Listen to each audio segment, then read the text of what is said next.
Sigh. A disappointed sound came from a young girl with a gentle face and an empty expression. Failed again. This was her 360th failure.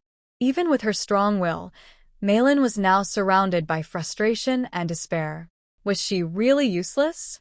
Malin clenched her fists tightly, her nails digging into her palms until a few drops of blood appeared, yet she didn't seem to feel any pain. Malin was 13 years old. 3 years ago, a teacher from the Water Cloud Academy had brought her into the school.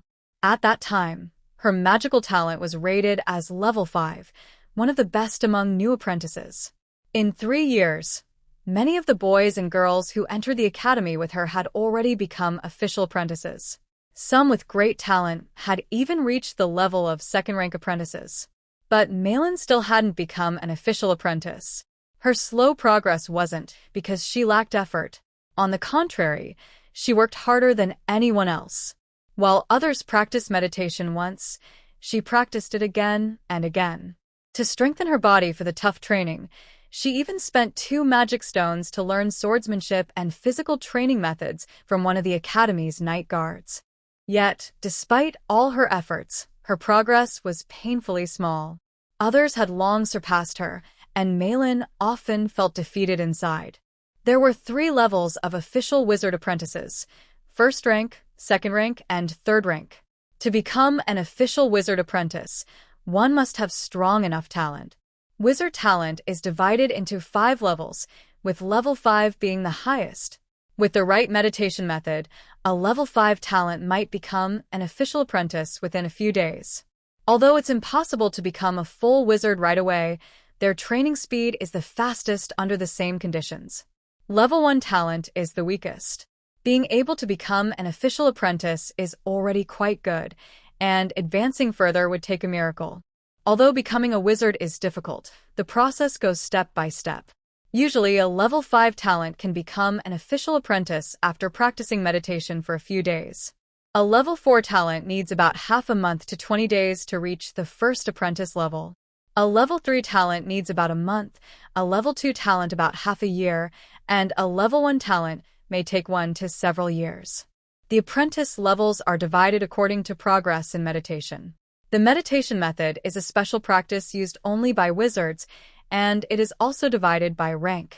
Wizard apprentices can only use the basic meditation method, which is currently the most complete version. Even within the same level, meditation methods differ in quality and are ranked as iron, bronze, silver, gold, diamond, and dream.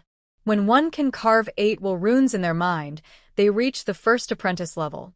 Carving 12 will runes marks the second apprentice level. As for the third apprentice level, it seems to require other conditions as well. Willpower runes can be understood as complex cube-like patterns. If they are not kept stable, they gradually fade away, returning a person to their original state. During battle, if the willpower runes in one's mind are destroyed, it shakes the foundation of a wizard, causing them to lose their rank, or even all their power. When new apprentices first enter the academy, they sense the call of the breathing technique on their own. When Malin chose a crystal ball that clearly responded to her curiosity and passion, all the teachers looked surprised. At the time, she thought it was admiration and encouragement, but now she understands what it really meant. Malin had a deep understanding of willpower runes, but building them was extremely difficult. Even keeping them stable took a long time. In 3 whole years, she managed to carve only 7 willpower runes. It seemed she was just 1 step away from carving the 8th rune, but each new rune had to be made carefully so as not to disturb the ones before it. A single mistake could ruin everything. It had taken her nearly a year to carve the 7th rune. How long would the 8th take? The worst part was the academy's rule. If a student failed to advance to a first-level apprentice within 4 years, they would become someone else's servant, losing control over their own fate. Now, only 4 months remained before Malin's 4th year at the Water Cloud Academy ended. Many apprentices, drawn by her beauty, had already made unpleasant or suggestive remarks toward her. If she had a choice, Malin would rather pick any random meditation method than the one she was using now. But once the bow is drawn, there's no turning back. It was too late for regrets. She no longer had that chance. After a quiet sigh, the heaviness in Mayleen's heart seemed to ease a little. She sat cross-legged again, used her inner sight, and began carving the 8th rune in her sea of consciousness. The art of inner sight was not witchcraft, but a skill that used mental strength. With it, one could carve runes of will in the sea of consciousness and check the state of the body. In that vast, empty space, 7 golden runes shone brightly. Malin didn't know that the meditation method she practiced was of the golden level, something far beyond what the Water Cloud Academy should possess. In truth, even the Academy's leaders were unaware of it. Fortunately, Malin herself didn't understand its value. If she had spoken carelessly, the consequences could have been serious. After confirming that the 7 runes of will remained stable, Malin began carving the 8th one. In the dim room, the girl sat cross-legged with her eyes closed, looking as if she were asleep. No one knew how much time had passed. A faint light flickered near her, then sank into her body and vanished. Gradually, more lights appeared, and fine beads of sweat formed on her forehead. A trace of weariness slowly showed between her brows. Mayleen's eyelids fluttered slightly before she opened her eyes. So tired. The key to meditation lies in strengthening the mind, but it also helps the body a little. Still, after practicing for so long, I feel exhausted. And this time, a faint, bitter smile appeared on Mayleen's face. I failed again. Meditation training consumed a great deal of energy. If one pushed beyond their limits, it could cause serious harm. So Maylin stood up, stretched her arms and legs, took off her outer robe, and lay down on the bed, soon falling into a deep sleep. Before long, the room was filled with the sound of her calm, steady breathing. At dawn, as the first sunlight spread across the sky, a new day began. Many apprentices were just waking up, but Maylin had already finished her morning task, watering the herbs in the garden. In the academy, potion making was a major field of study, and the amount of herbs used each day was counted in the thousands. Except for a few rare plants that required special conditions or long growth periods, most herbs could be cultivated by hand. However, tending the herb garden was considered one of the lowest jobs in the academy, with very little pay. Yet Maylin didn't mind. She actually enjoyed it. This work required no magic, allowed her flexible time, and the small income was enough for her to live without borrowing money. After finishing her morning work, Maylin got ready to attend her class. There were 3 main types of courses at the academy. The first was an open class that anyone could join for free. The second type required payment. Apprentices had to spend some of their magic stones to attend. Maylin had taken a few of those before and had nearly used up all her savings. The third type was one-on-one teaching after being accepted as a teacher's personal student. These could be free or paid, but either way, they were far more effective than the large public lessons. Maylin was currently saving her magic stones to pay for her next private lesson, but today's class happened to be a free one. It was still early, and the wizard in charge of the public class had not yet arrived. The apprentices gathered in small groups, chatting about things that interested them. Maylin glanced around, then quietly sat down in a corner where there were fewer people, waiting for the class to begin. Isn't that Maylin? I heard you're still trying to carve your 8th will rune. Still no success? A few official apprentices noticed Maylin and walked over, mocking her. These were all students with 2nd or 3rd level talent, yet they were still only 1st level apprentices. When they had first entered the academy, they used to flatter Maylin, but now they acted proud and superior. There was no other way. This world was just that realistic. These people were already being polite by only mocking her. Things could have been much worse. Just as Maylin decided to ignore them completely, a faint fragrance drifted over. Her expression darkened at once, and the group of laughing girls quickly scattered, clearly wary of the newcomer. Maylin, have you made up your mind? If you agree to serve Feller, you might have a chance to become a full apprentice in the future. But if you wait for the academy to assign you, who knows whose student you'll end up as? If it's one of those unpleasant people, well, you can imagine the result. Standing before Maylin was a pretty blonde girl about her age, already a 1st-level apprentice. Kali, if you choose to lower yourself, that's your business. But don't drag others down with you, Maylin said, meeting her gaze. Kali had entered the Water Cloud Academy in the same group as Malin. She had a second-level talent, and the two had once been close friends. But as time passed and Malin failed to advance, their relationship gradually grew distant. The world was cold and practical, and Malin didn't resent her for that. What she couldn't respect, however, was that Kali had chosen to rely on a senior student for protection and advancement. Such things were common both in the wizarding world and within the academy, but what Malin found truly unforgivable was that Kali had tried to persuade her former friend to join that senior circle as well. That was something Malin could never accept. You. Kelly hadn't expected Malin to speak so bluntly. Her face turned pale with anger, and her small fists clenched tightly, as if she wanted to strike the beautiful face before her. What about me? Malin suddenly stood up and looked straight into Kelly's eyes. Do you dare to hit me? Kelly was startled by Malin's sudden movement and quickly stepped back. Then she heard a few snickers nearby, and her face flushed red with embarrassment. Don't be so proud, Malin. There are only a few months left. I'll be watching you, she shouted before running out of the classroom. Malin had known Kelly wouldn't dare to fight. First, the academy had strict rules. Students were not allowed to fight each other. Even though Malin hadn't yet advanced to a full apprentice, she was still under protection. Of course, if she ever became a servant, that protection would no longer apply. Second, even if Kelly did try to fight, she wouldn't stand a chance. A first-level apprentice hadn't learned real magic yet, while Malin, though not officially advanced, already had the strength of a third-level warrior.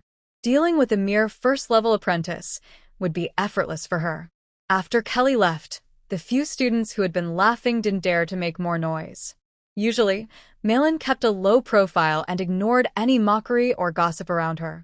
Today could be considered a small act of defiance, which made the other apprentices see things in a new light. In fact, most wizard apprentices looked down on those who traded their dignity for favors. By chance, Malin gained a bit of sympathy from others, though it didn't really help her situation. Before long, a middle-aged wizard walked in from outside, and the classroom immediately fell silent. Whether they were official apprentices or ones like Malin, everyone looked up at the wizard nervously, like frightened little birds. From his appearance, it was hard to tell his exact age.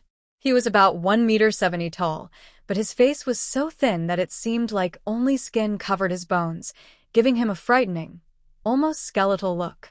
Teacher. All the apprentices stood up and greeted him. The wizard waved his hand impatiently. Sit down. I won't bother introducing myself. Today's lesson is about the basic handling of poisonous plants and animals. Poisons were common materials that wizards often dealt with. Malin had seen more than once how some wizards were harmed by deadly toxins. Some recovered, others were left disfigured, and some died before help could arrive. In the herb garden she managed, there were at least 100 kinds of poisonous plants. Without studying this knowledge, she would have been poisoned many times over. As an unofficial apprentice, she would never receive timely treatment. The wizard spoke very quickly. In public lectures like this, wizards usually taught as part of their duty to the academy, often without payment. So, although these basic lessons weren't secret, they spoke fast to save time. Those who weren't sharp enough could hardly understand, let alone take notes. Fortunately, Malin had an excellent memory. She always focused on remembering everything during class, then wrote notes and studied them later. Today was no different. Class dismissed. The skeleton-like wizard waved his sleeve carelessly and left, leaving the apprentices staring at each other in confusion. Malin, wait a moment. Just as Malin was about to leave, another apprentice came up to greet her. Qianyu, what is it? Malin turned around and saw a male apprentice about her age. Qianyu had entered the academy a year after her, but he was quite talented. They got along well, and it was said that in a few months he would be able to carve his 8th will rune and become a full apprentice. You know I want to become a potion maker, but my understanding of potion ingredients isn't strong enough. I was hoping you could help explain some things, Qianyu said a little shyly. No problem. Same rules as before, 1 lesson each time, lasting a month. As for the schedule, let's do it after dinner. You know I'm busy at other times, Malin said after thinking for a moment. Thank you. Here's your payment. A smile appeared on Qianyu's face as she handed a magic stone to Malin. Hee hee, then I won't be polite. Malin took the stone, feeling a slight stir in her heart, but her expression stayed calm as she put it away and waved goodbye to Qianyu. Magic stones were the basic currency among wizards, also used for experiments and restoring magic power. In the academy, most transactions required magic stones, whether attending classes, buying materials, or borrowing books. Usually, an unofficial apprentice received only one magic stone per month, barely enough for food. To meet other needs, they had to find their own ways to survive. Even official apprentices often had to take on academy tasks to earn more stones. Malin had her own ways to earn magic stones. First, through her job, though not very popular, it provided her with herbs as payment. Using the solid foundation she had built in her basic potion-making class, she processed these herbs and sold them to potion makers at a good price. Her second source of income came from her skills as a level 3 warrior. She worked as a bodyguard for apprentices on missions or went hunting to trade her catches for payment. The third source of income came from substitute teaching. Although she only taught basic public courses, her lessons were more detailed than those of other teachers, and her fees were quite low. The academy did not interfere with this kind of income, and the higher-level official apprentices disdained earning such a small amount of money in this way. Turning around the corner of the staircase, Malin looked around to make sure no one was there. She took a small paper scroll from her pocket, unfolded it, and her expression immediately darkened. After thinking for a moment, she went outside, found a quiet corner, and tore the note into pieces.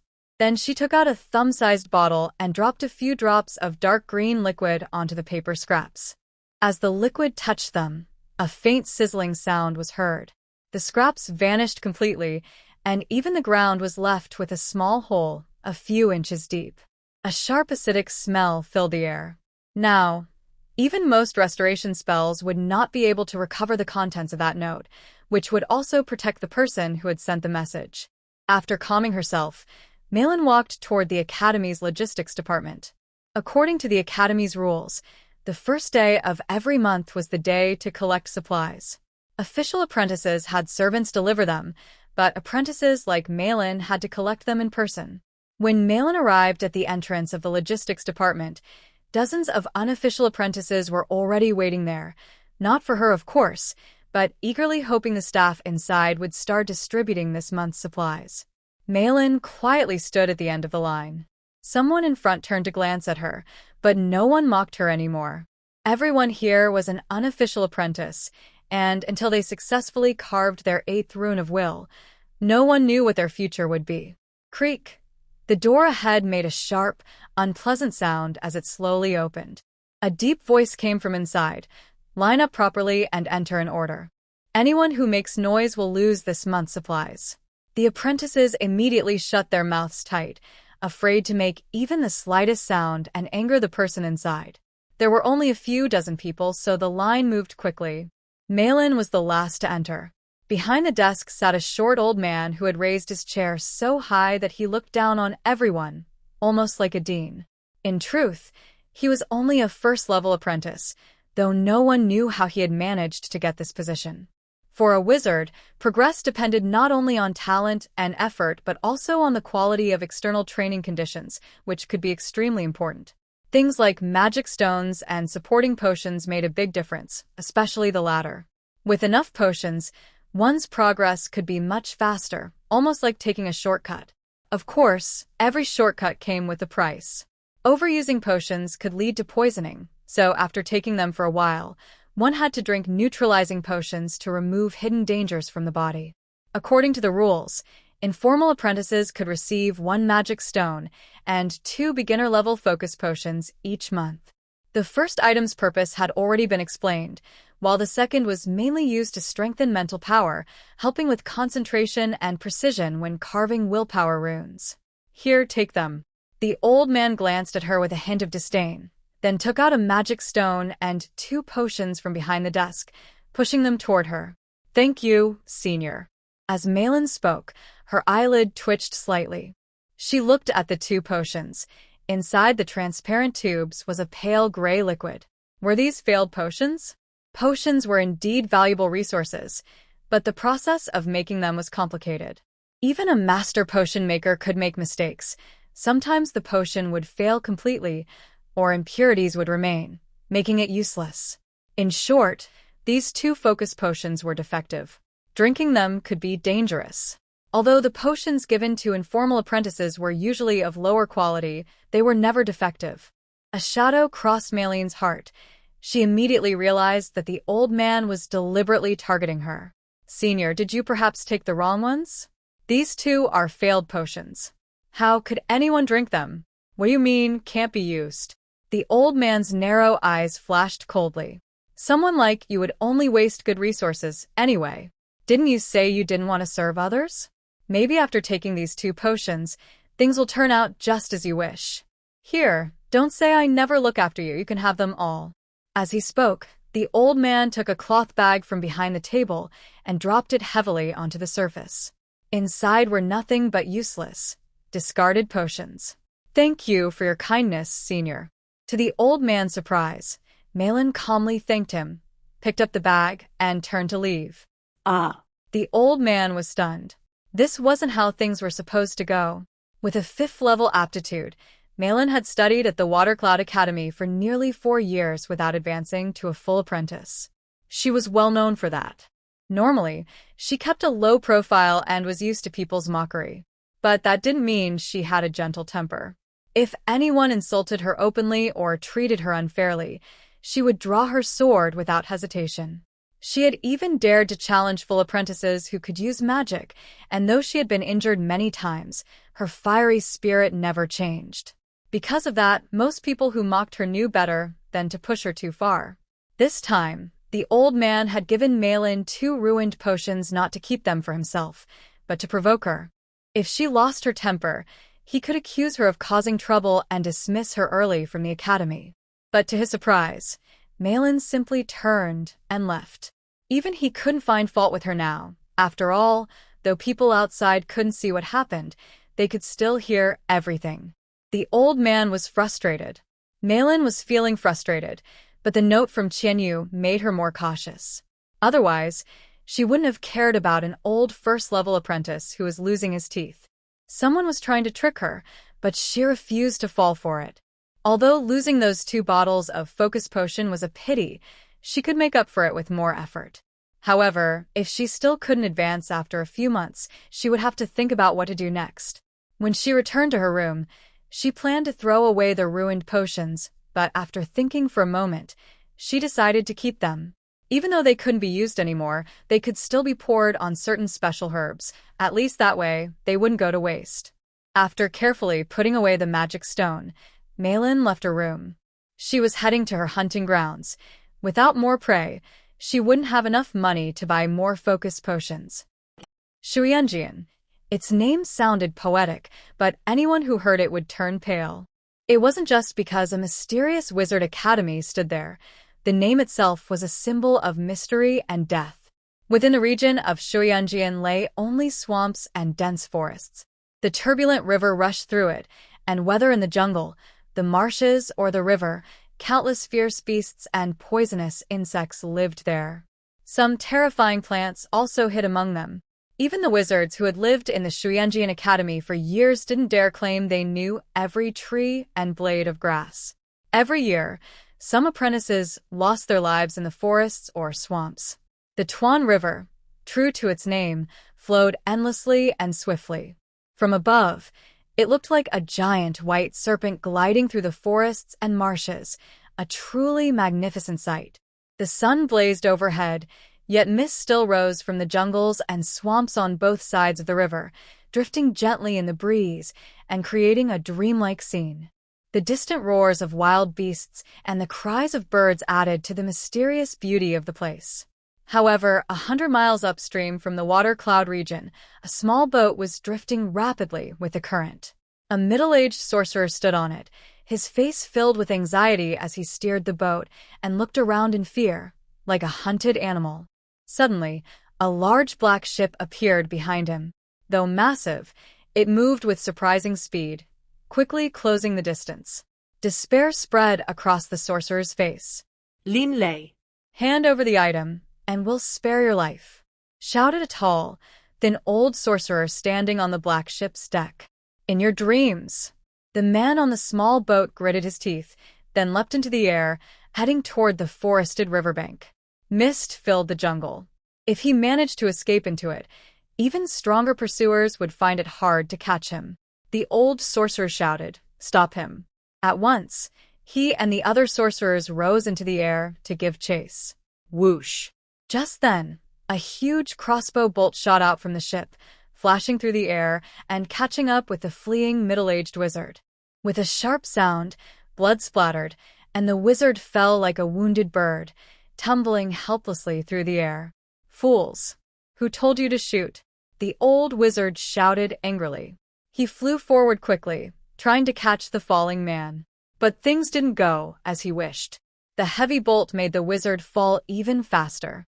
Before the old wizard could reach him, there was a splash as the man hit the river. Only a small wave rose, and then the rushing water carried him away, leaving no trace. "Useless fools! Hurry and chase him," the old wizard yelled. He and the other wizards flew back to the deck, too anxious to punish the one who had fired the bolt. They urged the sailors to speed up. "Gray, take your team and search along the left bank. Clay, you lead your people along the right. I'll search the river. We're about to enter the water cloud area. Don't alert the academy there.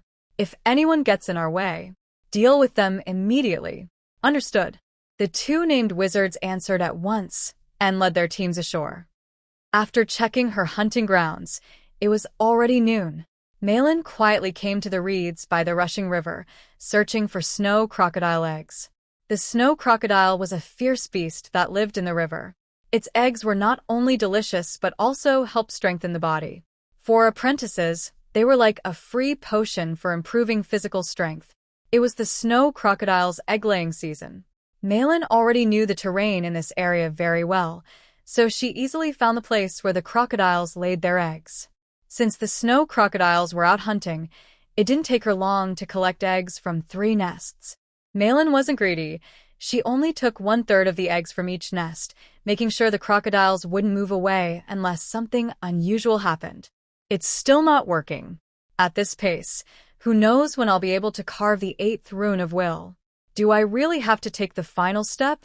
Malin sighed as she set down her cloth bag and sat on the beach. Even with the deadline approaching, Malin refused to give up. With her knowledge of the Shuayan region's terrain, she would rather escape into the misty waters, or even perish in the jungle swamps, than become someone's servant, controlled and used by others. Splash, splash. Just then, a sound came from the reeds by the river.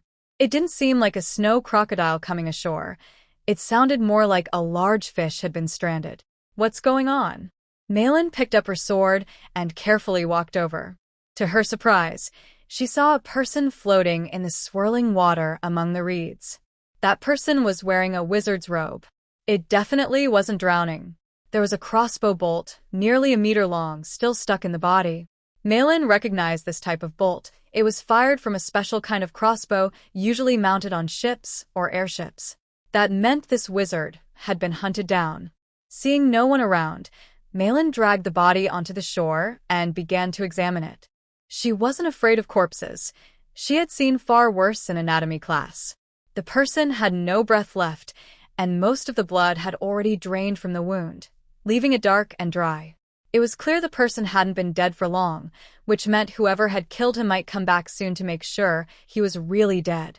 Anyone strong enough to kill a full-fledged wizard was far beyond what Malin could handle. Instinctively, she was about to push the body back into the water. But this was a real wizard. Her hands froze. After glancing around nervously, she began to search the body quickly. A moment later, she found a small leather pouch, about the size of her palm. A storage pouch. Malin's eyes lit up with joy. It looked like a high-quality one. Such pouches were magical space tools, each with a different capacity for storing items, and they could even keep things fresh inside. In general, except for official wizards or a few extremely wealthy apprentices, most people use magically wrapped bags, which are far inferior to the real thing. Just this storage pouch alone was already a great gain, and Malin didn't believe it was empty. Huh. This ring also seems to be a magic tool. Malin noticed the black ring on the corpse's right hand looked unusual, so she quickly took it off. However, now is clearly not the time to check her spoils. The people who had been chasing this wizard could arrive at any moment, and in the distance, the huge shape of a snow crocodile was already visible on the water's surface. Dust to dust, water to water. I'm sure you wouldn't want your belongings to fall into your enemy's hands. Forgive me for disturbing your rest, Malin said softly. She truly felt a little sorry. She had planned to bury the body properly, but that would only leave clues for the pursuers. Wizards had many ways to track things. Malin quickly took a crocodile egg from a nearby pouch, broke it, poured its contents over the body, and then threw the body into the river. The moment the egg cracked, the snow crocodile swimming toward them became furious. Before the body even hit the water, it had already turned sharply and rushed in that direction. Malin didn't waste a second. Without looking back, she put the empty pouch and the ring into her storage bag, packed everything away, carefully erased her traces on the riverbank, and then followed the same path back to the academy. On the river behind her, the furious snow crocodile tore at the body as if venting its anger. In no time, it had ripped it apart like a butcher cutting meat, and the tattered clothes and remains were carried away by the rushing current. Darn it! Hours later, near a whirlpool downstream, several people dressed as wizards looked gloomily at the torn half of a robe in their hands. There was no doubt that the target's body had been attacked by the crocodile and was now unrecognizable. As for his belongings, they were either inside the crocodile's stomach or lost somewhere in the river. Even the strongest person on the continent would not be able to find them now. "My lord, what should we do next?" a wizard apprentice asked from behind. "Humph, keep searching," the leading wizard replied coldly. Then he added, "Report the situation first. Keep searching while we wait for further orders." Malin knew nothing about any of this, nor did she care. She felt like someone who had suddenly come into wealth, restless and uneasy all day. Even a casual glance from others made her feel suspicious. To avoid drawing attention, she continued her daily routine as usual, selling all her hunted prey, having dinner, and then giving Qianyu an hour-long lesson. "Malin, is something bothering you? Don't tell me filler has been bothering you again?" Qianyu asked with concern. "No, it's nothing. I'm probably just tired today," Malin replied. Malin, of course, would never tell anyone about what had happened to her. She hadn't even mentioned the failed potion incident. "Oh, then you should rest early," Qianyu said, studying her with some doubt before leaving. After Qianyu left, Malin closed the door, carefully checked the windows, and finally took out the storage pouch.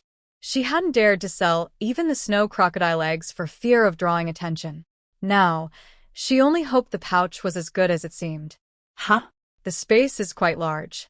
After a quick inspection, Malin found that the pouch held at least 20 cubic meters of space, an advanced one indeed, and it already contained many items. With a soft rustle, she poured out a pile of things. The golden coins were the common currency of the ordinary world, hundreds of them, but they meant little to a wizard unless she wanted to live as a wealthy lady outside. What caught Malin's eye were over 100 magic stones. With these, she could buy better potions that might help her training. This is a high-grade focus potion. Malin picked out 5 test tubes from the pile of coins. 2 of them contained a silvery liquid, clearly the finest quality focus potions. A single vial of this mid-level potion could be traded for hundreds of lower-grade ones. Its value was immense, far beyond what an ordinary apprentice could afford. With these 2 potions, maybe I really can advance to a first-level apprentice. Malin almost jumped with excitement. Calm down. Stay calm. She took 2 deep breaths before she finally settled down and began checking the rest of her findings. The other 3 test tubes were not ordinary potions either. 2 contained poison mist potions, and 1 held a frost potion. Although their power was not great, they suited her needs perfectly. Besides that, there were 6 or 7 small, delicate spell scrolls.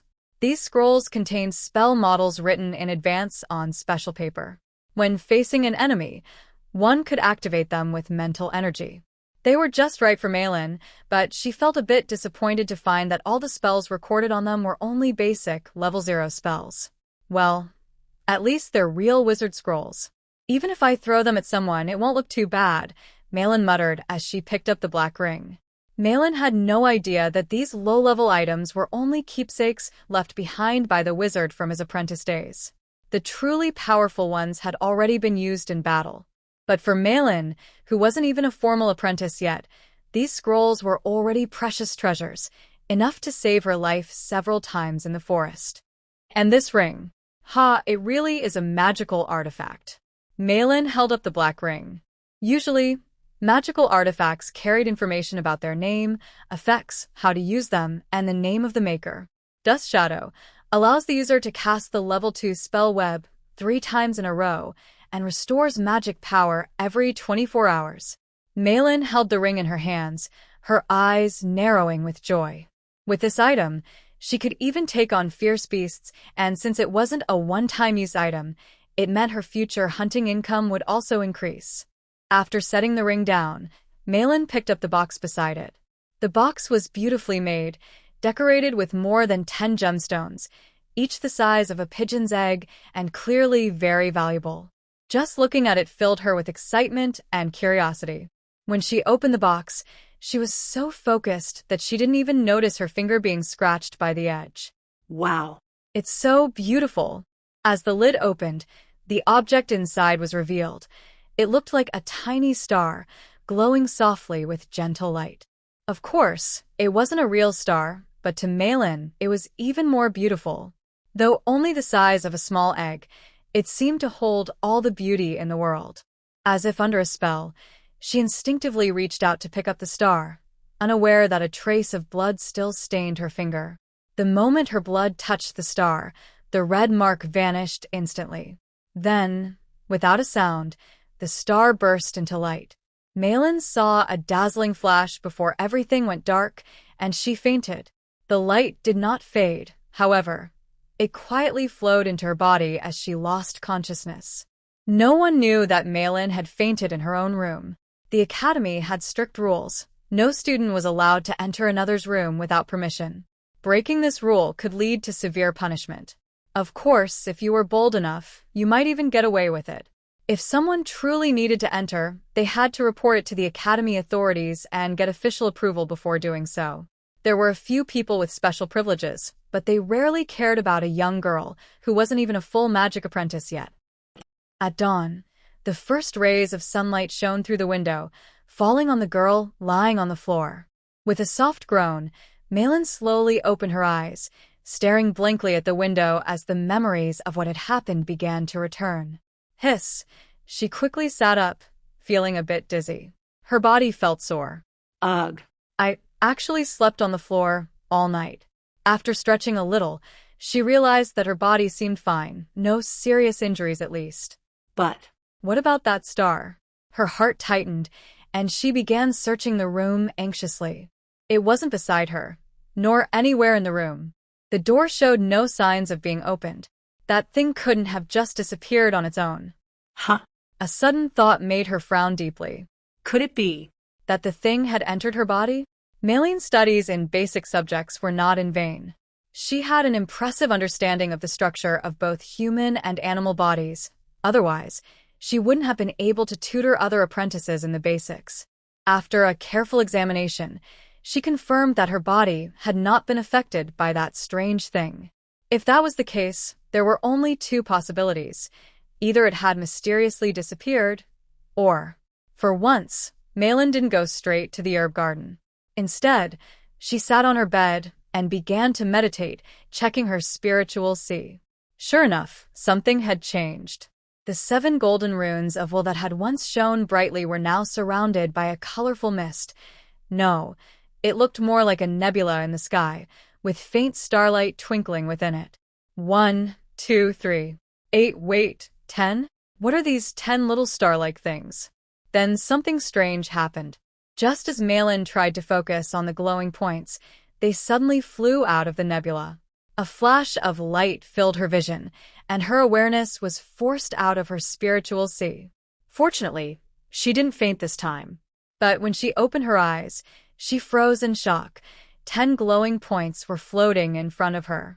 Even though it was daytime, they still gave off a soft, gentle light. What? What is going on? Malin murmured, stunned for a moment before quickly returning to her meditative state. Inside her spiritual sea, the runes of woe were still there, and so was the nebula-like mist, but the 10 star-like lights had vanished. If the light spots can move out, what about this nebula?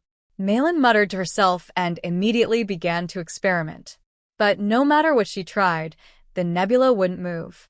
It seemed to have settled permanently in her mind. Her attention turned to the floating light spots that had drifted out. Since they could come out, shouldn't they also be able to go back in? As the saying goes, if you stop being surprised by strange things, they lose their power to surprise you.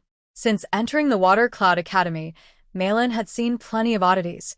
Boots that could walk on their own, a cat that smoked, and a crow with an owl's head. Compared to those, the nebula didn't seem so strange. In fact, it might even be a stroke of luck. She preferred to think she had found a magical artifact. After all, anything kept so carefully in a box had to be valuable. Soon, Malin could control the 10 light spots with ease, but she still couldn't figure out their purpose. They didn't strengthen her body, had no effect on her willpower runes, and couldn't even be used as hidden weapons. Could they really be just for fun? That would be too ridiculous. Still, Malin wasn't in a hurry. She was sure the Misty Nebula was a treasure. For now, her main goal was to advance to a full apprentice. With the help of 2 bottles of Advanced Focus Potion, she could save at least a few months of effort. She planned to wait until her energy and spirit were at their peak before taking the potion and making her breakthrough in one go. The incident on the River of Swift Waters hadn't completely settled. If the leaders of Water Cloud Academy were unaware of what had happened right at their doorstep, then the Academy's decline might not be far away. In the past few days, the entire Academy had been on high alert. Students who were carrying out missions nearby were urgently called back, and the senior members of the Academy were frequently seen taking action. However, no news of any large-scale conflict ever came. 6 days later, the Academy lifted the state of alert, and everything returned to normal.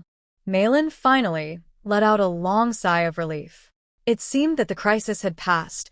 Keeping a low profile and quietly improving herself was the wisest choice. Malin guessed that the dead wizard had probably lost his life because of that mysterious treasure. For her, it was best not to be too curious. Just stay calm, stay humble, and use the 2 high-quality focus potions to break through to the next level. As for the strange nebula and glowing light, she could only study them slowly. She had already read all the free books in the Academy, but none could explain the origin of that mist-like nebula. Asking others would be far too dangerous. The wizards in the Academy were like sharks, and if they sensed weakness, they would devour her without mercy. To avoid being discovered, Malin sewed the storage pouch into the inner pocket of her clothes. It was a bit inconvenient to take things out, but it was much safer than leaving it in her room. As long as no one found out, everything would be fine. Perhaps it was just her imagination, but Malin felt that she could now enter a meditative state much faster than before. In the past, meditation left her completely exhausted, but now she could meditate for twice as long and only feel a little tired afterward. What surprised her most was that another light appeared among the stars in the nebula. She suddenly understood that the nebula must be nurturing these lights. A treasure's effect usually falls into one of 3 types: attack, defense, or support, and sometimes useless. First, the useless option could be ruled out. These nebula lights were definitely not worthless. Next, Malin tested them by cutting with a sword, smashing with stones, and burning with fire. The lights did not disappear, but they had no defensive power at all, so defense could also be ruled out. That left the support effect. This seemed quite clear. For 2 weeks in a row, Malin's training sessions had lasted much longer than usual, and afterward, she didn't feel tired. Not only that, she also felt her body becoming stronger. Techniques she couldn't use before now came easily, and her strength had clearly improved. Maybe I should explore its use further, Malin murmured to herself in the room. Since the lights couldn't be destroyed by fire, what about water? Or perhaps a corrosive potion? Would that make them dissolve? There were already 12 lights. At this rate, the nebula could produce one new light each week. Even if some were wasted, it wouldn't be a big loss. Thinking this, Malin immediately began to act. Among her collected items was a vial of corrosive potion, but she hesitated to use it for an experiment, feeling it would be a pity to waste. Fortunately, being close to the water source made it easier to gather ingredients. She worked in the herb garden. Collecting some medicinal herbs was not difficult. With a few other materials, she managed to create a corrosive potion. Of course, this potion contained too much water and was not comparable to real magical potions. At best, it could be called a corrosive liquid. When Malin used her mind to summon a tiny light from her consciousness, she hesitated.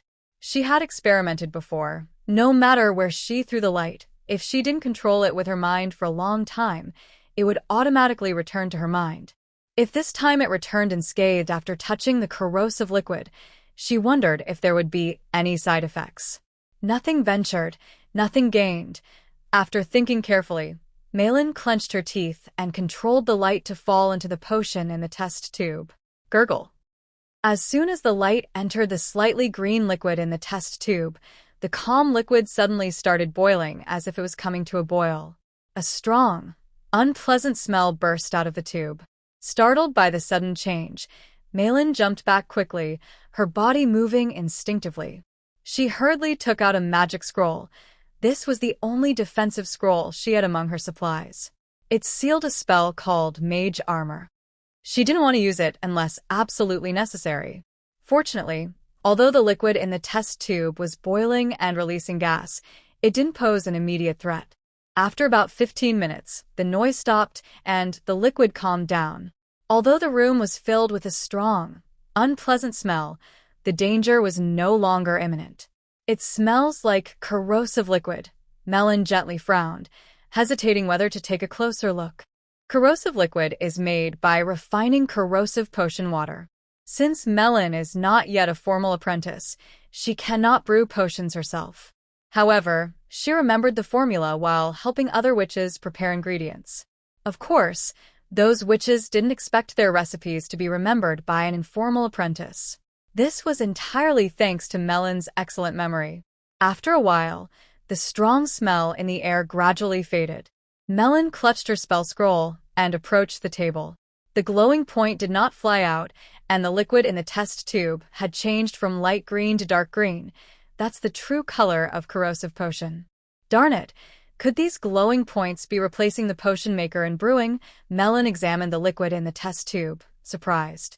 If it was just for potion making. Honestly, this helper effect is quite good, but it falls far short of Malin's expectations. In terms of quality, this corrosive potion has reached a low grade, enough to be useful. After thinking for a moment, Malin suddenly had an idea. If these glowing points could combine some raw materials into real potions, could they affect those discarded potions? Thinking of this, Malin excitedly pulled out a cloth bag from under her bed. The old guy responsible for giving out supplies had taken 16 discarded potions to annoy her. Luckily, during this time, she had been focused on studying the nebula and the light spots, so she hadn't thrown them away yet.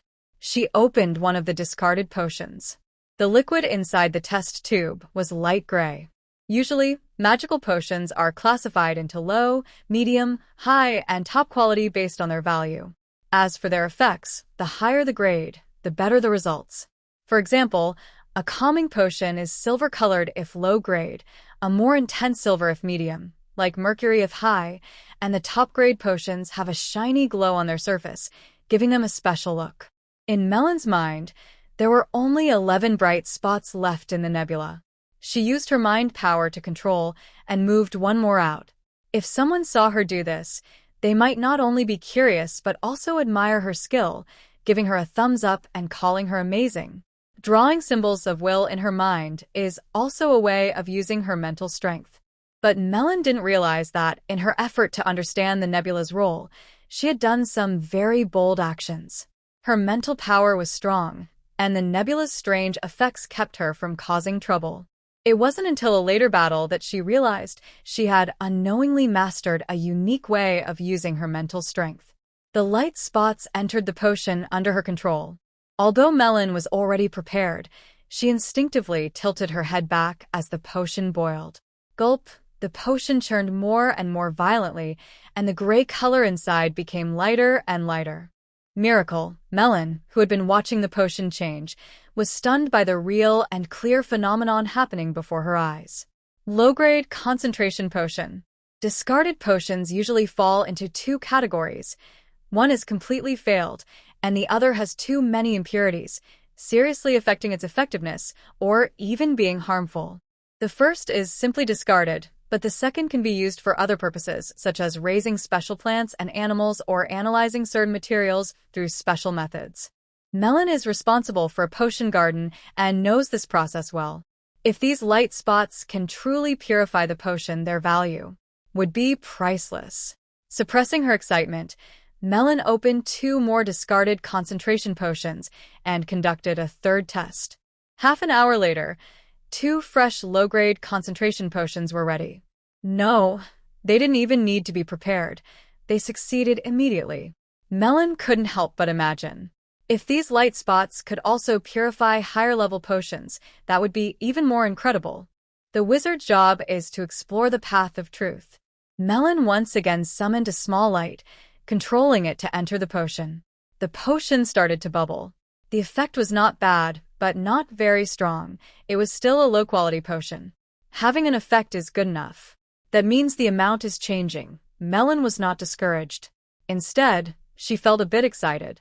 If the small light had no reaction after entering earlier, that would be a failure. Now, at least, there is a glimmer of hope. Melon controlled another small light to enter. After a moment, a medium-quality concentration potion appeared on the table. 1 small light can turn a defective potion into a qualified one. 3 can make it a medium-quality potion. What if I use 4? Melon kept trying. She merged another small light into the potion. Surprisingly, this 4th small light floated out again after entering. The potion showed no change, as if it could no longer be improved. This makes sense. If a potion could be infinitely improved, then a divine potion could be created, right? The effects of these small lights must have conditions or limits. For now, she thought of the 2 medium-quality concentration potions she had earlier, but after a moment of thought, she gave up. Too much is not good. She now had 3 medium-quality concentration potions and 2 low-quality ones, enough for her to attempt to advance to the first-level apprentice. The top priority is to get promoted to avoid long nights and endless worries, especially if Filer causes any more trouble. Just one more step to become a level 2 apprentice, and those who want to latch onto Filer will think twice. Also, there are only 6 light points left. These experiments consume a lot of resources, so it's better to wait until the nebula produces more light points. Malin made up her mind. For the next 2 weeks, Malin stopped going outside to hunt or take simple tasks. Instead, she went to the herb garden, attended free classes, and practiced swordsmanship, aiming to get her body into the best shape. During this time, Malin also had an unpleasant encounter with Filer. Filer had entered the academy 2 years earlier, came from a big family, and had very good talent. In just 2 years, he had already become a level 3 apprentice. During a mission for the academy, Filer noticed Malin's quick skills and pretty looks. Of course, Filer didn't just invite her to be a maid. He promised to give her some cultivation supplies at the right time to help her become a formal wizard apprentice. For strong families, it's not hard to produce a wizard with enough resources. Filer thought this offer was very generous, and Malin should just accept and serve him. But she didn't think the same way. Filer is good in many ways, but his character is poor. The reason why her cultivation was affected hadn't been fully found yet, and no amount of resources could fix that. Like most men and women, their reasons for agreeing or disagreeing are often very different and complicated. The remaining time she spent on free public courses. Water Cloud Academy offers only a few free courses, such as the Origins of Wizards, Basic Ancient Asak Language, Principles of Magic, fundamentals of potion making, anatomy, and basic spell models. Almost there. I have a feeling I will become a first-class apprentice tonight. Once I can manipulate the energy particles in the air, I can try making basic potions. Maylene's eyes sparkled with excitement, but she quickly calmed down and went about her usual daytime tasks. After dinner, the room gradually became quiet. Maylene drank a medium-quality concentration potion and began meditating. The only sound was her gentle breathing. Maylene's chest rose and fell slightly, her expression calm, but her eyelids kept flickering. About an hour later, several colorful glowing points appeared suddenly on her forehead, like fireflies. These lights hovered around her for a moment before entering her body through her 7 orifices, which looked a bit strange. Phew. After the colorful lights entered her body, Maylene trembled all over. Her breathing grew heavy, her facial muscles twitched, and large beads of sweat dripped down. Fortunately, it didn't last long and soon subsided. After a long while, Maylene opened her eyes, her face showing mixed feelings of happiness and sadness. Finally promoted to a first-class apprentice. But it took me nearly 4 years. I must catch up with those people quickly, and I will definitely surpass them. Originally, Maylene could have carved the 8th will rune 3 days ago, but for safety, she tested it several times. Finally, she succeeded in breaking through, even though she used 2 medium-grade concentration potions. She doesn't regret it. Now, as she advanced, her physical strength and mental power have greatly improved.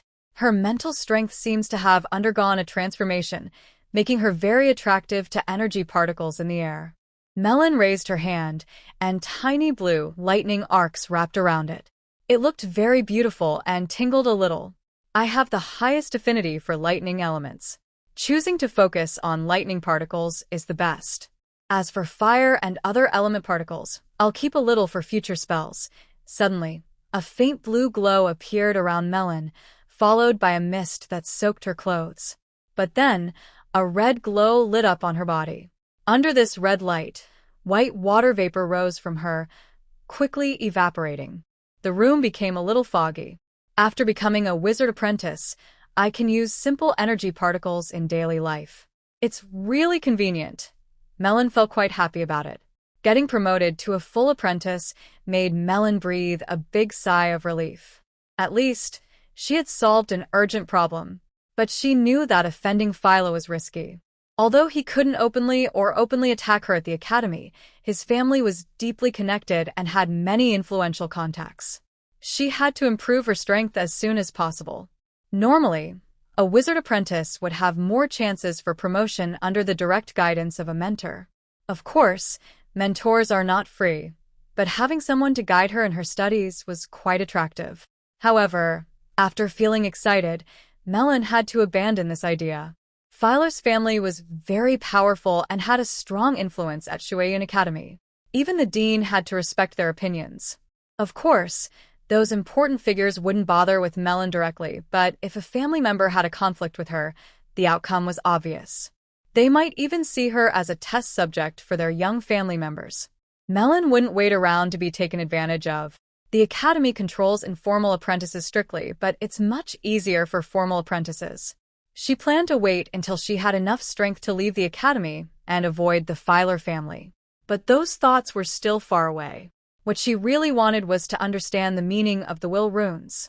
All apprentices kept silent about their meditation process, and Maylene dared not talk about it with others. She could only search for answers herself. After making this decision, Maylene felt much lighter. She decided to get a good sleep. Whatever happens, she would deal with it tomorrow. The next morning, Maylene went to the college administration office to change her identification badge. She was a student who had taken nearly 4 years to be promoted to a first-level apprentice, so she wasn't considered very important. The college had long forgotten about her, who once had a 5th-level talent. After a few unenthusiastic words of encouragement, they sent her away. Interestingly, in the corridor, Maylene happened to meet the old man responsible for distributing benefits. When he sensed her fluctuations, his face turned as grim as if he had eaten something unpleasant. Maylene didn't want to argue with a hopeless old man. Thinking carefully, She realized he was a pitiful but hopeless person, while she had endless potential. It was too boring to argue with such an old, worn-out person. As a first-level wizard apprentice, Melon could borrow more advanced books, but most ancient texts still required payment. She never expected to have that luxury. A college's strength depends on three things. First, powerful wizards in charge. Second, talented students. And third, rich cultural heritage. The library of Watercloud College is built into the mountains and looks grand and impressive. Such an important place is not only in the center of the college, but also protected by many restrictions. Recently, there was an incident on the Tuan Shui River. Although the college claimed to have lifted the alert, the library remained a top priority, with guards stationed every few steps and patrols everywhere, including various puppets patrolling the area. A puppet is a branch of alchemy. The Watercloud Academy is not very skilled at making puppets. These patrol puppets, which are made in large numbers, are not very powerful, usually only at the level of first or second-year apprentices. However, do not underestimate the power of these puppets. On one hand, they are fearless and strong. On the other hand, magic attacks against them are slow to cause damage. They are extremely loyal and will never betray. Each puppet often has a special focus or skill. If someone tries to secretly act within their patrol area, it will not be easy. Suddenly, a loud howl broke the silence in front of Melon. A gust of wind blew as a wolf-shaped puppet, about the size of a calf, jumped out from the shadow of a nearby building. Its cold eyes stared fixedly at Melon, and a chill ran through her heart. Although puppets are not real living creatures, their presence is much more intimidating than ordinary wild wolves. A terrifying, powerful aura swept over, making her feel cold all over. This is a fierce wolf puppet, with strength comparable to a third-year apprentice. Puppet levels are similar to wizard levels. It is said that powerful beings can even create alchemy puppets with some intelligence. Of course, usually wizards of the same level are more powerful. But when dealing with lower-level wizards or outnumbering opponents, the results can be unpredictable. The fierce wolf puppet, over 2 meters tall, radiates a strong presence. However, Melon remains unfazed. It's just a mindless puppet after all. Although she isn't highly valued at the academy, she is still a student of Shueyun Academy. Every student has an ID token. These puppets use a special sensing magic array to tell friends from enemies. Of course, sometimes an enemy might steal a student's ID token, but usually if a student dies or the token is damaged, it becomes invalid. The aggressive wolf puppet approaches Melon and lets out a deep growl. She stands calmly. The wolf puppet glances at her a few times, then its hostility lessens, clearly recognizing her identity. It even nudges her with its head and steps aside. Melon walks up the stairs to the main door. She shows her ID token to the wizard apprentice guarding the entrance, and then walks inside. Inside, the space isn't very large. An old wizard with white hair sits behind a desk. Next to him is a staircase leading upstairs, and behind him is a tightly closed door. Hearing footsteps, the old wizard looks up from his book, appearing tired. This fluctuation. A new first-level apprentice. Little girl, congratulations on taking another step forward on the path of truth. According to the rules, you can choose a free paid subject. Do you want to choose now or later? In the academy, there are not many free courses, but there are many paid ones. The cheapest costs at least 10 magic stones, so using this benefit requires great caution. However, Melon had already thought this through when she arrived, so she immediately gave her answer. Sir, I would like to choose basic potion making. Even with basic potion making, she could earn magic stones by brewing potions to support her training. Especially after acquiring that mysterious nebula, her confidence in her choice became even stronger. All right. The old wizard looked at her thoughtfully, then nodded after a long pause. Although this is your choice, I must remind you. Young lady, the benefits of becoming a potion master are obvious, but to truly become one, you often need vast resources. Are you mentally prepared for that? I am ready, Melon nodded firmly. Choosing the part-time job of a potion master was not a sudden decision for Melon. She believed she had talent and advantages in this area. She came from a noble family of moderate status. Her mother loved collecting things. When she was 2 years old, her mother passed away. Her father remarried, and although Melon was not mistreated, she was inevitably neglected after having younger siblings.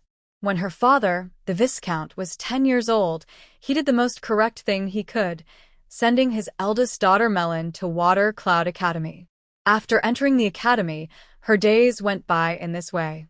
She experienced both attention and neglect, which made her understand the harshness of the world. Fortunately, she had learned some gardening skills from her mother, who loved horticulture. Because of her interest in plants, the academy assigned her a small medicinal garden to take care of. Without this, her life at the academy would have been uncertain. The appearance of Nebula this time definitely added a new option for Melon's career choices. "Stop daydreaming and give me your ID token," said the old wizard kindly when he saw Melon looking distracted. This was probably the most patient official wizard in the academy. From Melon's daily observations, most official wizards were not very patient.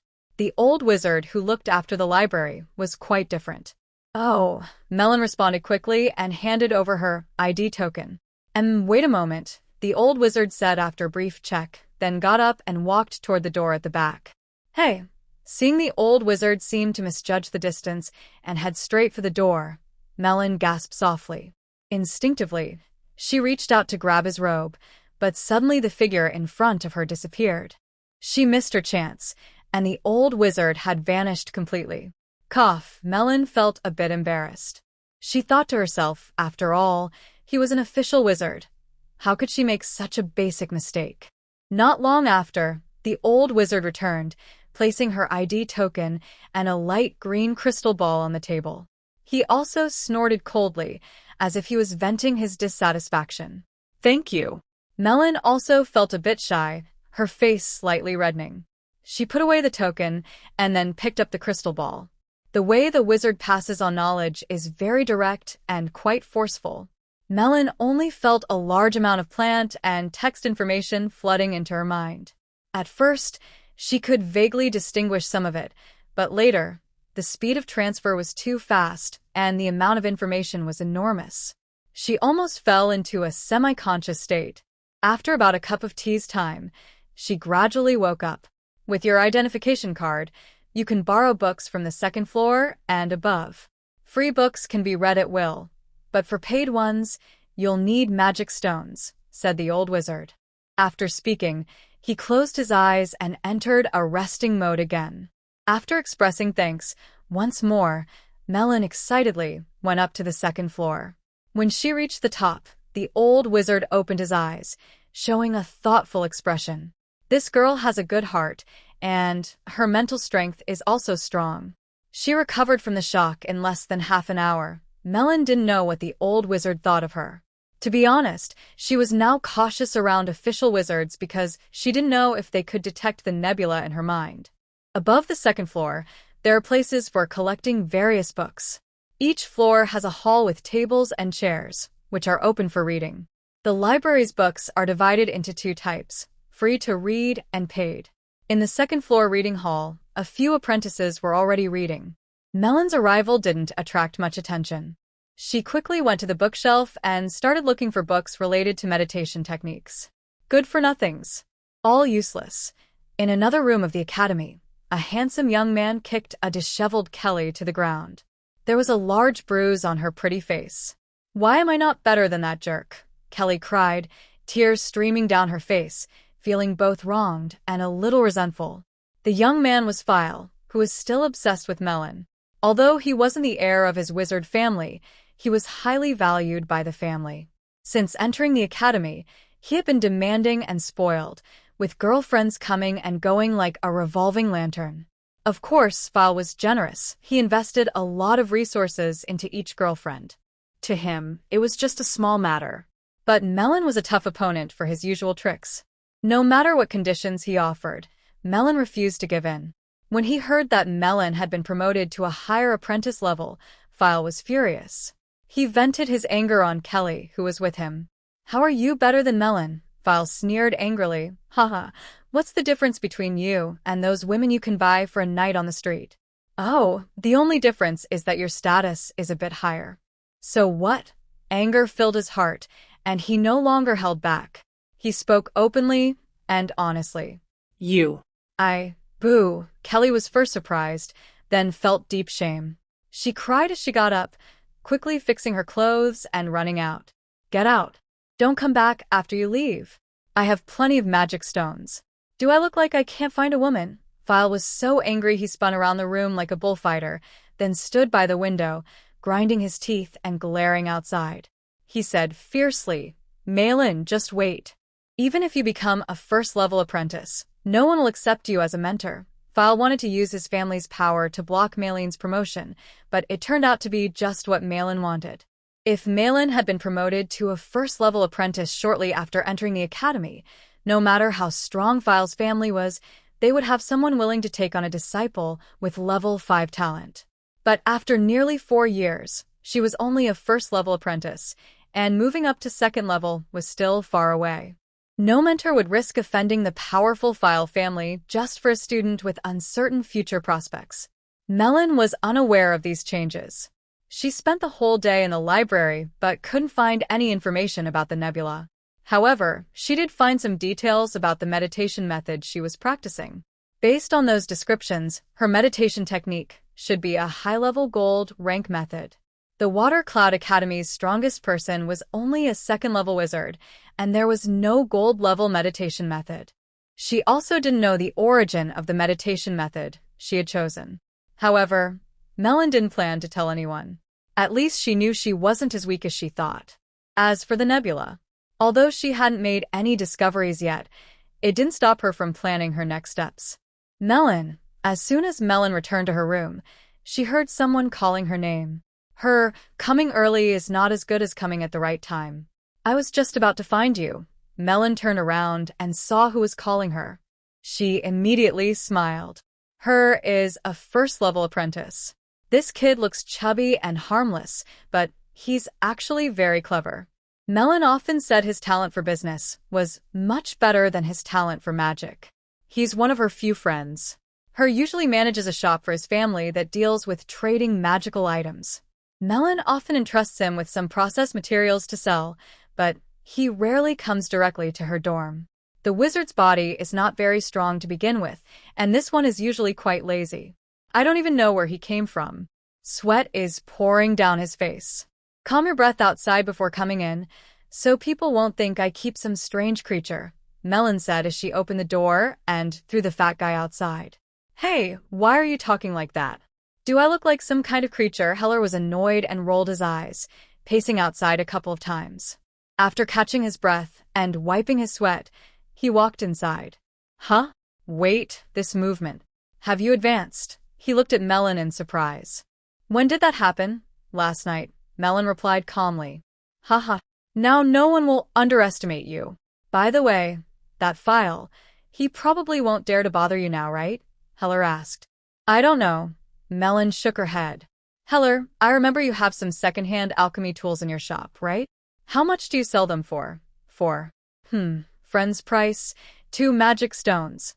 Heller blinked. Are you really planning to make potions? Is that a problem? Melon looked up. Unlike you guys, I don't have a family backing me. I have to find my own resources for training. If I don't find a way to gather some magic stones, what can I do? All right, go quickly and come back soon. Bring me some materials for stamina potions, also the blue neutralizer. Red grass.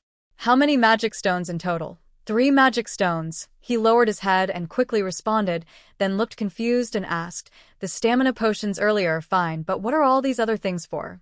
That's none of your business. Just bring them here. I need them right now, Melon urged. No, wait. I came to see you about something, Hal said, taking a few steps toward the door before realizing. What is it? Melon asked. Never mind. I originally came to gather some herbs today. Since you're making potions, we agreed that all the potions you make will be sold by me. Of course, I won't let you lose out on the price, Hal said with a sly look. Well, it's not impossible, but I have one condition, Melon said after thinking. I can supply you with materials, but you can't tell anyone where they come from, Melon added. What's there to keep secret? Hal muttered dismissively, but when he saw Melon's serious face, he quickly said, Deal. Don't worry. If needed, I can come to buy directly. But you also have to buy your raw materials from my shop. If you don't have them, I can find a way. Hal's business was quite established now. Although the raw materials and finished products couldn't be compared, at least it was still a business, right? Alchemy for wizards is not as strange as Hal thought, but Melon didn't want Filer to know too much about her situation. So, she chose to trade secretly with someone she trusted and knew well, which was a good idea. People say that fat people don't like to exercise, but that's because they haven't found the right way. To deal with Hal, you can either use delicious food or magic stones. These two things are very attractive to him. Melon had just finished dinner when Hal ran over happily, carrying a blue package on his back. This is a magic bag that can hold 4 times its normal capacity. Unlike regular storage bags, which feel light and keep items fresh for a long time, magic bags only increase space without changing weight or shelf life. They are cheap and popular among apprentice wizards. Take a look. Hal opened the bag like a treasure, pulling out items one by one for Melon to see. He pointed to a set of alchemy tools and said, Even though this is secondhand, the quality is quite good. Its previous owner was a 3rd-level apprentice who specialized in making potions. Sadly, he died during a task for the academy. It's a good deal for you. 2 magic stones, very worth it. Stop talking.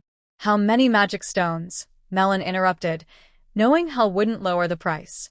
10 magic stones in total. Helly reports the account. Here you go, Melon said, handing over 10 magic stones to Helly. Great. Payment received. We look forward to your good news, Helly said, not waiting for Melon to speak, and immediately packed up her magic supplies and left. After gathering the materials, Melon didn't start making the potion right away. The body-strengthening potion is a basic type. She had helped wizards prepare materials before and accidentally learned a few simple potion formulas. Since she wasn't yet a formal apprentice and the formulas weren't advanced, the wizards didn't pay much attention to her. Now it seems she got a good deal. Next, Melon's life returned to its usual routine, going between her dorm, the cafeteria, the herb garden, the classroom, and the library. More than a month passed without her noticing. At a long table in the library, Melon closed the book she was reading. During this time, besides attending public lessons and meditating, she had been studying potion formulas and magic spells.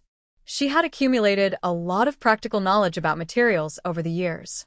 Combining this with the basic theory she just learned about potion making, the progress she made was hard to describe in words. In short, she now felt confident she could make a basic potion. Finally, I can start, Melon said with relief as she left the library. Melon, as she stepped out, Qianyu approached her. Melon looked up. Good afternoon. Qianyu. Wearing a gray apprentice robe, Qianyu looked Melon up and down.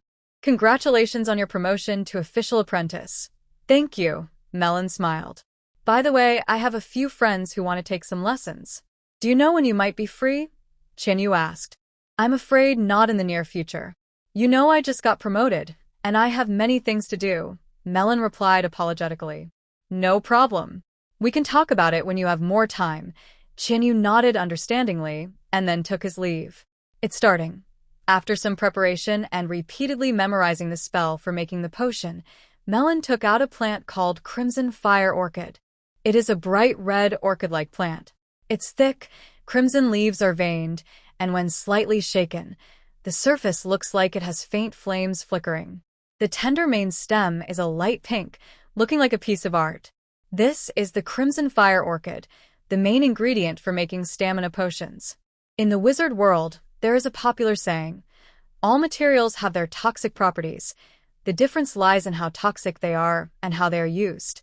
In fact, most wizards often take large amounts of auxiliary potions to help with their training. Except for those with special physiques, their bodies inevitably accumulate a lot of toxins. If these toxins stay in the body for a long time, they could suddenly cause problems, leading to unpredictable consequences. Therefore, many wizards frequently gather materials that can detoxify or high-quality neutralizing potions. Of course, if taken in small amounts, the harmful side effects will gradually disappear. Everyone understands this principle. The human body has some natural immunity, and if someone is healthy or practices energy cultivation, their immunity can improve. However, magic potions are very important and require large quantities.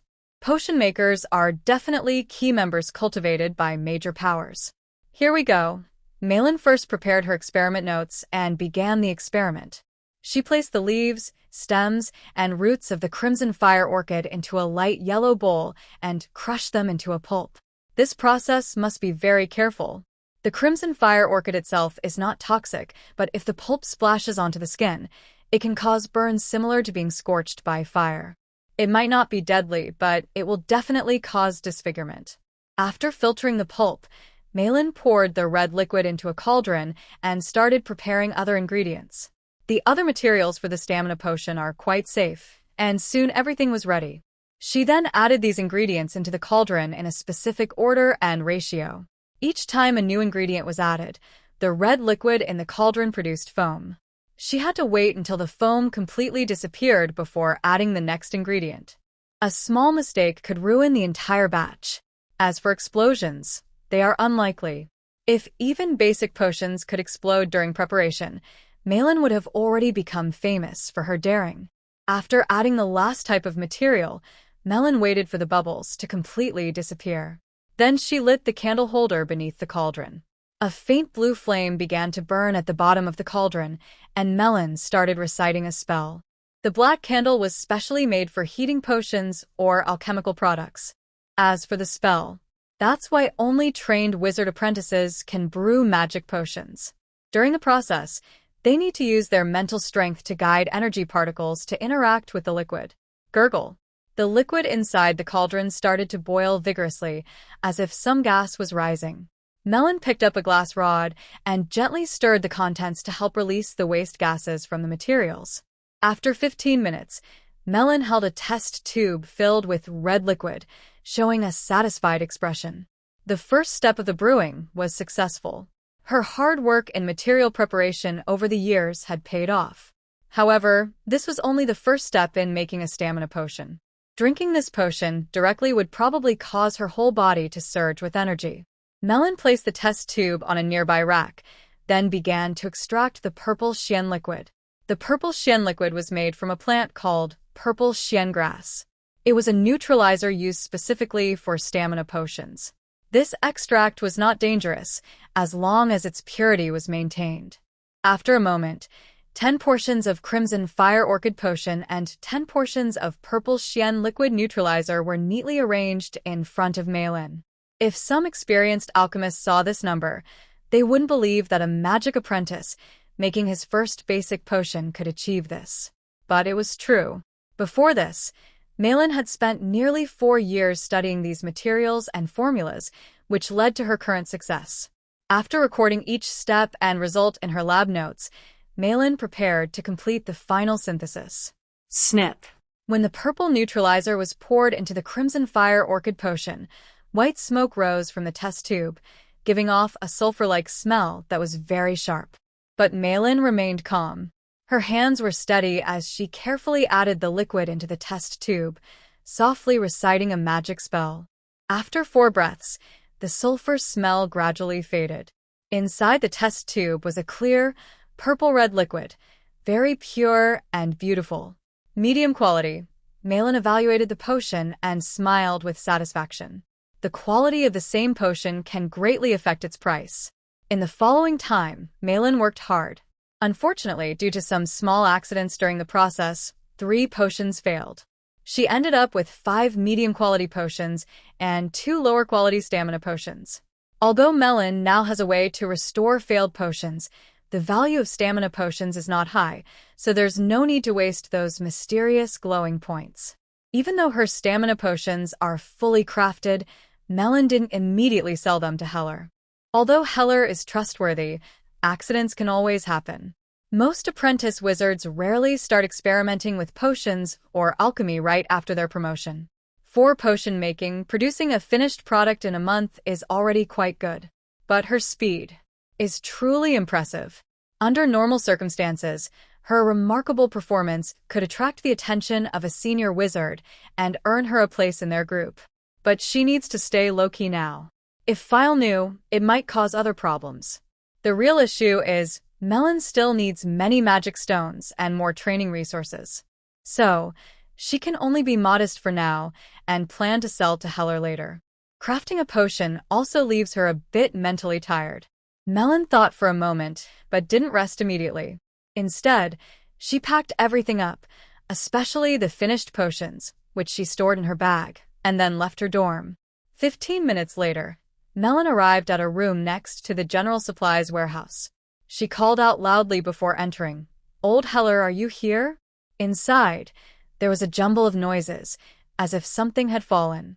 Soon, a short, round-nosed old man hurried out, exclaiming, "Hey, Melon, you really got promoted to a formal apprentice. The initial plan is to update this book at noon and midnight. If there are any changes later, I will inform you separately. Are you surprised?" "No need for you, old guy, to keep bragging in front of me," Melon said with a smile. "Different people, different qualities. Old Horror is also a first-level apprentice, with not very good talent, so he can't advance further. But because of some family connections, he works in the logistics department managing the waste warehouse. Although the pay isn't great, having a job is better than nothing. Unlike the person who distributes benefits, Old Horror is quite popular. Every time Melon comes to pick up discarded medicines, he never makes things difficult for her.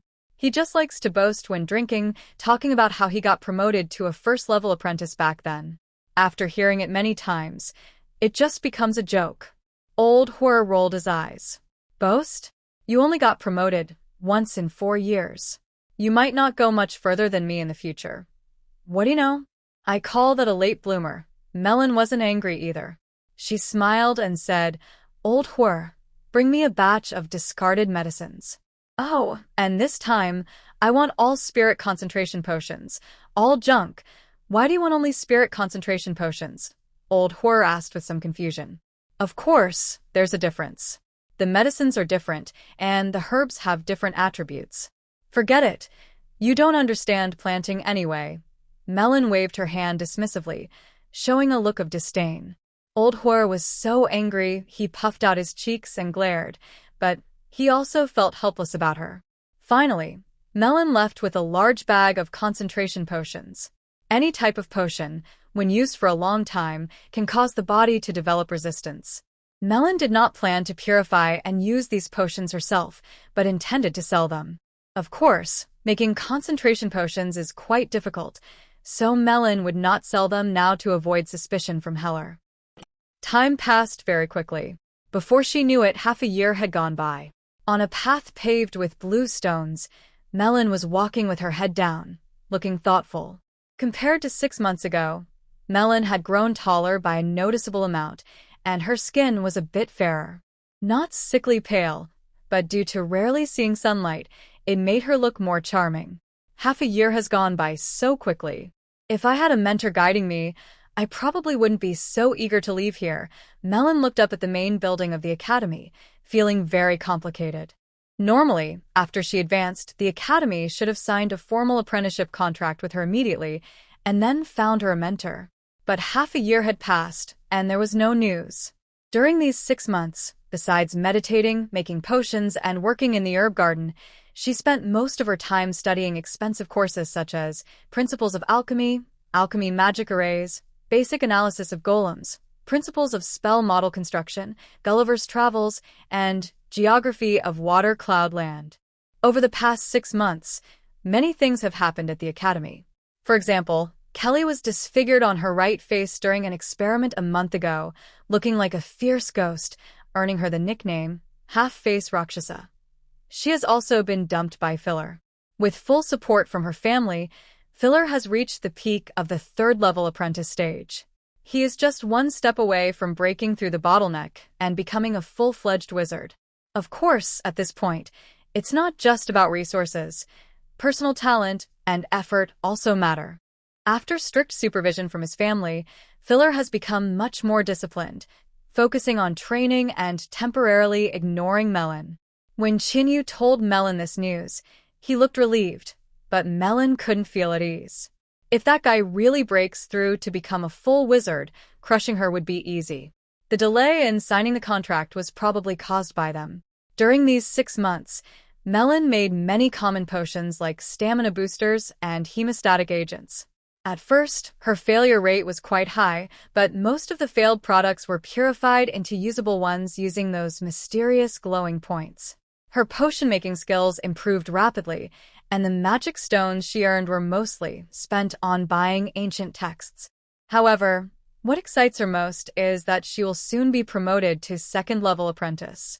At that stage, she can practice level 0 spells, bringing her closer to her goal.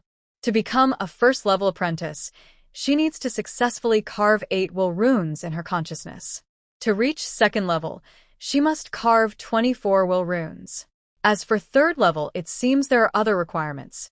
Over the past 6 months, she has learned a lot from carving will runes.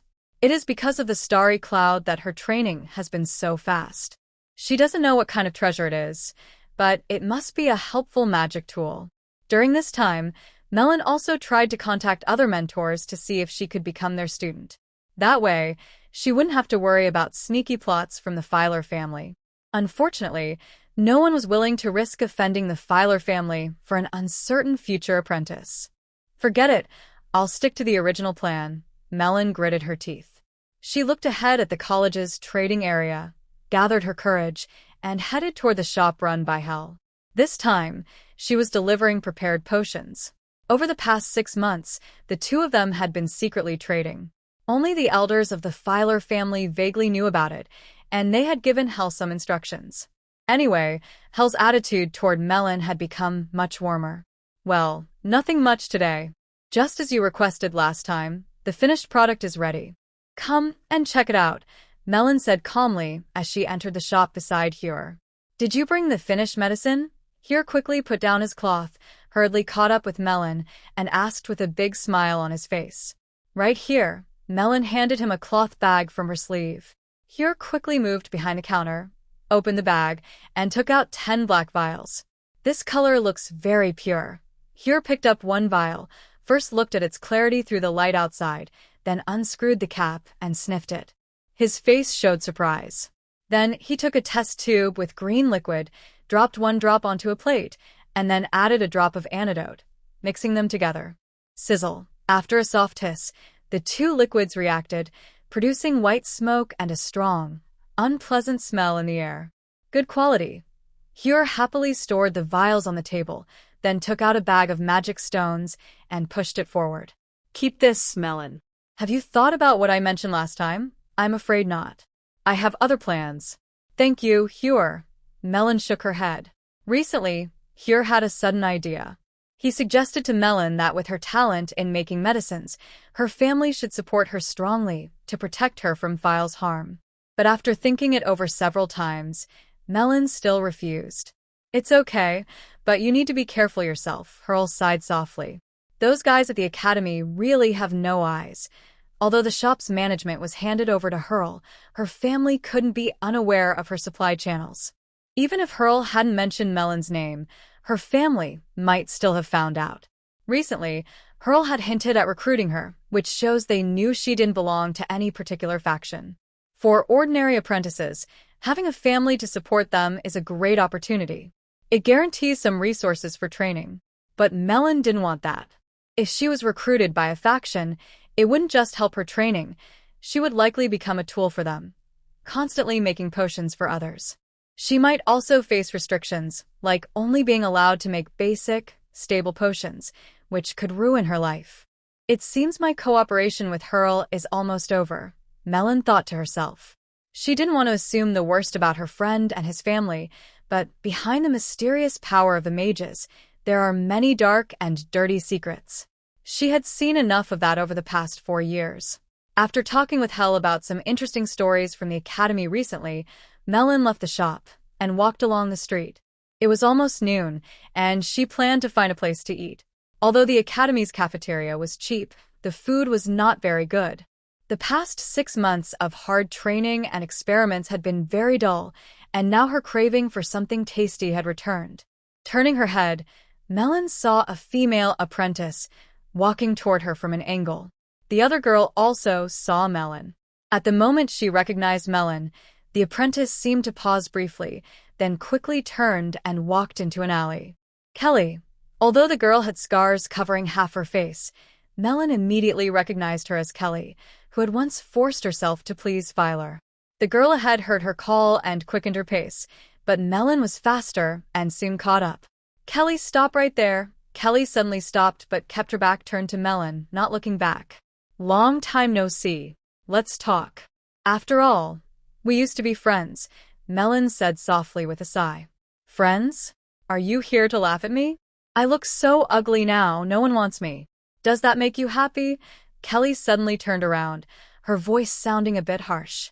Up close, Kelly's left side of her face was badly damaged. It was a deep purple color, with black, worm-like bumps that looked very disgusting. Whether you are ugly or beautiful doesn't matter to me. Kelly, I know you're upset inside, but please find a good reason. The real person who should be upset is probably me, right? Melon said calmly and softly. Kelly suddenly felt choked but couldn't find words to oppose. When they first arrived at the academy, they were very good friends. Everything started because of Filler. Kelly admired Filler from the beginning, but Filler was attracted to Melon's beauty. That was the real reason for their falling out. It was never Melon's initiative. There's no point in arguing about the past now. I remember on the way to the academy, you invited me to eat something. I once said that if I had the chance in the future, I would definitely treat you to a meal. Why wait? Today is a good day for a meal. Let's go eat together. Let's go eat together. Kelly nodded blankly, tears streaming down her face. Let's go eat together. That was a phrase they often used when they were close friends, greeting each other before mealtime. But after that person appeared, their relationship grew apart, and they never heard that phrase again. Hurry up, Melon urged, leading the way to a nearby restaurant. Kelly silently followed behind her. This restaurant was still recommended by Hel, and Melon was visiting for the first time. Upon entering, she headed straight to the second floor. Kelly hesitated for a moment, but followed her. The second-floor restaurant is quite special. It sells energy-rich food that requires magic stones to pay for. The first-floor restaurant offers regular food, which can be paid for with ordinary coins. As soon as they reached the second floor, a waiter came over to lead them to an empty seat. After they sat down, he handed them the menu and asked them to order 2 honey walnut cakes, 2 saber-toothed beef steaks, 2 datura fruit juices, and 1 snow crocodile meat. Melon finished speaking and looked at Kelly. Would you like to order anything else?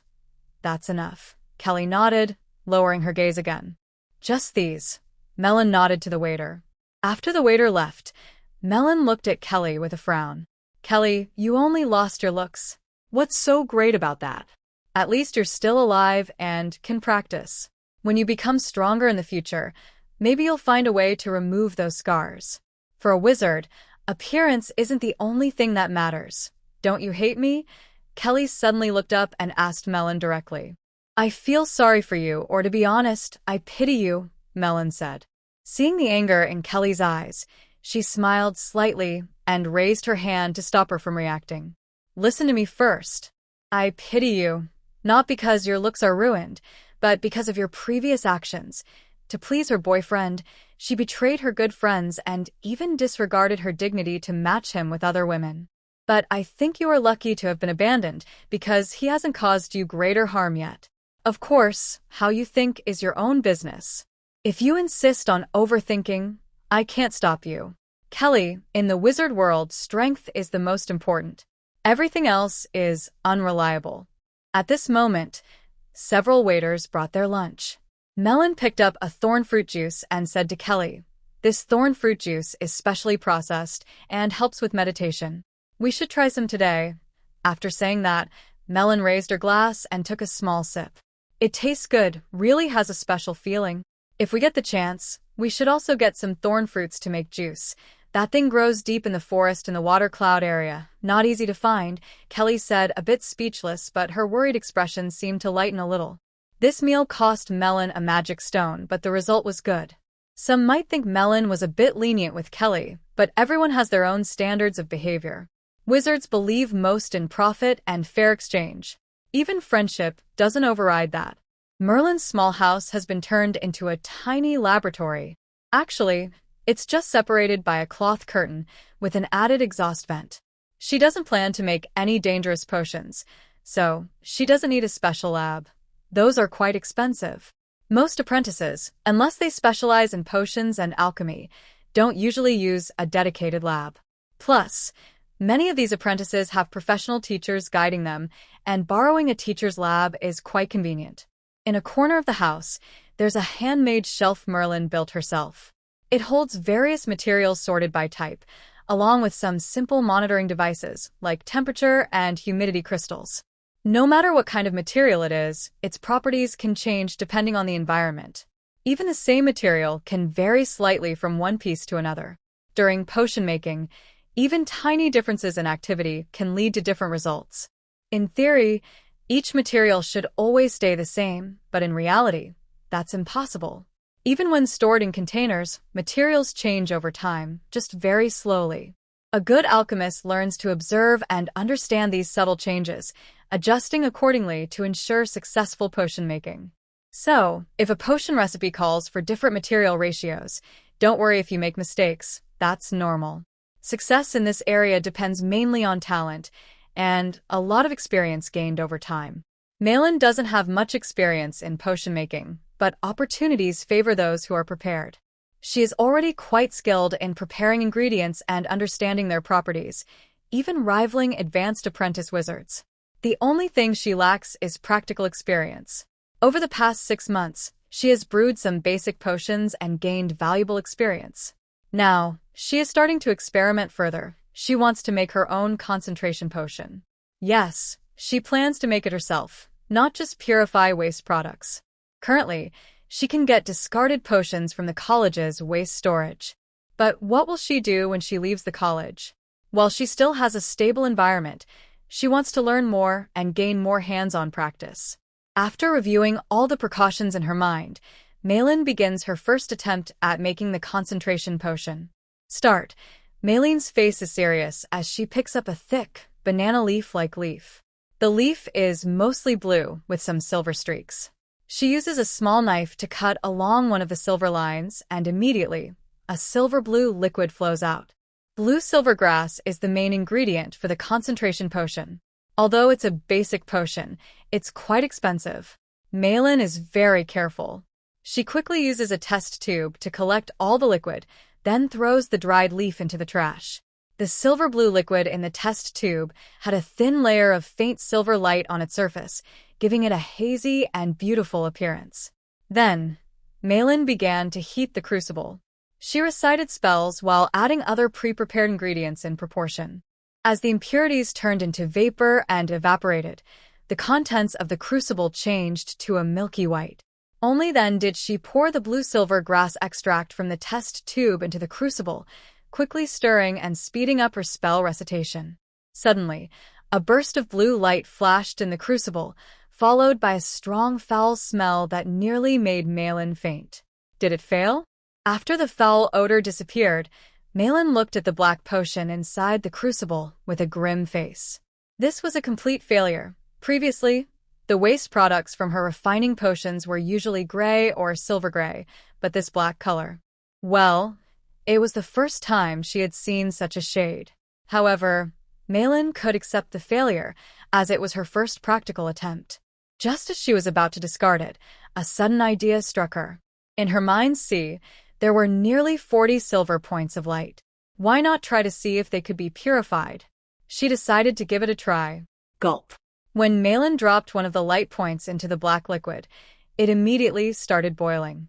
After about 15 minutes, the liquid calmed down and turned a silver-gray color.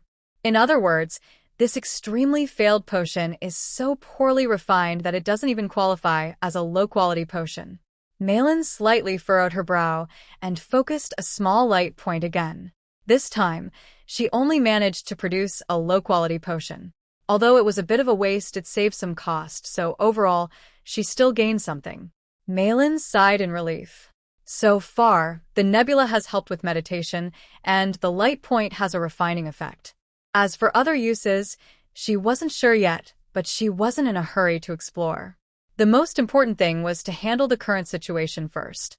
About an hour later. Malin lay on the bed, looking tired.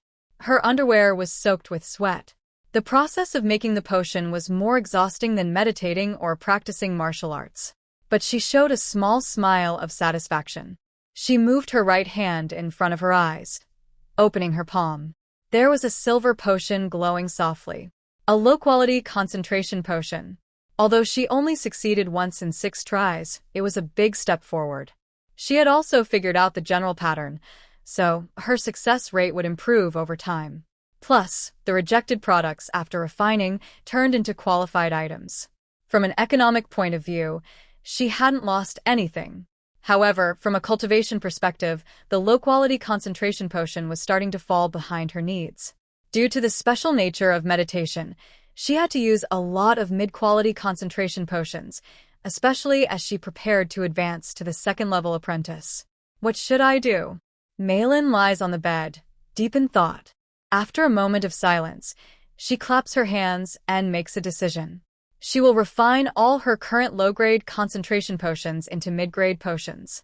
This will not only ensure her promotion but also allow her to use them for a while longer after she goes out.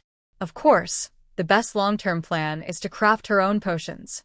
Although it will take more time, a person should think ahead. Practice makes perfect.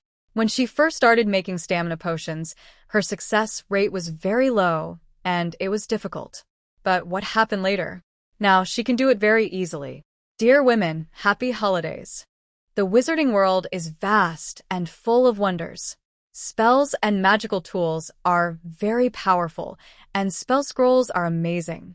Magic potions are also quite strange, and are no less impressive than the others. There are many other methods as well. With Malin's current knowledge, she probably hasn't even heard of some of them. An informal apprentice only learns some basic wizard training methods, like meditation techniques. A first-level apprentice has just stepped into the wizard world. They can absorb a small amount of energy particles into their bodies and learn basic mental power skills. But casting spells is a different matter. Only when they become a second-level wizard apprentice can they cast the simplest level 0 spells. Before that, apprentices can only train and train again. Making magic potions is a good way for talented apprentices to practice controlling their mental energy. After each potion is finished, Melon feels a slight boost in her mental strength. This motivates her to keep practicing. Although she only succeeded once in 6 tries, Melon did not lose confidence. After a short rest, she took out an ordinary notebook from her drawer. It looked plain, with handwritten notes on the cover, and seemed to have little value. But Melon valued it very much. It's a journal she has kept for 4 years, recording everything herself. Since she couldn't break through her current level, she relied on a small income from the herb garden and hunting animals on the edge of the water cloud area to survive at the academy. Besides public classes, she had no other free way to learn. So, she spent her time helping wizards and apprentices with chores or studying herbs in the garden, learning about their habits, how to process them, and other related topics in detail. Even after becoming a formal apprentice, she continued to copy and improve her notes when she visited the library. Others might think this behavior is foolish, but Melon has her own ideas. Now, it seems she is very smart and has a clear plan for the future. Knowledge does not harm people. Today, you can get it for free without taking it, but tomorrow, you will have to pay double to obtain it. Melon would never do such a thing. It's a good thing she did it back then, or else her understanding of potions wouldn't be so deep. Next to her notes is her experiment journal. It covers 4 key points: material handling, refining process, environmental impact, and mental control. She considers these 4 factors crucial to the success of potion making. She aims to analyze why her last attempt failed. After reviewing the reasons for her initial failures, Melon begins her second attempt at refining the potion. The concentration potion is a basic potion, but it is quite special because it helps apprentice wizards meditate and boost their mental strength. Of course, when they become full-fledged wizards, they have access to more advanced mental strength potions. For experienced wizards, this concentration potion tastes bland and uninteresting. The concentration potion is divided into 4 grades based on quality: low, medium, high, and top quality. Generally, new apprentices at the academy are given low-grade potions as benefits. Their monthly quota is strictly limited. Also, the longer they use this type of potion, the more their bodies develop resistance, requiring higher quality or higher grade potions. Malin is currently using a mid-grade concentration-enhancing potion. Although it has become less effective for her, she won't take a top-grade potion until she is ready to break through. This time, she is not only preparing for the breakthrough but also sharpening her mental strength. During each brewing process, Malin records every step and the changes in the potion. She repeats the same process over and over, gaining more confidence each time. Gurgle. The liquid in the cauldron keeps boiling. Malin stirs it calmly with a glass rod while reciting spells. Sweat on her face shows her fatigue and nervousness, but she dares not wipe the sweat from her nose, fearing that a mistake in the spell or stirring could ruin the brew. After reciting the final spell, the potion in the cauldron turns bright silver. Malin suddenly slumps into her chair, her face extremely pale, almost without any blood. This shows her mental energy has been heavily drained, even exhausted. Almost perfect, top-grade potion. Malin smiles faintly before falling into a deep sleep. A month has passed. Malin looks at the 8 bright silver test tubes in front of her, her eyes full of pride. 20 attempts, 8 successes. I have 3 top-grade potions for mid-grade and 1 lower grade. The success rate is nearly 40%. According to the college's records, the most famous pharmacist in its history was Nobel. When he first made the concentration potion, his success rate was only about 30%. Success brought joy, but the concentration potion couldn't be sold in the college's trading area. Although it was mainly used by apprentice wizards, apprentices were the real big customers. A pharmacist who could reliably produce the potion was like a hen that laid golden eggs, especially since her skills were still not very high and easier to control. Absolutely cannot tell anyone about this, or danger will come early, Malin was determined. She decided not to share these potions except for her own use, not even letting Heller know. It's a pity, but now isn't the time to think about this. I should be promoted to a 2nd-level apprentice. Malin had also considered that she could refine these potions to higher quality levels for her own advanced use. When she reached a higher realm, she might leave the college, and she wasn't sure if she could get these potions then. She had already carved nearly 24 runes of willpower. Only 1 step remained. Malin was in her best state now. She sat cross-legged on the bed, took out a bottle of high-quality concentration potion, drank it in 1 gulp, and then began to meditate. Unknowingly, the sky in the east showed the first light of dawn. Outside, hurried figures appeared on the road. Inside the dormitory, Malin opened her eyes. Finally promoted to 2nd level, not only has her mental strength greatly increased, but the energy particles within her body are also several times denser than before. Is this what it feels like to have power? Merlin's face showed uncontrollable joy. From her initial excitement before entering the academy to her disappointment afterward, it felt like falling from heaven into hell. There are times she thought about giving up her life to avoid being insulted by someone like Filer, but in the end, she persisted. Could this be the blessing of fate? In Merlin's mind, the 24 willpower runes seemed to become part of the nebula, shining even brighter. They shimmered with a layer of crystal light, which was a bit different from the golden meditation method she found in her research. Merlin guessed this was probably due to the nebula. For now, she didn't notice anything unusual, so she decided to just go with the flow. What caught Merlin's attention was the change in the nebula itself. Originally, the nebula looked like a colorful mist, but after the upgrade, the mist became more solid. The glowing points within the nebula also looked more solid and less like floating, hazy spots. The most amazing part was that when she tried to control these glowing points, she accidentally moved a strand of the nebula. It is called a thread, but that might be an exaggeration. More accurately, it is an extremely fine strand. If you don't look carefully, you almost can't see it, unlike a light spot that is visible to the naked eye. Well, now I can't call it a light spot. Malin thinks they look more like tiny, miniature stars.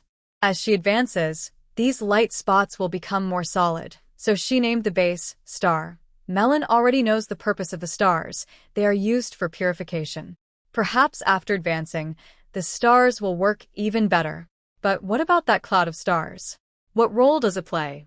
First, Melon controls a strand of the star cloud to separate from the larger cloud. She moves it around to her mind, but she finds that the attraction of the star cloud is too strong.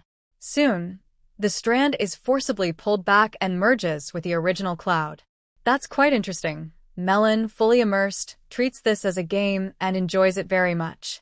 She doesn't notice that she is already exhausted, yet she has persisted through her advancement for so long. She also doesn't realize that the star cloud she is controlling is starting to dissolve. Bang, bang, bang. Melon, are you okay? Comes a knocking sound from outside, followed by Qianyu's voice. I'm fine. Melon suddenly opens her eyes and looks at the window. Oh no! I might have missed breakfast today. According to the college rules, meal times in the cafeteria are limited. If you miss the designated time, even the college mentors cannot help. Although there are restaurants in the trading area, they are very expensive. Even Melon, who is now somewhat wealthy, wouldn't often spend 1 or 2 magic stones just to satisfy her hunger. Muttering to herself, Melon arrived at the door and opened it. Qianyu, thank you for calling me. Otherwise, I would have overslept. Standing at the door was Qianyu. He took a piece of cheese bread wrapped in sheepskin paper from his pocket and handed it to Melon. Suddenly, he sensed an unusual energy fluctuation from Melon's body and widened his eyes. Melon, have you leveled up? Different levels of mages emit different energy waves. Only with special methods can they control it. Since Melon just leveled up, her energy fluctuation was very obvious, so Qianyu immediately noticed. Just recently leveled up. Melon was about to be modest, but Qianyu closed his eyes and said, "Oh no, you've surpassed me now. I need to go back and train right away." After saying that, he turned and ran, disappearing around the corner with a quick sound. Melon was momentarily stunned, then she chuckled softly. During dinner, Melon usually goes to the herb garden first to water all the herbs, then harvests some mature ones, and sorts them properly. It seems I can't keep this stable job for long, but I really should change my environment. According to the Academy's rules, most of these kinds of jobs are handled by informal apprentices. When Melon was promoted to the 2nd level of apprenticeship, she should have handed over this work. But she is usually low-key, so no one paid attention to her, and she just kept going like that. However, once she advances to the 2nd level, the Academy will notice, and her work in the herb garden will be taken back. But this doesn't bother her much. Right now, Melon is thinking about starting to buy spell templates and practicing real spells. Although apprentice wizards can only practice level 0 spells, at least they're a sign of being a wizard. All apprentice wizards can only cast level 0 spells, and reaching level 1 is a sign of becoming a full wizard. As for magic tools, that's a different concept. The use of magic tools by apprentice wizards is also limited by their level, and they can't use tools that are too advanced for them. If a low-level wizard uses a magic tool beyond their level, the worst case is that they might be lost with it.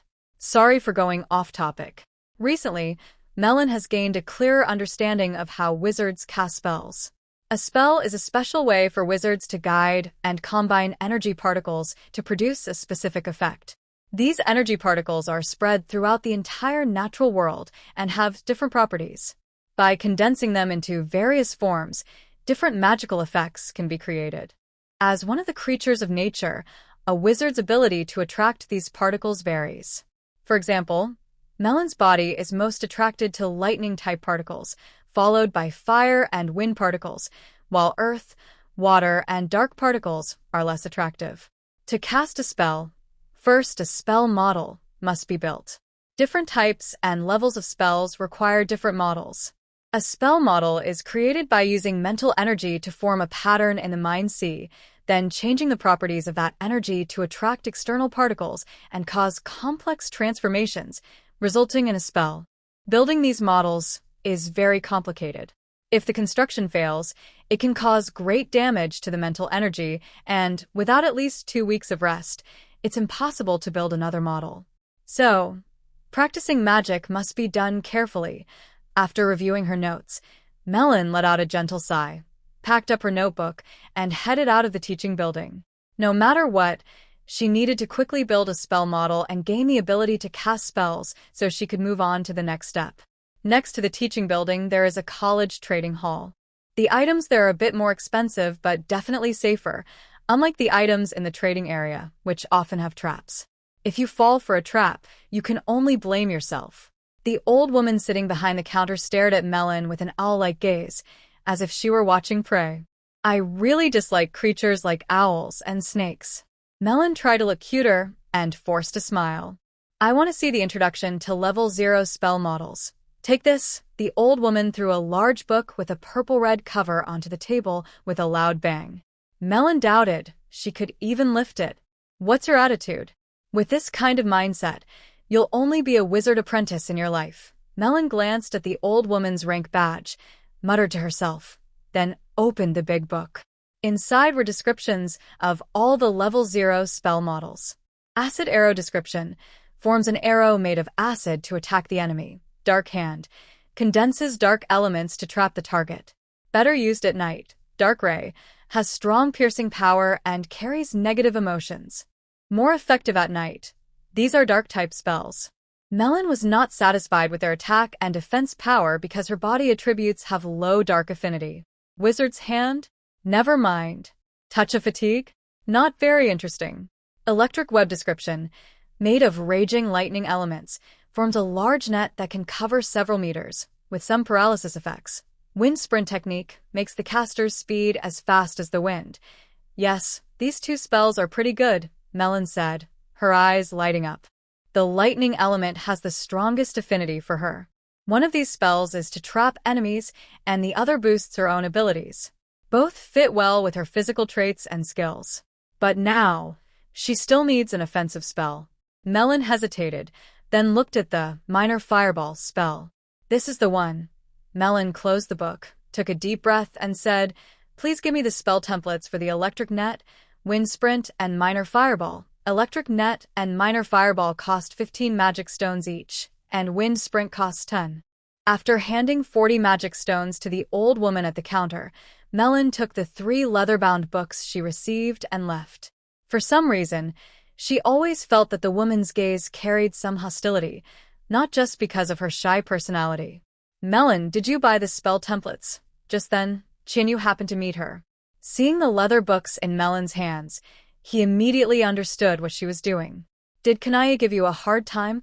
Melon guessed that was the old woman's name. "Why would she give me a hard time? Don't you know?" Chenyu's eyes widened. "Kanaya is Filer's aunt. She always cares a lot about him. If you refuse Filer, you're disrespecting their family. Kanaya isn't giving you a hard time now, but she might have other plans." Melon felt a sudden pang and quickly thanked her, then hurried back to her dormitory. The danger was imminent. If Kania didn't know about her conflict with Filler, or didn't care, that would be fine. But from her look, it was clear she cared a lot. If she didn't set obstacles when Melon was buying spell templates, it meant she was planning to attack her. When would that happen? If she wanted to hurt her enemy, she would do it herself to feel better. Filler was currently facing a bottleneck and was about to advance to a full wizard. What kind of situation was this? Melon thought, if I refuse to be his woman, does that mean I am his enemy? She was angry but also found it hard to believe. What kind of logic was that? But wizards are usually rebellious and don't care much about logic. Melon's main goal now was to learn her spells as quickly as possible and carry out her plan. Back in her dorm, Melon picked up a book about electrical grid spells. The spell book was made from parchment soaked in magical potions. It felt cold and metallic to the touch. The entire book seemed to be one piece, without needing a special spell to open it. It was impossible to read without unlocking it. Mara, Teeny, Ios. Melon softly recited the unlocking spell. The magic book suddenly started to shake and then floated automatically in front of Melon. It slowly turned its pages one by one. Melon focused on reading until she finished, understood, and memorized the content. Only then did the book close itself and fall back into her hands. Building a magic model is similar to creating a rune of will. It must be constructed within the mind sea. However, it is much more difficult, several times harder. An ordinary wizard apprentice usually needs at least 3 months to build a magic model, but Malin clearly didn't have that much time. Fortunately, she had a magical nebula. Her daily meditation time doubled, which likely helped her build the magic model faster. This was her advantage. As long as she used her time wisely, she still had a chance. During the following month, Malin hardly left her house. She bought a lot of food and stored it in her storage bag, not worrying about it spoiling. She stayed in her room, focused on building the magic model.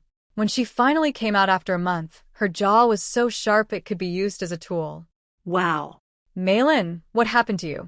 Qianyu looked shocked, almost wide-eyed. It's just tired, Malin replied helplessly.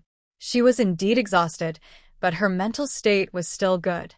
Malin knew very well that without the nebula, she wouldn't have lasted a month, let alone successfully build the magic model. Human limits, after all, are often pushed by necessity. It is the presence of crises that motivates her, and the existence of nebulae ensures her success. Coincidentally, she also discovered another use for nebulae and stars. When stars are combined with prepared spells, they produce a refining effect, greatly enhancing the spell's power. This still needs further testing. Another exciting discovery made Malin even more happy. Nebula energy can blend with the senses, temporarily boosting their abilities. For example, she fused a bit of nebula with her eyes, which gave her a kind of analysis ability, allowing her to see impurities in water. When fused with her ears, she could hear the whispers of insects within a range of dozens of meters. It might sound exaggerated, but the effect was quite clear. After saying goodbye to Qianyu, Malin first went to the college cafeteria for a big meal, then headed straight to the spell testing grounds. When wizards learn and practice spells, they usually don't do it in the laboratory. If they have a wizard tower, the tower naturally has a dedicated spell testing area. Without a wizard tower, most wizards practice in the designated testing zones. The level of testing varies depending on the spell's strength, and it's not free. Either they pay with college points or directly with magic stones. This is the principle of fair exchange in the wizarding world. At this moment, Malin's energy and physical strength had fully recovered. She still looked a bit thin, but that couldn't be fixed overnight. Probably for safety reasons, the academy placed the magic experiment area far away, at the back of the campus. All the walls are made of tough, magic-resistant black stone. On the walls, there are many runes. Malin was too lazy to recognize each one and headed straight for the main gate. Inside the magic experiment zone, there is a large hall. On one side, there is a rest area with many wizard apprentices. Malin's arrival didn't attract much attention, as many people come and go every day, and no one had the time to notice her. Malin glanced around and recognized a few people, but they weren't close, so she didn't bother to greet them. She went directly to the counter. Before the old man behind it could speak, she asked, "I want to do a magic experiment. Is there an available space?" The old man had a good temper. He looked her over and smiled warmly, saying, "We have apprentice and wizard areas. You can only use the apprentice area. Within that, there are public and private experiment zones. The public zone is for experiments with others. You might be disturbed, but it's cheaper. The private zone costs more." "How much does the private zone cost?" Malin asked. Hearing this, the old man's smile grew even more sincere. It seemed she was a wealthy customer. 2 magic stones for 2 hours. If you rent for 10 hours straight, it only costs 4 stones. We also offer services, like food and potions anytime you need. It's very good value for money. Give me a room. Malin threw 4 magic stones to the old man. Okay, please wait a moment. The old man quickly registered and handed Malin a card made of black crystal. Room 21. Please keep your room key. Turn right to enter. Malin nodded and followed the old man's instructions into the magic practice area. The walls on both sides were still made of black metal stone. If they were dismantled and sold, it would bring in a lot of money. The dean of Watercloud Academy would definitely hunt her down if he knew a student like Malin was wasting resources.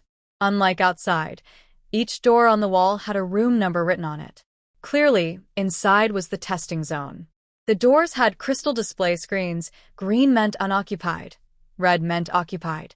Melon noticed that the soundproofing and shock resistance here were excellent, with no noise leaking out. Room 21. Here, Melon easily found practice room 21.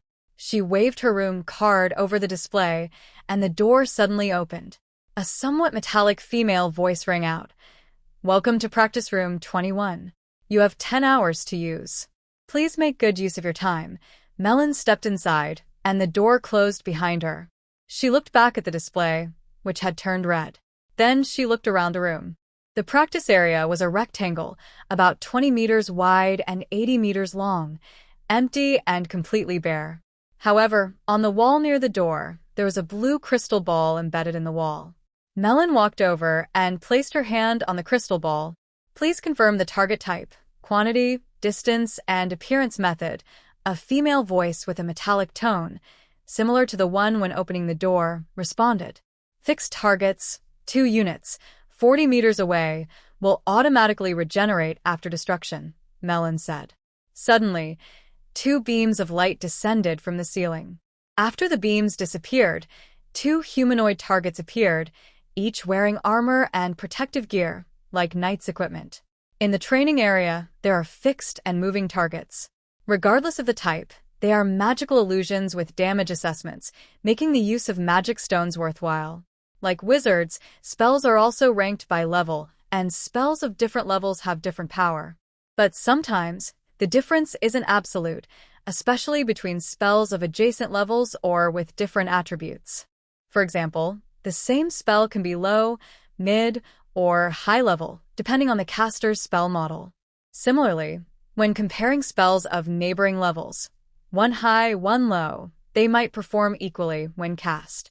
Defense and attack spells are not directly comparable, and spells with opposing attributes can also narrow the gap. In the world of wizards, many variables exist, making it hard to say which is truly stronger.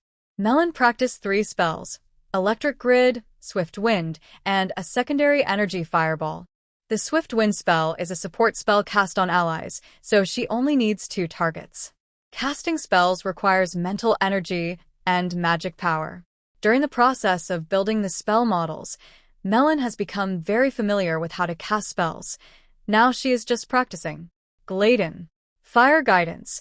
As Melon recites the spell, a fireball the size of an adult man's fist suddenly appears above her right hand, with faint flames swirling around its surface. Go! Melon makes a throwing motion, and the fireball arcs through the air, landing on the right target. With a loud bang, the target surface is immediately engulfed in flames. After a few seconds, the flames fade, and the target disappears. Target 1 has vanished. Damage fully destroys the target. Spell power level. Advanced. A metallic female voice evaluates. It seems Nebula's support is incredibly powerful. This secret must be kept safe. No one should know. Melon mutters to herself and begins casting the second spell. Panmira. Interwoven web. As Melon recites the spell, a blue lightning arc constructs a web that suddenly covers the remaining target. The blue arcs quickly surround the target, taking a moment before fading. This time, the target does not completely disappear, but its armor appears somewhat blurry. The second target was slightly damaged, with minor paralysis effects lasting 3 seconds. The spell's power level is rated as advanced. Not bad. Melon was not discouraged by the minor damage to the second target. The Electric Grid spell is an area attack spell. As a level 0 spell, its attack power isn't high, but its main effects are the binding and paralysis. 3 seconds is enough time to do many things. Also, as the size of the target decreases, its power becomes more focused. These 2 spells may not be the strongest among level 0 spells, but after testing, Melon felt they suited her well. However, in real battles, enemies rarely stand still and let her attack. So, after an hour of repeated spell practice, she stopped to rest, meditated to recover her mental and magical energy, and also reflected on her casting skills and the characteristics of different spells. Second round of testing moving target, Melon said loudly, placing her hand on the blue crystal ball. "Please confirm the test level," a metallic female voice responded. "Level 1 test," Melon replied. Suddenly, a buzzing sound filled the room. A beam of magical light descended from above, forming a shadow of about 50 square meters on the ground. Then, a glow gathered and stretched. Finally, a large gray wolf appeared at the center of the shadow. This is an adult gray Thai wolf. It is cunning, fierce, and incredibly strong. Its skin blends with the bark of trees in the jungle. When it suddenly attacks, it is easy to be caught by it. It is one of the creatures that apprentice wizards least want to encounter during jungle missions. The only thing that reassures the apprentices is that these gray Thai wolves usually move alone or with female monks, rarely forming packs. Of course, the creature in front of them is just a magic illusion. Its attack power is only about 80% of a real gray Thai wolf, and its attacks do not cause actual harm to testers. However, the spell evaluation system in the training room will still give a damage assessment. For Melon, real combat is not unfamiliar. She has been born and raised in the jungle and has even killed 2 gray Thai wolves before. But fighting with magic for battle is a new experience for her. She briefly recalls the fighting style of the gray Thai wolf and confidently steps into the shadowy area. Howl! The gray Thai wolf suddenly roars loudly, and its gray figure rushes forward like a mountain pressing down. Melon quickly dodges, and a fireball appears in her hand. Before the wolf's figure is fully in the air, she hits it with a fireball. Perfect kill. Continue, a metallic-sounding voice asks. Continue, Melon replies, with little excitement on her face. There is no need to fight the gray taipan directly. Using magic to attack it is not very difficult, especially when the beast is attacking. At that moment, the beast is the most fierce, but also the most vulnerable. The key is whether you have a one-hit kill power. In the next few hours, Melon continued practicing in real combat. She even completed the 3rd-level apprentice wizard test. Especially after casting the Gale's spell, her figure darted between 4 gray taipan wolves, moving like a shadowy wind. During her attacks, she not only used magic but also made full use of her magic tools and sword skills, pushing her resources to the limit. After 10 hours, although Melon took a stamina potion, she was still sweating heavily and looked pale. People who didn't know might think something was wrong with her. Nowadays, there are fewer girls willing to fight so hard, the old man behind the counter said as he watched her leave the magic experiment area. After leaving the magic experiment zone, Melon headed straight to the trading area and went to Heller's small shop. Congratulations, Melon. On reaching 2nd-level apprentice, Heller greeted her with a big smile.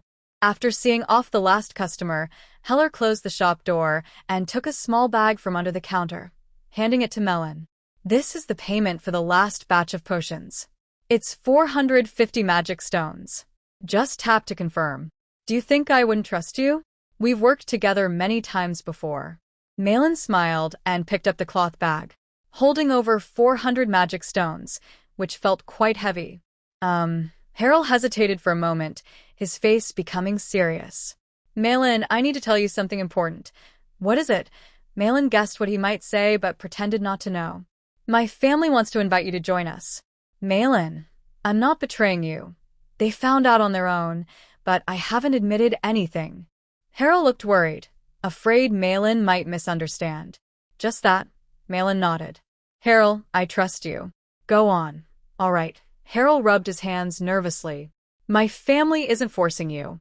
They only promise that if you join us, the File family's issues will be handled by us. Otherwise, we won't interfere. Harold, what do you think? Melon asked.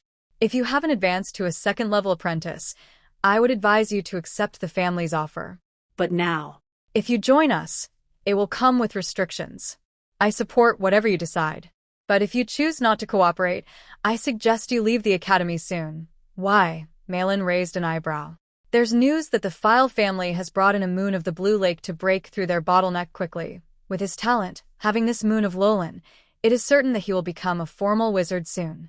If you do not leave, they will definitely harm you, and even the dean would not argue with the File family over this matter. Hell said. I understand. Thank you, Hell. I will remember this kindness. Melon nodded. The Moon of Lolan is a high-level potion, especially helpful for apprentice-level wizards trying to reach the next stage. As Hell said, if I have any plans, I need to carry them out sooner rather than later. After leaving Hell's shop, Melon walked in deep thought. Unknowingly, she arrived next to a restaurant. A rich aroma wafted into her nose, making her stomach growl. She turned around and went inside. The world is big, and eating is the most important thing. As she finished her meal, Melon's worries eased a lot. Just as she was about to leave, she overheard a conversation. I heard that the 100 Herbs Cottage is going to be forced to disband. Humph, they offended a third-level wizard. Unless they want to die, disbanding is the only option. Although the 100 Herbs Cottage isn't as famous as our Water Cloud Academy, it has a history of nearly 10,000 years. They probably have many secret techniques and potion recipes. Hearing the words, potion formula, Melon immediately became alert. She glanced at the two people speaking. They looked unfamiliar.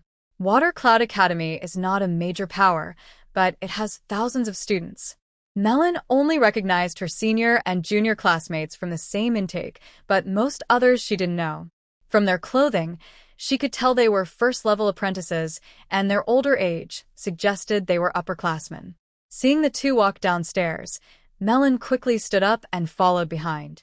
When they reached the street, she quickened her pace and called out, "Excuse me, senior students, please wait." The two stopped and looked at the girl blocking their way, hesitating. "I am Tia, a second-level apprentice. I overheard your conversation just now and would like to ask a few questions." Melon openly released her aura as a second-level wizard apprentice. Of course, she didn't use her real name, but made up a fake one. It wasn't because she was scheming, but because her real name was too well known among apprentices, and revealing it might cause trouble. In the world of wizards, strength is everything. Without showing enough power, you won't be taken seriously, let alone get information. Although the two are officially apprentice wizards, they are only at level 1. Seeing this talented and beautiful young apprentice girl ask so gently, all their worries were immediately thrown aside. They quickly put on friendly smiles and said, "Oh, it's Senior Sister Tia. May I ask what you want to know, Senior Sister?" Hearing their titles, Melon found it amusing. These two are already in their 20s, but still try to act young in front of her. Truly. Melon finally understood the pride of being powerful and respected. Honestly, it feels pretty good. But she kept a calm face and smiled, asking, "You are too kind. How should I address you?" "I'm Zulu," one said. "And I'm Yesho," the other added. "All right, let's sit over there." Melon pointed to a nearby small leisure square. "Okay." They agreed without hesitation. This isn't because they are easygoing or friendly. It's because they are wary of Tia, the level 2 apprentice. Tia, who claims to be a level 2 apprentice, looks young, about 14 or 15, and has already become a level 2 apprentice. She is considered a key member of the academy. Such an apprentice is not only valued by her mentor, but also has a great chance to advance to level 3, or even become a full wizard. The two of them thought confidently. In their eyes, Melon has a bright future. Naturally, they wouldn't neglect someone like her. In a quiet corner of the small square, 3 people sat down. After a casual chat, the person named Zuluo couldn't hold back and asked, "Tia, you called us over. What do you want to talk about?" "Hehe, just asking. I overheard you two talking earlier about the disbanding of the 100 Herbs Cottage. I was a bit curious." "Oh, so that's what it's about." Zuluo sighed in relief and changed to a relaxed, slightly proud look. "I can't say for sure about everything, but I am quite well informed at the academy. This news hasn't spread yet, so no wonder Senior Sister you didn't know." "Hehe, I was just about to ask. Generally, powerful wizards tend to act confident when dealing with weaker ones." Melon, who is naturally beautiful and friendly, made Zuluo feel very comfortable. He spoke openly and in detail, explaining the whole story. The Water Cloud Academy is said to be based in the Water Cloud Forest. However, their influence doesn't extend deep into the region. Their strength in this area is average, better than some, but not the strongest. The strongest is Dinosini, who is said to have a few elders with second-level wizard strength. Most other mentors are first-level wizards. This force is quite formidable. While not the strongest, they are not to be underestimated. In a radius of tens of thousands of miles, such a power is rare. They may not dominate or expand aggressively, but they can defend themselves and avoid being bullied. Of course, within this several thousand-mile radius, there are not only the Water Cloud Sect's wizard forces. Aside from wandering wizards, there are about 7 or 8 small wizard groups, including the 100 Herbs Cottage. If we say that the Water Cloud Sect is a second-tier force in the wizard world, then the 100 Herbs Cottage is probably a 5th tier, or even an unranked group. It has quite a few members, over 1,000, but only 4 or 5 official wizards, with the strongest being only at the peak of the first level. A wizard group's main strength comes from its official wizards. Apprentice wizards are more like reserves. In battles that threaten the group's survival, apprentices' power is almost negligible. So, even though the 100 Herbs Cottage has many cultivators, its strength is far below that of the Water Cloud Sect. However, recently, this small group offended a 3rd-level wizard. The details are unclear to most people, except those involved. But one thing is certain, the 3rd-level wizard was very angry and declared that within a month, the 100 Herbs Cottage would be expelled. When a wizard is angry, they can cause great destruction. Every time a wizard advances to a new level, their strength changes completely. It is a real leap forward. When facing an angry 3rd-level wizard, even if 100 or so people from the 100 Herbs hut rush forward arm in arm, they are just adding to the number of casualties. Other wizard factions would not bother to mediate for moral reasons. In their view, avoiding trouble that could bring disaster is the smartest choice. For the 100 Herbs hut, this was a huge problem. After a series of efforts and careful thought, they finally made a painful and helpless decision: dissolution. This was their only way to avoid the bloodshed. Dissolve? Malin was stunned. Does that mean we can avoid the disaster? The 3rd-level wizard will stop killing? Of course. Zhu Luo looked at Malin with some surprise and asked doubtfully, has Senior Sister not heard of the rules among wizards? Rules? I know the rule that strength is respected, Malin said casually. Yes, that's what Senior Sister mentioned. But in the wizard world, there is an unwritten rule. Unless it's a blood feud, if opposing forces dissolve and their magical lineage is broken, the other side can only seek revenge from the individuals involved, not others. Of course, if they have enough strength or don't mind becoming enemies of the wizard world, they can cause trouble for everyone, but that's not a wise decision. Zhu Luo seemed very familiar with this kind of information and explained it clearly. The cruelty of the wizard world is well known. Since Malin joined the academy, she has been influenced by it. Even though the academy forbids open conflicts, violent incidents happen from time to time. This is not to mention the law of the jungle outside the academy. Sorry for the late update today, due to personal reasons. The schedule remains unchanged from now on. As for what Zero said about rules, those are just excuses for people without the strength to challenge them. Most wizards are impulsive and wouldn't bother to follow rules if they had the chance. Of course, these rules have a good side. When the tradition is broken, it's almost impossible to restart it. This is a small reward for those wizards who are willing to follow the rules, giving them peace of mind after their traditions end. Selling off the organization's assets is one way to do this. But according to Zero, the truly valuable items have probably already been taken by those behind the scenes. Not much will be left to sell. Sell everything? So, a trading fair is coming up? Who can participate? Malin immediately became interested. Anyone can join. When this news reached our Shueyan Academy, it was mostly kept secret by the higher-ups. Wizards within thousands of miles around were shaken up. They're preparing to take part in this trading fair. Zuro's words faded into the background for Malin. She was already thinking about this matter. Each wizard faction has its own strengths. For example, the Water Cloud Institute is known for combat. Its students often practice both magic and martial arts because the surrounding environment favors such training. If a Water Cloud student were only a wizard, they would be more likely to have accidents. The 100 Herbs Cottage mainly focuses on growing medicinal plants and making magical potions, and it is well respected among nearby wizard groups. Melon also has saved a lot of magic stones. If she is lucky, she might buy potion recipes or magical tools, which would help her with her plans. After Zuro finished speaking, Melon asked, Zuro, when and where will the trade fair be held? Really? You're going too, sister? Zuro asked. Hee hee, it's a big event. If I have the chance, I definitely want to go see it, Melon said openly. Anyone with common sense would know that no wizard would find it boring to ask about such things. If she pretended to be indifferent, it would seem strange. Her honest answer made the two people like her more, and they answered her question again. The 100 Herbs Cottage Trade Fair will be held in half a month at 100 Herbs Valley. You can take a flying carpet from the academy to Shibuya town, which is about 16 or 17 miles from the valley. Then, you can hire a carriage or walk to reach 100 Herbs Valley. Thank you both. When you have time, I'll treat you to tea, Melon said, standing up to leave. On the way back, she had already decided to take this opportunity to produce more potions for sale. To gather more magic stones, she planned to sell those calming potions quickly. It now seemed that Hel was trustworthy. As long as he could help her hide things for a while, once her plan was in motion, no one would be able to find out.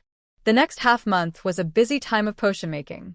She not only brewed and purified a large batch of potions, but also cleared out her old stock that she didn't need for now. Of course, the high-quality potions related to her plan, like top-grade calming potions, she kept for herself. She also needed to practice her skills, and she was determined to keep those high-quality calming potions. Are these all your creations? Even the calming potions, Hel was shocked, his mouth wide enough to hold a fist. Just low-grade ones. I only brewed a few mid-grade ones by chance, Melon said casually. Seeing Hel's surprised expression, she secretly felt happy. By chance? Many potion makers wish for such luck, but can't find the way. Hel shook his head and suddenly said, Melon, if you just share your achievements in potion making, even if you don't want to join any faction, reporting this to the academy would earn the dean's protection. That would be like a bird in a cage. The only difference is the size of the cage, Melon replied calmly. Not becoming a formal wizard means risking being manipulated at will. Whether it is the academy or the Filer family, neither will allow themselves to advance to become official wizards without a chance to break free from their control. She was already disappointed with this academy. I don't ask for anything else. Please help me keep this news secret for at least 2 months, Melon requested. No problem. My shop reports every 3 months, her replied. He vaguely guessed Melon's plan, but didn't say anything outright. Thank you, Melon said gratefully with a smile, then took her magic stone and left. A formal apprentice wizard needs to request leave from the academic office when leaving and cancel the leave when returning. Melon was no exception. Once everything was ready, with only 2 days until the trade fair, she quickly took all her belongings and headed to the 100 Herbs Valley. Shibuya town is a densely populated town with countless waterways, lakes, and canals. The weather has always been good, making it ideal for rice planting. It is the top grain-producing area nearby, with very developed transportation, serving as a waterway hub and a major trade route. Every year, countless merchants and travelers pass through, greatly boosting local commerce. Most importantly, there are wizard forces around Shibuya town, so ordinary bandits rarely dare to target this place. Although small, Shibuya town has all essential facilities, with many carriages, docks, and boatmen spread throughout the city. There are many boatmen, laborers, and dock workers in this line of work, numbering in the thousands. Jike is one of them, earning his living at the dock. Although Jike looks rough and unkempt, it's clear he's not a good person. However, because he's good at reading people and flattering others, he has become a small gang leader at the dock. He commands dozens of laborers and porters, making a living by helping merchants move goods and luggage. As usual, when his men see him approaching, they immediately greet him respectfully. Are you all just standing here? Not working? Jike adopts a serious look, but his appearance makes him seem more like a clown. If he weren't so ruthless, his followers would have lost control long ago. Stop wasting time and get to work now, a burly man shouts confidently from the front. Of course, these people aren't the ones doing the actual work. They are responsible for maintaining order here and making sure no other underground groups take their share of the income. Jike, like a fierce beast patrolling his territory, walks around the dock happily. The burly man follows him closely, like a dog following its owner. Suddenly, Jike stops. The man behind him almost bumps into him. He stops nervously, looking at his boss with confusion. Such a lively girl. Jike's eyes light up with a familiar look that all men recognize, and a faint smile appears on his face.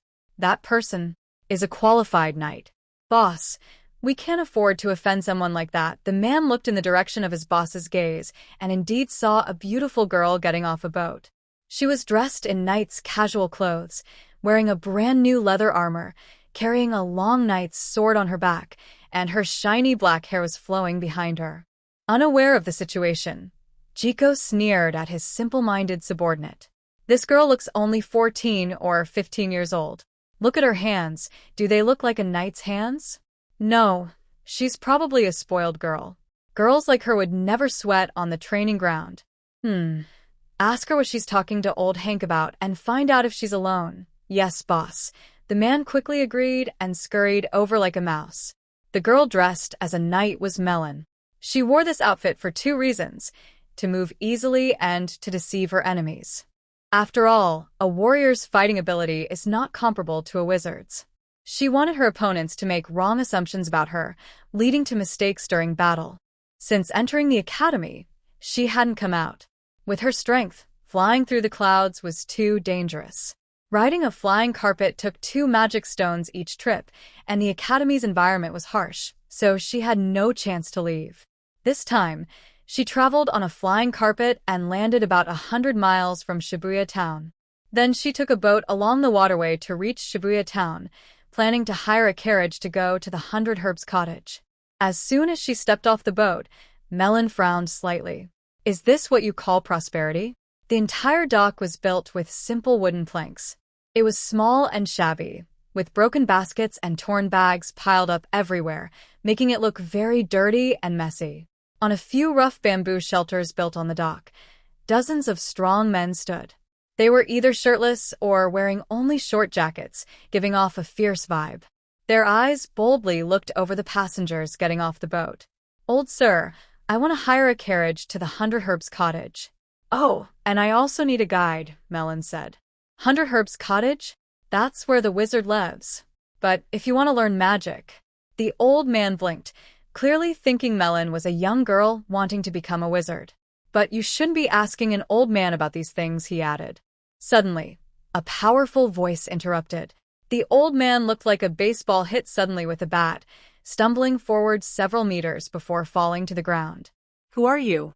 Melon looked cautiously at the large man who suddenly appeared in front of her, resembling a bear. She stepped back a few paces and observed him. I am the person in charge of this dock. If you want to hire a carriage or find a guide, just ask me. My name is Fak. The man, resembling a bear, nodded and bowed, looking a bit comical. Melon looked at him with some hesitation before slowly nodding. All right, I will go to the 100 Herbs hut. I need a carriage and a guide. Of course, no problem. The guide is easy to arrange, but the carriage will need to wait a little while, Fak replied with a forced smile. His eyes flicked slightly. May I ask, how many of you are there? Melon immediately became alert. Why do you ask? Just a few people. Small groups are easier to arrange a carriage for. If the carriage is too big, it costs more. Fak's head didn't seem as rough as his appearance suggested. He spoke in a clear, orderly manner. It's just me, Melon said. Please wait a moment. Fak explained that he was looking for a carriage, but in fact, he was reporting to the boss. Boss, that woman hardly has any luggage, not like a fat sheep, Fak reported to Jike. By then, they had moved to different positions to avoid being noticed by Melon. Stupid, Jike raised his hand and gave Fak a smack on the head. Her sword and leather armor aren't cheap. A well-born, beautiful girl is already worth a lot. If she's heading to the 100 Herbs hut, she probably doesn't even know about the recent trouble there and just wants to learn magic. We can follow her on the way. When Fak left with a cup of tea, he brought a small carriage. It wasn't big, but enough for one person. Where's the guide? Looking at Fak pulling the carriage over, Melon frowned and asked. I am both the driver and the guide. Please get in the carriage, Fak said politely, helping to open the door. I didn't expect you to be so versatile. Melon smiled slightly, leaning forward as she got into the carriage. Please sit comfortably, Fak said with a gentle smile, closing the door, then quickly jumping into the carriage and driving out of the town. Hey! From a distance, the old man Hank, who had already gotten up, watched the carriages back and sighed heavily. He could guess the girl's fate, but he had a family and didn't want to die or see his loved ones hurt. So he pretended nothing was wrong. The carriage soon left Shibuya town. At first, Melon was curious and looked out the window at the scenery, but gradually she noticed that the roads the carriage was taking became more remote and there were fewer people. She frowned slightly. Even without much experience traveling outside, she knew most wizard groups settled in deserted places. But the places they passed definitely weren't normal roads, so she immediately signaled to stop. The carriage responded quickly, and she heard the driver jump down and footsteps approaching. Then Fak's voice came from outside. "Miss, please get out." With a soft creak, the door opened and Melon stepped out. She looked around carefully and asked in a serious tone, "What kind of place is this?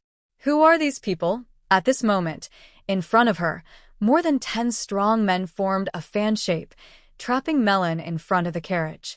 These men looked familiar, each holding either a short sword or iron chains, with mischievous smiles on their faces. Melon sighed, already knowing their intentions without asking. She didn't expect that just after leaving Shueyan Academy, she would encounter a scheme to steal her belongings and harm her. The world is truly full of surprises. Little girl, don't blame us for being ruthless. If you cooperate and surrender, we won't hurt you, said Melon, turning her head to see 3 or 4 more people appear. Leading them was a man about 40 years old, with a sneaky look, named Jike. Jike had done similar crimes before, murder and theft for profit. He and his men understood that as long as they did the job cleanly, leaving no witnesses, even if someone investigated, they wouldn't find anything. After all, many people go missing here every year, and it's impossible to find them all. After speaking, Jike no longer hesitated. He waved his hand, and Fak immediately led a dozen strong men, brandishing weapons, and viciously charged at Melon. As the saying goes, a wild punch can knock out the master, and in their eyes, someone like Melon, a rookie just starting out, would probably panic and not even be able to draw her sword when faced with such a scene. I must say, it's a pity these guys didn't become wizards. At least they guessed one thing right. Melon didn't draw her sword, but a burst of lightning shot out from her hand. The lightning net spell. A large web of intertwined arcs of electricity, trapping the charging thugs all at once. Luckily, the one at the front, Fak, managed to escape. However, he seemed frozen in place, as if under a paralysis spell, standing still with his right toe touching the ground, holding a dagger slightly back. His pose was quite good, but sweat was streaming down his face, ruining the overall look. The sound of painful whimpering replaced the excited shouts. Still, the thugs felt the deepest fear. Though the electric shock caused physical pain, what was more terrifying was the fear of facing a wizard. Jiko and his bodyguards were outside the range of the lightning attack, but they didn't look much better off than Fak. This is just playing around. Why would a wizard dress up like a knight, and so childishly at that? Isn't that just inviting trouble? You dare to run. Melon didn't care about Fak just a short distance in front of her. Her gaze shifted to Jiko, who was about to flee. Try it, see if you can run faster than I can kill. Please, my lord, have mercy. Jiko suddenly fell to his knees, tears streaming down his face, acting as if he were the real victim. Without needing to question, Melon knew that this guy probably had taken many lives. Even his subordinates had likely been involved in bloodshed, and killing them would be justified. But Melon was not yet cold enough to kill as easily as killing a beast. After a moment of thought, she said, "Whoever kills him will become the ruler of the underground forces in Shibuya town." This sudden statement stunned everyone. Even the thugs, who had been badly burned by the electric grid, stopped their screams and looked angrily at Jiko, who was kneeling and begging for mercy. "No, no, sir." Jiko reacted quickly, realizing what was happening. Seeing the fierce, wolf-like eyes of his former subordinates, he scrambled backward on his hands and knees. Whoosh! Fak, who had been standing in front of Melon in a daze, suddenly rushed toward Jiko with incredible speed. Before he reached him, his dagger flashed like a cold light and shot out, hitting Jiko's throat. Blood spurted out immediately, splashing onto the guards who had just rushed forward. Ugh. Ugh. Jiko's face showed pain, but a strange smile appeared at the corner of his mouth, as if mocking that they had been a moment too late. Then, this once dominant villain of Shibuya town was completely dead. At this moment, the effects of the electrical grid magic had worn off. The villains, though exhausted from the ordeal, had long since stopped feeling pain. Only fear remained. Although Melon did not continue to attack, she also did not say she would let them go.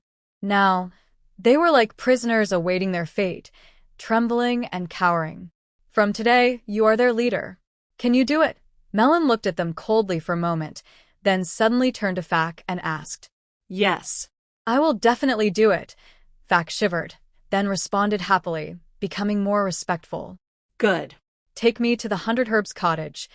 Melon was too lazy to use threats or kindness. The underground forces in such small places had no strong backing. If she really angered them, she could destroy them in minutes. The 100 Herbs cottage is located in the 100 Herbs Valley, about 10 miles from Shibuya town. It is always covered in thick fog, making it impossible to see anything with a hand in front of you. Normally, fog in the mountains is common, but a place covered in such dense fog all year round is quite unbelievable. At first, some brave villagers dared to enter a few times. But strangely, every time someone went in, they would lose their way without realizing it. Yet, not long after, they would somehow find their way out of the fog and return to where they started, which was very surprising. Because the fog was so strange, and entering it usually didn't cause serious trouble, more villagers eagerly went inside to solve the mystery. However, it seemed their actions angered the beings within the fog. Since that day, villagers who entered the fog no longer could leave immediately. They were trapped for 2 or 3 days, exhausted and weak from hunger before they could escape. Some even saw monsters that spat fire and mist inside the fog. After that, no one dared to enter the fog again until a plague spread outside the mountain. A dozen wizards came out of the fog to help the villagers, revealing that a group of mysterious wizards lived there. An hour later, the carriage arrived near a forest not far from Baichao Valley. After Melon quietly gave instructions to Fak, she got out of the carriage and entered the forest. Fak respectfully waited outside until Melon disappeared from sight. Then he drove the carriage back to Shibuya town. As for how he reorganized Jike's remaining forces in Shibuya town, that is not worth mentioning. About 10 minutes later, Melon came out of the forest and approached the foggy area. This fog was definitely not natural. It was created using a formation that used local natural conditions. Strictly speaking, this barrier was not aimed at wizards but at ordinary people, serving also as a warning. Melon walked in without hesitation. The illusions created by the mist disappeared automatically as soon as they touched her energy fluctuations, revealing a clear path. After walking more than 100 steps, she left the mist area and entered a mountain valley. Although the entrance to the valley was narrow, inside it was a different world. The space was quite large, with big buildings straight ahead and fields all around. The fields were filled with various herbs, many of which Melon had never seen before. The entire valley was lush with green grass and blooming flowers, and the scenery was very beautiful. There was no dark, scary atmosphere like at the Water Cloud Academy. Many wizard apprentices were nearby, pointing at the herb gardens or whispering among themselves. "Miss, are you here for the trade fair?" A tired voice suddenly spoke from nearby. Melon turned around and saw a wizard apprentice with a welcoming badge on his chest. He looked tired and appeared behind her. And he was a 3rd-level apprentice. Seeing his appearance, Melon suddenly found it funny. A 3rd-level wizard apprentice walking outside was quite respected. But now, thinking about it, it didn't seem strange. Her own group had disbanded, changing from an organized group to a wandering apprentice without organization.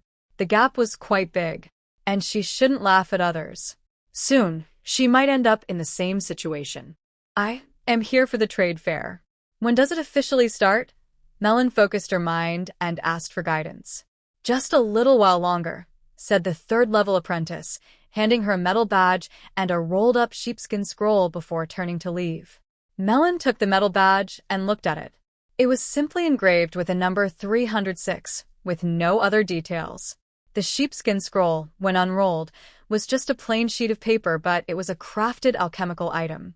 The writing inside was clear and visible, mainly listing rules for participating in trade fairs and a list of items for sale. As Melon expected, many valuable items had already been bought or reserved by powerful groups or official wizards. For example, in the 100 Herbs Valley, almost entire batches of medicinal herbs had been purchased, leaving only some less desirable ingredients. The more expensive potions, magical tools, scrolls, or training methods were also mostly gone, replaced by common goods or items that seemed to have little value, so much so that even appraisal was skipped. There are a few good meditation techniques left and some potion formulas too. Seeing the last few items, Melon's expression improved. At least, the things she was interested in were still there.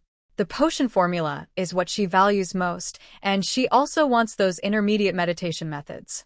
Although her current meditation method is advanced, it is only a basic level. With it, she can become a formal wizard, but to advance further, it's not enough. She needs to join another organization that can provide her with more training resources, but such opportunities are hard to come by. So, she must prepare early. The official trading fair is held in the evening. During this time, wizards attending the fair can trade freely. After wandering through the herbal gardens for a while, Melon arrived at the busiest temporary trading area in the valley. Most stalls here are run by apprentice wizards from the 100 Herbs Hut. There aren't many full-fledged wizards from the hut, and they are skilled in potion making. Besides those who had to flee, most of them are recruited by other forces. Even among these apprentices, many are good at making potions, so their future doesn't look bleak. It's also a good chance to gather more magic stones, which will help prevent shortages in the future. Most trades here are potion-related, and Melon even saw some wizard families openly recruiting potion makers. Melon herself is a potion maker, but she doesn't value the potions themselves. She cares more about the formulas and the inheritance. However, those who have the formulas won't sell them easily, and as for the inheritance, well, she doesn't really expect to get it. Hey. Be careful. If you stain my manuscript, you'll have to pay for it. A girl's displeased voice came from nearby. Manuscript? Mayleen's mind moved. All morning, she had only seen potions and herbs, not even a scrap of paper. She didn't expect there to be manuscripts for sale here. Maybe it was a lucky find. She walked toward the girl's stall. There were a few bottles of basic potions, like stamina and hemostatic potions, but Mayleen's eyes only briefly glanced at these and quickly focused on the girl's sheepskin book. Hebrew? Maylin almost blurted out. But she was stunned. This is a very old language. Since the earliest gods came from the Hebrew race, this language is also called divine language. After the gods left the wizards' world, their race was wiped out along with their faith by wizards. Over many years, only some ancient wizard groups kept records of Hebrew writing and history. So the question is, not only does Maylin know the origin of Hebrew, but she also recognizes these characters. Where did she learn this knowledge? The star cloud. Just as Maylin's gaze passed over the pages of the sheepskin book and she wondered about the strange characters, the star cloud automatically provided this information. This was even more shocking to Maylin than the information itself. A girl's voice sounded in Melon's ear. Melon looked up and saw the girl staring at her with a curious expression. I want to ask how much you sell stamina potions for?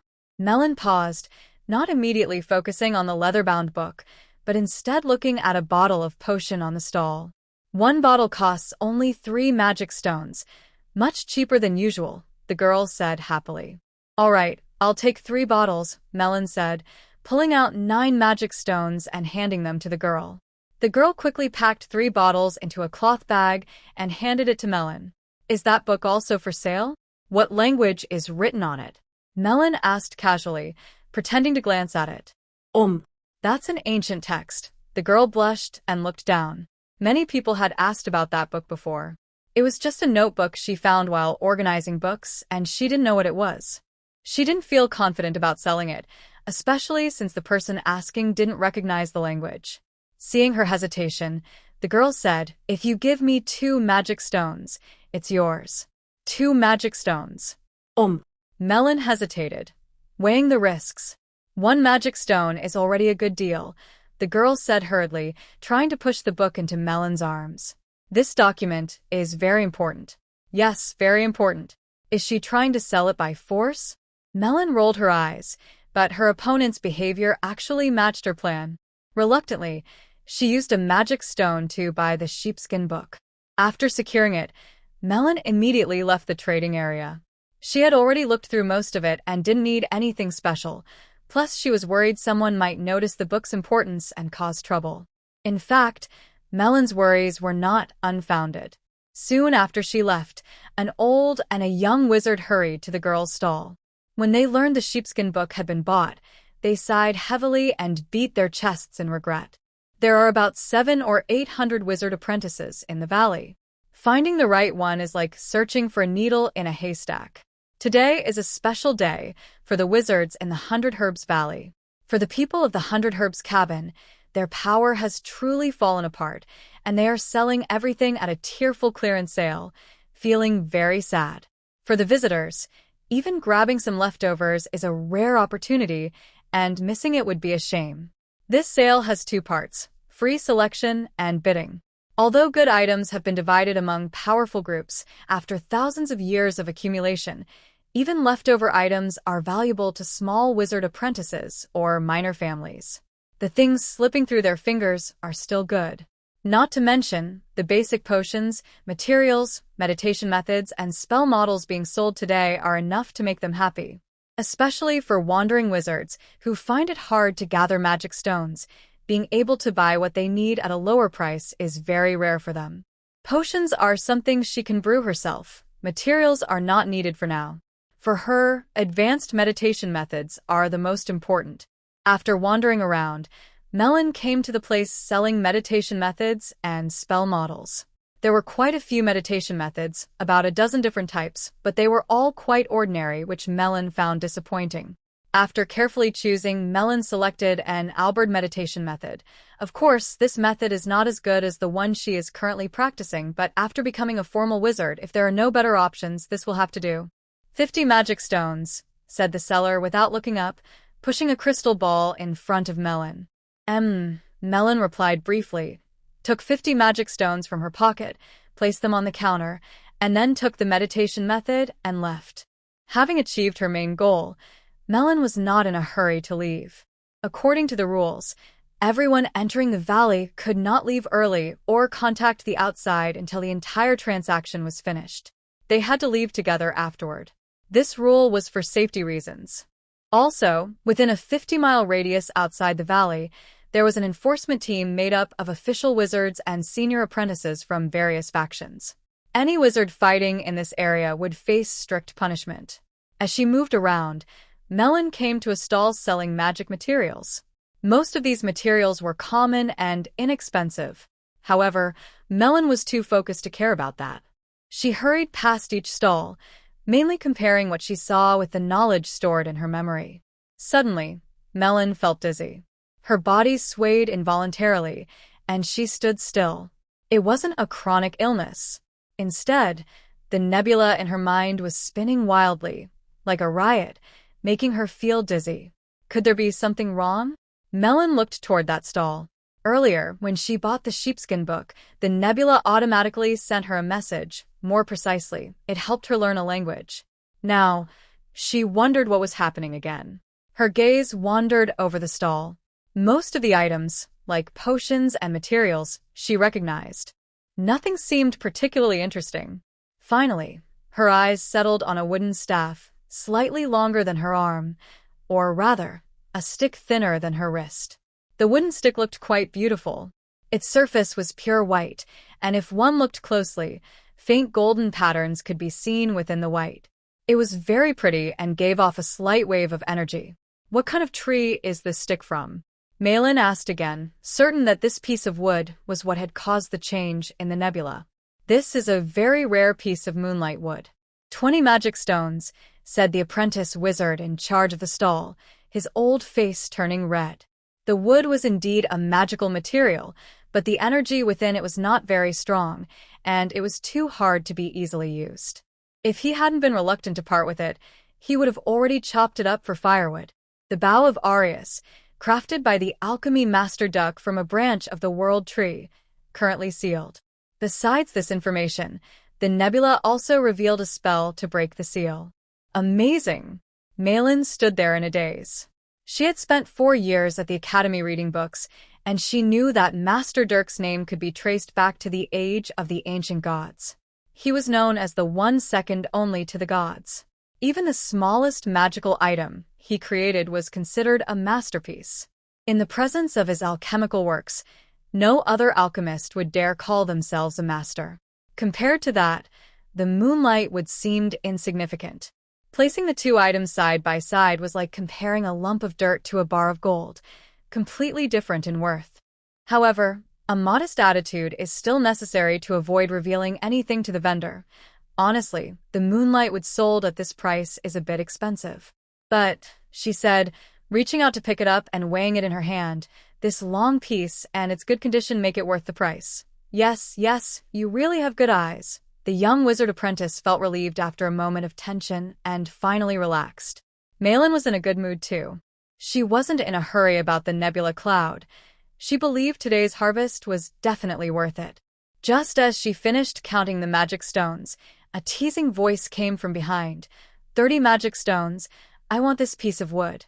Malin's face immediately darkened. She didn't expect that the final deal would encounter a problem. She adjusted her expression slightly, turned around, and saw a young man in his 20s standing there. From his energy fluctuations, she guessed he was a second-level wizard apprentice. With a loud bang, a bag of magic stones was thrown onto the stall, and the young man reached out to grab the wood. Wait a moment, Malin said, raising her hand to block him. Why? The young man, sensing her strength, looked proud. Do you understand the rule of first come, first served? Malin was too lazy to argue with someone like him. Judging by the situation, both sides would probably end up in a fight, so there was no need to pretend to be polite. The Riser family is a small wizard family, with few members. Not many are full-fledged wizards, but the head of the family is a first-level wizard, just one step away from becoming a second-level wizard. The information about the Riser family flashed through Malin's mind. She didn't say much, and took out a magic stone from her pocket. 40 magic stones, I'll buy them. If the stall owner had already put away the magic stones and the items had already reached Malin, then the young man could only forcefully take them, regardless of how many magic stones he offered. But since the transaction was not yet completed and everything was uncertain, Malin could only try to raise the price to attract the stall owner. The young man's eyes widened in anger as he looked at Malin. No wonder. Although the Riser family couldn't compare to forces like Shueyun or Baichao Cottage, they were definitely not on the level of wandering wizards. Malin's equipment was self-made and bore no mark of Shueyun, so the young man naturally looked down on her and didn't think she dared to oppose a wizard family. Could it be that this girl isn't a wandering wizard but belongs to another family or a wizard organization? I am Comb Riser. May I ask your name, miss? The young man tentatively introduced himself, hoping to glean her identity from her name. If you have no other intentions, this piece of wood is mine, Malin said, not bothering to reveal her name, and reached out to take her things and leave. Wait a moment. Comb carefully examined Malin from head to toe, a hint of hostility flashing across his face. I'll offer 50 magic stones. 60, 80, 150, Malin clenched her teeth, looking angry, as if she was upset with the other person rather than truly interested in the piece of wood. This was her careful strategy. She was sure that even if the other person thought this piece of wood was unusual, they wouldn't recognize its true origin. This branch from the world tree and the moonlight would have very similar patterns, but their value is very different.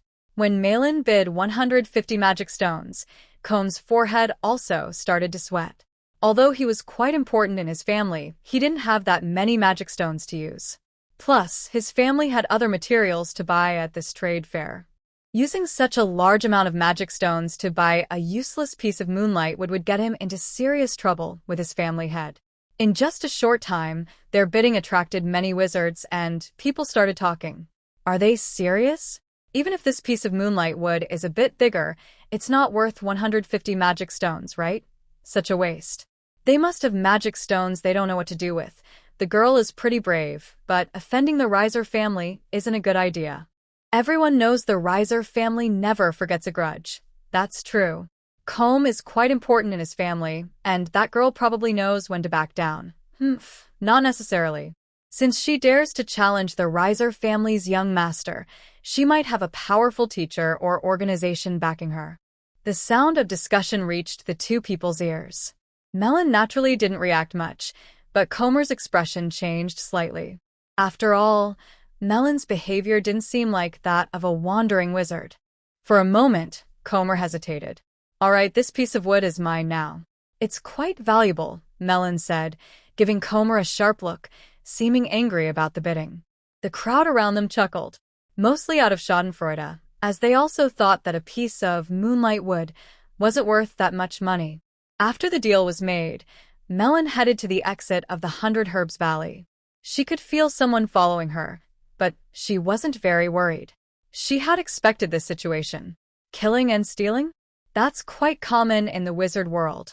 Even among students of the same academy, it's not unusual. Melon could sense that more than one person was following her, which meant they probably weren't sent by the same person. Prepared for this kind of situation, Melon quickly moved through the crowd as it got dark and the valley was just beginning to close in. Her years of training and experience fighting wild animals in the wild made it easy for her to outrun those weaker than her. In no time, she had left her pursuers far behind. After leaving Baichao Valley, Melon immediately took a calming potion.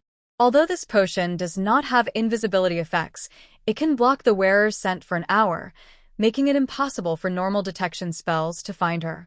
After drinking the potion, Melon quickly hid in the forest and finally stopped in a small valley.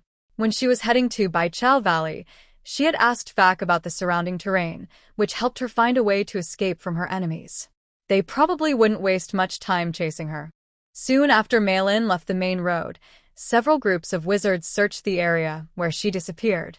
Some suspected she had entered the nearby woods to hide, but Melon left no footprints or scent. After thorough checks, they had to give up and leave disappointed. At such times, they could also become targets for other wizards. Melon didn't care about their disappointment. She stayed in the valley, trying to unlock the sealed Artemis bow. She began reciting the spell to remove the seal. Black runes flew out from the bow, and the true shape of the Artemis bow slowly appeared before her eyes. The bow is about 1.5 meters long.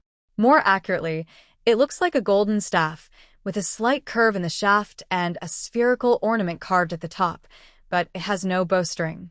When the seal was fully lifted, Melon sensed that the surrounding elemental energy suddenly became richer and softer, making it easier for wizards to absorb. Even for witches who do not worship the gods, the world tree must be respected because it is the foundation of every world. When the world tree withers, the world will head toward destruction. This is simply a magical tool for training. Melon clearly understands the significance of such a treasure, but her main concern now is the offensive power of this magic tool. When she unsealed it, she also learned the spell to use the Artemis bow. The spell is in Hebrew.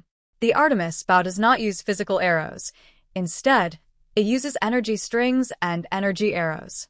Its power is great, but it also consumes a lot of mental energy, and its strength depends on the user's own ability. String. Melon utters a Hebrew syllable, and a bright light flashes on the Artemis bow, forming a silver bowstring. Melon gently pulls the string back smoothly, without any hesitation. However, the moment the string appears, she senses strange fluctuations in her mental energy, and it seems the magic tool has established a mental connection with her, becoming part of her body. As she pulls the string, a silver arrow appears. At the same time, Melon feels a huge drain on her mental energy, as if something is being taken from her mind. As Melon finished reciting the spell, arrows and bowstrings fell one after another. Surprisingly, She recovered more than half of her mental energy from earlier, but her connection with the Achilles bow seemed to have been cut off. Looks like using it comes at a high cost. With my current mental strength, I can shoot at most 5 arrows. That's my limit, she muttered to herself. She looked up at the sky. It was already early morning. She thought it was safe to leave now, so she stood up and headed toward the valley entrance. When Melon reached the valley entrance, she heard hurried footsteps in the distance. The sound wasn't very loud, but after she merged her star and sensory eyes, although the effect couldn't last long, her senses were somewhat enhanced after the effect wore off. It seemed to be a permanent improvement, so her hearing was far better than normal. There were many rocks near the valley entrance. Anyone appearing there at this time wouldn't want to run into others. Melon knew this taboo and hid herself. There were 2 people coming. They didn't seem to expect anyone nearby, so they spoke quite freely. "Father, there's a valley here. Let's stay here until evening before moving on." "All right." Melon was slightly surprised. The person speaking seemed to be young, but his voice sounded somewhat familiar. "Yes, it's that Riser family guy." Melon remembered that the owner of the voice had arrived, but she found it strange. Even if these young noblemen were not dressed in fine clothes and riding horses, they wouldn't need to sneak around mountain fields like thieves, would they? However, she didn't think much about it. Strictly speaking, her own behavior was also quite similar to those 2. Are they here to hunt me down? She wondered. At first, Melon was startled, but she quickly calmed down and began to analyze. It was unlikely they were after her. When she was escaping from her pursuers, she used a calming potion, and they didn't know she was from the Shueyun Academy, so they couldn't track her. Besides, if they wanted to attack, they wouldn't wait until now. The most likely explanation was coincidence. Both sides just happened to meet. After understanding the situation, Melon felt helpless. The other side was also heading into the valley, so they would inevitably meet. She believed that Combe, the other person, wouldn't mind killing her if he had the chance. Fortunately, she quietly took out her Achilles bow. Combe was a 2nd-level apprentice wizard. Although she didn't dare to probe his father's strength, she guessed it was probably at least a 3rd-level apprentice or even a full wizard, so her chances of winning were slim. "Father, do you think our ambush on the Moncaro family will be discovered?" Combe asked nervously. Walking beside him was a wizard about 50 years old. Hearing this, his face immediately darkened, and he said coldly, "Humph, if it weren't for your excessive actions." Sitting beside him was an older man, about 50 years old. Hearing this, his face darkened, and after a moment he said, "Humph, isn't it because you're useless? If you hadn't arrived a bit late, I wouldn't have to take such drastic measures or risk so much." "Father, this isn't my fault." Clément was a bit stubborn. "That piece of moonlight wood was definitely strange. I suspect it was mutated. Who knew it was bought by a wandering wizard? If I wasn't worried about magic stones being short and delaying important family matters, I would never let her succeed. A mutated piece of moonlight wood. Dad, how could I lie to you?" "And many people saw that piece of wood." The old man fell silent. "The moonlight wood itself isn't very special, but a mutated one is a different matter." The other party was willing to spend a lot of magic stones, clearly quite wealthy. From the bidding process, it seems they are not just using fighting spirit. Could there be a hidden story behind that piece of wood? Unlike Kuremo, the old man was a member of the Riser family, a 1st-level wizard named Feral Riser. After hearing the bidding, he quickly made a judgment, but since he hadn't seen the actual item, he couldn't draw a firm conclusion. "Forget it, there's no need to think too much about this. Anyway, we've achieved our goal this time. We got the 100 herb guide, which is a good harvest. When we meet that girl again, we'll capture her and question her carefully." Feral's face showed a smug smile. A few old members of the Monte Carlo family thought they were secretly planning something, but they didn't realize we caught a big advantage. Now those guys have been completely destroyed. In the future, our Reese family will rise. The Monte Carlo family Feral mentioned is a well-known top-tier wizard family of this generation. This time, the forces behind the Monte Carlo family plan to secretly take a book called Herb Atlas from the inconspicuous Herb Hut. The plan was carefully arranged so that no one would notice a few apprentice wizards carrying such an important secret book. However, one of them accidentally revealed a secret, and Farrell and his son intercepted and killed him halfway.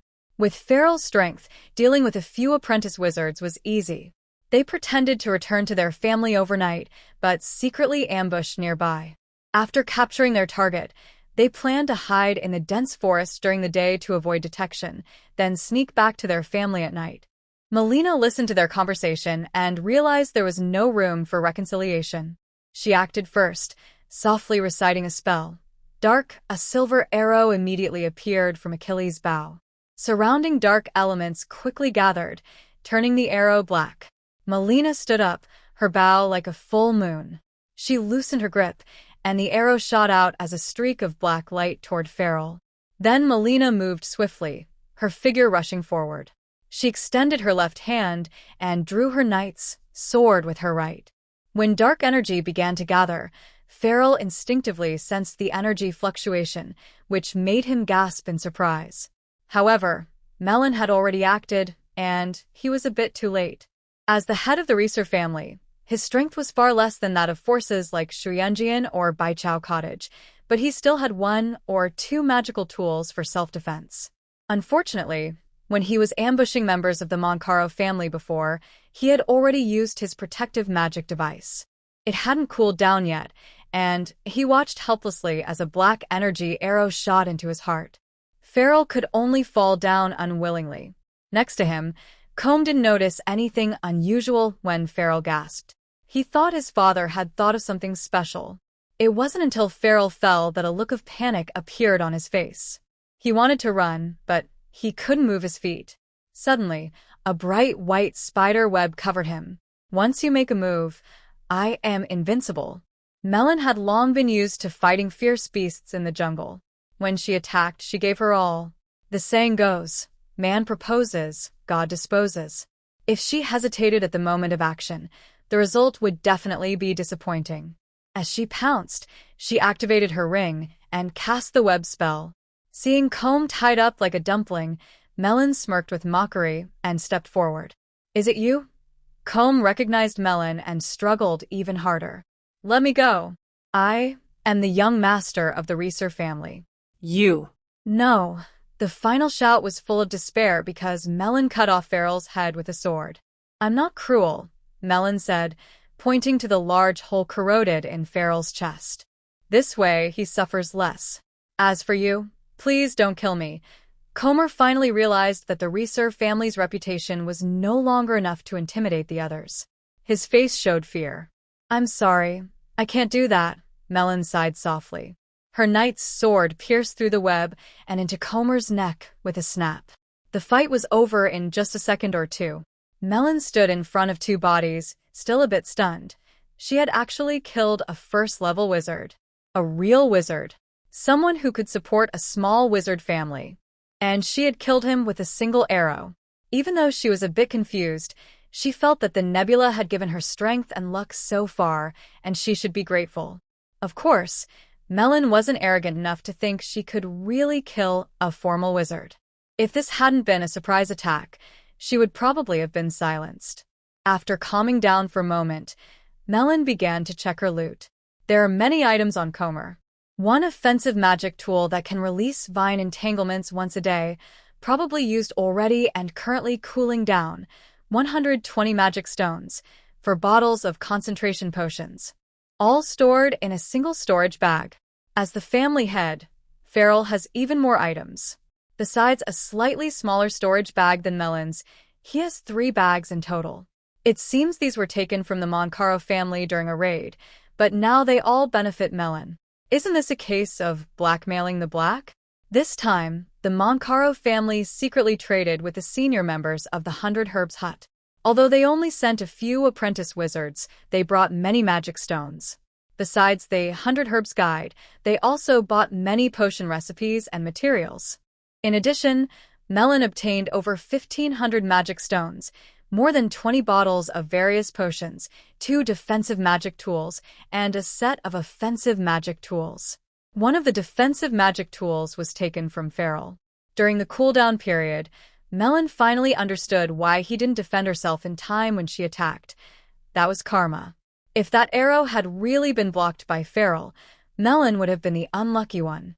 She has no confidence in escaping from a first-level wizard. After completing all inspections, Melon used a corrosive agent to completely dissolve the two bodies. She also buried the remaining clothing fragments. Once everything was done, Melon, dressed as a night girl, headed to the meeting point with the flying carpet, something she had already learned. She only needed to give the wizard apprentice controlling the flying carpet a magic stone. Melon slipped back to Shuyanjian Academy as if nothing had happened, but outside, chaos was brewing. There is no wall that keeps secrets forever. When the Moncaro family discovered their missing personnel, they immediately started an investigation. The suspicion pointed to the Risa family.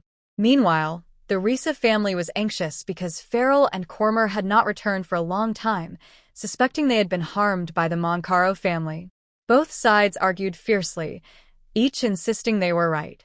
Since Feral and his son had already been killed by Melon, neither side could find out the truth through arguments. The debate turned into a fight.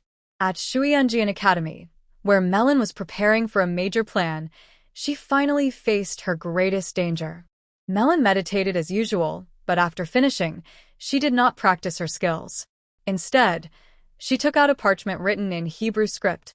This sheepskin book is not a common document as the shop owner claimed, but an ancient text about alchemy. It is a rare and valuable secret manual from ancient times, far more precious than the herb illustration guide. Melon only took it out to review her recently learned Hebrew, a language few still understand. However, shortly after she opened the book, there was a loud, urgent knocking at the door. Melon's heart tightened. She touched her ring and casually hid a dagger behind her wrist. She approached the door and asked, "Who is it?" "Melina, it's Kelly. Please open the door quickly. Something serious has happened," came a hurried, deliberately low voice from outside. It was indeed Kelly. Since their last meal together, their relationship hadn't returned to what it was before, but they were no longer enemies. Melon was not a saint. She wouldn't betray her friends, but she also hadn't fully forgiven Kelly's past actions. Why was she here so late? Melon hesitated briefly, but then opened the door. She didn't believe Kelly would cause trouble in her dorm. When the door opened, Kelly hurried inside and closed it behind her. She was wearing a black cloak that looked quite mysterious, and she carried a large bundle in her hand. "Kelly, what happened?" Melon quietly hid her dagger, sensing no malice from her friend. "Phyllis was promoted to a full wizard last night.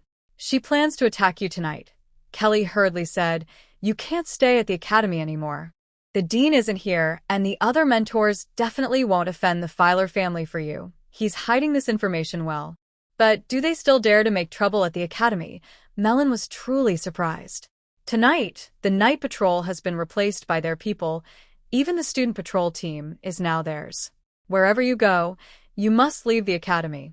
Also, be careful. There are people from the Filer family outside, so watch out when you go out. I brought you some food from the cafeteria. I have to go now.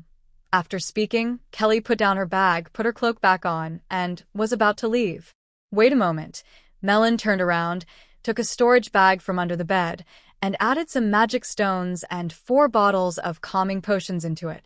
She then handed it to Kelly, saying, "You might need these. Be careful. I don't want them. You need them more outside than I do." Although Kelly looked surprised, she didn't ask questions and shook her head to refuse. "Kelly, this isn't a reward. I just want to do something for you. Don't worry, I still have more." Melon pushed her out the door. It wasn't until her figure disappeared at the end of the corridor that she returned to her room. This is definitely bad news. Recently, things outside have been quite chaotic because of the war between the Riser family and the Moncaro family, which has involved other forces as well. Many wizards have suffered because of this. Melon has postponed her plan to leave, but she didn't expect File to be promoted so quickly and that revenge would come so soon. Melon thought for a moment and then started packing her things. Actually, all her belongings were already in her storage bag, ready to be taken. From one of the storage bags, Melon prepared 2 magical tools. One was a necklace, originally owned by Feral, now in Melon's possession. This necklace can block attacks equivalent to those of a first-level wizard. The other was a pair of earrings, each with a blood-red pendant hanging at the bottom. When activated, they can release 2 sharp blood blades with great power. Farrell used a defensive magic tool to block the attack from these earrings, which consumed its energy, showing how strong their attack power is. Melon carefully put on the earrings and necklace, then set a trap in her room. If Coley was telling the truth, someone would definitely go to her room. If Coley just wanted to lure her out, she could come back and disable the trap. Melon knew that the File family acted recklessly, but if tonight's events were true, the high-level officials of the Academy would definitely know about it. There is only one explanation. The higher-ups have approved the actions of the Filler family. This realization saddened Melon, but also brought her a small sense of relief. After all, she had achieved her status as a wizard apprentice at the Academy, used the Academy's resources, and now everything was settled between them. Once everything was in order, Melon took one last look at the place where she had lived for 4 years. She put on a black cloak and quietly left her dormitory. According to Coley, although the Filler family was bold in their actions, they would make a scene that everyone would notice. In fact, with Melon's position, she didn't need to make such a big show of revenge. But the Fillers were impatient, and as a newly promoted full wizard, their family naturally allowed some leniency. So, they replaced the staff involved with their own people and reassigned or relieved others from patrols that night under various pretexts. This greatly weakened the Academy's security. Using her knowledge of the Academy, Melon avoided several surveillance posts and silently reached the main gate along a small path. Suddenly, a sharp voice called out from above, startling Melon. "Hello, student. Where are you going so late?" She looked up and saw a large owl perched on the thickest branch of a tree, its green eyes coldly watching her. "Lord Totoya Bins, I am Apprentice Melon. I want to gather some night glow grass in the forest," Melon respectfully replied.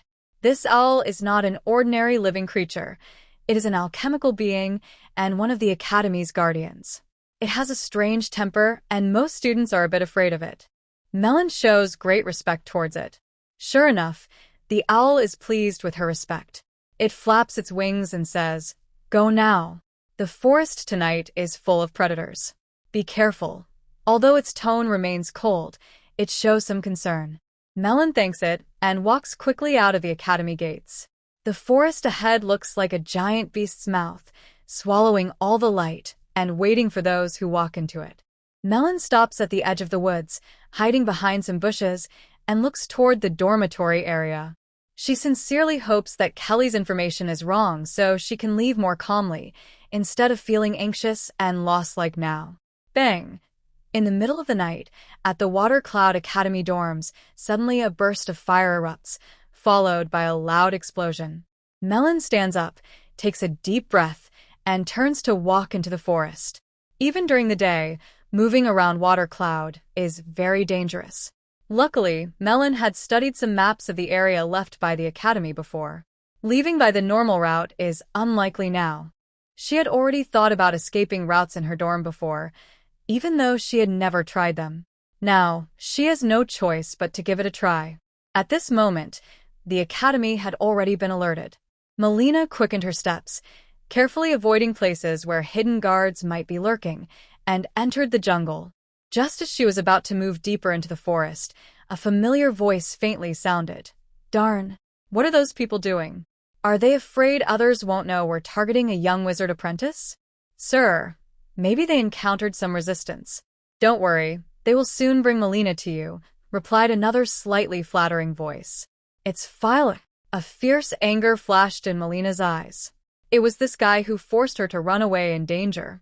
Fate brought him before her, and even if something happens in the forest later, she would have no regrets. Thinking of this, Melina tiptoed closer to the conversation spot. Having spent years moving through the jungle, she had skills comparable to a thief's stealth. Whether it was soft grass or fallen dry branches, no sound was made under her feet. Before long, a few figures standing on a grassy field ahead appeared in her view. "Filer, this is my parting gift. I hope you like it," Melon muttered to herself silently. She took out Achilles' bow from her bag, slowly drew the bowstring, and silently recited a spell. A dark red arrow appeared on the string. At this distance, an experienced apprentice wizard could sense the fluctuations of gathered elemental energy. However, the academy was in chaos, with energy surging wildly. Philly was so excited that he didn't notice anything, and the warriors around him clearly didn't expect anyone to attack in the dark. Whoosh! As the arrow whistled past the warriors' sides, they realized something was wrong and shouted, "An assassin! Where's the assassin?" Philly reacted quickly and immediately turned around to ask. Just then, a dark red arrow pierced his chest right in front of him. Bang! It was like a water balloon being hit with a heavy blunt object. Philly's body exploded with a loud burst and caught fire. The family warriors guarding him around were all stunned, even not noticing the blood and flesh splattering on their faces. It took 2 or 3 seconds before a few warriors shouted and started to chase the attacker. The newly promoted first-level wizard of the family had just fallen, less than 24 hours after his promotion. They couldn't bear this responsibility. Unless they caught the attacker, they might face lighter punishment, and at least their family wouldn't be implicated. After Malin took her shot, she couldn't wait to see the result. She quickly turned and ran gracefully into the deep forest. The loud explosion that followed masked her footsteps, and the guards searching for her around the area found nothing. Just as she was about to enter the forest, a barely noticeable breeze suddenly sounded behind her. An ambush! That was the first thought that flashed through Malin's mind. She swiftly moved, flicked her wrist, and the Achilles bow shot out like a snake, striking backward. At this moment, her knight's sword was also on her back, and in her panic, she didn't think much and drew it quickly. Bang! A dull sound rang out behind Malin. The attacking long sword was shattered, but the Achilles bow seemed undamaged. A surprised cry came from behind, and the cold aura from the sword lingered like a persistent parasite, haunting her. What a clever move! In the past, Malin had fought with warriors in the Shueyun forest, but compared to the attacker behind her, her strength was much weaker. However, she couldn't afford to admire now. The attacker's goal was very clear. He wanted to slow her down. Although Malin was skilled in martial arts as a girl, she was naturally weaker in strength than boys, not to mention wild beasts. Her fighting style relied on speed and agility. If her speed was even slightly delayed, she would be easily surrounded by pursuers, and the outcome would be predictable. Without hesitation, Malin suddenly pushed off the ground with her feet. Instead of moving forward, she retreated, facing her pursuers head-on. Her Artemis bow seemed to have eyes, and she swung it at the enemy's sword with her arm. At the same time, she drew a dagger with her left hand. Malin used all her strength in this move. The attacker behind her was shocked and caught off guard. He had no time to react, and could only grit his teeth and hold on. His sword clashed with Malin's Artemis bow, with no fancy moves. Bang! 2 strong forces collided. The pursuer's sword was pushed upward, revealing the gap in his chest. Malin took this chance to turn suddenly and crash into him. Her dagger stabbed into his chest with a thud. The pursuer cried out in pain. He staggered back a few steps, wobbling, blood pouring from his chest. "Lord File has been attacked. Catch the culprit," came the shouts and hurried footsteps from the academy. It was clear that the fight had attracted attention. She thought to herself, this was a costly move. For a wizard apprentice, was it worth it? Luckily, she had been warned by Corey. Otherwise, she would be facing those wizard apprentices now. They are the most dangerous. If she could get into the forest, she could escape her pursuers. At least fewer people would be chasing her, and she could handle the situation more calmly.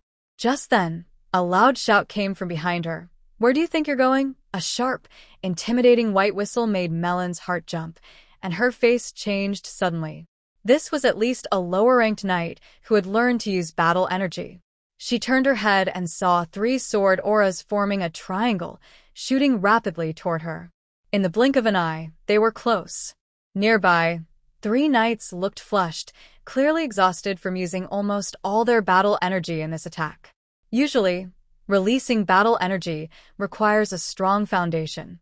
Only mid-level knights can use real battle techniques. These three were likely lower-ranked knights, and after this attack, they probably had little energy left. There was no time to dodge now.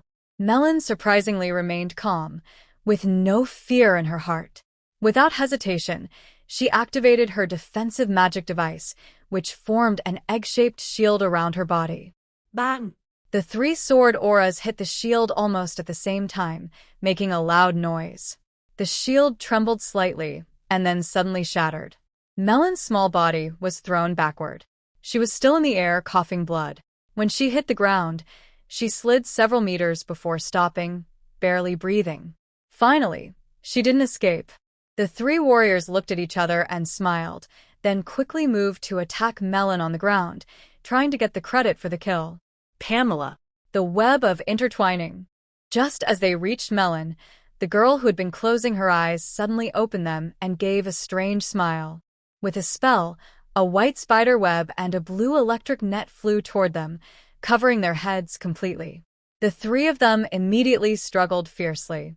Melon had already stood up, summoning two blood blades that slashed into the throats of two warriors. "Don't kill me." The last remaining warrior looked pale. The electric net and spiderweb spells were similar and both caused numbness. His fighting spirit was exhausted, and he couldn't fight back. No one responded to him. A bright sword blade pierced his throat. Melon leaned on her sword and bow, catching her breath. She sheathed her sword and took out a hemostatic potion, pouring it on the wound. The potion worked well, but it caused intense pain. After applying the medicine, Melon's face twisted in pain. During the previous fight, the battle was very fast, with three lower-ranked knights attacking fiercely. The protective shield couldn't hold. Luckily, Melon held the Achilles bow in front of her, blocking most of the attacks. The injuries on her body were just minor sword energy remnants, and the blood was real. Fortunately, her internal organs were unharmed. After treating her wound, Melon's face looked a little better. Luckily, the Achilles bow was made from the branches of the World Tree. Even if struck with a heavy axe, it wouldn't be damaged. Otherwise, those three sword energies would have been enough to kill all three of them. Campus. Swiftfoot. Enduring the pain from her wound, Melon cast a gust of wind spell and continued to run into the forest. Someone was already behind her, watching her disappear into the distance. Each of them looked shocked and scared. The torch stopped in front of three bodies, and everyone looked at each other in silence. "She's really a terrifying person." The leading third-level apprentice wizard looked incredulous. "Is she a second-level apprentice or an intermediate knight?" "Yeah, not only have we embarrassed our family, but we've also angered a strong enemy," another apprentice wizard said with worry on his face. They knew Melon was only 14 years old and had a 5th-tier talent. Although her progress over the past 4 years was slow, she had just become a formal apprentice and quickly advanced to second level. If she kept developing at this speed, her future would be limitless. Offending someone like her was really not worth it. For a moment, everyone hesitated. "Lord Filler is dead. If we go back now, the family head won't forgive us easily," the leading third-level apprentice said dryly. "Should we chase her a little further?" From his tone, it was clear they lacked confidence in the outcome of the pursuit. Melon ran desperately, like an injured wild animal. Her agility had reached its limit. Soft branches brushed against her body, causing a faint pain, but she barely noticed. She moved like a quick, powerful leopard darting through the woods. The dappled shadows of the forest provided her with good cover, but the members of the Filer family behind her kept close, unable to shake her off. Mayleen's way of moving was not just running. Sometimes she used thick vines to swing forward like a monkey. Sometimes she used the bounce of tree branches to save her energy. She pushed off with her legs, bending a branch into a bow shape. Swish. Malin shot forward like an arrow, speeding ahead. She had no way to turn back now, only to keep moving forward. The plants in the forest grew thicker, and the path disappeared. The humid air carried a faint smell of decay. The ground was covered with a thick layer of fallen leaves and dry branches, soft under her feet. Occasionally, she could hear the clear chirping of insects. Looking at the eerily quiet forest ahead, a sudden feeling of unease rose in Maylene's heart. After a moment of hesitation, she decided to keep going. The place is really too quiet now. At first, I could hear the occasional chirping of insects, but now it is completely silent. The squeaking sounds from walking on the thick layer of decayed leaves are sharp and harsh in the silent jungle. Water and clouds are not only the home and grazing area of the academy, but also act as a barrier. Even in some explored areas, the official wizards are reluctant to get too close, let alone places no one has ever entered. Usually, wizards explore these areas in groups, taking small steps. At this moment, Melon's nerves are very tense. She keeps looking around. Achilles' bow is not only her weapon but also her walking stick. The damp air, with a hint of decay, fills her lungs, giving her a strange feeling. As she goes deeper, the plants become denser. Various strange plants dazzle the eyes.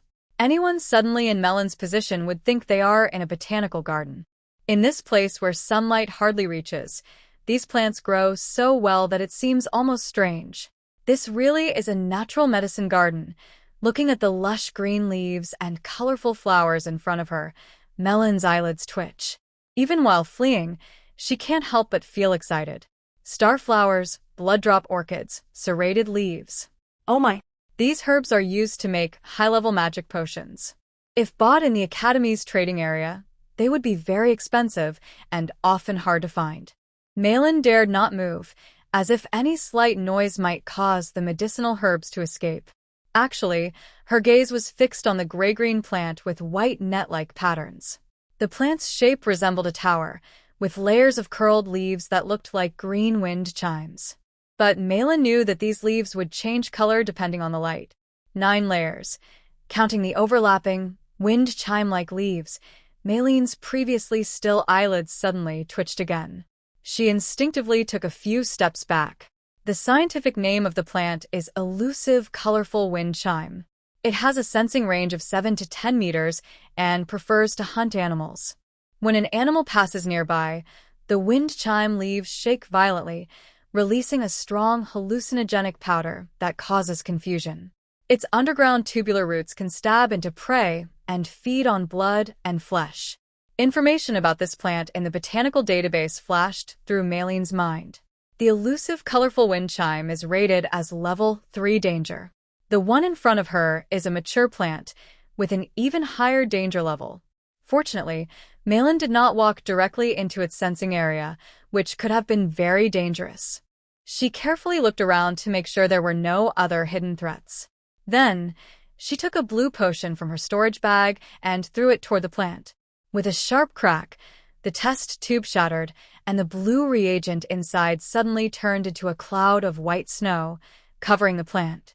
The surrounding air quickly cooled, and thick frost formed on the ground.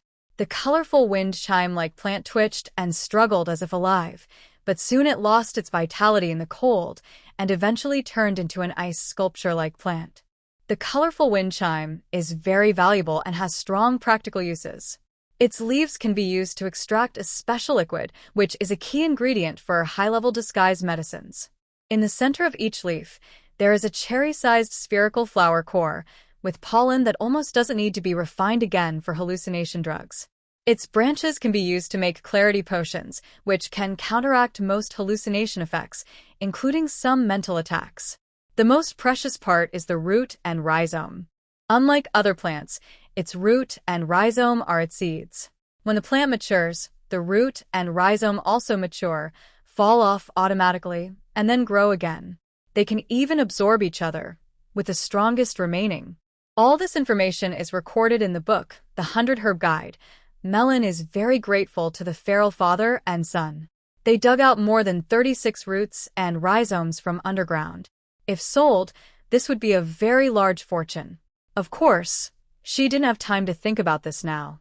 After collecting all the medicinal herbs around her, she carefully wrapped a few spherical flower clusters with thick, soft leaves for later use. Although this was a bit wasteful, she was fleeing and didn't care much about such details. Malin knew that good luck wouldn't last forever. For plants like the colorful wind chimes, eating them would leave nothing behind. not even bones. The area was very clean and tidy. If she hadn't previously studied the herb guide, she might have run straight into the hands of death. Although she felt heavy-hearted, Malin also felt a faint sense of comfort. The more dangerous the environment, the harder it would be for those chasing her. They might give up when faced with such difficulty. Now, her main concern was how to leave this terrible place. Walking backward was impossible. In fact, a night of running had already made her lose her sense of direction. The dense plants around her made it impossible to find her previous trail. Without much experience, most people would easily get lost in such a thick jungle. Malin also knew that her supposed path forward earlier was definitely not a straight line.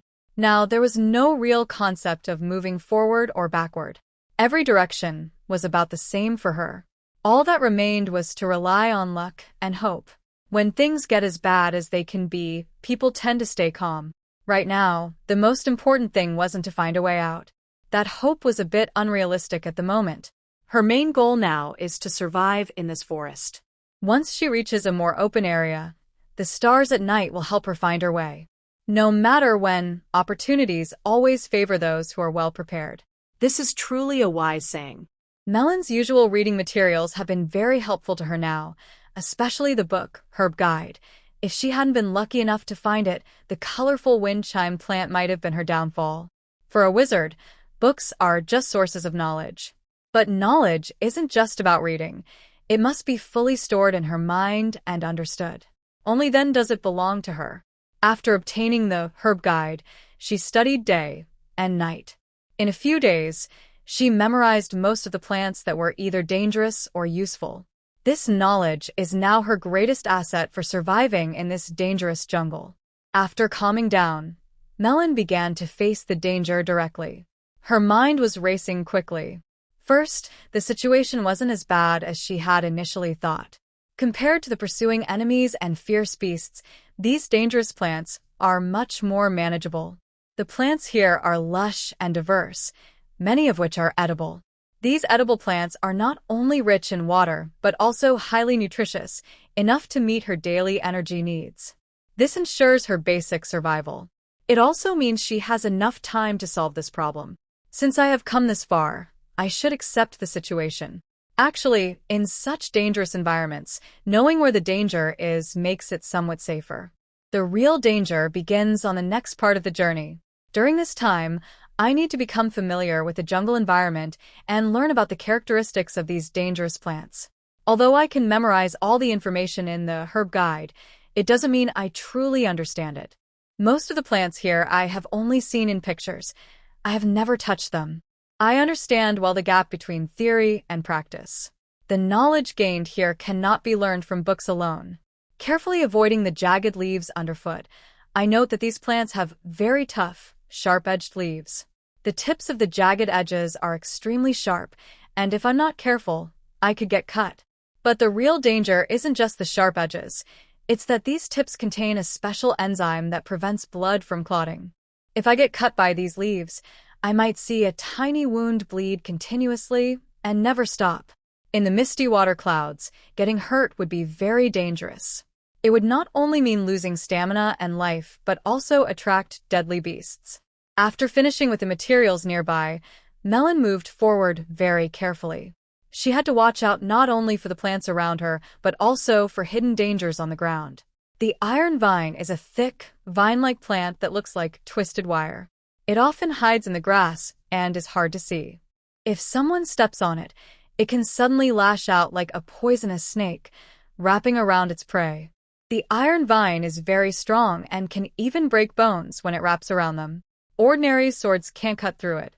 However, if Melon finds its roots and cuts the root and stem, she can get rid of it because the roots are the toughest part. So, she wouldn't miss this chance. Her mind was always very alert. She couldn't relax even a little because the danger here seemed greater than the scheming at the academy. One small mistake could be deadly. Melon stopped walking. In front of her were about a dozen tall, beautiful silk trees. These trees were at least 100 years old, with thick branches and lush leaves. The leaves of the silk trees are very special.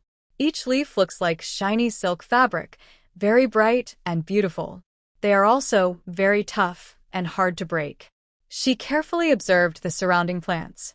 After confirming there were no dangerous plants like iron vine or rainbow wind chimes, Melon climbed a tree and picked more than 20 leaves. She had previously cut some tree sap, which was very sticky. She glued the leaves together in pairs to make small, leaf bundles. Then she put the breadfruit and water hyacinth she collected inside these bundles. The breadfruit is a small, octagonal fruit about the size of a fist, soft and yellow when ripe, and tastes like freshly baked bread. The water hyacinth is gourd-shaped, full of water, and has a faint energy. Drinking it not only tastes good, but also helps restore strength. Melon collected many of these. She made a total of 8 leaf bundles. Most of them contained food and water, while some held collected materials. Being pampered and delicate, she might not have known what to do, but Melon cut a long branch and hung the 8 bundles from both ends, carrying them like water buckets. If she were outside, no one would think she was a wizard. In the blink of an eye, Melon had been living in the forest for 17 days. According to the star's guidance, if everything went smoothly, in a few days she might reach the planned swampy area. Once she crossed that swamp, she would be out of the water cloud zone. Now, Melon can be called a plant expert. The water cloud realm feels like a plant paradise, with countless plants constantly challenging her understanding. At first, Melon was full of curiosity and excitement, but now she feels numb. Besides the materials she needs immediately, she records everything else and draws a map. When needed, she can come back to gather more, saving resources. After all, she can't take all the medicinal herbs from the forest. Her biggest achievement was on the 23rd day. She finally left the jungle and saw the sunlight. Melon eagerly breathed in the air, feeling like her lungs might grow moss. Although she used small cleansing spells on herself, she still felt damp and like bacteria might grow on her. There is a saying that extreme happiness can lead to sadness. Melon's good luck suddenly ended. With a sharp screech, a huge figure swooped down from above. The wind howled, and her cheek was scraped painfully. She was standing on a loose round stone when the sudden attack made her lose her balance and fall hard. Her pole and leaf bags scattered on the ground. She thought to herself, "I was careless." Melon's heart tightened, and she quickly rolled down the hill without hesitation. Her judgment was correct. Just as she tumbled down the slope, a bright red figure fell where she had been, dirt flying around, and the sound of stones breaking echoed. Suddenly, a large red bird soared into the sky, its cold eyes fixed on Melon, who was rolling downward, ready to attack again. The crimson winged falcon, a fierce bird known for its speed and strength. Before becoming a full apprentice wizard, Melon never dared to challenge it. She never expected it to target her today. With a loud splash, Melon landed at the bottom of the hill. She didn't have time to see what she hit. She just quickly turned over and drew her knight's sword. Almost at the same moment she stood up, the crimson-winged falcon swooped down, its sharp yellow claws aiming straight at her. Melon fought to swing her sword to block. There were 2 clanging sounds. She instinctively stepped back repeatedly, feeling as if she had stepped on something broken. She didn't care anymore. Since the falcon's attack missed, it soared back into the air. Gladen. Fire's guidance. Melon gathered a small fireball in her hand. The falcon, sensing danger, flapped its wings trying to escape. But it was a little too slow. The fireball shot into its belly and then burst into flames. Ugh! Red-winged falcon screamed as it turned into a fireball and fell onto the hillside. Meanwhile, Melon closed her eyes, a look of surprise on her face.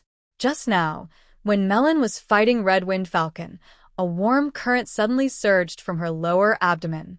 It was as if she heard a sound like bubbles bursting inside her. Spirit energy. She finally broke through her limit and became a lower-ranked knight.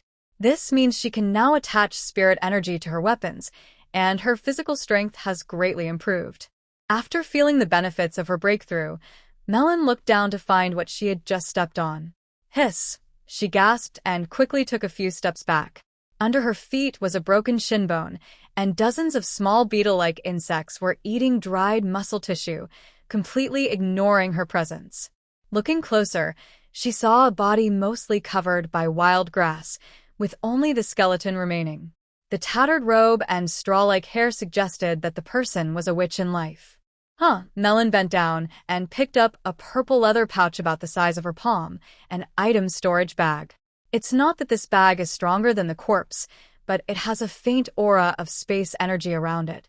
The small insects dare not approach, so it remained intact. But over time, that might change.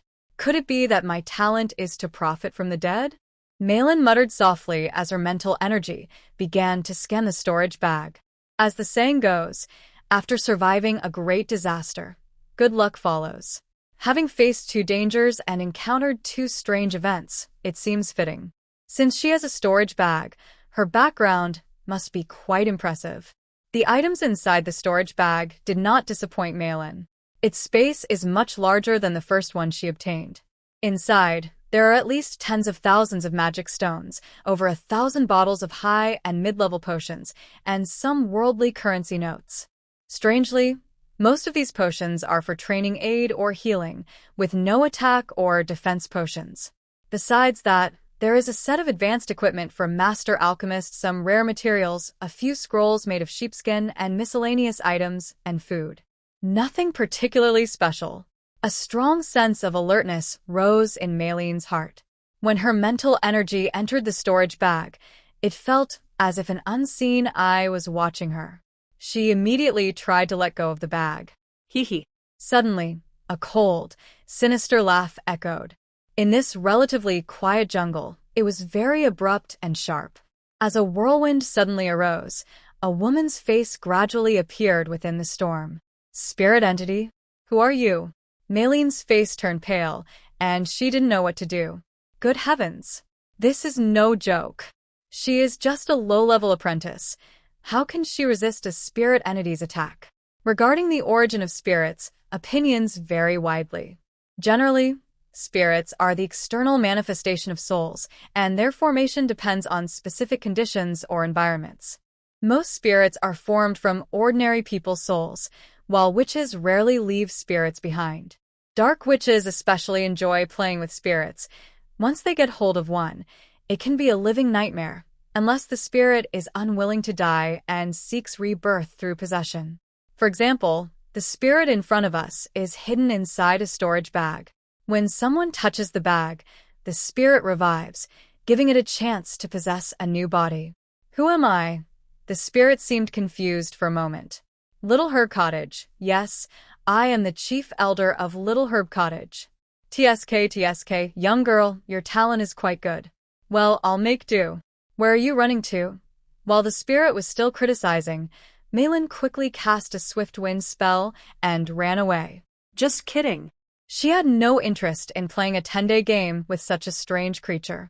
However, Malin's speed was no match for the spirit. In the blink of an eye, the spirit caught up and lunged at her body. Stop struggling. The final scream of terror echoed in Malin's mind. Malin suddenly felt a sharp pain on her face, and her body froze like a piece of wood. She fell to the ground and slid about 4 or 5 meters along the grass before stopping. Her head felt swollen and painful, as if something hard had been forced inside, making her want to scream and roll around, but she couldn't make a sound or move. It was as if her body was no longer under her control. At the same time, the spirit of the chief elder of the 100 Herbs hut was in great danger. She was very pleased with this second-level apprentice's body. When she eagerly entered the other's mind to take over, she found a strange nebula inside. The spirit instinctively sensed that this was a huge threat. Before she could decide what to do, the nebula started spinning quickly, like a giant whirlpool.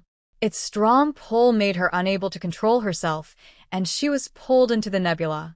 The scariest part was that, as the spirit tried to understand where she was shocked to see her power draining away with the nebula's rotation.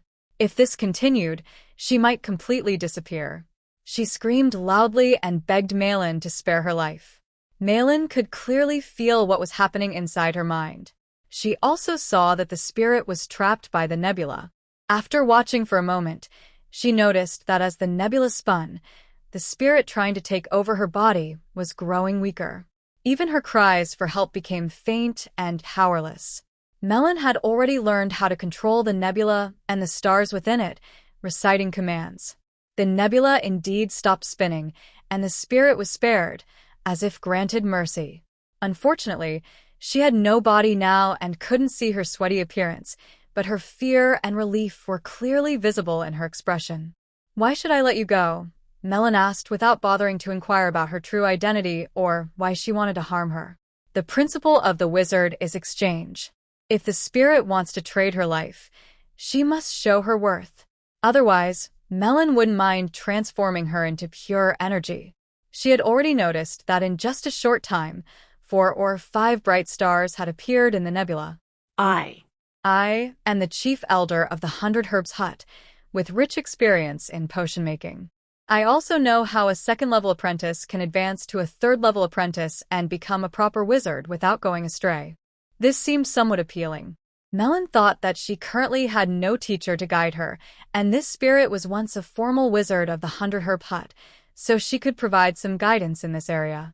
"Why were you being chased?" Melon changed the subject and asked this question. The spirit hesitated, surprised that Melon's thinking was so quick to jump. "The love of money is the root of all evil," the spirit said after a moment of silence, with a sad expression. The spirit's name is Ingram. She is the chief elder of the 100 Herbs Cottage.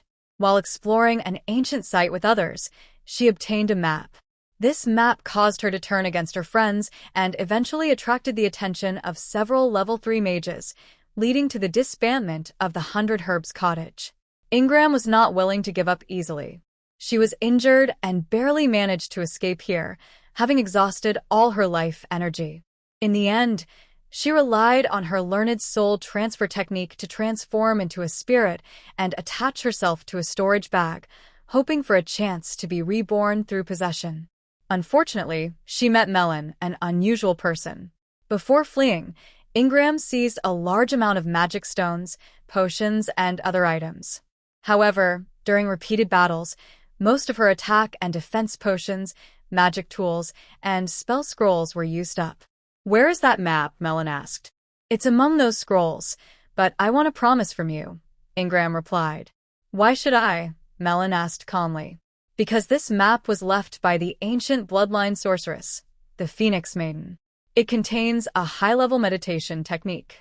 Otherwise, why do you think they would chase me regardless of their status?" Ingram explained. Melon smiled. "You also said that everything is now in my hands, so there's no need for me to promise anything to you." Ingram also smirked slyly. "That scroll has a forbidden seal I set. With your current strength, forcibly removing it would only lead to mutual destruction. If I let others decipher it, it will inevitably attract envy and be more dangerous. What if I advance to become a formal mage? That can naturally be resolved, but at that point, your path will already be off track. Even if you adjust in time, the losses will be great. My life is just a remnant soul. Whether I live or die is entirely up to your decision, just a thought away," Ingram said. Melon hesitated slightly, then said, "All right, I can swear not to kill you, but you must also swear to obey all my commands, not to disobey or act against me. If you do, this oath will be invalid." Although she was young, that didn't mean she could be bullied. If Melon only swore unilaterally not to kill him, but Ingram was thinking of causing trouble or even harming her, how would that be dealt with? In short, Ingram would become her complete servant, though it wouldn't sound as harsh in name. Both of them immediately made their vows. Just as the vows were established, suddenly, a black eye appeared above Melon. An invisible threat descended from the air, and then a red light shot out from the black eye. The red light entered Melon's forehead, and after reaching her mind, it split into 2 streams, entering Ingram's spirit and mind. Then, the black eye gradually disappeared. The Eye of Judgment is a supreme being that oversees contracts. Unless the one making the contract is higher than it, all oaths it witnesses are binding. Violators face severe consequences. "All right, you can come out now." After asking which scroll it was, Melon released the restrictions on the nebula, intending to drive Ingram out. However, Ingram refused this time. She said that her soul was badly damaged earlier, and she couldn't use her soul-sharing magic. Normally, the nebula would nourish her, so after some bargaining, Melon finally agreed to let Ingram stay temporarily inside the nebula. Melon used the nebula's power to seal her, causing her to fall into a deep sleep. After leaving the jungle, the biggest benefit was confirming the direction to go. The main trouble was the increasing chance of encountering fierce beasts. Several times, they faced danger, but Melon's prepared calming potions saved them. She had to wake Ingram from her sleep. Having a spirit guide her way greatly improved safety. The purple storage bag was very large, so Melon packed all the leaf pouches inside, allowing them to travel light. On the 6th day after leaving the jungle, it rained heavily. Melon carefully walked between scattered rocks and bushes. She also had to be careful of the muddy, slippery ground caused by the rain. Luckily, the fierce beasts didn't want to leave their nests in this weather, and their senses were greatly weakened. Melon only had to fight against the bad weather and rough terrain. The terrain here is very steep. After walking for more than an hour, they came to a deep ditch. It's not very wide, but jumping across it in this environment is too dangerous.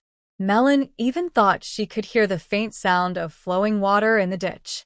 Ingram flew down to look, then returned and told Melon to give up on the risky attempt. The deep ditch curves to the left, blocking their way forward. At least in this darkness, they cannot go that way. I think we should follow the ditch south, Ingram suggested. Maybe we can find a cave to shelter from the wind and rain. I think so too, Melon said. I'm tired now. No matter how much I dislike delaying, I don't have much strength left to climb over mountains tonight. I wish there was a clear, big road ahead. Then I'd rather walk until my legs give out before resting. Unfortunately, Melon didn't find any place to shelter from the wind and rain. Only steeper cliffs and rugged terrain appeared. Eventually, she had to lie down exhausted under a large rock near the mountain's edge. Melon used magic to dry her clothes and a small patch of ground under the big stone. She lit a campfire to keep warm, then lay down to sleep. Ingram floated around the rocks, on alert, waiting for dawn. In the middle of the night, Ingram's tense voice woke Melon. The heavy rain didn't know when it would stop. The moon had already passed the highest point in the sky. Its faint white light illuminated the wet rocky wall, turning the dark land into a landscape covered in black and gray shadows, which looked a bit strange. Ingram, why are you calling me? Melon showed no respect to this senior because he had been thinking about taking her dormitory from the very beginning. There's something on the opposite hillside. Ingram pointed to the steep slope across. You're just a spirit. What's there to worry about? Just go and check. Melon looked at him with some frustration. She suspected he might be messing around because he saw her sleeping peacefully. Many creatures in this world pose deadly threats to spirits. You wouldn't want me, a useful spirit, to die by accident, would you? Ingram didn't admit he was cowardly, but asked back confidently. All right, I hope you're right. Melon looked up and suddenly took a deep breath, her eyes wide with surprise. Dear friends, due to personal reasons, I will post only one update on Sunday. The time is noon at 12 o'clock. Please note. Sorry. I came back late. Spirit-eating spider, Melon gasped in shock. How could I run into such a group of creatures? Under the pale moonlight, on the nearly vertical steep slope, dozens of black figures are climbing down. Soul-eating spiders, very scary spiders that feed on souls. They don't care much for fresh flesh, but they can make your spirit fly away. The worst part is, these spiders appear in groups. Once surrounded, there's no way to run. No wonder Ingram is so afraid. As a spirit, she is just a big meal for these soul-eating spiders. Hundreds of spider eyes flicker with green light like ghostly flames, blinking strangely and frighteningly. Melon lowers her voice and asks, Do you think they can see us? I'm not sure. Ingram replies, not needing to whisper. She sent her thoughts directly. I think they probably can't see us, since we're too far away. Then why are they crawling in this direction? Melon asks again. Who knows? Ingram sighs. Maybe they can smell us. These soul-eating spiders are very sharp in both smell and hearing. I think they've probably heard something by now. All right, if we can't fight them, we can at least hide, Melon mutters. Now she seems to hear the hissing sounds of the spiders. Thinking about being surrounded by these terrifying creatures, Melon feels it might be better to just fall into that deep ditch. The rain has stopped now. Maybe we can find a place to jump across. Melon ran out from beneath the rock, looking a bit messy, and continued along the deep valley. Ingram had already slipped away earlier, claiming she was scouting ahead for Melon, but Melon believed she was just trying to escape. However, when the spirit-eating spiders disappeared without a trace, Ingram flew back.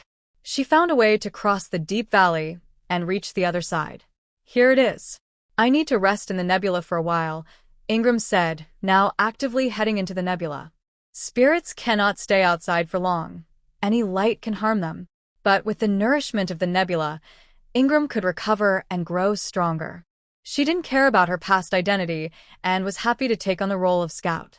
Following Ingram's guidance, Melon climbed down the crack. The path was not hard because the crack was only about 3 meters deep and 7 or 8 meters wide nearby. Below, she saw a stream flowing, one of many small streams coming down from the mountain to feed the rotten swamp. Melon didn't cross to the other side, but followed the stream.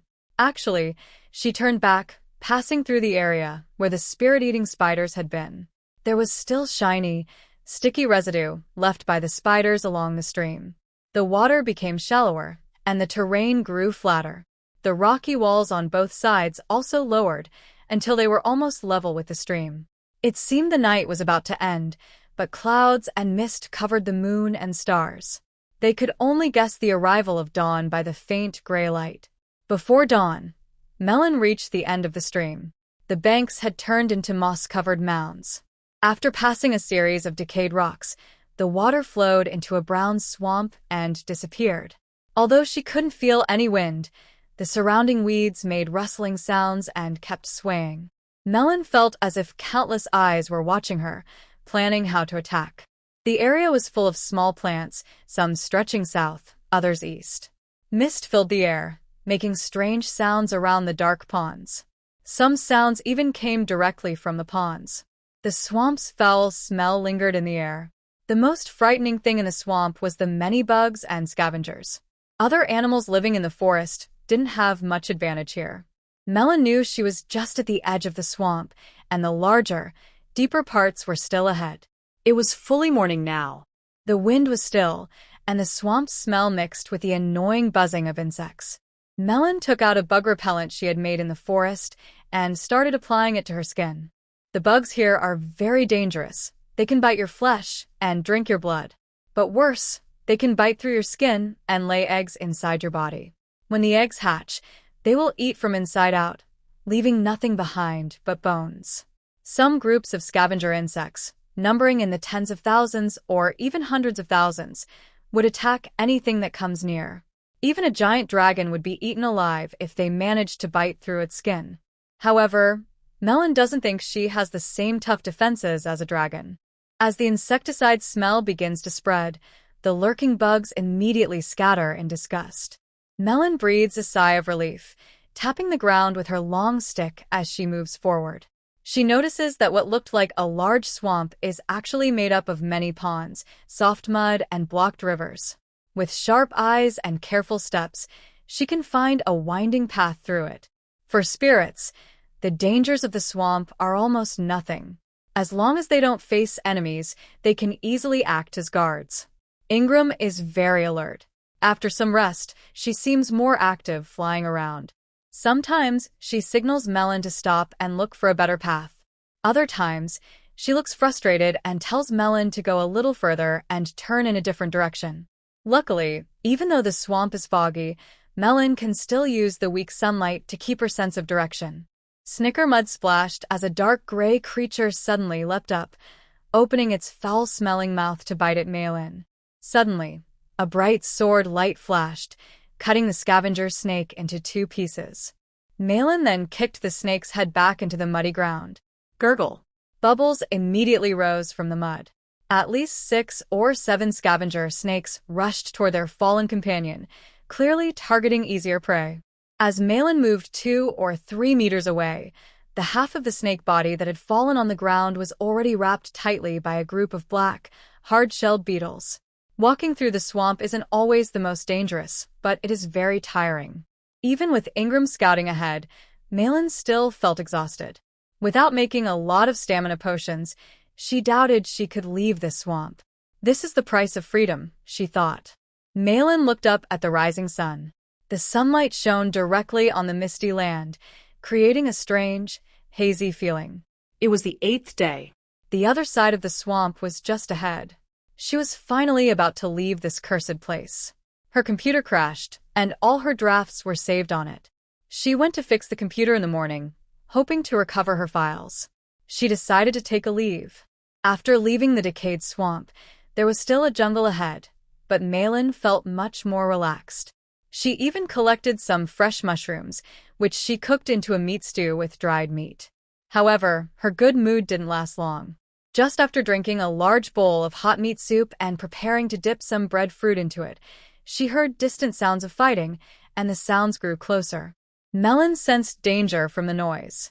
Although she couldn't tell exactly what was happening, she knew it wasn't a friendly gathering. While crossing the swamp, Ingram used a lot of mental energy and was now sleeping in the star cloud. Malin had to go alone to find out what was going on. She carefully and quickly moved toward the scene. As she got closer, the sounds of screams and calls for help became clearer. Malin also faintly heard the roars of some wild animals. After hesitating for a moment, Malin decided to keep approaching.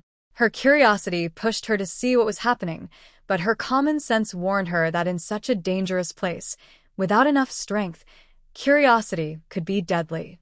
Her inner balance wavered, but in the end, her curiosity won. After all, she was a level 2 apprentice wizard. What was there to be afraid of? Besides, they were near the edge of the jungle, so the chance of encountering fierce wild animals was not high. A girl slightly older than her and a middle-aged warrior were surrounded by 9 striped jackals. The striped jackals weren't very strong animals, but they often moved in groups, were clever, and could run very fast, making them hard to catch or escape from. They were extremely quick, like lightning, especially when attacking suddenly at close range, making them hard to defend against, even for wizards. The middle-aged warrior is a lower-ranked knight. He is now exhausted and retreating, with fewer chances to dodge. The girl, also dressed as a warrior, holds a sword that is soft like noodles. It's already good that it hasn't fallen to the ground. Fortunately, the middle-aged knight is quite strong, but he cannot chase after the striped jackals. Every time he tries to attack the retreating beasts, other striped jackals rush toward the girl. If this continues, he will eventually be worn out and exhausted. "Miss, this isn't working," the knight said anxiously. He can hold on a little longer, but he knows his strength will run out eventually. The clever striped jackals clearly won't give him a break. "What should we do?" the girl asked, her face pale and eyes filled with despair.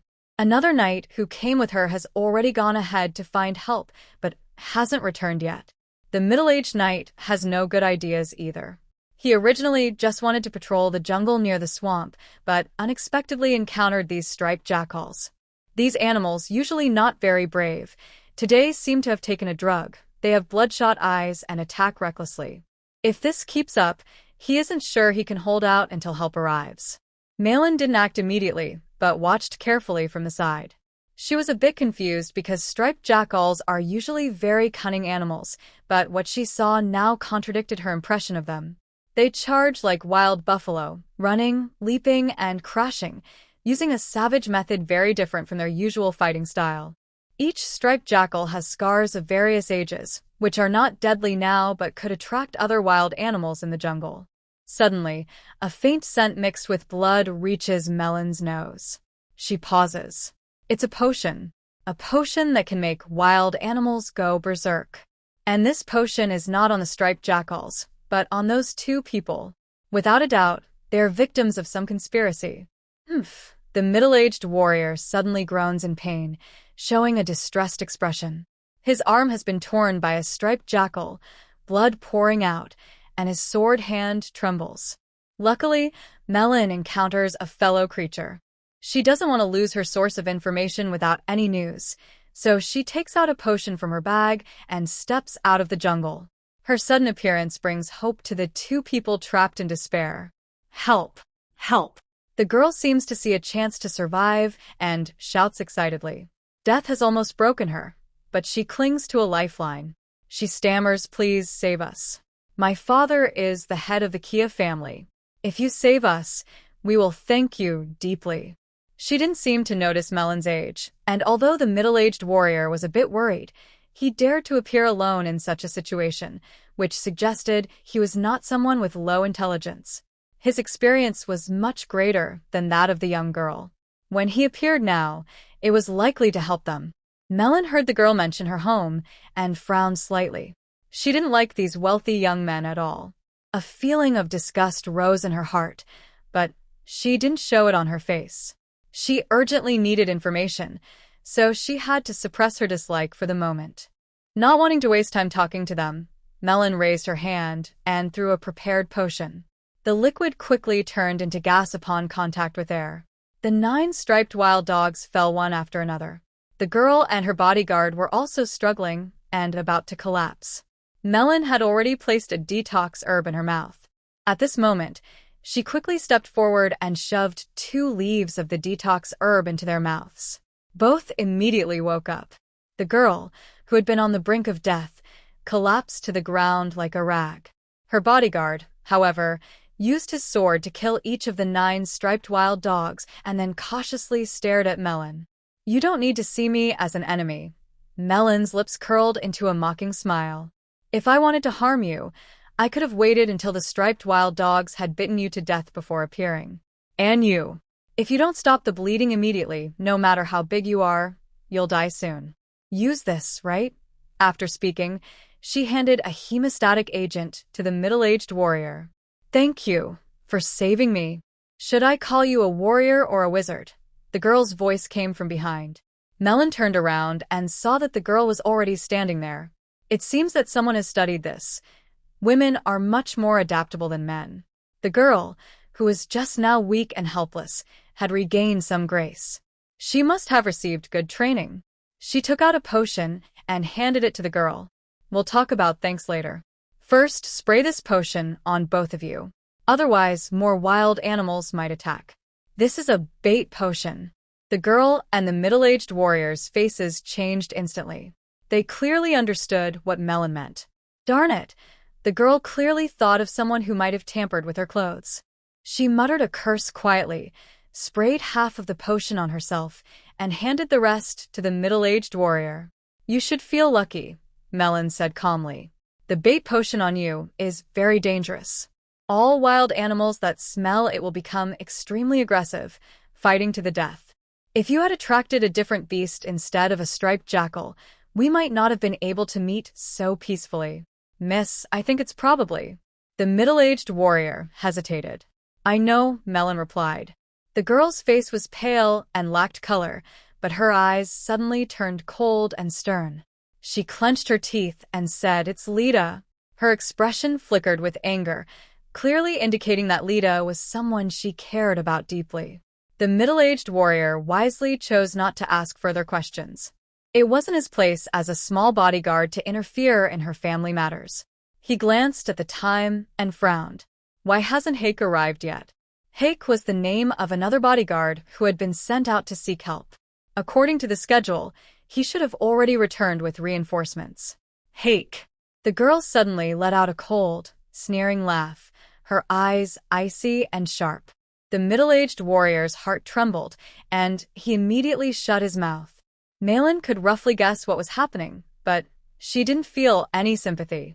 She believed that this girl was probably not a kind person either. Whether a merchant or a noble, they are all taught from a young age to fight and seize opportunities by any means necessary. If given the chance, this girl would likely do the same. The girl had regained her composure, her face showing no signs of distress. She smiled at Malin and said, "Thank you for saving me. I am Kristakia." She bowed gracefully to show her gratitude. Malin simply replied, "Catherine." She dared not use her real name, as she still didn't know where she was. She was unsure if the Filer family was still searching for her. Krista smiled and said, "Miss Catherine, your actions are impressive. I am truly amazed." She quickly noticed that her somewhat flattering words did not affect Melon, so she immediately changed her approach and honestly asked, "May I ask Miss Catherine to escort us back to the city? Please feel free to specify any reward." Melon thought for a moment and nodded. "All right, I will take on this task. As for the reward, you can decide what to give." Chris was very happy and quickly thanked her.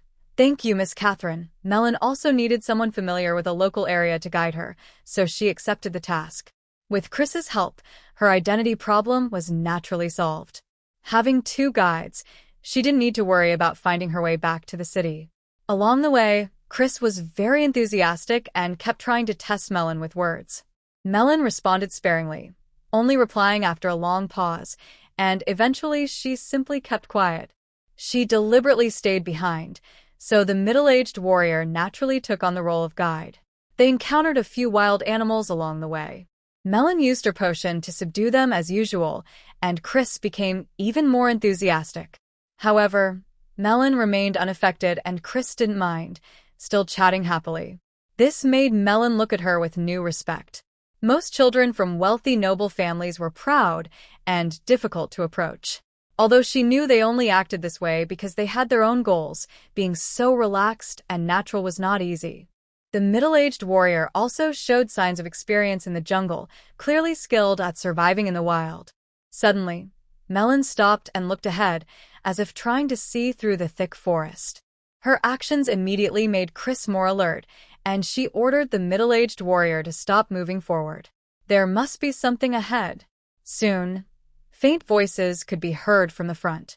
Although Chris believed Melon had noticed something, she still couldn't help but admire her and looked at her with curiosity, wondering how she managed to sense it. Keep in mind, the middle-aged warrior leading the way was a beginner knight, and he hadn't noticed anything at all. After about 10 more seconds, a group of people appeared ahead. The middle-aged warrior's spirit lifted, and he shouted loudly, "Miss, they're coming." Chris's relaxed expression quickly disappeared, but she didn't show too much excitement. She responded calmly with a nod. Suddenly, when these people saw Chris, they all rushed forward excitedly. Miss Chris, you're safe." "That's wonderful." The scene became a bit chaotic. "Where's Hake?" Chris asked with a serious face. Mississippi, from the crowd, a short man with small, bean-sized eyes darted around nervously. A flash of fear crossed his face, and he quickly patted his chest, looking very excited. That's great. Miss, you're safe." Hake was so scared. Chris looked at Hake with a half-smile. Good. That was very timely." "Hake, you did a good job." The surrounding crowd immediately grew quiet, some looking confused, others deep in thought. Sweat beads kept forming on his forehead, and Huck looked a bit nervous. He kept wiping his sweat and said anxiously, "Miss, please calm down." There's no need to explain," Chris said calmly, waving her hand to stop Huck's words. She didn't even look at him. "Let's go home first and talk there. The Kia family isn't a traditional noble family. You can see that from their courtyard. True noble families are built on long-standing traditions, and their buildings show clear signs of a specific era. But here, the buildings are a bit old, yet their style isn't from a long time ago, like Chris's father, Burrito Kia." Burrito comforted his young daughter, and then scolded her for running into the forest. Melon, standing nearby, saw Chris listening respectfully to her father's words and couldn't help but feel emotional. These rich kids are all very clever and sneaky. Maybe only in this way can they survive in their family. Melon looked at Cliff Kia, who was expressionless beside her, and felt even more grateful that she didn't have to face those disgusting things. Cliff looks much more mature than Chris. He's strong, dressed in formal clothes, and has a gentle appearance, but also shows a brave and heroic aura. "Father, this time it was thanks to Catherine. If it weren't for her, I might not have seen you again," Chris said, her eyes turning red and her voice trembling with emotion. Burrito was very fond of his youngest son. Hearing this, he quickly stood up and bowed to Melon, saying, "Thank you very much, Miss Melon. I am truly grateful. If either of you needs anything from Burrito, please don't hesitate to ask." Then he confidently added, "In Manchu City, Burrito, can still be of some help. Starting tomorrow, updates will return to normal. Father, Miss Catherine has traveled a long way. Shouldn't we arrange for her to rest and freshen up first? Clive suddenly asked. Yes, that's right. I was negligent in this matter, Burrito replied. He smiled politely at Melon, then clapped his hands softly. A maid entered the hall promptly. Kara, please take Miss Catherine to the guest room for rest, and prepare hot water for a bath. Miss Catherine, if you need anything, just tell us. That will do. I will take my leave now. Melon nodded slightly and turned to follow the maid out. After their figures disappeared, an old man came out from a room inside the hall. When Burrito and his son saw him, their expressions immediately became more respectful. Lord Salchi, who is this young lady? Burrito asked politely. The old man was a wizard apprentice. His robe looked brand new, and he seemed to live a peaceful life. He paused for a moment and then said, She is a second-level wizard apprentice. For her age, with time, she might not become a full wizard, but she will definitely reach at least level 3 as an apprentice. This is certain. As for the rest, you can decide yourselves. After speaking, the old man turned and walked out of the hall with his hands behind his back. Father, it seems that Sir Sarchi is very angry. What should we do? Should we explain? Clive's eyes showed a hint of happiness, but he pretended to be worried as he asked. No need. Sir Sarchi has a special relationship with our family and won't be angry. Burrito didn't know if he truly didn't understand or if he had other reasons. He directly rejected Clive's suggestion and looked at his younger daughter. Krista, what do you think? Father, I want to give the Tulip Manor to Miss Catherine, Krista reported to Burrito. Burrito hesitated. It wasn't that he didn't want to give a generous gift, but Tulip Manor was built 140 years ago and had been a symbol of the Kaya family for a long time. They only moved to Manchu City decades ago, and the manor was left unused. Burrito was reluctant, but the other person had saved his daughter's life. This might not be a good idea. Tulip Manor is a family heirloom passed down from our ancestors. We, as descendants, should preserve it well. How can we just give it away? Clive stepped forward at this moment. Burrito quickly asked, Cliff, do you have any suggestions? Cliff's eyes flashed with a light, but he smiled gently and said, We have many businesses. Why not give one to Miss Catherine? It would show we, the K family, are grateful and considerate. Also, since she became a second-level wizard apprentice at such a young age, it's worth us making an effort to build a good relationship. That makes sense. Burrito agreed. But which business should we give her? Something not too bad, so she won't refuse. But not too good, as we can't afford to lose it. I remember we have a shop that sells herbs. Maybe we can give that to her, Cliff said calmly.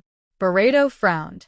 That shop has been losing money, and we haven't found a way to make it profitable. Is it suitable? Cliff chuckled softly. I'm not worried if they refuse. We can keep more funds on our books, and giving it away won't seem too poor. Plus, that shop only has us as a supplier and no outside business.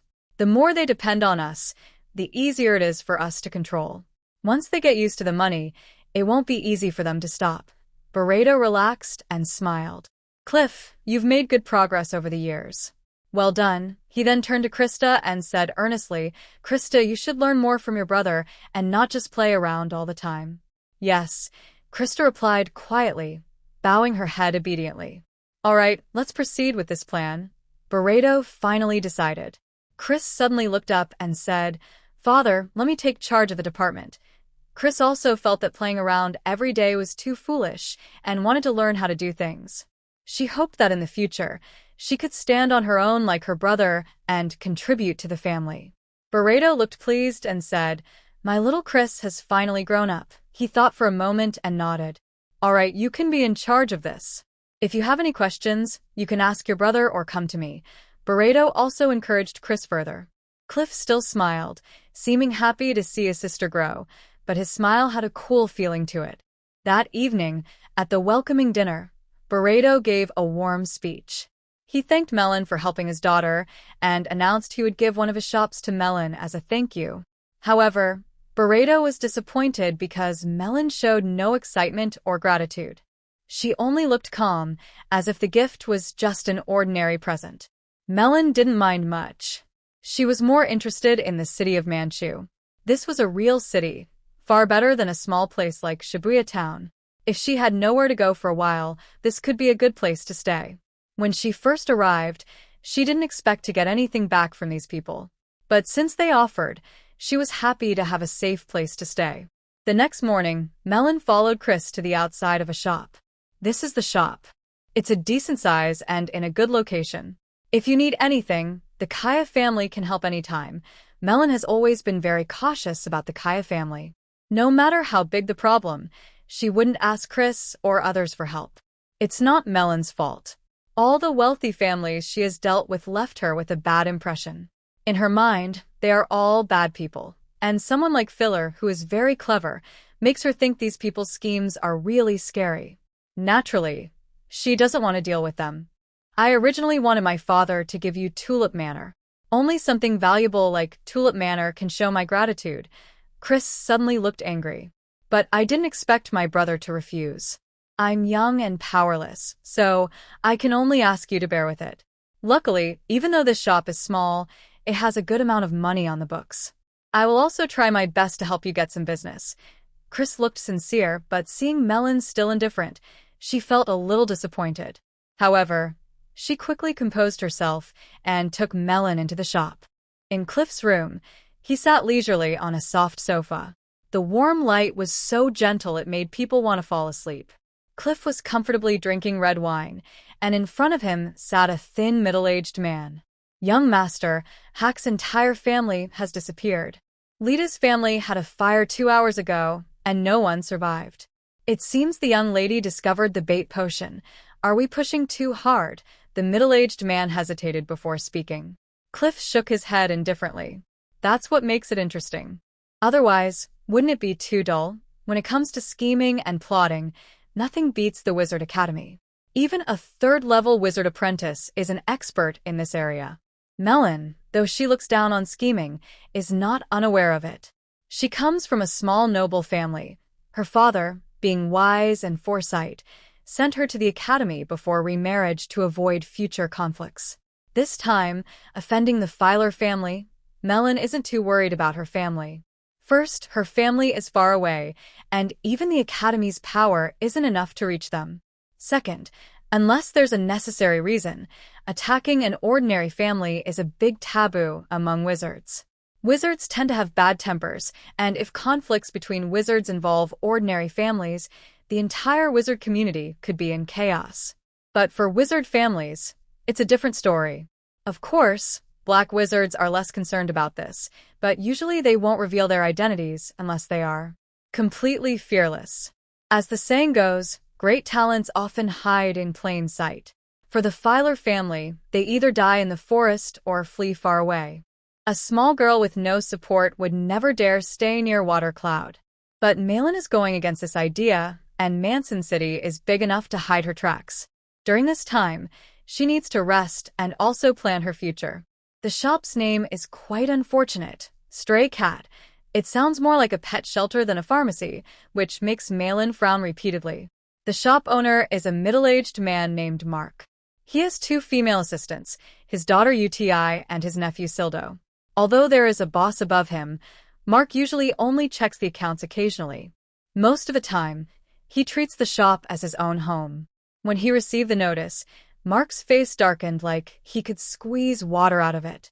But when he learned about Mayleen's identity as a wizard, his face turned pale. He worried that his previous expression might be seen by the new boss and cause trouble. In the wizard world, their power and fearsome reputation are well known. Even though Malin is young, Mark still felt a chill run down his spine. Do what you need to do. Melon's gaze seemed to see into people's hearts. She softly said to Mark, then turned to Chris.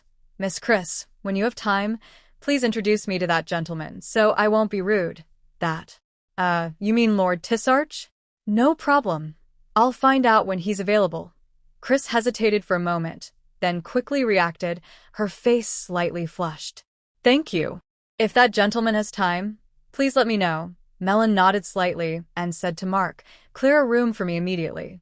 I need to rest. Do whatever else you need to do. Yes, ma'am, Mark replied quickly. UTI was sent to tidy up the room. Chris couldn't help but remind Mark, while Melon took a quick look around the shop. There were many herbs, but most were ordinary. She was a bit suspicious and wondered why Boredom, who is usually very clever, would get involved in such a losing business. What Melon didn't know was that the shop was originally meant for Sarch. However, Sarch's talent for potion making was quite average, and he didn't want to split his focus on running the shop. So it was abandoned. Later, Mark and his daughter made some herbal powders. Although not as effective as potions, they were cheap and sometimes useful for the family business. The shop had been barely surviving ever since. While Melon was inspecting the shop, Chris had already finished advising Mark. After learning that a large sum of money was about to be invested, Mark's worries disappeared. He wasn't particularly hopeful about Melon's business skills, but he knew the original owner wanted to win Melon over, which made him feel more at ease. Sir. The room is ready, UTI reported. The girl was nervous and unsure whether to call him boss or sir. So Melon became the boss. Sildo was about to smile widely, but when he saw Mark give him a stern look, he quickly held back his laughter. Yes, I'm a bit tired, Melon said, reminding Chris it was time to leave. If she were less scheming, Melon might have been willing to get along with her, but since they had only just met and she was already thinking of using her, Melon decided to avoid it. After Chris left, Melon asked UTI to lead her to the prepared room.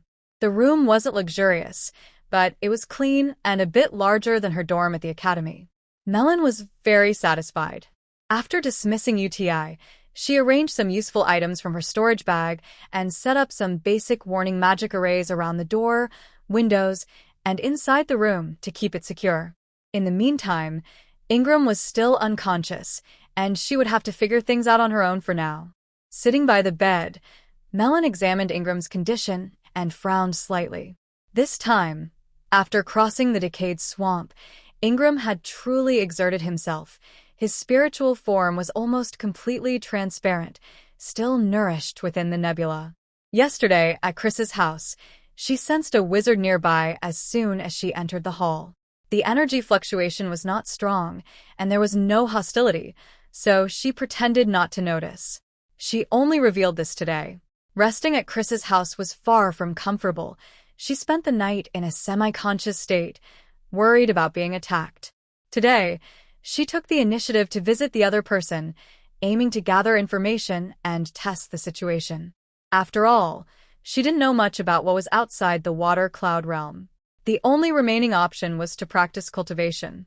Until she found a new backing, Melon believed she needed to improve her strength quickly.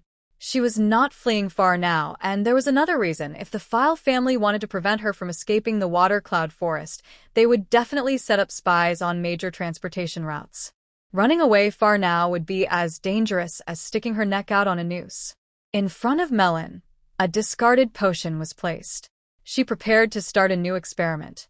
Initially, when refining potions, Melon would simply toss the ingredients into the potion and let it purify itself. But as she became more skilled at controlling the stars and understanding the process, she felt she was wasting time.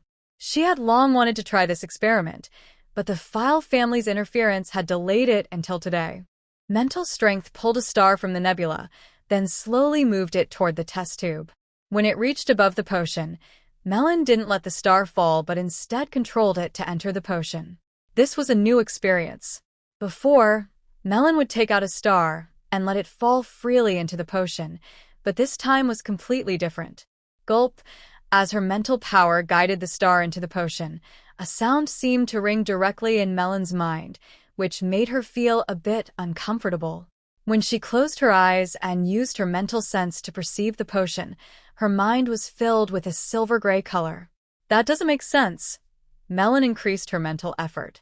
This time, the scene in her mind was very different. She saw large, fluffy, gray particles floating in the silver potion. She tentatively controlled the star to enter the gray fluff and then made it shake back and forth. The fluff started to dissolve, but the star was consumed much less. After about 15 minutes, all the gray fluff in the potion had dissolved, and the star was almost completely gone. Melon withdrew her mental power. The star almost immediately disappeared, leaving only bright silver liquid in the test tube. Although I lost some mental energy, a star can purify waste potion into a mid-grade potion. The cost is worth it, Melon said with a smile. The starry sky was left to purify on its own, using twice the usual amount of energy. Now, with improved efficiency and results, she could purify more medicines. Over the next 10 days, Melon mostly focused on refining medicines. Before leaving the academy, she had collected a batch of discarded high-level medicines, mostly for attack or defense, but they were considered waste because of too many impurities. Now, she was refining them as a backup. Although she believed the File family's influence wouldn't reach here, she still had to be cautious. On the 11th day, Chris finally arrived with the news Melon wanted to hear. Lord Sarchi, a third-level wizard apprentice, was willing to meet her. That's wonderful. Thank you, Miss Chris, Melon said with a smile. Compared to saving your life, what I did is nothing, Chris replied. She seemed more mature this time, no longer acting overly clever, and she looked sincere. Sarchi lived in a small building not far from Chris's home. When Melon arrived, the door was tightly shut, and it seemed no one was inside. But before she could announce herself, the door automatically opened. Melon could faintly sense that there was something ahead, but her eyes couldn't see what it was. Not only her eyes, but also her sharp ears, her nose, and her ability to see in the dark couldn't detect that thing either. "Come in, it's just an invisible servant," came an old voice. After entering, Melon saw that the furniture in the hall was very simple, just 2 chairs and a table. There was nothing else. The apprentice, who seemed to be at level 3, appeared not to notice her arrival. He sat there listlessly, staring at a floating image in the air. Melon's attention was naturally drawn to the image. Carefully examining it, she finally realized that it was a magic circle, but she had never seen such a complex one before. Simple magic circles, like basic animal control, only have a few spells and a dozen magic nodes. More complex mid-level magic circles might have around 60 spells and over 1,000 nodes. But this one before her was different. The spell rings were layered one inside another, overlapping like a solid sphere. There were also non-circular spell groups that stretched out like vines. The glowing magic nodes looked like stars in the night sky, so many that she couldn't count them all. "What kind of magic is this? It's so complicated," Melon said in amazement. "This is the ultimate goal every wizard dreams of," Salchi replied with a deep sigh. "I thought I was close to achieving it, but in the end I still failed." "Why did you come to see me?" At this moment, Sarchi finally looked directly at Melon. "I don't want to know your background, and there's no need for you to have any questions. What we've experienced is something you will inevitably encounter on the path of knowledge. It can't be copied or taught. However, there are some things that are similar, like the fact that for our pursuit, we must have certain strength." Sarchi's words made Melon feel somewhat confused. She looked at the floating, spinning illusion of countless spells in the air and asked slowly, "Your Excellency Sarchi, what do you see from here?" "Combination." Sarchi casually flipped his hand, and a staff appeared out of nowhere. The staff was over a meter long, with the top adorned with several large crowns, and bedded with colorful gemstones the size of soybeans. "What is true magic?" Sarchi stood up and said, "Since I was accidentally injured 20 years ago, I knew that the path of a wizard was closed to me. But I didn't feel discouraged. Instead, I started to study." He raised his staff and pointed. Immediately, a straight column of fire shot out from the top of the staff. As Sarchi waved it, the fire column swung like a stick, sweeping through the room. "This is fire-breathing magic." Sarchi pointed his staff again, and this time, the fire column burned straight from the floor to the ceiling. "This is also fire-breathing magic, a technique I developed myself. Actually, this is quite simple. Any wizard, including apprentices like us, wouldn't think much of it because it's just a slight change to the original fire-breathing spell sequence." He casually created 2 images, which were 2 groups of spells. Their order was exactly the same, but the way they were combined had small differences.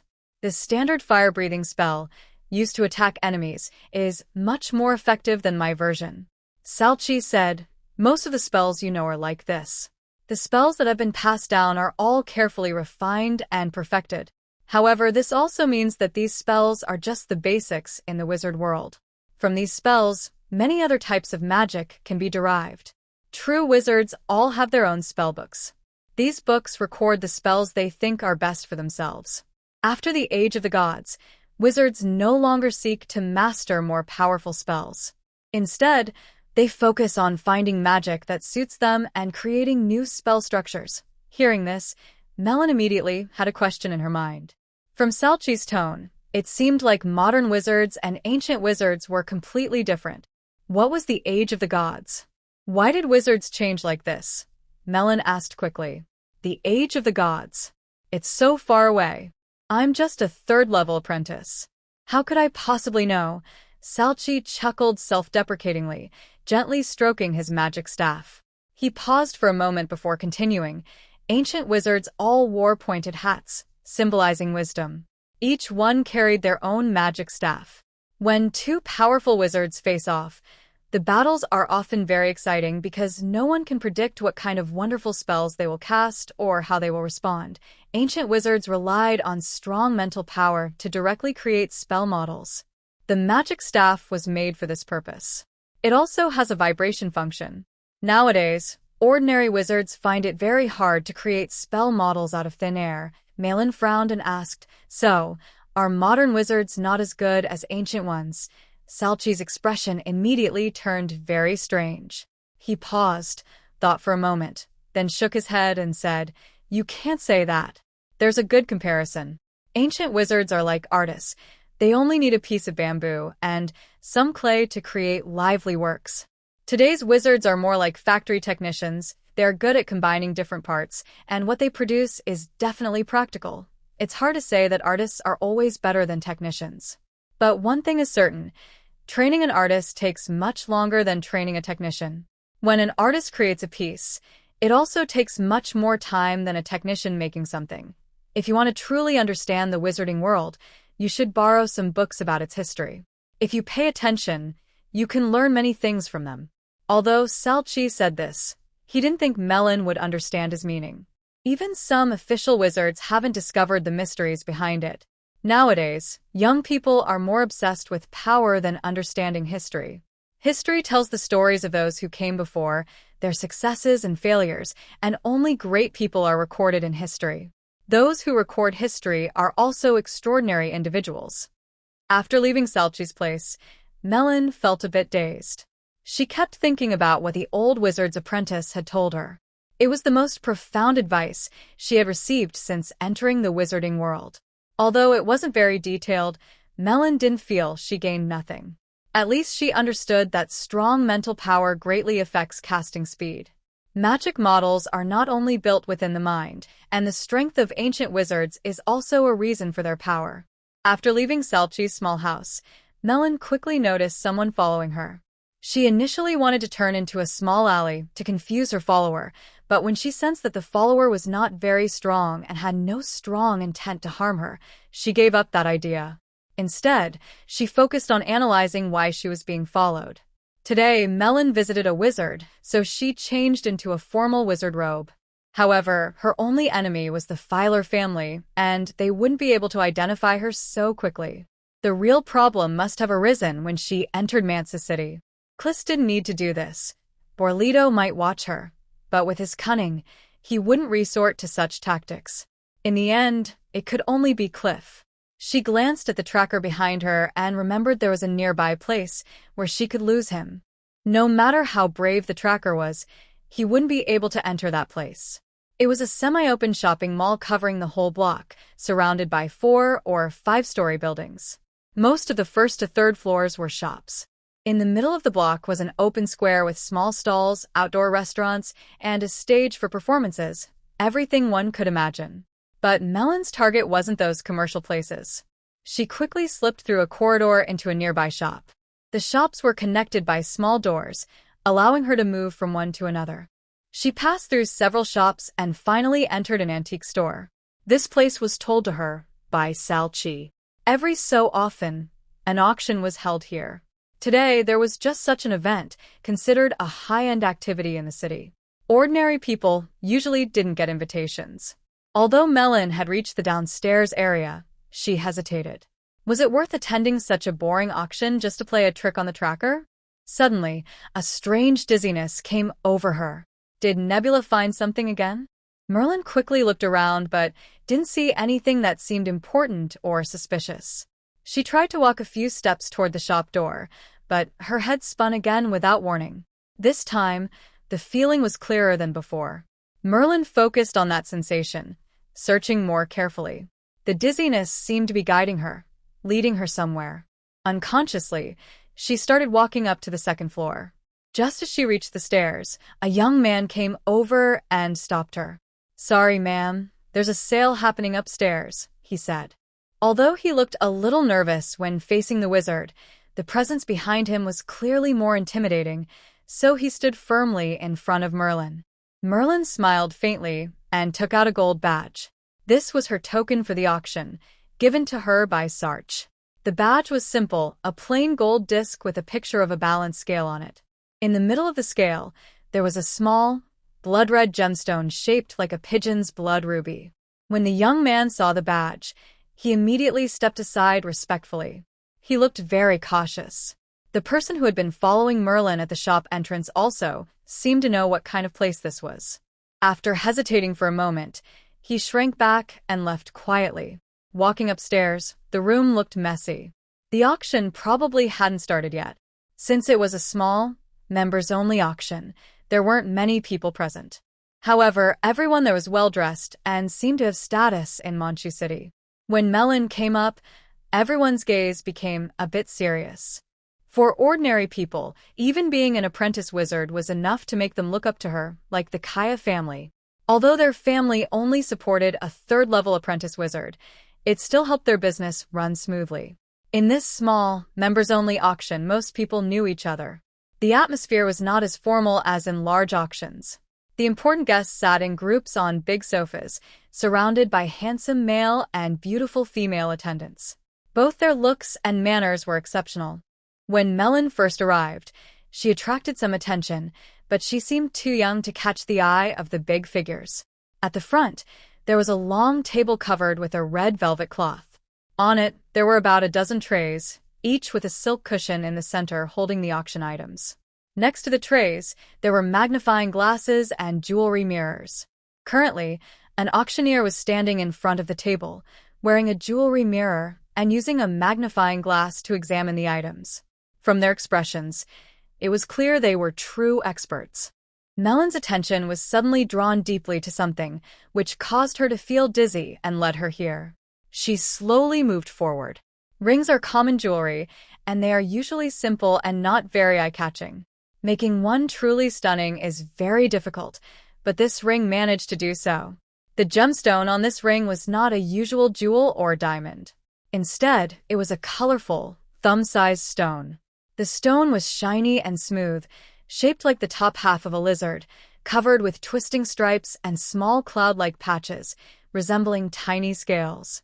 It had 5 colors: deep purple, green, grayish-blue, orange-yellow, and red-orange. All these colors together didn't look beautiful but instead gave a strange, eerie feeling. What was even stranger was the ring band itself. It was made of a bluish metal that Melon didn't recognize, neither gold nor silver. The band fit perfectly with the stone, making the whole ring look like a curled-up lizard with its tail wrapped around. This ring was definitely the cause of her dizziness. But what was odd was that there were no signs of alchemy or magic on it. Melon put on her funny-looking jewelry mirror on her left eye and looked carefully. Finally, she found tiny writing on the inside of the ring. It was in Hebrew. Perhaps because of the size of the object or the maker's intention, those characters look like beautiful patterns. Only people who are skilled in reading Hebrew would recognize their value. Could this also be a magic tool similar to Achilles' bow? Melon thought to herself, "This is such a strange and interesting ring." Just as Melon was about to pick up the ring for a closer look, a hand suddenly reached over and took the strange ring first.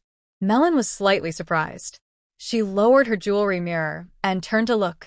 A young woman with a pretty face, decorated like a porcelain doll, was carefully examining the ring with her hand supporting her chin. From her aura, she seemed like an ordinary person.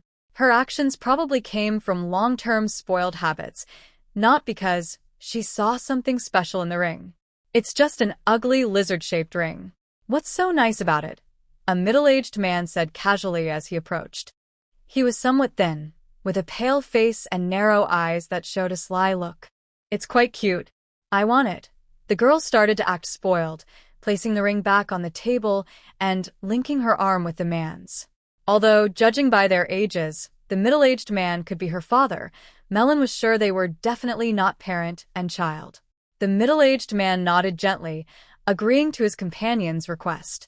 However, when he saw that Melon was an apprentice wizard, he paused for a moment before smiling and saying, "It seems this young lady is also interested in this ring. But as you can see, my companion really likes it. If you're willing to give it up, I will certainly reward you. In Manchu City, no matter what happens, just tell me, and I will help you solve it. People here call me the Hell Baron." His aggressive tone made Melon feel very uncomfortable. Although he was a warrior with mid-level knight strength, that alone wasn't enough to make her submit. Melon planned to stay in Manchu City for a while, but she wouldn't be intimidated by an ordinary person. She didn't answer directly. Instead, she turned around, took a glass of champagne from a nearby servant, raised her glass in greeting, took a sip, and calmly said, "I didn't come here on purpose. I just happened to be interested and came to take a look. I don't have much money on me, so I might even lose to you." Melon thought this would make the Hell Baron angry, but surprisingly, he seemed unaffected. He even smiled, with a hint of calmness and disdain in his expression. Just then, a handsome middle-aged man entered. The people gathered around the long table, admiring the auction items, finally returned to their seats. The auction seemed to be about to start, but the middle-aged auctioneer didn't begin the bidding. Instead, he greeted everyone in the room. It was clear that he knew everyone here well, except for Melon. To Melon's surprise, shortly after the auctioneer entered, another middle-aged man, Burrito, walked in with Clive. The two didn't seem to notice Melon. After greeting a few familiar people, they moved to the front row and waited for the auction to begin. The auctioneer was clearly experienced. Unlike others, he didn't try to create a lively atmosphere or set a different tone. Instead, he intentionally made the environment feel very relaxed, like a social gathering or salon. At the peak of this relaxed feeling, he signaled a servant to bring over a tray holding the first auction item and approached. This auctioneer didn't stand at the podium with a hammer like others. Instead, he sat down on a sofa and said, "Everyone, you've just had a close look at these items. There's no need for me to praise their quality because everyone here is an expert in this field. I believe everyone can see for themselves how good these items are." He pointed at the tray held by the attendant and said, "The first item for auction is a painting. It was created by the greatest painter of 3,000 years ago, Master Longningen. This was made by Emperor Charles, the Conqueror, for his beloved wife. The canvas was crafted from the finest gold-threaded jade fabric of the time, and the portrait captures all the grace and elegance of women." After being examined by 16 experts, it was confirmed to be an authentic work by Longningen with no falsehood. It is also one of only 3 works by him that can be proven to exist today. The auctioneer's words caused a stir in the room. The attendees did not expect him to bring out the item originally scheduled 5th in the order early. This sudden change caught some interested buyers off guard. In a typical auction, items are arranged in a specific order, and buyers usually focus on the items they are interested in based on that sequence. However, this auctioneer broke the usual rules, disrupting the order and making some potential buyers nervous. "I heard that Emperor Charles, after painting a half-length portrait of his queen, forbade anyone from viewing it, and he only saw it 3 times in his life. This Emperor Charles the Great's silk painting has a starting bid of 100,000 gold coins, with each bid increasing by 20,000 coins. Perhaps with just one bid, you could gain the right to own what Emperor Charles enjoyed in his time, and keep this painting for yourself." It seems the auctioneer put a lot of effort into this piece, sharing stories about Emperor Charles, speaking with great enthusiasm. The audience below started whispering excitedly. Emperor Charles the Great was one of the greatest wizards in the wizarding world, one of the enders of the Age of Gods. And for ordinary people, he was also the greatest emperor. No doubt about it.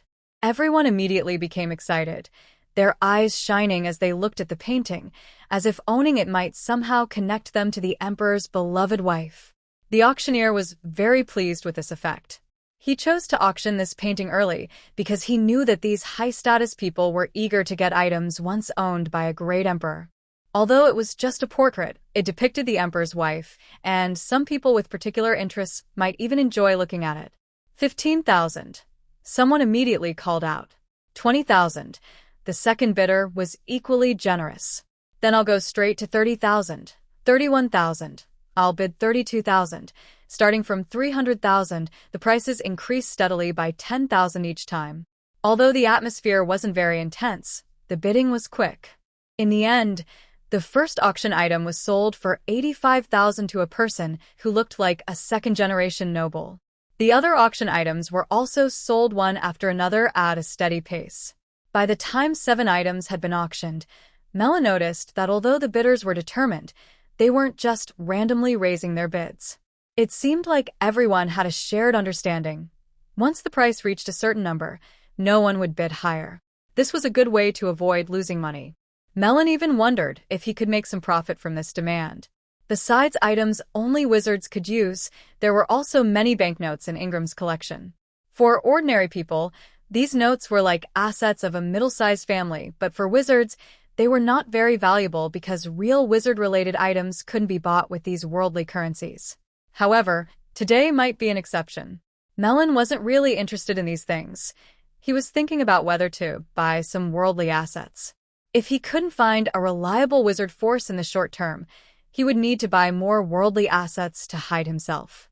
The more he thought about it, the more excited he became. Just then, he heard the voice of the demon lord, who had never bid during the auction. 1 million. The lizard of bulk, I am determined to win it. Although it sounded a bit rude, no one in the room said anything. Everyone knew what kind of person the Hell Baron was. While the people here might not be afraid of him, no one wanted to make enemies for no reason. Malin didn't pay attention to the auctioneer's explanation earlier. Now she learned the name of that strange ring. But no matter what, she wouldn't give up. 1,100,000. Malin didn't increase her bid further. It wasn't because she thought it wasn't worth it, but because raising too much might make others suspicious. Surprisingly, there is a rival. The Hell Baron smiled. He held up 2 fingers and said, I don't like wasting time. 2 million. 2,100,000. Malin still only added 10,000. If the previous increase of 10,000 made others feel a bit embarrassed, now some people started to admire Malin. After all, not many could casually bid 2 million, especially since she was just a young apprentice wizard. And in Manchu, even fewer dared to challenge the authority of the Hell Baron. At this moment, almost everyone sat up straight, watching this fierce bidding war. Such scenes are rarely seen at private auctions. But because they are rare and everyone present is not ordinary, once a battle begins, the intensity can be truly breathtaking. The Hell Baron leaned back on the sofa, seemingly lost in thought.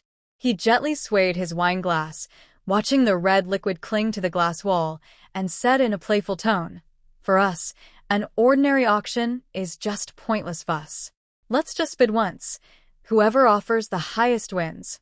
Malin didn't say a word, only nodded.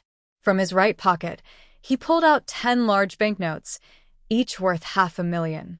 The Hell Baron casually pushed them out as if they were just a stack of paper. 5 million? Malin's lips curled into a slight smile. I'll stick to my usual, just add 10,000. She then took out 10 more banknotes of the same amount, along with a small gold coin note worth 10,000 gold coins. Although this amount of gold was quite a lot for a wizard, it was nothing to Malin. Her haul was from the wealth accumulated over the years at the Herb Cottage. Seeing that Malin had indeed offered more money than himself, the Hell Baron fell silent. He knew Malin was an apprentice wizard, but she was still very young. Even with her background, she probably didn't have much money to spend. Now, he was unsure. He only had 5 million gold coins on him, and it wasn't suitable to go back and get more in this situation. Besides, if it weren't for pride, he wouldn't have spent 5 million just to impress his companion. Looking at the ring, he hesitated for a moment, but ultimately decided to give up. "You win," he said. The Hell Baron stood up and said he took back his gold ticket and put it into his wallet, coldly saying, "Congratulations on gaining ownership of it. May luck always be with you." This was clearly a curse. After saying that, he left the auction. The Hell Baron was known to be a ruthless and cunning figure in Manchu City. The people around looked at Melon with a mix of sympathy and schadenfreude. They knew Melon didn't belong to any local family and was probably from a noble family traveling for experience. But what did it matter? The sky is high, and the Emperor is far away. The Hell Baron could make this person disappear from any place in Manchu City, and no one would find the culprit. Meanwhile, Bolito and Clive looked very unhappy. Although their family might not be afraid of the Hell Baron, being targeted by this underground leader could harm their future business. But in front of everyone, they couldn't approach Melon. After whispering a few words, Clive was the first to stand up and leave. The auction didn't end because of the Hell Baron's and Clive's departure, but the atmosphere afterward was quite dull. Unknowingly, everyone kept a certain distance from Melon. Melon acted as if she knew nothing, her gaze fixed thoughtfully on the ring. This strange, even somewhat disgusting-looking ring was now on her finger. Melon had already deciphered the Hebrew inside the ring and understood its purpose and how to use it. The ring is called the bulky lizard. The lizard sculpture on its surface is a very ancient species, the bulky lizard. In the Age of the Gods, these lizards were pets kept by the divine beings. They were fierce and aggressive, even fighting among their own kind. It is said that they dare to challenge the dragon race. Inside this ring, there are seals containing 9 different types of bulky lizards. When the ring is successfully activated, it can summon these spirits to fight. Melon secretly began trying to activate the ring, wanting to uncover its secrets. She quietly cut her finger and smeared her blood on the ring, trying to focus her attention on it. She meditated and even poured potion on the ring, but unfortunately, the ring showed no reaction at all. Strange, Melon wondered, feeling puzzled. After thinking for a while, she suddenly remembered that when she sensed the ring, the star cloud seemed restless. She quickly summoned a star from the star cloud and slowly moved it closer to the ring. But it still didn't work. The star circled the ring once and then flew away. There's only one last option left. Merlin drew a streak of nebula and injected it into the ring. As soon as the nebula entered the ring, Merlin felt it disappear. To be precise, it was absorbed by the ring, and Merlin seemed to sense a faint thought within the ring, begging her to continue injecting the nebula. Is this useful? Merlin was very happy and began drawing out more streaks of nebula. This substance is not only mysterious, but also strange. If Merlin wanted to remove it from her mind, she would need to be very careful. However, drawing out small amounts didn't cause any reaction, as long as she didn't overdo it. After 9 injections into the ring, it quietly changed. The originally colorful surface turned into a deep emerald green, looking like a green lizard resting on her finger. Well, at least it looks better than before. Merlin couldn't wait for the auction to end. She stood up and left. As she went downstairs, she paid special attention to her surroundings. Although she didn't think the Demon Lord would take any action in the city, her experience traveling through the water cloud forest had made her more alert to her environment at all times. Caution always pays off. Although the shop was quiet, she noticed movement in a corner outside, and a faint sense of danger lingered. Inside the shop, only an uneasy shop assistant was present, with no one else around. All this indicated that her previous assumptions were wrong. Malin felt a bit relieved. Today, she wore several magic tools to make Salchi hesitate. As long as there were no official wizards or high-level knights, she had little to fear. However, with many ants, even an elephant can be bitten to death. The Demon Lord here was the boss, and Malin didn't believe he would fight her alone. She secretly took a small antidote pill under her tongue, drew the Achilles bow with her left hand, and held a sleeping potion in her right hand. Compass. Swift foot. This speed surprised everyone outside the door. Some reacted quickly, pulling out their weapons to block her. Panmira, web of intertwined nets. She threw out an electric net spell, trapping the first few men rushing toward her. Sparks of electricity flashed in the night, and with loud screams, the men fell to the ground, trembling like chaff, unable to make any sound. At this moment, people approached from all sides. Although her magic made some nervous, they still thought a young wizard apprentice couldn't cast a spell that powerful. They stayed cautious, waiting for their companions to gather and attack together. Snap! A clear sound rang out. Before the villains could react, the sleeping potion had already knocked out everyone within 10 feet of Malin. She turned and ran swiftly toward the shop. A sudden whoosh sound of an arrow breaking through the air echoed behind her. Melon quickly dodged instinctively, turning her body to avoid it. Fortunately, the arrow missed her. An unlucky bystander became the scapegoat, collapsing at the entrance of a nearby shop with a loud scream. From all directions, footsteps approached, and dozens of people brandished knives, clubs, and chains, rushing to surround her. Seeing this scene, Melon deeply regretted not leaving earlier when the demon lord had departed. Now, she could only silently blame her own naivety for trusting that local boss to have any fear. However, Melon was also surprised these people dared to attack a wizard apprentice. Their courage was truly remarkable. Suddenly, she realized she had been too naive.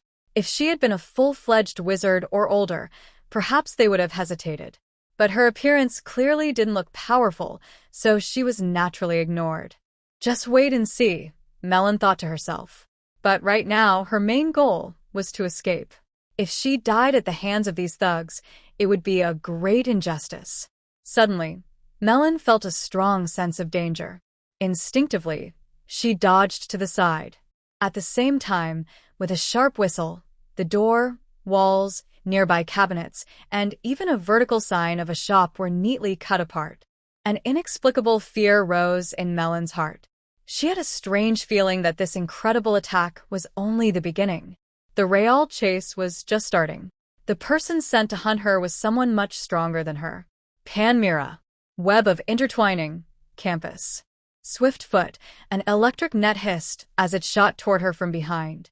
Melon quickly cast a wind spell on herself, and her figure vanished like a ghost into the night. Right now, her only choice was to run as fast as she could and escape. "Boss, I'm sorry, but the apprentice got away," said a young man in his 20s with brown hair and wearing a silver vest, looking cold.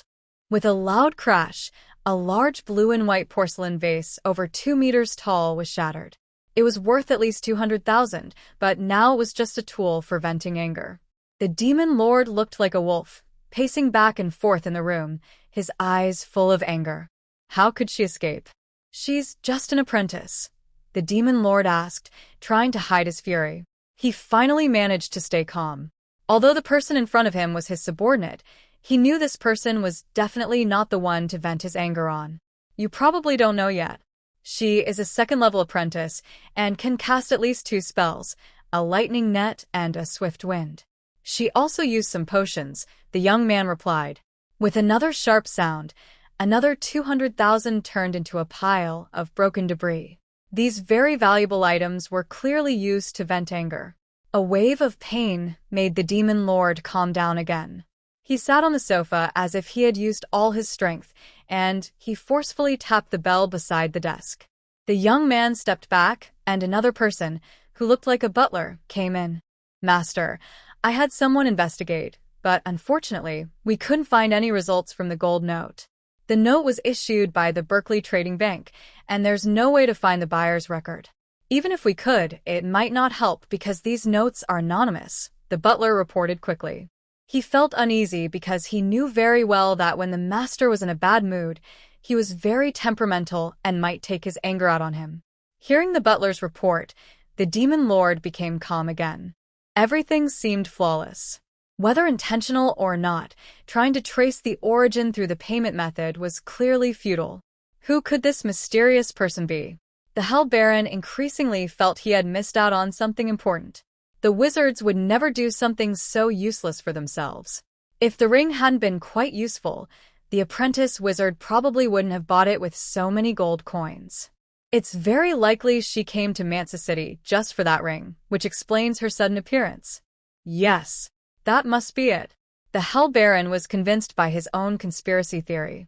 But that alone wasn't enough to satisfy him. He then ordered the underground forces of Manhwa City to start searching for Melon. Although he wasn't very familiar with the city streets, Melon, after casting a quick wind spell, sped up. The swordsman chasing her was immediately left far behind. She then threw 3 confusing potions behind her. Under the cover of the potions and the night, Melon returned to her home. Bang! Bang! Bang! The knocking at the door immediately made Melon alert. She grabbed her bow with one hand and her potions with the other. Luckily, during the recent fight, she hadn't used the magic attached to her magic tools. Even if the Hell Baron came looking for her, she was still ready to fight. She heard some whispers and light footsteps outside, which didn't sound malicious. "Sir, Mr. Kia and Lord Salchi are here to visit," came Mark's voice from outside. "Please come in." Even after hearing that the visitors were Burrito and Salchi, Melon didn't lower her guard. She only appeared to be a little less tense on the surface. "Miss Catherine, I heard you got into some trouble." After the two entered and sat down, Salchi asked Mark to leave, leaving only the 3 of them in the room. After a moment of silence, Melon nodded slightly. The Hell Baron has a lot of influence in the underground circles of Manhwa City, and among his followers, there are some very strong warriors. I believe you already know this. Do you have any plans? After a pause, Melon suddenly smiled slightly and said, "I don't mind much, but I worry it might affect Mr. Kaya. Impact is certain, but not as serious as you think.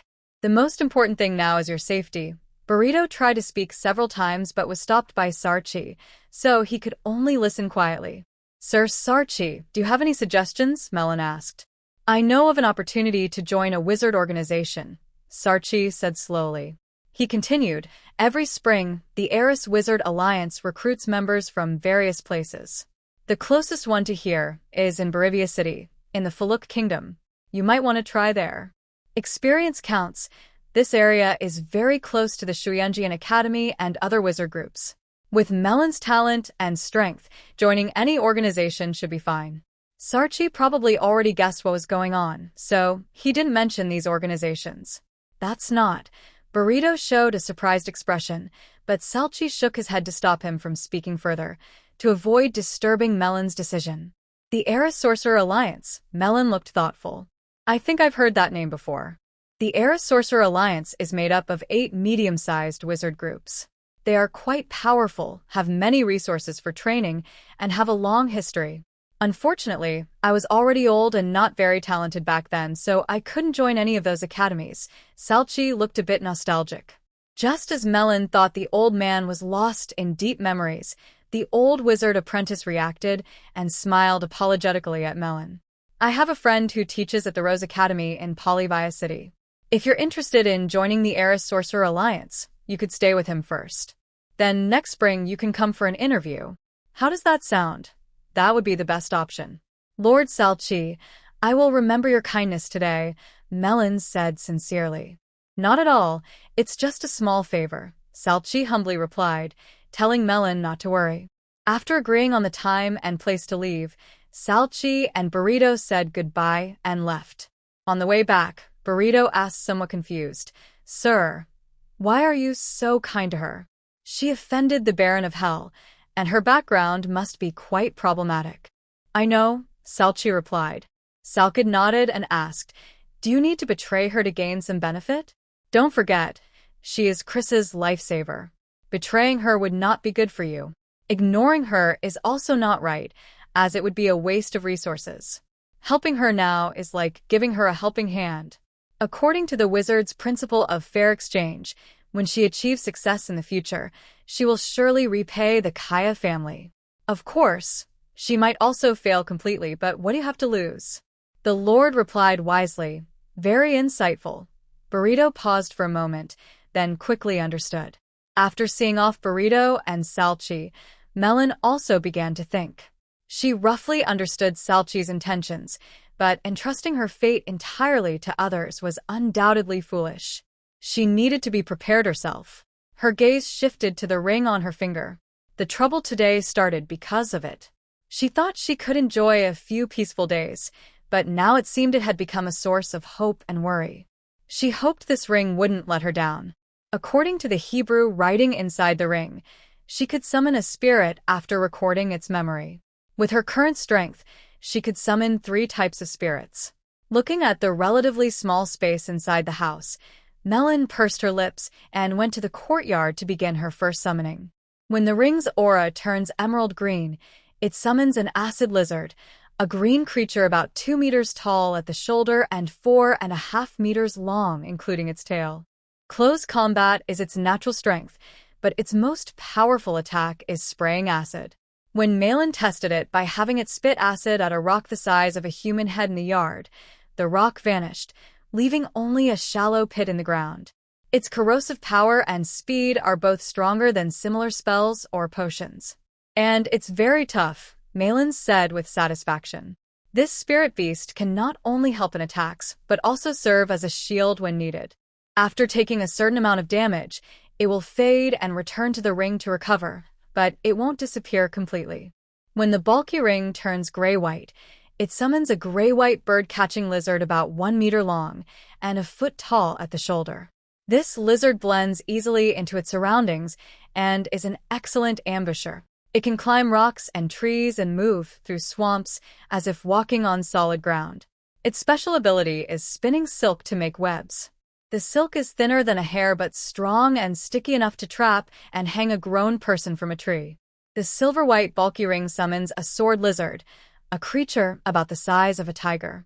Sharp, blade-like bone spikes grow from its head, back, and tail, and its scales shine like metal armor.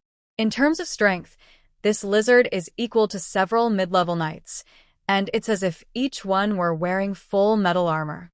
Summoning them requires using mental energy, and the more powerful they are, the more energy it takes. Usually, a summoned spirit can last about 8 hours, but in battle, this time shortens depending on how intense the fight is. Also, a lizard can only be summoned once a day. Can I make them stay longer? Melon muttered to herself. The next day, since she couldn't go outside, Melon continued practicing her summoning magic. This time, she personally wielded a sword and fought the sword lizard. Her fighting skills were clearly no match, but luckily, the sword lizard had strong control and didn't hurt her. After 5 hours, the sword lizard's form started to fade, as if it might disappear at any moment. Melon quickly poured her mental energy into her ring. But it didn't work. The star cloud? Still no use. Seeing the sword lizard could vanish at any time, Melon suddenly had a bright idea. She injected a strand of star cloud into the soon-to-disappear spirit. A faint, colorful glow flickered, and the sword lizard's form, which was about to vanish, gradually became clear again and looked lively. 1 week later, the night slowly passed. Peaceful nights can feel a bit long for those on guard, but for those sleeping, they seem short. When dawn arrived, the last night guard woke everyone who was still asleep. Malin stepped out of the tent. She woke up earlier than others. Not only did she finish her meditation, but she also practiced swordsmanship in the woods for a while. She had left 4 days ago with the caravan belonging to the Kia family. The journey was smooth at first, but as they got closer to the border area, the danger quietly increased. She was worried that the guards might not be very alert, so she checked the surroundings herself every morning and evening to feel safe. As the caravan woke up, the whole forest seemed to stir. A few women in the group started preparing breakfast, mostly meat soup, bread, and roasted meat. Everyone quietly ate their share and then began packing their bags. Of course, Malin didn't need to do much. She only took care of her personal belongings. She was also one of the only 2 people in the group who could enjoy the comfort of a carriage. The other was the caravan steward, a man named Kiribur, who is said to be a cousin of Burrito. Lince, have you ever been to the kingdom of Farouk? Malin asked casually, standing beside the carriage. The coachman was in his 40s. He was checking the carriage, his large fingers not pulling at anything forcefully, but carefully inspecting if everything was secure. Upon hearing Melon's question, he quickly responded respectfully, The caravan goes to the Faluk Kingdom once or twice a year. Every time we pass through this area, we feel very nervous because there are bandits here. Sometimes, the regular armies of Faluk and Saya kingdoms also act like bandits and cross into each other's territory. But honestly, Polyvia is a nice place, much better than Manchu City. When Linz mentioned Polyvia City, he still looked excited. Melon frowned slightly. There are bandits too. Yes, but there are fewer now, said a guard nearby. I am from the Faluk Kingdom. When we first came here, we encountered 2 or 3 groups of bandits. Nearly half of our brothers were killed before we managed to escape. It sounds very dangerous, Melon muttered softly. Even if it's dangerous, we have to go. We leave immediately. The captain of the guards, who had been talking with the steward, suddenly raised his voice for some reason. Everyone's eyes turned toward him. Noticing everyone's worried looks, the captain, Mobik, lowered his voice and said to Kluber, Sir, we absolutely cannot stay here. Because there are bandits, we need to leave as soon as possible. All right, Kluber finally ordered the entire caravan to speed up and prepare to leave, whether it was because of Mobik's persuasion or fear of the bandits. Perhaps after hearing about the bandits, the people who were a bit lazy earlier suddenly became very alert. They moved quickly, as if energized by a sudden boost. In less than 15 minutes, the caravan was ready to leave. The caravan finally set out. The guards also mounted their horses and looked carefully around. The women traveling with them quickly climbed onto the loaded wagons, carrying pots and basins, which could be used as shields or weapons if needed. At the front, on a double-seated, 4-horse carriage, Melon and Kluver sat facing each other inside. At first, Melon didn't mind, but Kluver looked very nervous. After traveling together for several days, he gradually became more relaxed. Do you often travel between Manchu City and Polyvia? Melon asked. At least twice a year, Kluver replied, almost like a coachman. Is it always so dangerous? Melon frowned. Usually not, Kluver explained further. When we cross borders, we pay extra border fees to both sides' armies. Usually they guarantee our safety. Some bandit groups with fixed hideouts worry about retaliation from the armies and generally don't attack us. But we're worried about wandering bandits. Those guys are not polite. Especially goblins and orcs. They don't just steal. They also store people as food supplies. Is that really a thing? Malin feels she has gained some experience. No wonder wizards value traveling so much. Traveling 1,000 miles is just as good as reading 1,000 books. 6 days have passed without any major incidents, but Malin can sense that several times, many armed people appeared nearby. However, after they observed from afar, they quietly left without disturbing the caravan. Ahead, they enter a forest. The travelers seem to breathe a sigh of relief. It is much more comfortable to travel under the shade of trees in the hot weather outside. Malin opens her eyes, takes a sip from her water bag, and asks, Where are we now? In about a week, we will reach Polyvia, Kruber replies. Still so far away? Malin frowns slightly. But there's nothing she can do about it. If she had a flying spell or a magic device, it would be perfect. Even a simple magic carpet would be faster than a carriage. But such items cost tens of thousands of magic stones. Even if she could afford it, she probably wouldn't keep it for long before someone stole it and silenced her. Suddenly, she sniffs. A faint smell of blood enters her nose. Instinctively, Malin grips her bow. Achilles, beside her. There's a smell of blood. Malin orders in a low voice. Mr. Kruber stopped the others. All guards, prepare to fight. At this moment, Kluber's face changed color. He knew the other person was a wizard, and before setting out, Burrito had told him to pay close attention to Melon's advice. Although he was a bit overweight, he moved very quickly. He first opened the car window, waved a handkerchief as a signal for the vehicles behind to stop, then ordered the driver to halt the carriage, opened the curtain, and jumped down. The caravan quickly came to a stop. Murmurs of unease spread among the group, and some people began to look around. Sir, what happened? The captain of the guards, Tongo, asked as he hurried over to Kluber. There might be a problem ahead. Send someone to check immediately. Melon also got out of the carriage, pointing toward the area with the strongest blood smell and giving instructions. 3 guards went ahead to search. Soon, they found evidence, several large bloodstains on the ground. Although covered with dirt, careful inspection revealed them, especially since the smell of blood hadn't completely faded.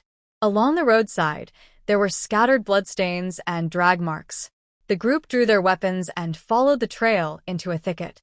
They saw dozens of corpses piled among the trees some time ago. Some scavenging birds, unafraid of humans, were cautiously watching them but not eating. 3 jackal-like animals were tearing apart a large thigh, ignoring Melon and the others. "Mr. Kluber, what should we do now?" Melon asked. For things she was not good at, she left them to those who were skilled. This was knowledge she had learned from books. "This is the convoy of Ruijin Trading Company. It seems that not the entire team has been lost, but it's close." Krupp frowned. "There's nothing we can do now. We can only hope that the bandits, after gaining some loot, will return to their hideout to divide the spoils." Krupp's hope clearly did not come true. About half an hour later, news arrived that a bandit group had appeared. Worsening the situation, the bandits had already discovered the convoy. They were attacking a small caravan and, seeing another opportunity for profit, quickly sent nearly 100 men to chase the scouts and charged forward. "It's a fairly large bandit group." Krupp's face tightened with worry. He quickly pulled out a box from under his seat, took out a set of silver chain mail, and dressed himself carefully. Then he grabbed a double-edged sword and jumped down from the carriage, ordering the guards to prepare for battle. The attacking bandits were all cavalry. Besides the guards on horseback, most of the cargo was on wagons. How could they outrun the bandits? "Attack!" the bandits shouted, swinging their sabers and rushing toward the convoy. "Defend! Prepare for battle!" Captain Mobik shouted, drawing his long sword. Amid the clanging sounds, all the team members raised their weapons, ready for combat. "Miss Catherine, this." Kruber put on his armor, but he didn't look like a brave warrior. His frightened eyes revealed that he was still a merchant at heart. "It's nothing serious," Melon said calmly. In her hand, there were 2 foul-smelling potion vials. As long as there weren't too many strong warriors among the enemies, it would be enough.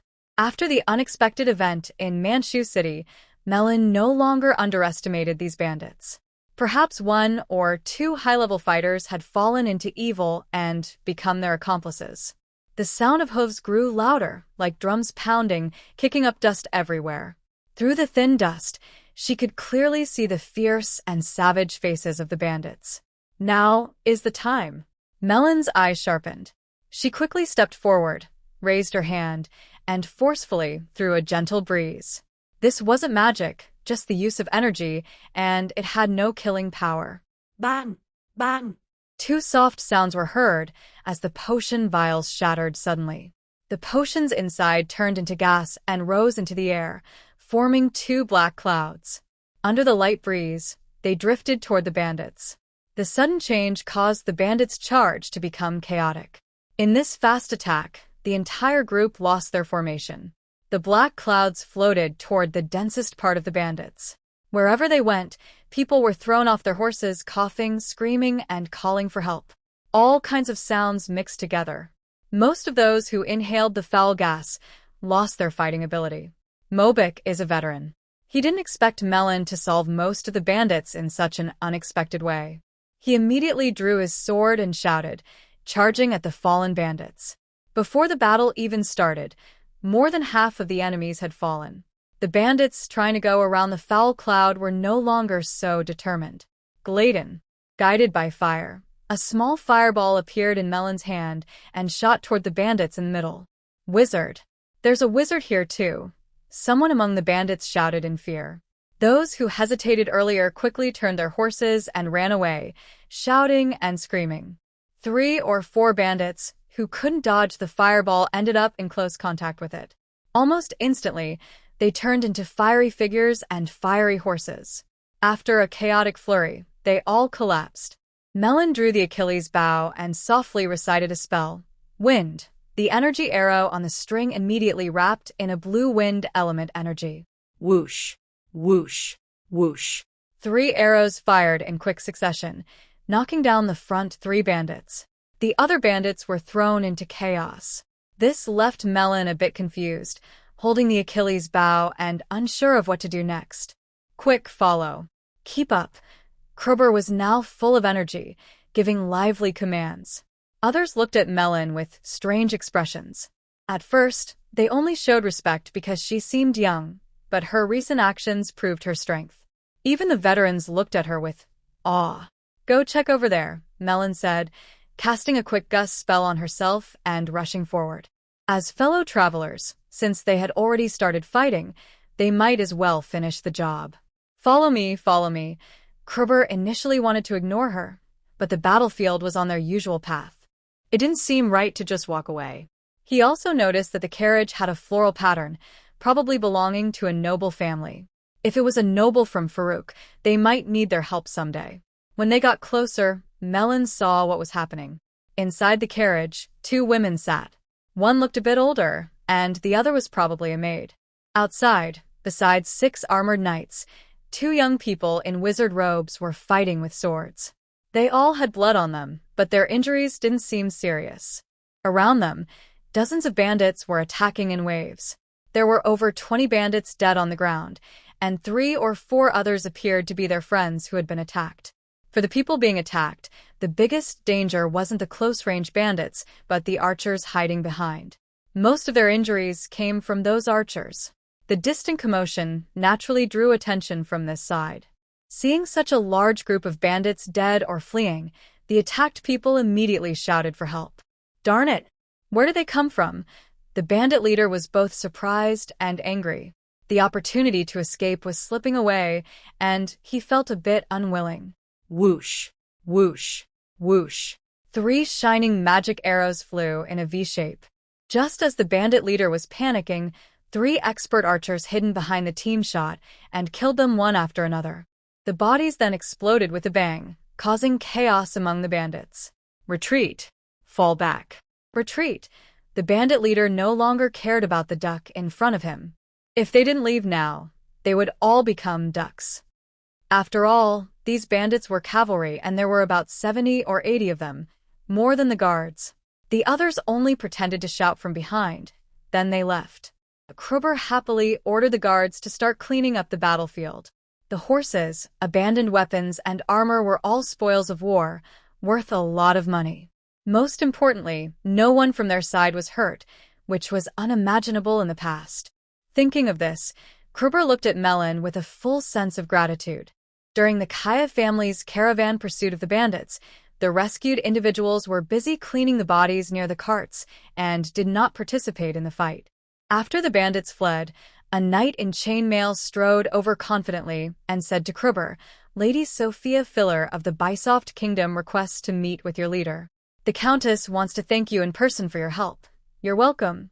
Kruber, a seasoned and shrewd merchant, naturally handled such social matters.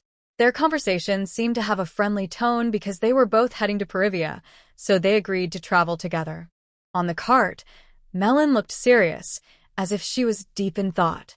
Kruber had never seen her like this before, but he was tactful and didn't ask questions. Melon was indeed troubled. She appeared calm on the outside, but inside, she was like a stormy sea. The Filler family.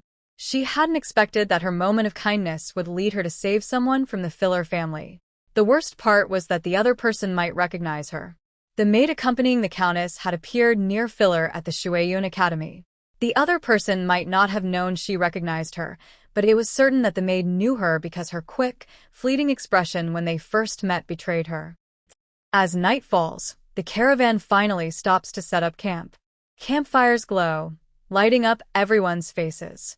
Whether guards, drivers, or helpers, all are smiling. Tonight's dinner is better than usual, and the steward also announced that everyone would receive a reward when they return. However, the Countess politely declined Count Kruber's dinner invitation and ate in her own tent. Her 2 sons, however, eagerly stayed close to Melon, asking questions and acting like perfect gentlemen until Melon said she needed rest, at which point they left her. Late at night, only a few campfires remain, and 2 guards stand watch, alert and cautious. All the tents blend into the darkness, except for one tent that faintly shows a little light. Are you sure she's Melon? Countess File's face is clouded with suspicion. Yes, madam. I saw her at Lord File's academy. I am certain. Yado, her maid, replies confidently. Does she know you? The countess asks. Probably not. Melon is very disrespectful to the young master and never looks him in the eye. Yado answers. Mother, there's no need to talk about this.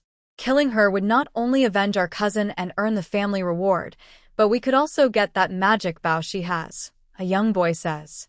Yes, mother. Acting first might be best. If she finds out about our connection to the cousin, it could be dangerous. Another young man is not an easy opponent. Yes, let's act tonight. You go and call Miguel in, the countess said decisively after thinking for a moment. Mother, what should we do about the traitors? The last young man asked. Traitors only seek profit. As long as we promise them some business deals in Polyvia, this won't affect them, the countess said casually. Your analysis makes a lot of sense. Melon's voice suddenly came from outside. The tent curtain suddenly swung open, and a shadow of light flew in. With a loud bang, it hit the ground and shattered. Immediately, a cloud of smoke rose. The 4 people inside the tent all suddenly felt weak and collapsed to the ground involuntarily. Only the countess was slightly better. She was slumped in her chair. The tent curtain was pulled open from outside, and Melon appeared at the entrance. She raised her hand, and a small whirlwind wrapped the smoke and blew it out of the tent. You. What are you trying to do? The countess asked with a dark expression, her eyes showing unmistakable panic.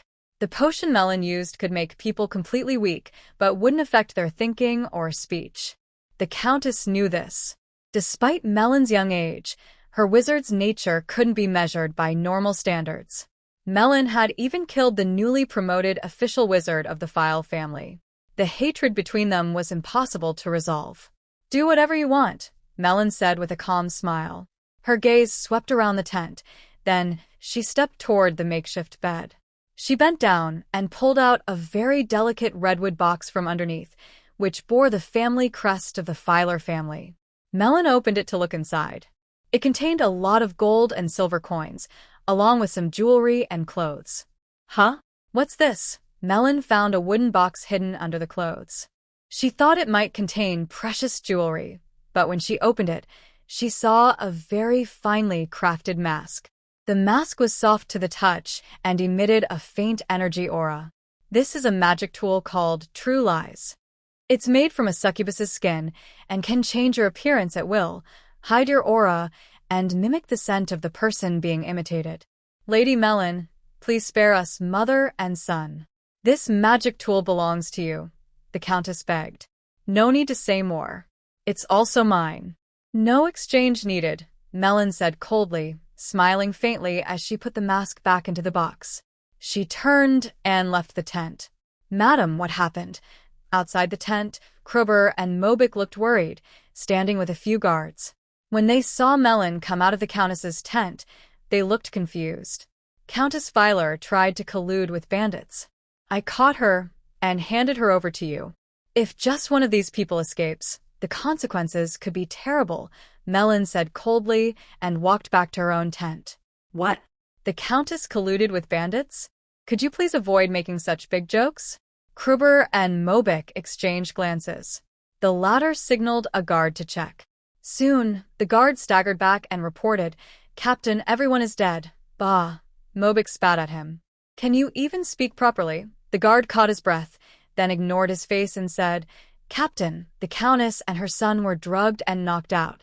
Several guards were also killed. What? Krubber and Mobik were both shocked.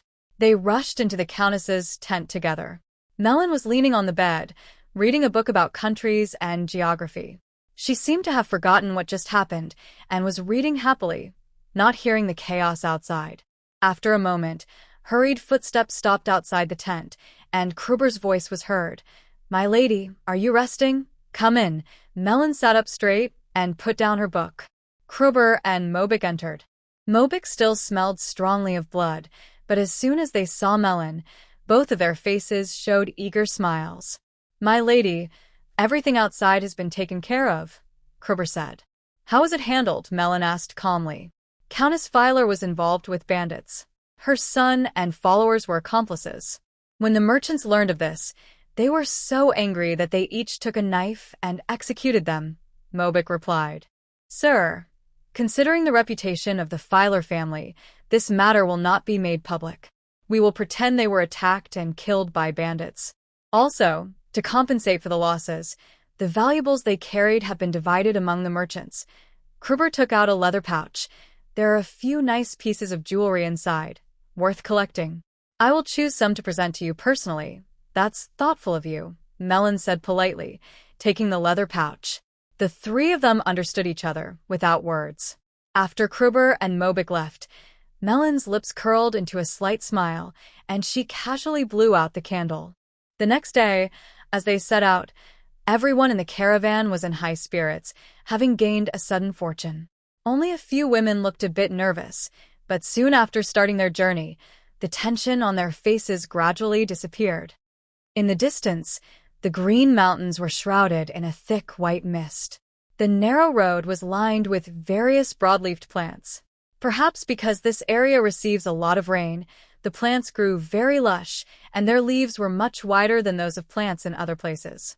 Because the vegetation is very dense and the plants have many branches and leaves, they are tightly packed together. When a strong wind blows, the plants rub against each other, making rustling sounds. These sounds blend into a continuous roar that feels like waves caused by the trees. Melina sat quietly in the carriage, looking out through the open window. Since it had just rained heavily, the ground was covered with fallen leaves from the trees. As the carriage sped along, mud and water splashed onto the road. Whenever a breeze blew, a light rain seemed to fall again in the forest. After the rain, the forest smelled fresh and sweet. It was as if many different flowers' fragrances had mixed with the rainwater and risen into the air with the steam. Although the road was muddy, the driver was very skilled.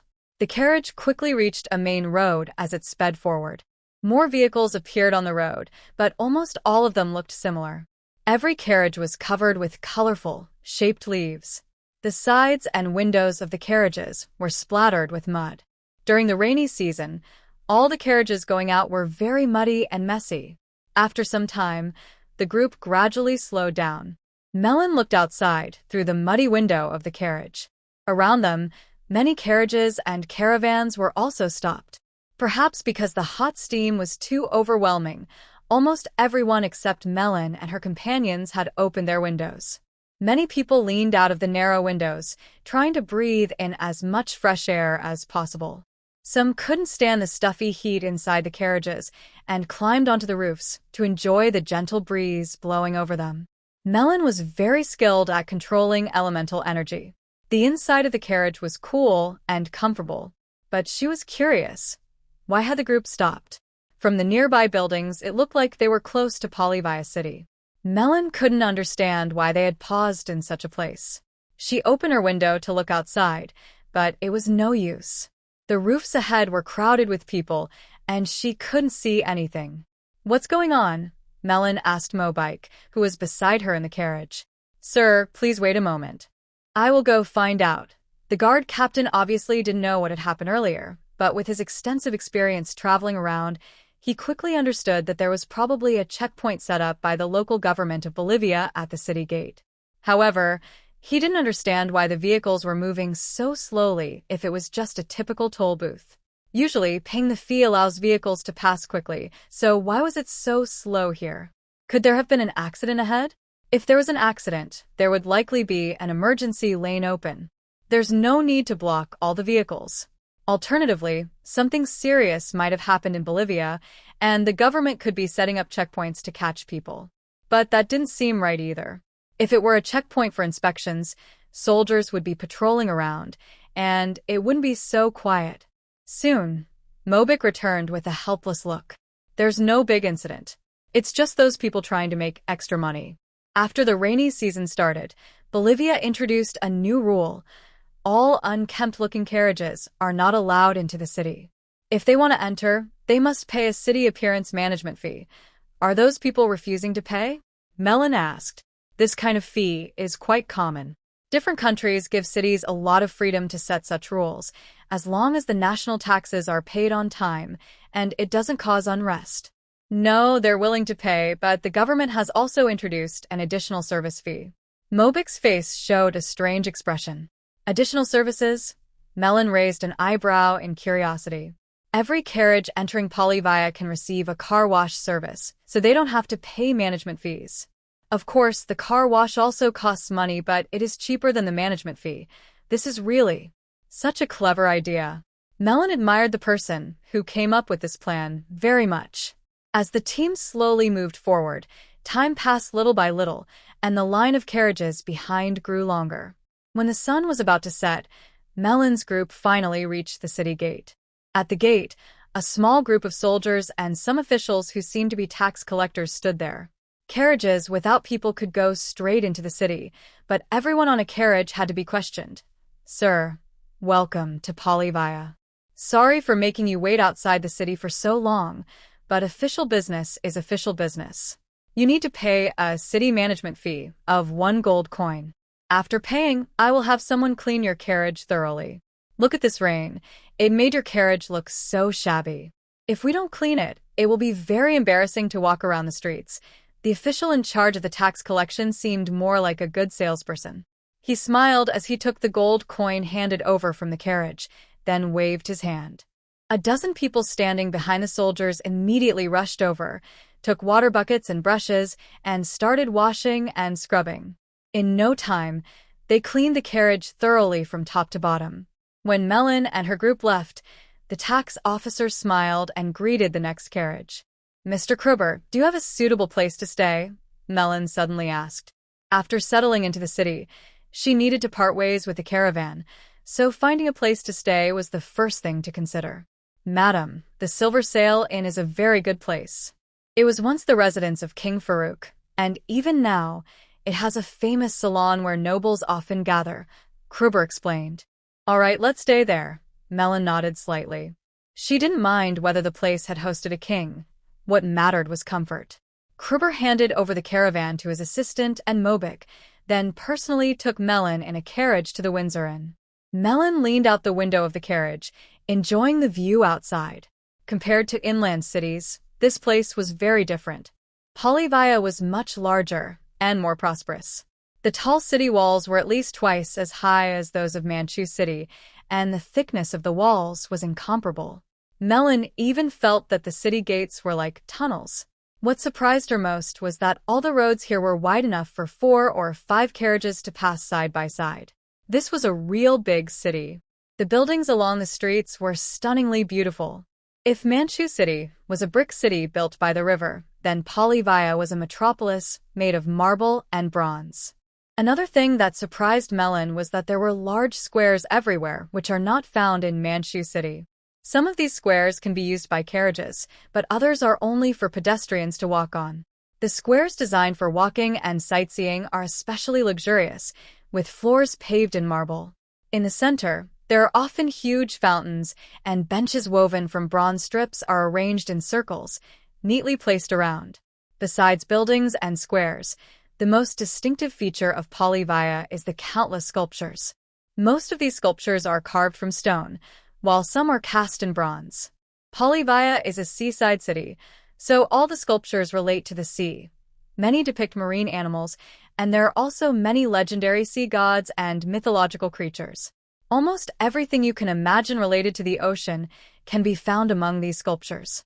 The wide streets also highlight the grandeur of Polyvia, the seaside city. The entire Manchu City is only about the size of a few blocks here, and the busiest central avenue in Manchu City is only as large as the main streets beside the major roads in Polyvia. If you compare Polyvia to a magnificent palace, then Manchu City is like a villa estate built in the mountains and countryside. The difference between these two cities is truly enormous. The carriage moved forward for nearly half an hour before turning onto a busy shopping street, very different from the crowded commercial street near the city gate where Manchu is located. This place was clean and tidy. Along the sidewalk, every 10 meters or so, there was a tree planted on the steps. The shops looked simple, yet elegant. Their windows were not just shelves displaying goods, but decorated with artistic touches. The shop signs were also very beautiful and refined, unlike in Manchu City, where they were just plain wooden boards with the shop names. Not long after entering the shopping street, the carriage stopped. When Smith got out, he didn't see any inns nearby. Instead, there was a very beautiful and unique flower bed. In the center of the flower bed, there was a small path made of blue marble covered with a red carpet. Every 5 or 6 meters, the carpet was embroidered with the word Windsor in gold thread. Kruber, like a host, led the way in front. Beyond the flower bed was a large, flat grassy area. The lush green lawn looked like a soft velvet carpet spread out on the ground. In the middle of the lawn, there was a very spacious 6-story wooden building. The building looked like a giant silver sailboat sailing through the waves. "Sir, what do you think of this place?" Kruber asked politely. "Not bad. At least the environment is very quiet," Melon nodded happily. A group of people headed toward a luxurious, beautifully decorated hotel. Each floor of the hotel was decorated with elegant designs, and the hallways and living rooms were filled with fresh flowers. The floors and walls were painted a bright white, without any inlaid mosaics or gold paint. However, the graceful shapes and carved patterns on the building gave it a special charm. The lobby on the first floor was very grand, with a large mural on the ceiling and walls. The owner of the hotel did not spend much effort on other decorations. The 5 large murals were the most eye-catching feature of the hall. There were many chairs arranged in small circles around the room. The guests in the hall were dressed in fine clothes and looked very distinguished. Among them were 6 or 7 young wizard apprentices. Although they were not very old, they were the most noticeable guests in the hall.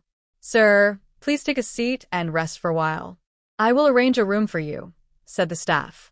The staff led Melon to an empty seat and then walked to the counter. The guests in the hall, talking loudly, noticed the newcomer. They glanced over curiously. Seeing that he was a young wizard apprentice with no servants nearby, they paid little attention and continued their conversations. A few others dressed in wizard robes looked at Melon from time to time. Melon didn't mind and happily admired the murals. Soon after, Kruber arrived with a well-dressed hotel attendant, who respectfully stood to the side. "Sir, I originally planned to have you stay in the south building, but the front desk just told me all the rooms there are full. So I booked a room in the east building instead. The view is the best there, though the lighting isn't perfect," Kruber said with some regret. "That's fine. I like staying on the east side, so I can see the sunrise in the morning," Melon replied with a slight smile. "Sir, if there's nothing else, I will take my leave now. If I have the chance, I will visit you again," Kruber said with a slight bow before departing. Melon's room was on the second floor of the south side of the inn. It was a very elegant room, with sky-blue walls and a white ceiling, making it look bright and cheerful.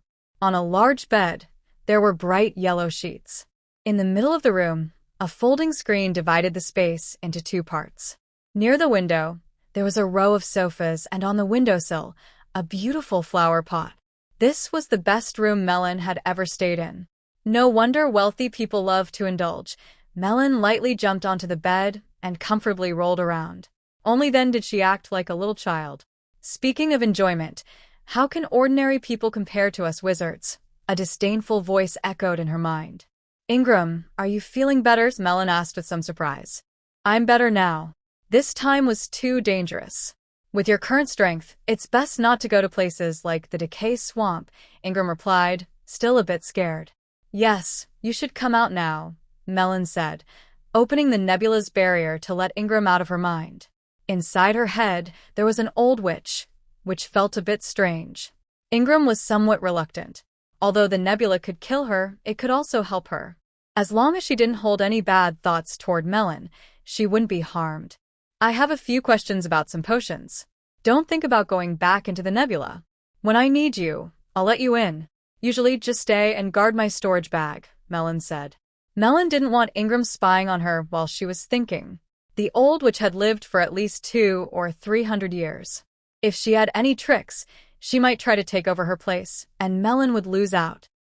As evening fell, Melon asked the innkeeper to bring her a very fancy dinner. The bottle of red wine alone was worth 1,000 gold coins. Ingram sadly leaned on the windowsill because all the gold coins used to pay were from her savings. "Don't look so unwilling," Melon said, seeing Ingram's expression and feeling amused. "You can't enjoy it now, so just bear with it." Ingram felt even more frustrated. Just as she was about to speak, her face suddenly changed, and she quickly slipped into Melon's bag. "A wizard is here." Ordinary people might not see Ingram, but wizards definitely could, and Ingram was very sensitive to the fluctuations emitted by wizards. A wizard? Melon immediately became nervous. Could the Filer family have come all this way? Thud, thud, thud. The knocking was gentle and rhythmic, showing politeness and good manners. Melon sighed in relief. Clearly, if it were someone from the Filer family, they wouldn't be so calm and composed. "Excuse me, Miss Melon? I am Kanan Carlos, a guest staying at this inn just like you," said the visitor outside. Melon paused thoughtfully, then went to open the door. "Lord Carlos, what can I do for you?" Outside stood a blond young man, tall and handsome, with a noble bearing. His elegant wizard robes added a touch of mystery, making him very charming and attractive to others. "May we come in and talk?" the blond young man asked with a warm smile. "Sorry, the room is a bit messy and not suitable for guests," Melon replied with a polite laugh, politely declining the visitor. The blond boy was clearly surprised, which was unusual because in this kind of inn, safety is not a concern. Also, the other person was a wizard apprentice. Even if they were enemies, they wouldn't choose to attack at this time. It was considered very rude. For Melon, being rude was less serious than risking her life. Her status was special, but she was still just a 14-year-old girl. Without any companions, it was natural for her to be cautious about openly receiving a strange male guest. After speaking, Melon felt she might have been rude, so she repeated her earlier question. "Lord Carlos, I apologize for the rudeness today, but I need to rest." Kanan Carlos felt a flicker of anger inside, but he kept his emotions under control and smiled. "That's okay. The day is still young. Why don't we go have a drink? Maybe we can get to know each other better." This guy's words were very suggestive, and even Melon, who was slow to catch on, understood what he meant. In the wizard world, strength and pleasure are two extremes. Many wizards don't take relationships seriously, especially apprentice wizards. A single experiment could cost them their lives, and to gain training resources, many female apprentices don't mind sharing their bodies. But all of this didn't concern Melon. Her goal was to reach the peak of the wizard world. As for everything else, she hadn't really thought about it. At first, she had some good feelings toward the blond young man, but now her impression completely changed. Her smile stiffened a bit. "Lord Carlos, you have the wrong person." After saying that, she slammed the door shut with a loud bang. "You." Kanan's originally cheerful face instantly turned gloomy. As a noble child, he was naturally popular among women. Especially after putting on the wizard's robe, girls and women of all ages admired him wherever he went. He had never experienced such cold treatment before. "Kanan, where is the beauty?" When Kanan returned downstairs with a grim face, a thin young boy loudly asked. Immediately, many people looked over, making Kanan's expression even worse. "Maybe Kanan already took her back to her room and just told us," a young man said sarcastically. A few wizard apprentices nearby snickered, and the onlookers around understood what was happening, showing knowing expressions. "Humph. She's probably too tired and has gone to sleep," Kanan said reluctantly, sitting down and picking up a glass of wine. He drank it in one gulp, a hint of fierce light flashing in his eyes. "Just wait and see. In less than 3 days, she will obediently become my woman." The wizard apprentices around looked doubtful, but didn't provoke him further, clearly worried he might lose his temper. However, Kanan's bold words were destined not to come true because Melon moved away. Of course, not because she was afraid of his harassment, but because she had another place to stay. The next morning, Melon quickly packed her things and took a carriage to visit an old friend introduced by Salchi, an elderly man who was also a third-level wizard apprentice, Fernando. Fernando was a well-known figure in Polyvia. Besides being a wizard apprentice, he was also the dean of the Anna's Noble Academy in the Farouk Kingdom. This time, Melon wanted to join the Heiress Wizard Alliance.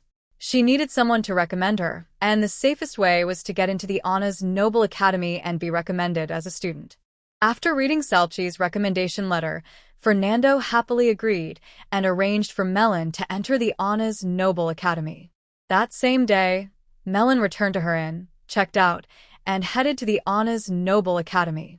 Kanan, who was looking for her, naturally couldn't find her now. 6 months later, the wind blowing from the ocean swept away the cold that covered the city streets. Compared to the main part of the city, the harbor area looked a bit chaotic. The roads there were like tangled roots. Originally, several main roads in the city led directly here, but now some of those roads had buildings on them and others were filled with messy goods. In the distance, at the end of the harbor on the left side, a row of brand new docks was faintly visible, still under construction. Melon arrived early at the pier's wharf, where a cool sea breeze lifted her long hair. 6 months had hardly changed her much. If anything, she had grown a little taller and moved with more grace. Usually, it was dangerous for a girl like her to come alone to the pier, but her wizard's robe scared off many eager troublemakers. If nobles were like death gods, then wizards were even more frightening demons. Those guys knew the difference. The sun finally set in the distance. The sky was still tinged with the yellow glow of sunset, but the east was gradually darkening, and a faint crescent moon was beginning to shine softly. As a bell rang, the workers on the dock became busier. They looked hurried, as if they were racing against time. Quick, everyone, speed up. Don't just stand there. Seal all the cargo you haven't finished today. If anything is missing, you'll answer for it. Hurry up. I want to rest early, too. Come on, only half an hour left. Push those things back into the warehouse. Darn, it's too late today. Lazybones, pick up the pace. Only a few left. Finish quickly, or I'll make you work late into the night. You've probably experienced that before. As the bell rang, various urgent voices filled the entire dock. The workers who had seemed slow and relaxed earlier now became rough and anxious due to the urging voices. However, soon the noise gradually quieted down. The workers, moving quickly to finish their tasks, began to disperse. Only 1 or 2 ships remained busy on the dock. Another bell rang, and the dock immediately became quiet again. The sky had darkened further, and the stars in the night sky kept blinking. Matching the stars above were the lamps lit on the ground. The lights scattered across the city looked like stars falling from the sky. 2 men holding long poles used candles at the top of their poles to light all the lamps along the pier. Suddenly, the once chaotic and crowded dock looked completely different. The dock, which just moments ago was crowded with people and goods, now appeared much cleaner and quieter. The items not yet loaded onto ships or stored in warehouses were not scattered randomly, but had designated places marked with white lines and letters on the ground. In the middle was a large open space, surrounded by neat pathways. As the lanterns on the pier light up, distant sounds of carriage wheels can be heard. Various carriages begin to arrive at the square. Some young boys and girls, along with their relatives and elders, step down, all looking sad to part. Most of the young men and women are dressed as wizard apprentices. They seem a bit reluctant, but their expressions show excitement and anticipation. Their families, however, look clearly sad about the farewell. Soon, a group of about 100 fully armed city guards march into the square, breaking the mood. They politely but firmly ask the carriages and the adults to leave. After a while, the carriages depart one after another, leaving only the young boys and girls and the serious-faced guards in the square. Malin, dressed in a gray apprentice robe and standing in the shadow of the lanterns, is left undisturbed. The young boys and girls, about 200 in total, include both acquaintances and strangers. They quickly start chatting and joking among themselves. Malin is not naturally cold. She just avoided such gatherings because, During her years at Water Cloud Academy, she often received cold looks and ignored by other students, so she tends to stay away from these situations automatically. Soon, another carriage arrives at the dock. From the decorations on it, it's clear that the Lord of Polyvia has arrived. He seems in a hurry, constantly wiping sweat from his forehead with a handkerchief as he steps down from the carriage. "Are you Malin?" A sound of footsteps echoed, and Melon looked surprised as several young boys confidently approached her. One of them even stepped forward aggressively and asked in a somewhat fierce tone, "Is it me?" "What do you want?" Melon asked calmly, wondering in her mind how they knew her name and what their purpose was. "I am Mars from Busto." "You must swear that Valeli from Busto is the most beautiful girl in the world." The strange boy made an even stranger request. "Valeli? I don't know her," Melon said with a strange expression. This odd demand seemed to come from an ancient knightly culture where they believed that their girlfriend being praised by others was a sign of honor. Otherwise, it was considered an insult. However, today's situation was clearly not so simple. Usually, such questions were directed at males, and this custom was not common everywhere. Most likely, they were here to provoke her. "Now you know," the boy said stiffly. "All right, I admit that Valeli from Busto is the most beautiful girl in the world," Melon shrugged, seeming a bit helpless. But a hint of mockery flickered in her eyes. Mars clearly didn't expect Melon to agree so straightforwardly. Even if it was true, which girl would openly say that another girl is more beautiful than herself? Especially among these proud future mages. "If you have nothing else to do, I will leave now," Melon said calmly, making a move as if she was about to walk away. "Wait." Melon's reaction surprised Mars greatly. He had intentionally come to provoke her, but since his plan failed, he couldn't just let her leave like that. According to noble etiquette, you should show some respect. Present the most appropriate gift and hand over all your magic stones. That must be the real goal, right? Melon was very suspicious. She wondered if the person named Valerie was even real. "What if I don't? Will you hit me?" Seeing Mars nod instinctively, Melon didn't wait for him to finish and glanced at the city guards in the distance. "Aren't you worried they might stop you?" "Ha ha ha." Mars and a few young men around him burst into loud laughter. "You really think those guys with a few pieces of scrap metal on them have the courage to deal with a group of future wizards? As long as no one gets hurt, they won't interfere. That's good. You can all come together." "Who's afraid of whom?" Melon pretended to be fierce, fists clenched to her chest as if ready to fight. "Ha ha." The young men chuckled darkly and moved closer to Melon. Two of them had sly looks in their eyes, clearly not just interested in stealing. However, as they approached Melon, her clenched fist suddenly loosened. A clear test tube slipped from her right hand, and at the same time, she quickly bit down on a leaf with her left hand.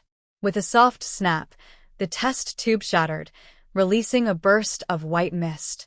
The air was instantly filled with a strange floral scent. Sleep. Potion. Among the boys, Mars was probably the strongest. He was the last to fall, still showing a look of disbelief in his eyes. Hee. "Since no one is watching, I won't hold back." Melon looked around. Probably because their location was too remote, the boys and girls nearby didn't notice what was happening here. A few city guards saw it but turned their faces away, pretending not to see. She waved her hand to disperse the mist and then casually searched the boys. There were 7 in total. They didn't carry high-end magic bags, but they had a lot of gold notes and magic stones. Melon gathered these items, sorting through them. There were over 200 magic stones, more than 10 gold notes of 5,000 each, along with some smaller notes and scattered coins. Melon disdainfully pushed aside the small notes, which accidentally floated down and landed at the feet of the city guards. Then she calmly left the scene. Several city guards were standing stiffly, like carved wooden statues. After Melon left, they exchanged glances without hesitation, bent down, and picked up the small banknotes. Then, quietly, they moved to a different, more distant spot. Not long after, a blond young man approached, looking confused. He walked around, glancing everywhere. When he saw the 7 corpses lying haphazardly under the lantern light, he was truly startled. He quickly ran over to check them carefully. Fools, he muttered angrily after discovering that a few of them were just drugged. He hesitated, feeling helpless. At that moment, a lively noise came from the square. 7 huge black ships were flying toward the dock in the night sky. As the 7 black ships landed at the dock, Melon's eyes showed excitement. She was eager to start a new journey. Deep down, Melon didn't blame the leaders of Water Cloud Academy for their inaction. In the wizard world, cruelty and pursuit of profit are common.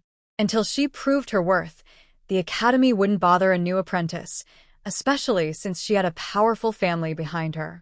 However, even with the awareness of sacrifice, she was not willing to accept it.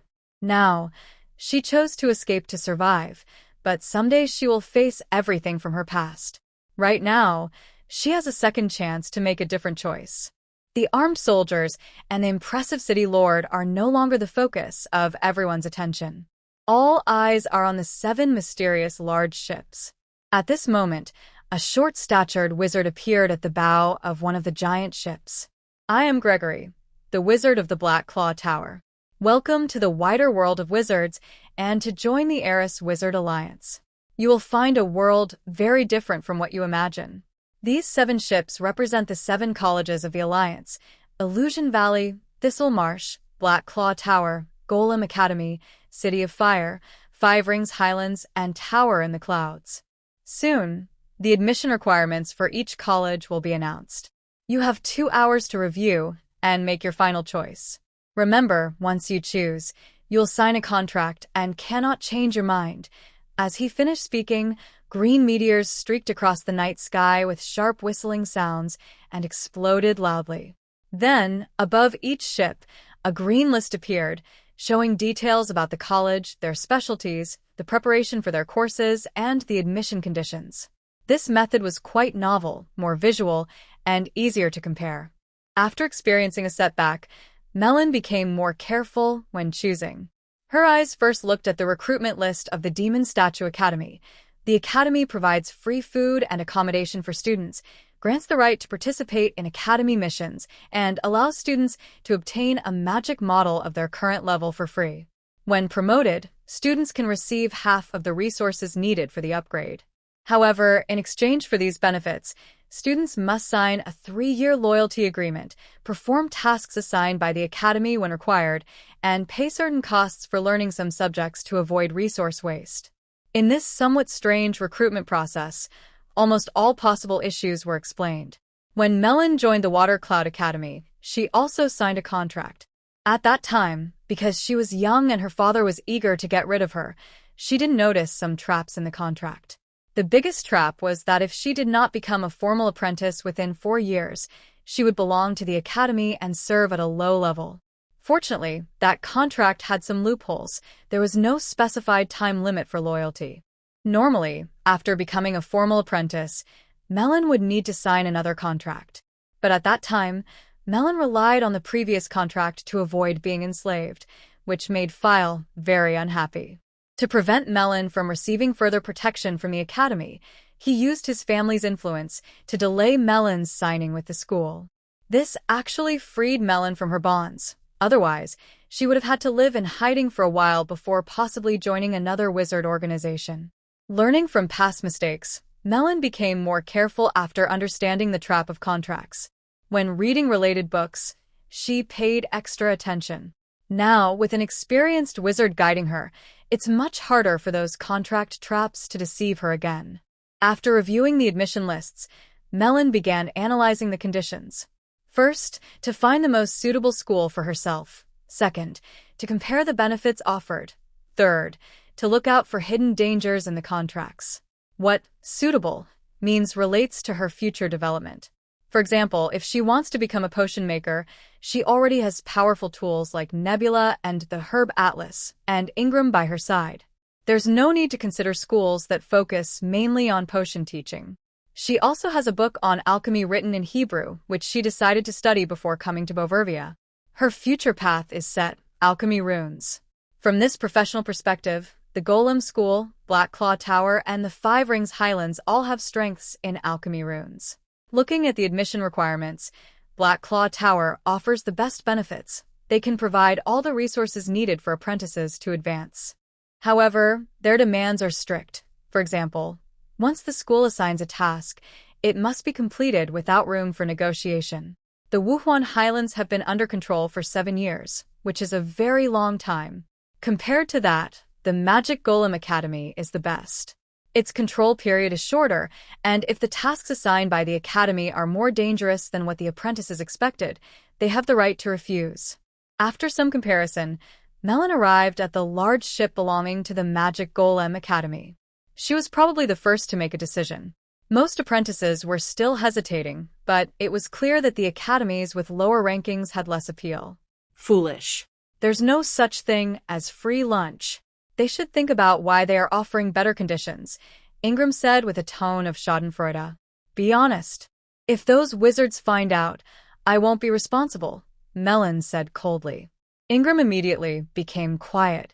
As a spirit, if she was discovered by those wizards who liked to experiment in strange ways, life would be very difficult. 2 hours passed quickly. Although some people still hesitated, all 7 recruitment notices turned into streams of glowing fireflies. Then representatives from each academy came to register and sign contracts with the apprentices. Confident life for 200 years ready to cross 3,000 miles of water. Introduction to Yuxiang, author. Once known as Qinglu legend says that where the Green Emperor appears, the grass is lush and flowers bloom wildly. Legend also says that with a wave of the Green Emperor's hand, dead trees come back to life, flesh turns white, and doctors die. His name is Jumong. By chance, after a car accident, a strange piece of a flower pot leads Morong Xianxian to open the door to a fairyland.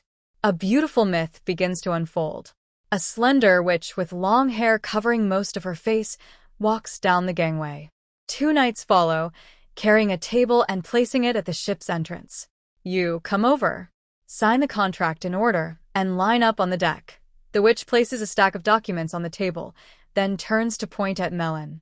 Her voice is as sweet as an oriole, but when her hair is loose, her face frightens Melon. It looks like an owl's face, especially her eyes, one blue, one yellow.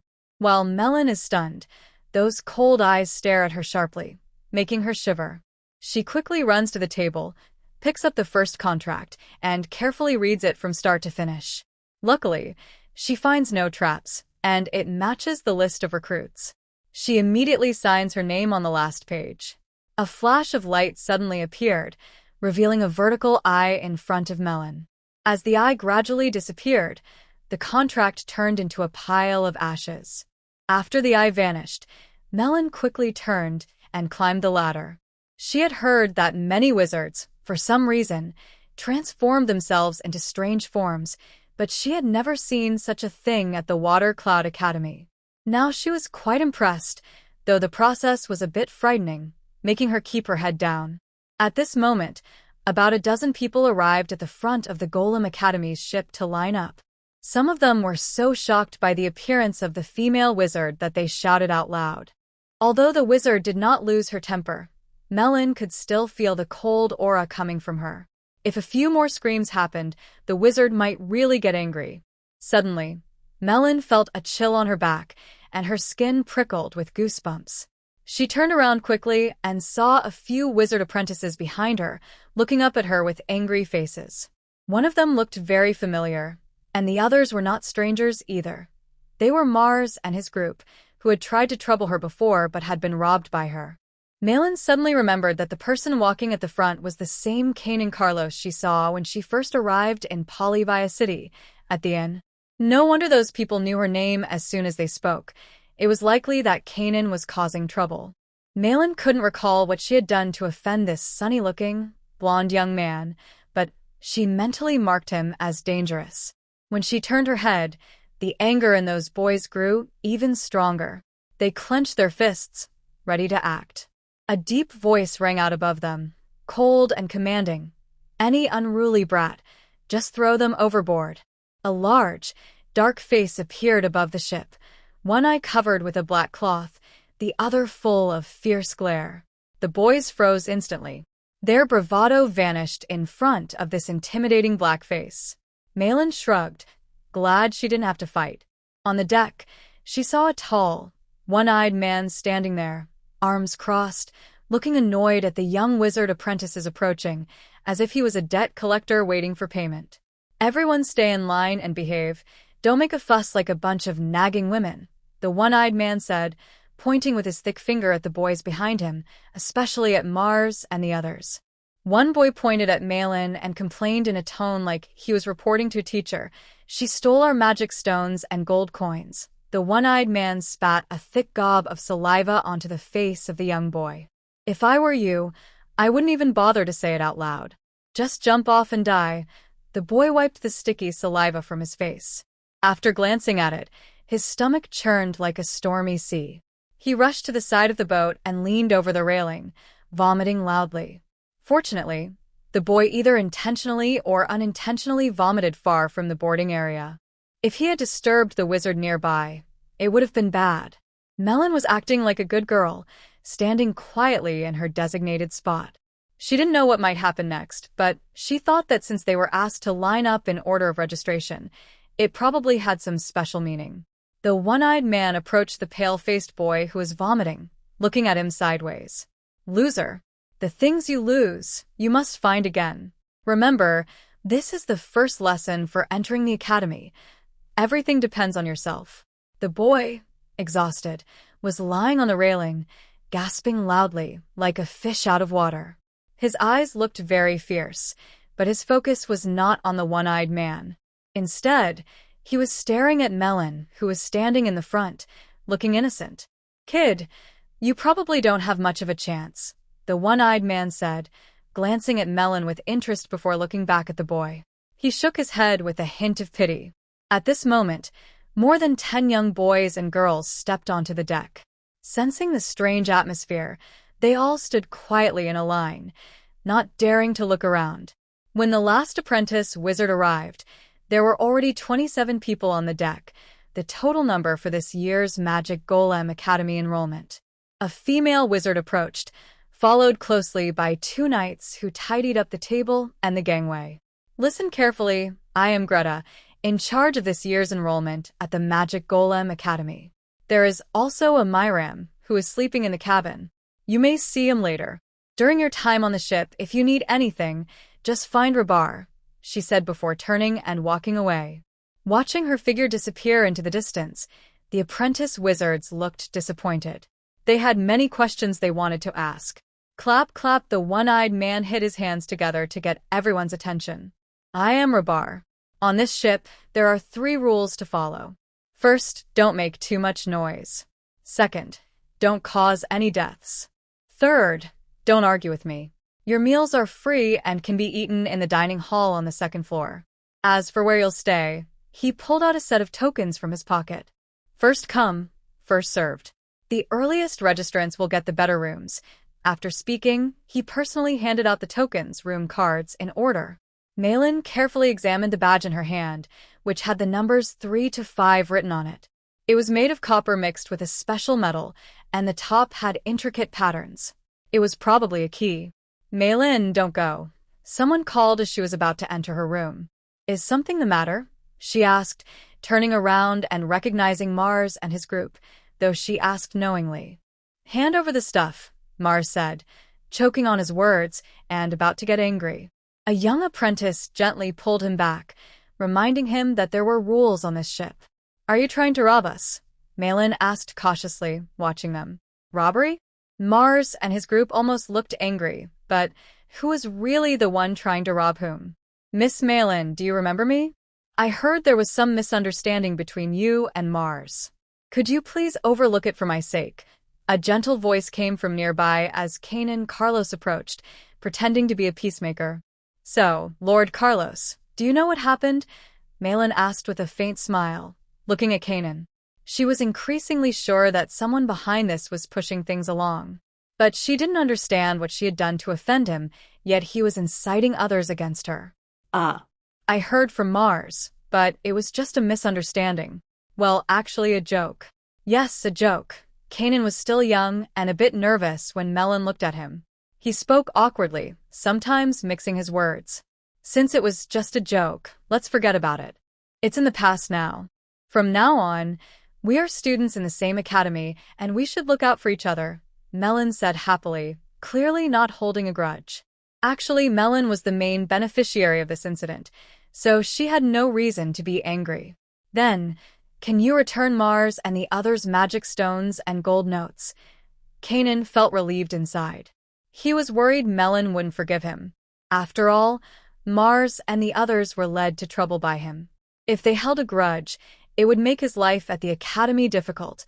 This incident would ruin his reputation. Magi stones and gold notes. Melon looked confused. Kanan's heart sank. He was afraid of this kind of response. Before he could speak, Mars shouted, "It's the magic stones and gold notes you took from us." "I don't know," Melon said firmly, shaking her head.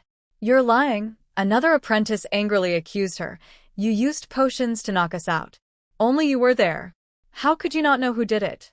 There are city guards on the scene. If you don't have other witnesses, don't speak. And if someone wants to act as a witness, they must swear in the name of the Judgment Eye," Melon said coldly, her face serious. She reached into her pocket and pulled out a potion. Kanan, Mars, and the others instinctively took a few steps back, showing wary expressions on their faces. "Cowards," Merlin looked at them with disdain, then turned and headed straight for the cabin. The room key was indeed just a room card. After inserting it into the lock and turning gently, the door opened quietly. During the trip, the environment wasn't perfect, but the third-class cabin was the best on the ship. It was comfortable, dry inside, with a very clean bed that even had a faint floral scent.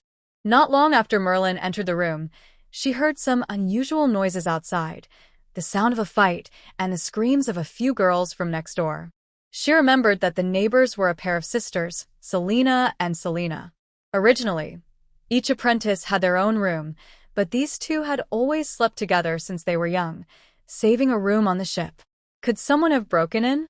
Honestly, during her 4 years at the Water Cloud Academy, she had seen more ugly scenes than she had in the previous 10 years combined. She couldn't be sure about the character of many wizard apprentices.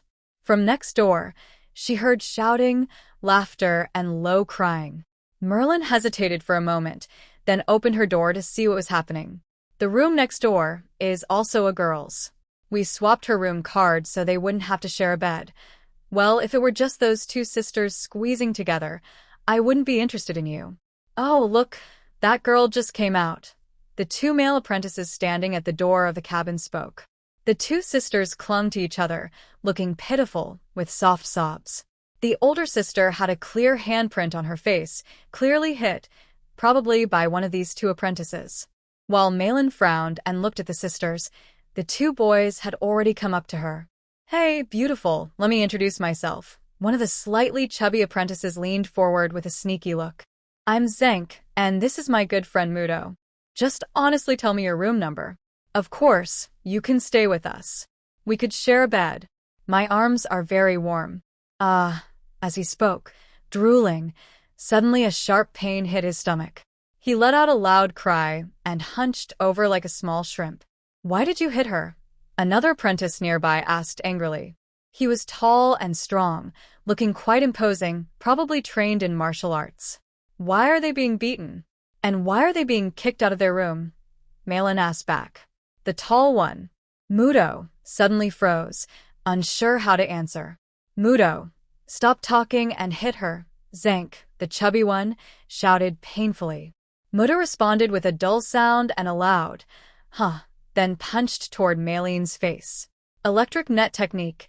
Malin snapped her fingers, and suddenly a net of electricity flew out, trapping Mudo and Zank, who had just stood up. Kak, ah. Help! The electric net emitted cheerful sparks around the two, causing pain and numbness, though not enough to be deadly or cause serious injury. "Shut up! Darn it!" Rabar stormed into the corridor, quickly noticing the scene before him. "Lord Rabar, help! She's going to kill us," Zank shouted. "Shut up!" Rabar stepped forward and kicked both of them unconscious. Then he looked at the three girls, finally focusing on Malin. "Did you do this?" "Yes, Lord Rabar." "But—" Malin didn't want to deny it, but just as she was about to explain, Rabar interrupted her. "Darn it! From now on, Remember to do things quickly and cleanly. Don't let them make noise. The two elders prefer quiet. Misunderstanding her, Malin humbly accepted the advice, while Rabar, as if nothing had happened, turned and walked away with his hands behind his back. Malin skillfully emptied the valuables from Zank and Mutu, then threw a room number tag to the two sisters. If you still cry and make a fuss in the future, you might as well jump off the ship now. Otherwise, things will only get worse. After speaking, she turned and went to the deck. Lord Robard, what's the matter? Robard sat awkwardly on a large barrel, glancing at her indifferently. I just found a small bag on the deck. Maybe you know who owns it. Melon respectfully handed over a small pouch. Yes, I should know. Robard paused for a moment, then grinned and casually took the bag. After defeating Zank and Mudo with her magic, the news quickly spread among the students. Although some second or third level apprentices could also cast spells, once it was known that Melon was skilled in potion making, no one bothered her anymore. Instead, a few tried to be friendly and pull her into their group, but they were just a bunch of kids pretending to be adults, which was quite funny. Melon spent most of her time studying. When she was in Manchu City, she was very interested in the magic theories that Salchi talked about. Improving spellcasting speed was very important for apprentices like her. For example, in a previous fight, she used a simplified version of her web spell. The spell syllables were rearranged in Hebrew, and with simple gestures, she cast it quickly. The effect was quite impressive. In battle, as long as she had enough mental energy, she didn't need to worry about energy confusion because she was drawing energy particles directly from the air. Sometimes, Melon would also take time to have afternoon tea with Selena and a few other friendly apprentice witches, or ask Rabar about how knights train. Respect given to others often brings rewards. Although knights are not wizards, they follow the principle of equal exchange. A few days ago, Melon gave Rabar some of her spoils to make him like her more. He was very eager to help her, which benefited Melon a lot. Of course, the deck is small, and sometimes we encounter the groups of Mars and Zank. The former are cold and stern, while the latter look scared. The calm journey continued until the 15th day, which was halfway through the trip. Today's weather was not good. The sky was dark and cloudy, and it looked like rain and wind could come at any moment. The apprentices had all gone back to the cabins, leaving only the busy crew members on the deck. They are called crew members because this ship actually flies in the sky. In the distant sky, a bunch of tiny black dots appeared. The lookout knight first looked surprised, then shouted loudly below, unidentified creatures on the right side. The crew members and guard knights on the deck immediately became restless. For them, any creature daring to challenge the wizard's flying ship was dangerous.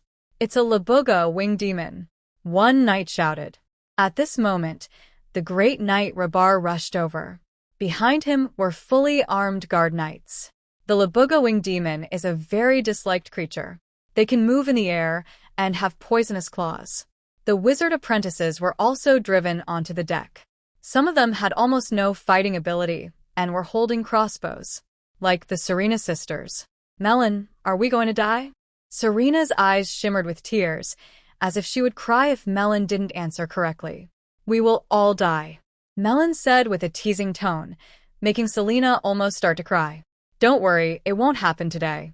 We have 2 official wizards and dozens of knights on board.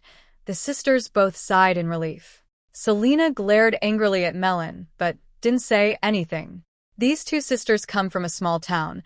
Both are first-level wizard apprentices, with decent talent. Melon is a year younger, but they are both quite weak physically. I really don't understand how they dared to come so far. As they got closer, Melon could clearly see the winged monsters. Melon was curious about these winged creatures because there are no such beings in the water cloud realm. However, many travelogues mention them. It's not about how strong they are, but how troublesome they can be. At this moment, 2 wizards appeared. One was Loretta, whom they had seen before, and the other was a male wizard, who looked normal, probably the wizard Myram. Everyone, the claws of the winged monsters are poisonous. If they cut your skin and blood flows out, you must squeeze out the poison blood, then clean the wound with an antidote and treat it. As for the leader of the winged monsters, the venom is extremely toxic. Take these few antidotes, and good luck to you all. Myram stared intently at the rapidly approaching winged monsters and warned, Rob, you take command. Don't worry about us. You're welcome. Rob raised his sword high and shouted, use bows and crossbows to attack. The first attack involved bows and crossbows. Although many of the apprentice wizards present could cast spells to fight, in this distant battlefield, some spells were less powerful than arrows. Over 100 arrows whistled into the sky, and more than 20 winged demons were unlucky enough to be hit, falling into the sea. One of the winged demons, apparently the leader, roared angrily. The remaining winged demons immediately flapped their wings and scattered, swooping down from above toward the people on the deck. Among the winged demons, a few were noticeably larger than the others, including the leader. These larger demons were much smarter than the normal ones. They did not rush forward but hovered in the air, seemingly watching out for the two wizards. The two wizards, however, did not attack. They stood calmly, watching the winged demons in the sky, as if they had a strange understanding. A strange understanding? Yes, Melon felt this too. The wizards weren't really attacking but were instead issuing some kind of threat, making the strongest winged demons hesitant to join the attack. Why would they do that? Melon quickly thought. With the strength of two real wizards, defeating these winged demons would be easy. But it seemed they were allowing the demons to attack the ship's people. Survival of the fittest. Ingram's voice suddenly echoed in Melon's mind. This is a common tactic in many academies. Only apprentices who can survive such attacks are worth training. Many apprentices do not have much fighting ability. Isn't that risking their lives?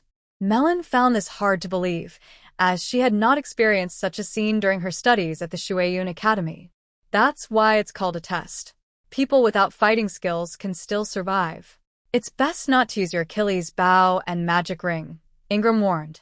20 or 30 winged demons swooped down, their dark claws shining with a dull, blackish glow. Although these winged demons weren't very smart, their animal hunting instincts guided them to attack the least threatening wizard apprentices without hesitation. The information didn't say that winged demons were so clever. Melon muttered to herself, quickly shooting an arrow and drawing her sword. Using the bow now would be too dangerous. Suddenly, the sisters screamed behind her. Melon turned to look, almost laughing out of anger. The sisters held crossbows, pointing at the approaching winged demons, but they hadn't loaded any bolts. There was no point in reminding them now. Melon recited a spell, raised her hand, and cast an electric net. The two winged demons couldn't dodge in time and were caught in the electric net, falling onto the deck with a thud. Melon stepped forward, handed her sword to the trembling Selena, and said, "Kill them. Otherwise, I won't help next time." Selena's big eyes started to fill with tears again. Big sister, Melon is right. We can't always rely on others to protect us. Younger sister Selena is braver than her sister. She snatched the long sword from Selena's hand and fiercely stabbed at the winged demon on the deck. Strangely, she closed her eyes and kept stabbing hard, but didn't get caught in the electric net. Instead, the two winged demons suffered greatly, with more than 10 holes pierced into them before they finally died, lucky to survive. Load the crossbow with an arrow. Melon quickly took back the sword. The screams of the two winged demons clearly triggered their fellow demons in the sky. The winged leader roared again, and the attacking winged demons, which had been flying chaotically, suddenly organized into different groups and attacked from various directions. This change made defending the ship more difficult.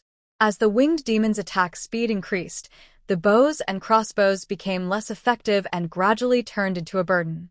Most people stopped using bows and crossbows and started fighting with long swords in close combat. Thud. Melon stabbed a winged demon in the chest with her sword. She swung the sword in a curved motion, knocking the demon off and spilling blood all over the deck. From a distance, a young wizard apprentice was accidentally knocked down by a winged demon. Its sharp claws cut a gash on his neck, and blood spurted out like a fountain. It's over. Melon immediately saw that the blood vessel in his neck was cut, and there was no way to save him.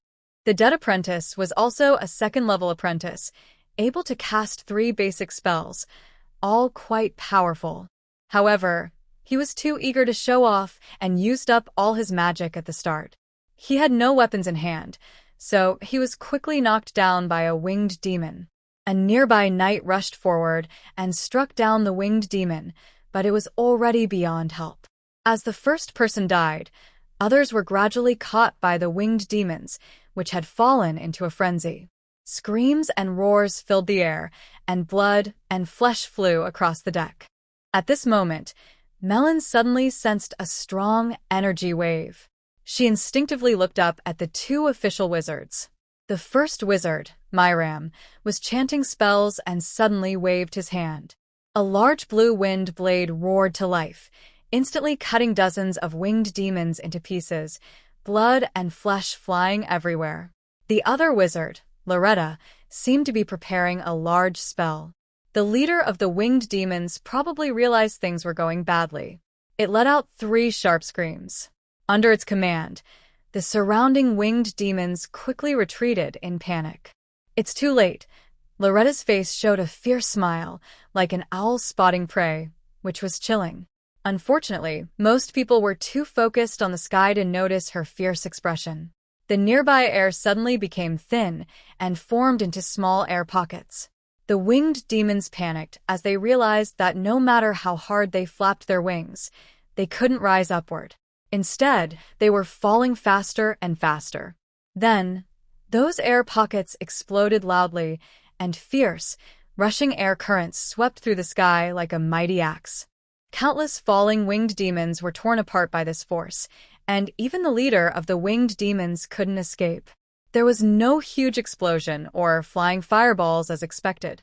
Melon stared blankly at the winged demons falling from the sky and being torn apart by the wild air currents. She could hardly believe what she saw. Is this the power of a real wizard? Suddenly, cheers erupted on the deck. Both apprentices and servants felt a sense of relief, as if they had escaped danger. Even the injured, unlucky one smiled, perhaps because of victory or simply because they had survived. After the celebration, they began cleaning up.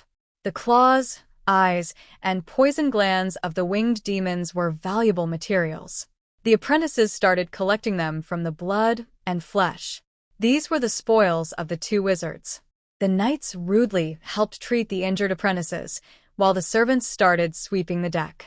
Don't think that entering the academy means everything will go smoothly.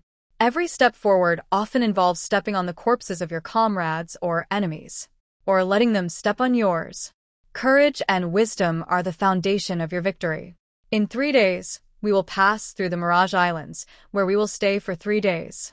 If you can successfully pass the test, you will be safe. Otherwise, these 3 days will be your last moments. Loretta coldly glanced at everyone and turned to enter the cabin with Myram. Lord Robard, what kind of place are the Mirage Islands? Asked a young apprentice loudly after the 2 wizards left. The Mirage Islands are home to a special sea race called the Mirage People. Their fighting ability is almost 0, but their mental strength is very powerful. They can create very realistic illusions, and these illusions vary from person to person.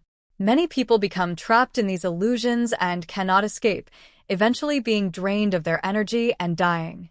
But don't be too nervous. We will stay on the Mirage Islands for 7 days. If you can survive these 7 days, you will be safe. If you're lucky, you might even learn some skills to use mental power or magic, Robard explained in detail. However, his words did little to comfort everyone. The tragic images of the wizard apprentices who had just died still lingered in their minds, and many faces showed worry. Confident life for 200 years we should strive to cross 3,000 miles of water. Introduction to Yuxiang : author. Former Qinglu legend says that where the Green Emperor appears, the grass is lush and flowers bloom wildly. Legend also says that with a wave of the Green Emperor's hand, dead trees come back to life, and even bones are restored, but the healer dies. His name is Jumang. By chance, during a car accident, a strange piece of a flower pot leads Morong Xianxian to open the door to a fairyland. A beautiful myth begins to unfold. 3 days pass quickly. The apprentices all gather on the deck, worriedly looking down, searching for the Mirage Islands. See that? Rabar stands at the bow, pointing downward. That's the Mirage Islands. Everyone will see different illusions, but after 7 days, the two wizards will break the illusions and rescue everyone. So don't be afraid. Lord Rabar, could we go around? A timid female apprentice asks, and others look at Rabar eagerly. Rabar smiles and shakes his head. You see, this illusion is a bit dangerous, but usually it's not deadly. If you're lucky, you might even gain some benefits from the illusion. Lord Rabar, what kind of benefits? Kanan's eyes light up as he asks eagerly. Melon asked, Lord Robard, what kind of illusions will we experience? Before he could answer, suddenly a loud whistling sound came from the sky. Everyone looked up and gasped in surprise. A huge meteorite was falling rapidly. Before anyone could react, it crashed down with a loud bang. Boom. With a loud explosion, the meteorite shattered into many pieces. Everyone shouted as they fell from the sky. Splash. Melon screamed as she fell into the sea. At some point, a thick fog had appeared over the water. She couldn't see her companions on the boat and had to swim desperately. She finally climbed onto a reef. Luckily, she usually kept some food in her storage bag, so she wasn't hungry, but she couldn't escape the sea. Melon was stranded on the reef for 7 days. Suddenly, a strong wind blew away the fog. Soon, a frightening owl-faced figure appeared and rescued her and other trapped apprentice mages. Then everyone continued their journey on another large ship. After flying for several days, they finally reached the Golem Academy, where Melon began her training. Although Melon was cold and distant, she was actually happy to help others. She often helped those in need. She had old grudges with Kanan and others, but after entering the academy, she frequently disrupted their plans to trick other apprentices. After being protected by Serena and Serena's sister, they quickly advanced to second-level apprentices. As time passed, other students who entered the academy at the same time practiced more smoothly. However, Melon's old illness suddenly flared up again, and her mental energy kept drifting away, making it hard for her to advance. Not only did she face ridicule from others, but even Serena and her sisters gradually grew cold toward her. In the blink of an eye, 50 years went by. Melon still hadn't become a third-level apprentice, while many of her classmates had already become official wizards. Eventually, Melon felt hopeless and wanted to visit her parents. But she learned that several wizards had fought in her hometown, causing a disaster. Most areas were destroyed, and all her loved ones and friends died. Melon had nowhere to go and quietly returned to the Golem Academy. People, remembering their past friendship, occasionally took care of her. But Kanan and Mars, holding grudges, often insulted her. Finally, Melon died of sadness at the age of 80. Melon shouted, "No, this can't be." Someone then woke her up by patting her. Her mother was right in front of her and said, "Melina, what's wrong? You're having those strange dreams again. It's all because your father bought you those novels. What's so good about becoming a wizard?" Her father, standing by her bed, said, I understand. I won't buy those books anymore. When Melon grows up, she'll go to the girls' academy to study. We'll raise her to be a true lady." A lady? Suddenly, Melon smiled. It was all just a dream. In the dream, her mother had died long ago, and her father had sent her to the Wizard Academy to become an apprentice. All of it was just a dream. How strange. You come from a noble family and are supposed to be a gentle lady. In the end, you married a knight? Mom, I am so happy to see you. I will never forget your face, Melon said tearfully. Melon, what's wrong? Are you still not awake? Wake up quickly, her mother said. Her father also asked, What's wrong, Melon? Don't scare me and your mom. Did something happen? Melon raised her head, her eyes full of determination, and slowly said, It's just a small illusion. You think you can control me? You lowly creatures underestimate me, Melon. A mist slowly appeared at her forehead. It didn't disperse, but formed a swirling nebula right there. Suddenly, the illusion around her began to change. Her parents quickly disappeared, the world turned upside down. In an instant, Melon found herself still on a giant ship. Apprentices, servants, and guard knights all fainted on the deck, and the ship floated among a group of islands. Melon felt that the nebula hidden deep in her mind seemed to be sending her a longing. It showed signs of movement. She tentatively started to control the nebula, guiding it from her forehead outward. Finally, the nebula appeared before Melon for the first time. It was beautiful.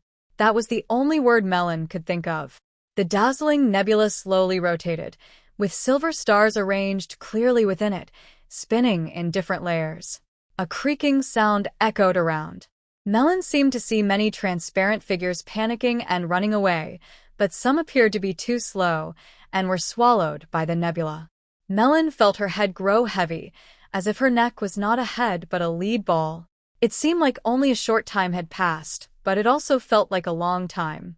The nebula flickered rapidly a few times and suddenly returned from her forehead into her mind. Suddenly, it was like a needle stabbing into Melon's brain. When the nebula entered her mind, she was overwhelmed by a huge flow of information. When Melon woke up again, she found herself in the cabin. Serena and her sister sat nearby, watching her with concern. When Melon opened her eyes, the worry on their faces disappeared, replaced by happy smiles. "Melon, you're finally awake. You scared us so much. Did we leave the Mirage Island?" Melon asked hesitantly. "It's been 2 days since then. We're now on the Misty Continent, and in 2 more days, we'll reach the Academy," Serena replied. "You woke up earlier than you? Did something happen?" Melon asked. "We woke up a day before you. Some others haven't woken up yet, just like you," Serena said. "It seems the Mirage tribe ran into trouble and fled the Mirage Island. The trial was supposed to last 7 days, but it ended after only 3. The sisterly duo seems to have moved past the shadow of the winged demon and gave an update on recent events. It is said that the 2 wizard lords are quite unhappy because those illusionary mirages have left the Mirage Islands. In the future, the trial grounds for the Alliance wizards will be missing one location. The trials on the Mirage Islands are very helpful for increasing a wizard's mental strength." "Well, this isn't our problem." Melon pouted. "Thanks for taking care of me. I want to rest for a while." "Good. Now that you're awake, we're relieved. Rest well. We're leaving now. There are bread and fish roast sauce prepared for you on the table. If you're hungry later, you can eat some." The sisterly duo gave some final instructions before leaving the room and gently closed the door. 2 days of unconsciousness? Melon suddenly became alert. She quickly checked her belongings. Luckily, the storage bag was still with her. She jumped off the bed and reached under it, feeling around for a few moments. She found the storage bags she had hidden there and finally relaxed. After her encounter with the winged demon, she was worried something unexpected might happen in the illusion. So, she only carried 1 storage bag and some magic stones, hiding the rest of her items in a makeshift secret compartment under the bed, guarded by Ingram. Now it seems everything is safe and sound. All belongings were packed away. Melon looked at the bread on the table, but felt no appetite. The Mirage race is really a strange group. They don't seem to have much strength. Instead, they're beings made entirely of energy that feed on the mental power of other creatures. This race is skilled in mental abilities, but they are very timid. They have lived in the Mirage Archipelago for a long time and have reached an agreement with some local wizard groups that each day, the different academies can use the archipelago to train their apprentices' mental strength, and the Mirage race will also absorb some of the apprentices' mental energy. It's a mutually beneficial arrangement. But this time, something was different. The nebula in Melon's mind was a very strange presence. Like the Mirage race, it was a mysterious life form. To it, the nebula was like a great source of nourishment. After swallowing 3 or 4 Mirage beings, the remaining ones probably ran away in fear. Melon fainted because, after the nebula devoured those Mirage creatures, it didn't clear their memories in time. As a result, Melon was overwhelmed by the chaotic information, almost losing control of her will symbols. Fortunately, the nebula became very stable at that moment. After 2 days of digestion, Melon's mental strength gradually stabilized. This experience greatly strengthened her mind, bringing benefits that are hard to imagine. Within the Mirage Race's memories, there were many scattered and confusing things, but Melon managed to identify two mental skills. First, the Illusion Mirage World. Although the name sounds grand, it is far from being a true world at this stage. Its effective range is 20 meters. Within this area, Melon can cast illusions to pull weaker-minded people into a dreamlike state. Another interesting aspect is that it allows her to blend herself with the surrounding environment. Since this is a mental skill, typical spell detection methods usually can't detect it. Second, the mental shock skill directly attacks the target's consciousness. It is especially useful when the opponent is preparing to cast a spell, as it can cause confusion and make them fail. The biggest beneficiary is probably the nebula. Although it still occupies a large space in Melon's mind, it feels much heavier now. There are more stars within it, countless stars. I don't know if this is good news or bad news, Melon muttered, tentatively trying to move the nebula. This time, no matter how hard she tried, the nebula wouldn't move. You glutton! Melon angrily slammed her fist on the table. It seems there's nothing that can attract it. It simply won't move without a reason. 2 days later, after flying over a large forest, plains, and towns, the giant ship entered a forest and gradually descended in front of a very tall white stone mountain. The mountain is over 1,000 meters high, pure white like jade. Its vague shape resembles a giant with bold lines. Just as the giant ship was about to land, the apprentices were called down to the lower deck. Lolita and Myram both looked unhappy as they waited.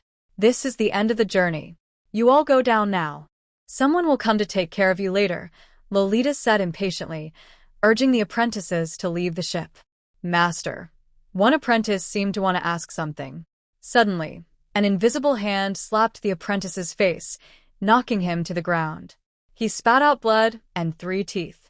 Lolita looked at him coldly. Didn't I tell you to get off the ship? Didn't hear me. The other apprentices stayed silent and hurriedly moved toward the ladder. No one dared to speak. The unlucky apprentice was helped off the ship by 2 other apprentices. After the last apprentice left, the black giant ship slowly rose into the sky again, flying away in another direction. Soon, it disappeared behind a range of mountains. What kind of place is this? Kanan was the first to speak after the ship vanished. Actually, this was the question everyone was thinking. Besides the rocky mountain in front of them, there was only sand and jungle around. It didn't look like a school at all. From the jungle, strange sounds came from time to time, as if something was not friendly. Some alert apprentices had already prepared for battle, and Melon instinctively held her sword. Sand. Sand. A faint sound of footsteps came from a small path in the jungle. Everyone instinctively looked in that direction, and a few apprentices were already preparing to cast spells. Suddenly, 6 or 7 apprentices dressed in gray robes appeared on the path. Phew! Everyone breathed a sigh of relief. Wow, these rookies are quite alert. Looks like they've caused some trouble on the way, a teasing voice said. The speaker was a thin apprentice who looked down on others with a sneer. What's with the attitude? Aren't you just an apprentice too? Everyone thought to themselves, but knew it was best not to argue, since they were new here.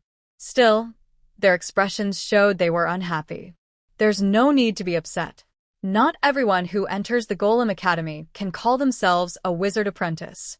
Even if you're a second-level apprentice, if you can't cast 4 spells on your own, you're not qualified to be a wizard apprentice. Enough arguing. Don't compare this place to other colleges outside. Once inside, your only goals are to improve your mental strength and learn new magic. One more thing, listen carefully.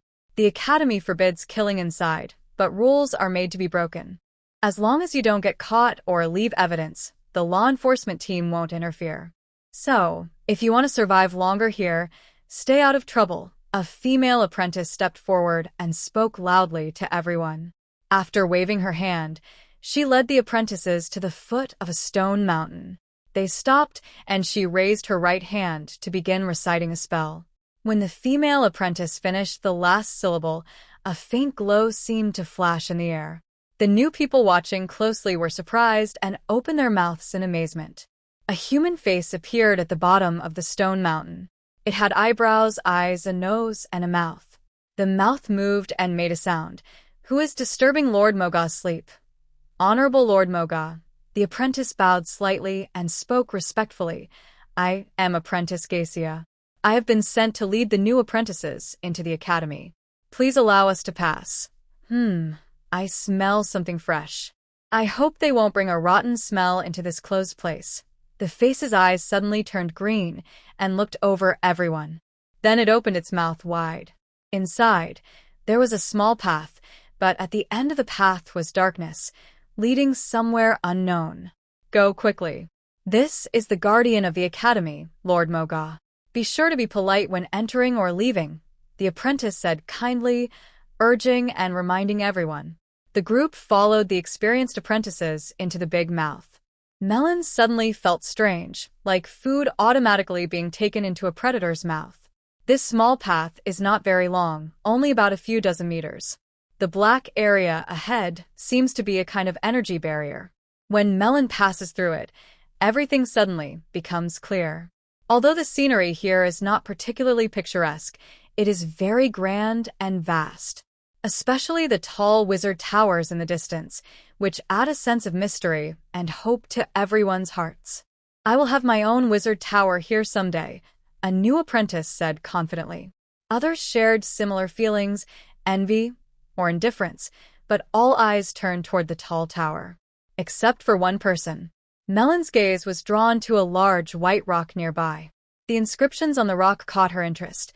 "You should know that magic is a form of power, the highest expression of human wisdom. Good people use it for good, bad people for evil. The wizard represents all of humanity, possessing this power, and defends its legacy and dignity with their life. You should know that magic is discovery, exploration, creation, and the fruit of human civilization and truth. Believe in yourself, but do not be overconfident. Be passionate, but not reckless. You can try bravely, but do not act without caution. Always hold a sense of reverence. You should know that the path of magic is full of thorns. You will face setbacks, hardships, injuries, and even lose your life. But you must stay firm in your belief, because from today, you gain the highest freedom. Your belief is your dignity. You do not need to bow to anyone, for from today you stand at the forefront of all humanity. You do not need to bow to any object, for from today you understand that only the truth is worth your faith. Go now. In the future, you will have time to observe and reflect, the female apprentice urged once again. The Magic Golem Academy is located in the northwest corner of the Misty Continent. To the west lies the vast Misty Continent, separated by the fearless forest. To the east is a sea called the Red Sea on the Mirror Ocean. Between them is the Devil Mountain Range. Of course, on this continent, besides the 7 academies of the Eris Sorcerer Alliance, there are thousands of other wizard groups of various sizes. Most wizard groups are quite closed off, similar to the Devil Mountain Range and the Fearless Forest, much like the original Shueyan Academy. However, these barriers are only significant for ordinary apprentice wizards. For truly powerful wizards, these obstacles are just thresholds that can be crossed easily. Since it is the time for the Academy's enrollment, besides students like Melon from other continents, many local students from the Misty Continent are also enrolling. In total, there are several hundred students. Led by senior apprentices, they tour the main buildings of the Academy. Overall, except for the wizard towers and dormitories, which are strictly private areas and cannot be entered without the owner's invitation, all other places are considered public buildings. However, only powerful official wizards are allowed to enter some areas. Apprentices who try to go in usually face serious danger. Therefore, the only suitable places for apprentices to visit are the Wizard Square, the Lecture Hall, the Library, the Administrative Hall, and the Trading Zone. The Lecture Hall and Library need no further explanation. The Wizard Square is mainly a large open space surrounded by shops, such as restaurants, inns, various stores, and even entertainment venues. Large gatherings are often held here. The Administrative Hall is quite busy. For example, The college distributes monthly benefits there, and important announcements about college tasks or private missions are also made and managed in this hall. The trading zone is a special place. It allows vendors to set up stalls and has inexpensive shops. The most notable feature is that it is the only place where trade with the outside world occurs. The College of Golems specializes in alchemy, including potions, golems, shield guardians, and various magical devices. Since these items are not always kept on hand, this trading area exists for external sales. Besides official college sales, students also sell items outside, including finished products and custom orders. On the fourth day after arriving at the academy, all new students gathered at Wizard Square for the opening ceremony. Nearly 1,000 students stood neatly in place, listening to an old wizard with a white beard give a speech. He mainly explained the basic rules of the academy, the tasks and tests that apprentice wizards need to complete, and the relationships between the academy and other wizard factions. For new students, there is a mandatory trial after 2 years, which has a very high death rate.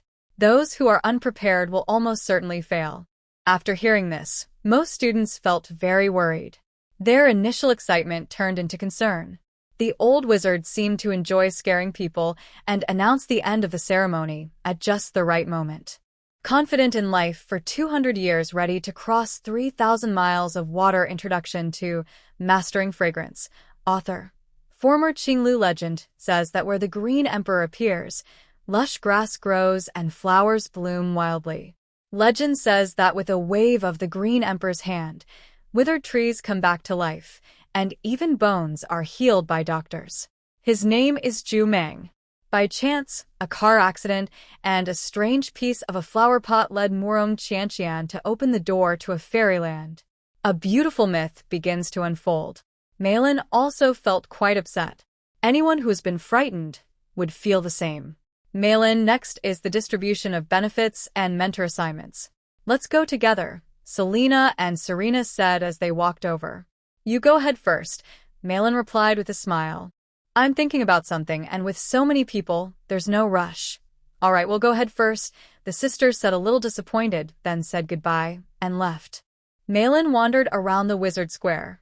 She wasn't worried about the old man's threats. In her view, as long as she had strength, those things weren't a problem. The main issue was how to choose her main subject. Normally, she should choose alchemy, but now she had Ingram as a free tutor and the herb guide from the 100 Herbs Hut, which contained lots of knowledge about potions and some recipes. Ingram also had many potion recipes in his memory, and with her cheat device, she already had everything needed to become a good potion maker. After a moment of hesitation, Malin finally decided, maybe I should choose alchemy. The knowledge in the wizard world is vast. Potion making is a branch that split off from alchemy, and the two are connected, helping each other learn. At this time, most newcomers had already entered the General Affairs Hall, each carrying a package. Their faces showed happiness or worry as they left in small groups. Melon quietly entered the General Affairs Hall.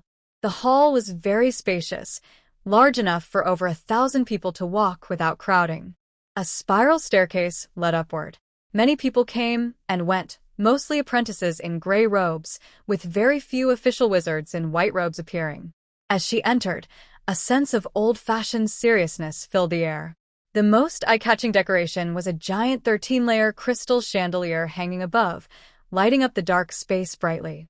On the right side of the hall, a line of young boys and girls in different clothes waited. This was where new students officially registered. Melon quickly moved to the end of the line. After waiting about 15 minutes, it was her turn. She stepped into the room ahead. The room was filled with various sacks and wooden barrels. At the door, there was a table. An old, cheerful man with white hair sat on a chair, holding a feather pen, with his hand on a small notebook. There was also a candlestick and an ink bottle on the table. Personal information? The old man asked with a kind smile. Melon Grant, 14 years old, second-level apprentice, talent level 5. Melon replied politely. Are you Melon Grant? The old man raised his eyebrows. Yes, you have potential. He bent down and took out a small black bag from the left side, handing it to Melon. This is your basic benefit. Thank you, Melon said carefully as she took it. A set of apprentice gray robes, a second-level apprentice badge, 2 magic stones for this month, 2 bottles of mid-grade concentration potions, an emergency rescue magic stone, and a student ID card. Be careful not to lose them. The robes are enchanted with a stain removal spell, which can be used once a day. They are worth over 10,000 gold coins outside. Don't damage the spell during experiments, or you'll have to spend college points and magic stones to replace them, the old man warned. Understood. Melon nodded quickly. The black package is a magic bag. Although Melon doesn't value it much now, it is worth nearly 100 gold coins. This is your assigned mentor. If there's nothing urgent, go see them early, the old man added, handing over what looked like a finger bone. Yes, Melon quickly took the finger bone. The bone looked real, emitting a faint energy, but more like jade in clarity and smoothness. It had ancient Titan language inscribed on it, Alonso. Futton. This name sounds so familiar. Melon kept thinking about where she had heard it until she left the administration hall. Oh, did you hear? The dean is also choosing students from the new arrivals this time. I wonder which lucky one will be selected. The dean has very high standards. I think this year's newcomers are quite average, probably won't catch the dean's eye. You're wrong. The dean has actually chosen a student this year. A few apprentice mages whispered as they walked past Melon. It was like a lightning strike hit her, and Melon suddenly realized Alonso Furton, a third-level wizard, and the dean of the Golem Academy. At that moment, Melon truly felt as if she had been struck by lightning and didn't know how to express her feelings. A third-level wizard, if she were at the Water Cloud Academy, would be a dominant figure. Now, at least, she didn't have to worry about the File family. Even if they dared to cross the ocean to find her, would they really dare to harm her? Of course, Melon's feelings were complicated. With a dean as her teacher, she didn't see herself as a second-generation mage, which meant stricter demands. She didn't know what kind of expectations her unseen mentor would have for her. The Mage Tower is one of the few mysterious symbols in the wizarding world. It represents power and strength. In some city alliances of the wizarding world, Mage Towers even hold more authority than the local lords. Usually, every official wizard should have a Mage Tower, and the number of floors depends on their level. When building a Mage Tower, space is often left for future expansion. However, not every official wizard has the financial means to build one. But this doesn't apply to the Golem Academy. The academy is well-funded, and all official wizards have their own mage towers. From a distance, the uneven heights of these towers create a unique landscape for the academy. The road to the mage's tower is wide and flat, but very few pedestrians walk there. Unless necessary, most people avoid approaching the mages with their mysterious powers, because mages are often difficult to get along with. Disputes between apprentices can sometimes be resolved fairly, but if conflicts involve full-fledged mages and their apprentices, the outcome is usually predictable unless the apprentices have strong backing. Summary of The End of the World Phoenix. Plot development: life always finds a way. Throughout Earth's history, events like the extinction of dinosaurs, the battle for divine power, and the fall of the Olympian gods, all these mysterious legends hide a terrifying presence: the apocalypse. In turbulent times, Xiao Yusin is fortunate to lead her team through a new rebirth of Earth's life. As they approach the Mage's Tower, Melon could clearly feel a mysterious pressure filling the space around her. Perhaps because of her previous experience in the illusion, her perception had greatly improved, making her more sensitive to this pressure. She even had a strange feeling of being watched by some force, but unfortunately, although she sensed this force vaguely, she couldn't identify where it was coming from. Finally, the carriage arrived in front of the Wizard Tower. From the outside, each tower covers at least 500 square meters, but the number of floors is not visible. The tower looks like a straight cylinder, with similar area at the top and bottom. According to Maylene sensing, there is a strange power around the tower. This power cannot be seen with the eyes, but it faithfully protects the tower. Maylene isn't sure how strong this protective power is, but she is confident that this energy-based defense system is not weak. In front of the tower, a boy about 17 or 18 years old was quietly watching Maylene. Malin glanced at him and immediately sensed faint energy waves around him. The strength of these waves suggests he is a third-level apprentice wizard. The boy looked at her for a moment and coldly said, "You can go in. The teacher is waiting upstairs." "Yes," Malin replied respectfully and followed him into the tower she had longed to see. The ground floor of the tower is at least 500 square meters. Inside the main hall, there is only a large table and a few chairs, nothing else. On one side of the wall, there are 2 staircases going up. The boy leading the way kept a cold face, and Malin didn't dare to speak without thinking. However, after reaching the second floor, Sean immediately noticed that besides the first floor, each additional level was divided into several rooms. He also keenly sensed faint energy fluctuations in some rooms, which seemed stronger than those of the young guide. His heart moved slightly. It appeared that many people lived in this wizard tower, and they all possessed great power, certainly much stronger than his own level 2 apprentice status. Finally, they arrived at the 5th floor and entered a large room where they saw Alonso Furton, a level 3 wizard. This was a very large laboratory. As soon as they entered, a mixture of spicy and sweet smells hit their noses, along with a strong disinfectant scent. Melon frowned slightly. A huge table nearly covered half of the laboratory. It was filled with glass bottles, test tubes, beakers, and other familiar experimental tools. In front of the table stood an old man with white hair, dressed in a white robe with a golden collar. His blue eyes were deep and mysterious, like the vast ocean. "I am Alonso Furton. I have already reviewed your information. So, Melon, are you willing to become my apprentice?" the old man asked casually, setting down his test tube. "I am willing," Melon quickly replied. Good. "Then I will accept you as my disciple," Alonso said with a serious look. "Melon, come here and bow your head." Melon still lowered her head in front of Alonso, seemingly ready to listen to his guidance. "You, Melon Grant, do you wish to become a wizard?" "I do. I, Alonso Furton, witness your oath here. You vow that everything you say from now on will come from your true heart, with nothing hidden." "I swear that everything I say next will come from my true heart, with nothing hidden. Know this. Magic is a form of power.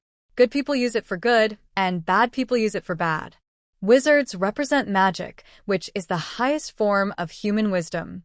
We represent all of humanity in possessing it, and we defend its legacy and dignity with our lives. I swear I am a wizard, and I will defend its legacy and dignity with my life. I swear I will explore, create, write about civilization, and record truth.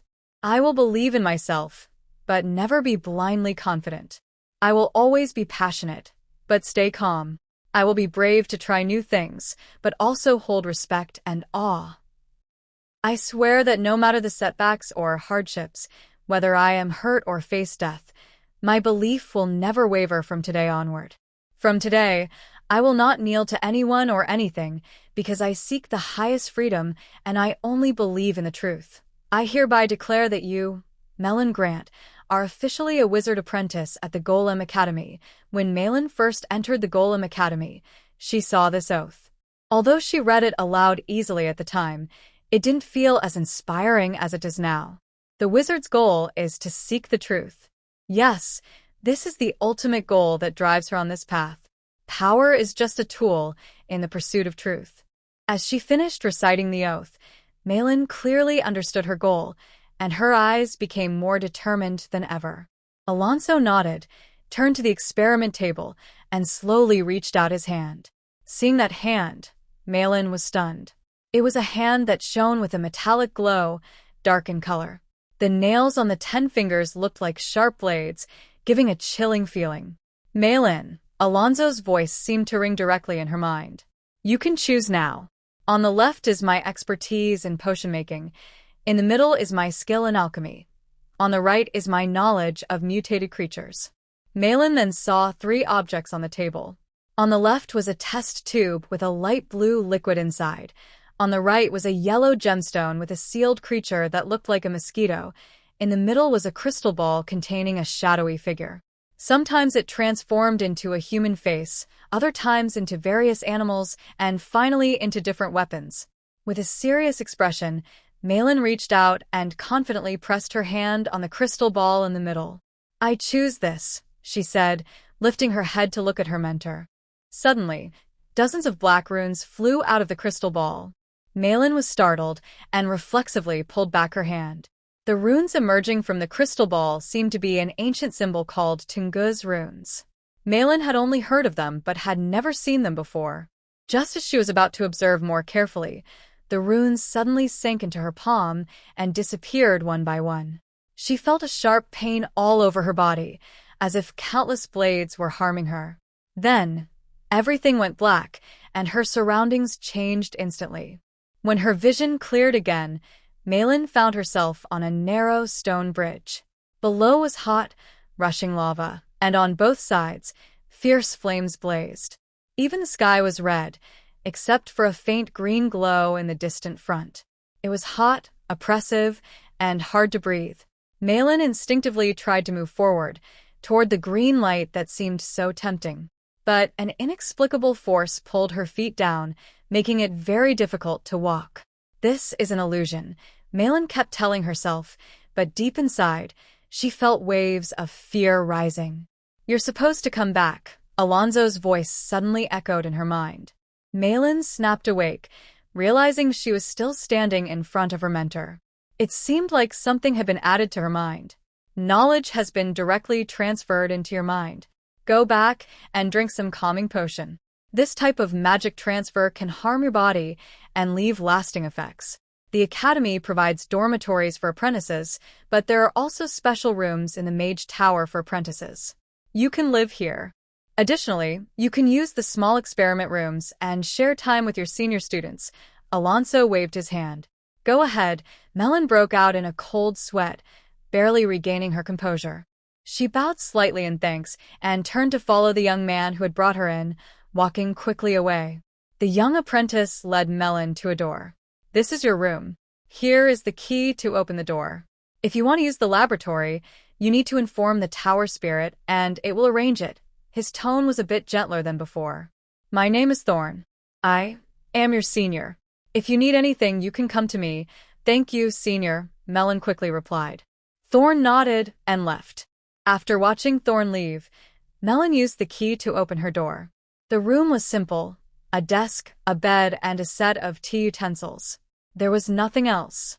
Malin still felt sore and weak all over, so she collapsed onto the bed. As she carefully thought about what had just happened, the first line of knowledge in her mind's message was clear: alchemy. Over the next few days, Malin, like the other new students, attended basic free courses taught by mentors in the training area. Then she went to the library to borrow books within her current level.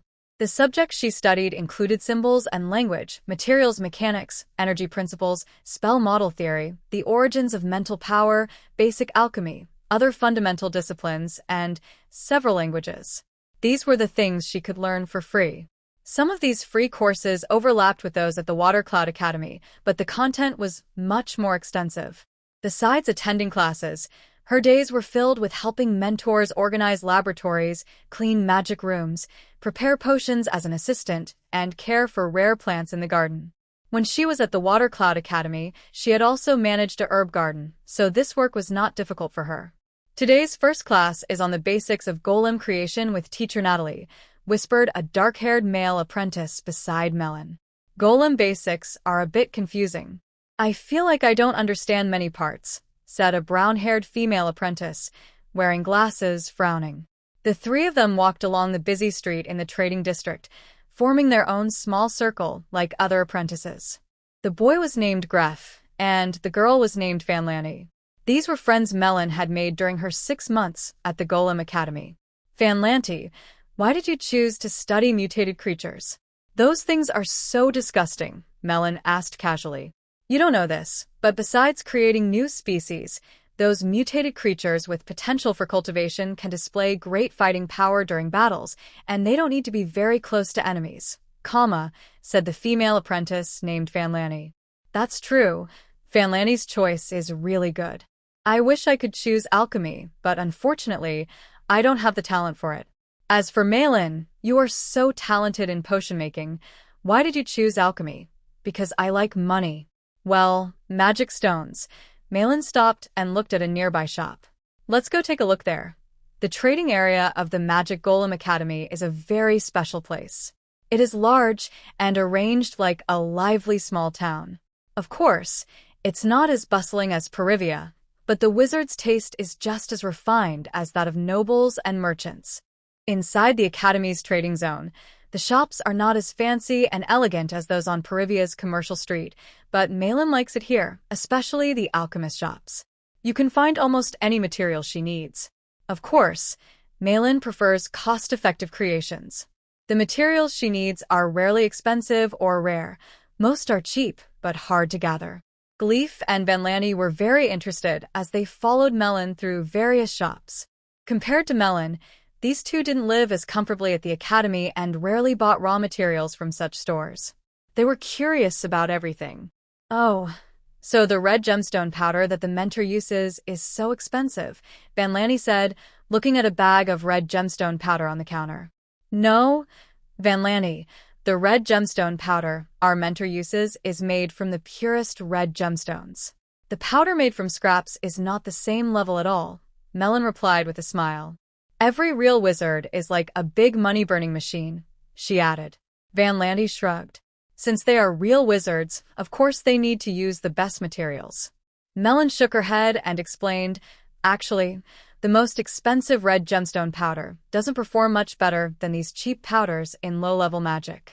Only for very advanced spells do you need the purest gemstone powder to ensure precise energy flow.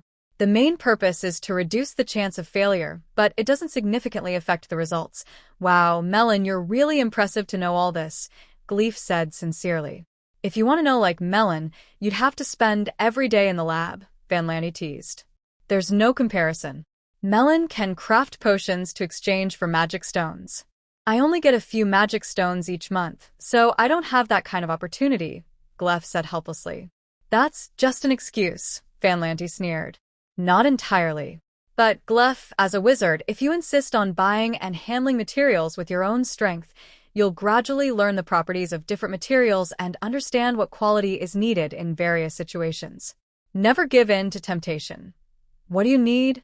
The shop owner, who had been listening in confusion, finally couldn't hold back and interrupted these people who kept talking without buying anything. 50 pure elemental gemstones of each of the 4 elements, 50 bags of medium-grade gemstone powder for each of the 4 types, and minerals like pyroxene, river sand gold, garnets, and diamonds. 20 of each of these minerals in top, middle, and low quality.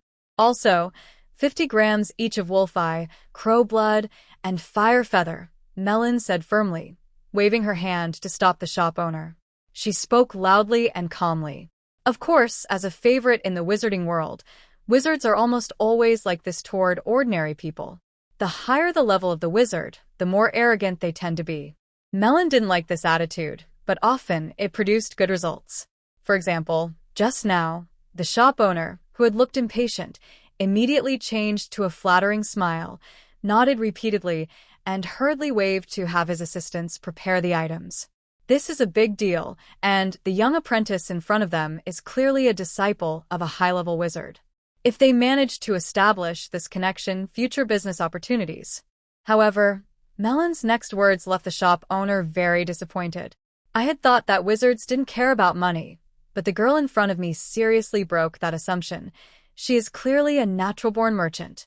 In fact, Melon's skill in bargaining almost left the shop owner with only 10% profit. Melon made a strange discovery. With the help of the star cloud, she could sense the mental signals of nearby creatures. For example, now she can sense the shop owner's mental fluctuations, allowing her to find the lowest price the shop owner is willing to accept. This terrifying ability made the clever shop owner unable to use his usual tricks, sealing off all his attack routes with precision. Will you sell or not? Melon asked with a smile. This street has more than just your alchemy shop. Give you 10 seconds to decide. 1, 2, 3. The shop owner gritted his teeth and shouted loudly, I'll sell. In truth, the materials needed were so many that this big deal made the shop owner hesitate. Although the profit was only 10%, he had at least seen what a strong merchant wizard looked like. The shop owner comforted himself with this thought. Walking out of the shop, Melon immediately had a large cube-shaped package in her hands. Vanlanti and Griefer followed her, looking at her with admiration and constantly praising her. "Oh my, Melon, you actually managed to beat an experienced merchant in business." Vanlanti's bright blue eyes widened as she spoke in a hushed voice. "Half the price. It's definitely half the price." "You're a genius, Melon. Maybe we should suggest to the Academy that you handle their shopping. It could save a lot of money, Melon," Griefer said with a smile. "I support that idea. Griefer, if you really dare to suggest it, no matter if it works or not, I'll give you a big reward." Melon rolled her eyes. "By the way, I haven't seen Serena and her sister for a few days. What are they up to?" Griefer suddenly asked. His tone was calm, but his eager eyes showed he was very interested. "I thought you could really hold back." "Looks like you've shown your true colors," Melon said with a smile. Since arriving at the Academy not long ago, Griefer had been pursuing Serena. But both sisters were shy and reserved.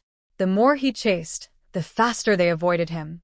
Now, they would turn around and leave at the slightest shadow of him. "Melon, I don't care what you and Serena want to do. I won't help you set up a meeting." The sisters are now helping in their mentor's lab. "If you're brave enough, you can go talk to her. Maybe there will be a surprise." A surprise, more like a scare. Gleffen immediately felt discouraged. Coincidentally, the Selena sisters were also lucky. A mentor was willing to take them as apprentices. Interestingly, their mentor was Loretta, the witch who brought them to the Academy. Loretta's appearance was strange, and she had a very peculiar temper. She was also very protective of her students. The Selena sisters were gentle by nature, almost like they had a sign on their foreheads saying, "Please bully me." When they first arrived at the Academy, they were often bullied by other students. However, Loretta took care of those bullies, and 2 of them were even expelled. Now, the apprentices avoided the sisters, and no one dared to bully them anymore. Back in their room, Melon's first action was to carefully organize the alchemy materials inside the magic cube into her storage bag. Some materials are sensitive to the environment, and she didn't want to waste time searching for them during experiments. After organizing everything, Melon stared at a piece of moonlight wood, lost in thought. As a wizard apprentice, she should have her own wizard staff, which would be her first alchemy creation. A wizard staff must have at least 3 functions. First, to help her cast spells faster. Second, to hold a steady magic core. Third, to have some close combat ability. A wizard staff. Melon lazily lay on her bed, staring at the ceiling in a daze. This way of thinking comes from Melon's learning experience. As long as she keeps her mind active, lying in bed is the most energy-efficient way to think. Of course, only if her brain works fast enough to prevent her from falling asleep. What kind of wizard staff does Melon need? She doesn't really know herself. Ideally, the staff should be able to free her hands when needed and return to her grip when necessary. Meanwhile, she is also exploring new ways to cast spells. For example, she is now reciting spells in Hebrew to quickly build a magical model using her strong mental power. However, spells cast this way tend to be slightly weaker. Among apprentice wizards of the same level, Melon is already quite talented, but in this world, there are many third-level apprentices and full-fledged wizards. Compared to them, her mental strength and control skills are no longer advantages. Unconsciously, Melon has developed many requirements for her ideal wizard staff, making it hard for her to choose. Confident life for 200 years ready to strike water 3,000 miles. Introduction to Yuxiang : author. Once known as Qinglu legend says that where the Green Emperor appears, the grass is lush and flowers bloom wildly. Legend also says that with a wave of the Green Emperor's hand, withered trees come back to life, flesh turns white, and doctors die. His name is Zhu Mang. By chance, during a car accident, a strange piece of a flower pot leads Morong Xianxian to open the door to a fairyland. Thus begins a beautiful myth. Ingram, what should an excellent wizard staff look like? Melon asked instinctively. A wizard staff. Unexpectedly, Ingram responded quickly. My teacher once knew a wizard who is good at making wizard staffs. Generally, a wizard staff should first help save energy and mental effort when casting spells. It should also be closely related to the spells the wizard is skilled at. Two other important points are, first, the staff should be lightweight to save the user's strength. Second, to suit combat needs, the staff should have some quick activation spells and necessary protective abilities. Ingram seemed to fall into some unusual obsession. Stop. Melon interrupted Ingram. I want to ask, what kind of wizard staff should I choose? You. Ingram seemed to pause for a moment before continuing. Your skill in magic is quite unique. Traditional wizard staffs don't seem to suit you. Let me think. If you could get some materials from a dragon, you could make an extraordinary wizard staff. Dragon? Melon rolled her eyes. Can you think of something more realistic? Where am I supposed to find a dragon?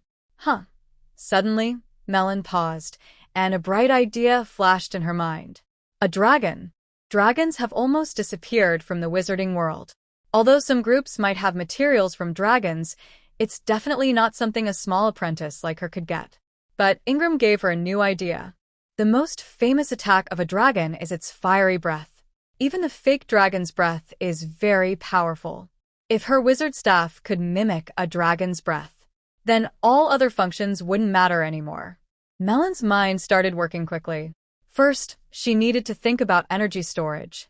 She could use various runes to create a magic circle that stores energy, which could then burst out when needed. That powerful force could rival a dragon's breath. Well, maybe not quite as strong, but it should look impressive and work well. As for energy storage, there are many things that can hold energy. But for Melon, it had to be affordable and practical. She used 12 sapphires engraved with runes to form the base of the magic array. Then, she connected them with mithril wires, carefully linking the sapphires into a single, continuous piece. Additionally, outside the sapphire magic array, there was a foam-generating array and a set of necessary potions. The sapphire magic array could store a large amount of water element energy. Through the nozzle at the tip of her staff, she could spray out foam and water elements together, quickly transforming into a freezing cold mist that covered a wide area in front of her. Snowy Sigh, Melon said proudly, waving her short staff. That's your name. Besides the magic array at the tip of her staff, Melon also inscribed runes along the staff handle to strengthen the energy concentration. This was mainly to speed up the gathering of water element energy. At the end of the staff, she embedded 6 smaller sapphires, also connected with mithril wires. This time, the runes on them were for lightning, allowing her to shoot out lightning bolts when needed. Anyway, Melon's creativity was truly extraordinary. Even Ingram, who considered himself quite knowledgeable, was surprised. Enhancing spell effects, speeding up casting, or strengthening defenses. You didn't consider any of these important factors. This is basically a one-time use scroll. No. It's a reusable scroll, Melon corrected seriously. I only need 3 hours to recharge this magic array. Ingram was speechless. Carefully inspecting the freshly made wizard staff, Melon was finally satisfied and put it away. This was her first alchemy product, and it seemed quite successful. She was eager to find a chance to test it out. Seeing that it was getting late, Melon decided to meditate one last time before resting. Suddenly, a faint buzzing came from a communication crystal on the table. Among the runes inside the crystal, one blue rune lit up. Serena, what's the matter? Recognizing the other person's identity, Melon activated the crystal. Have you completed your academy task this month? Serena's gentle voice came from the crystal. No, I plan to go to the task area in a couple of days. Maybe I can find something suitable, Melon replied. Melon, Serena hesitated, as if she had something difficult to say. Serena, just say it. With our relationship, do we need to be so formal? Melon urged. Well, my sister and I took a mission to hunt down a second-level apprentice who betrayed the Alliance. It's our first time taking such a task, so we're a bit unsure. Serena seemed a little embarrassed. Hunting a traitor? You just became a second-level apprentice, and you're already taking on such a dangerous task? Do you have detailed information? Melon asked. Just having advanced to second level as an apprentice, even if she learned a few spells, how strong could she really be? Scaring them a little is okay for basic training, but when it comes to fighting strength, they are at the bottom among the second-level apprentices. Taking on such pursuit and attack missions is definitely very dangerous, with a high chance of death. This is a mandatory mission, and we have no choice. Luckily, not only us but also other apprentices are taking this mission. We will meet in the mission area tomorrow. Those who complete the task will receive a bottle of body purification potion, and participants will earn many contribution points. Can you come? Selena asked nervously. I must go. Here's what we'll do. You tell them my name, and early tomorrow I will meet you in the mission area, Melon said after thinking. Thank you. See you tomorrow, Selena said, sounding much more relaxed. Although Loretta cares a lot for these two apprentices, she sometimes overlooks things, especially when they go out on missions, where they might face dangers they can't handle. Melon thought that since she was going to take on a mission anyway, she might as well look after these two sisters. After completing this mission, she probably wouldn't take any more from the academy for a long time, focusing instead on preparing for her promotion to third-level apprentice. The target of the mission is a second-level apprentice. Melon isn't too worried about that, but what Selena mentioned, the gravel wasteland, is not a safe place. She expects there will be many troubles, so it's better to be well prepared.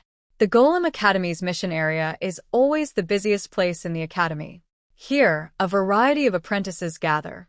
Most look serious, with signs of blood and fights on their bodies. Sometimes, you can see some excited apprentices, even with hopeful looks in their eyes. These are mostly beginners, perhaps treating the tasks given by the academy as a simple outing. But soon, the harsh reality of blood and danger will teach them how to handle each task. By then, most of them will have no chance to use those experiences again. In the middle of the task area, there is a tall white stone wall. Rows of glowing black letters scroll across it, creating a dark and strange atmosphere.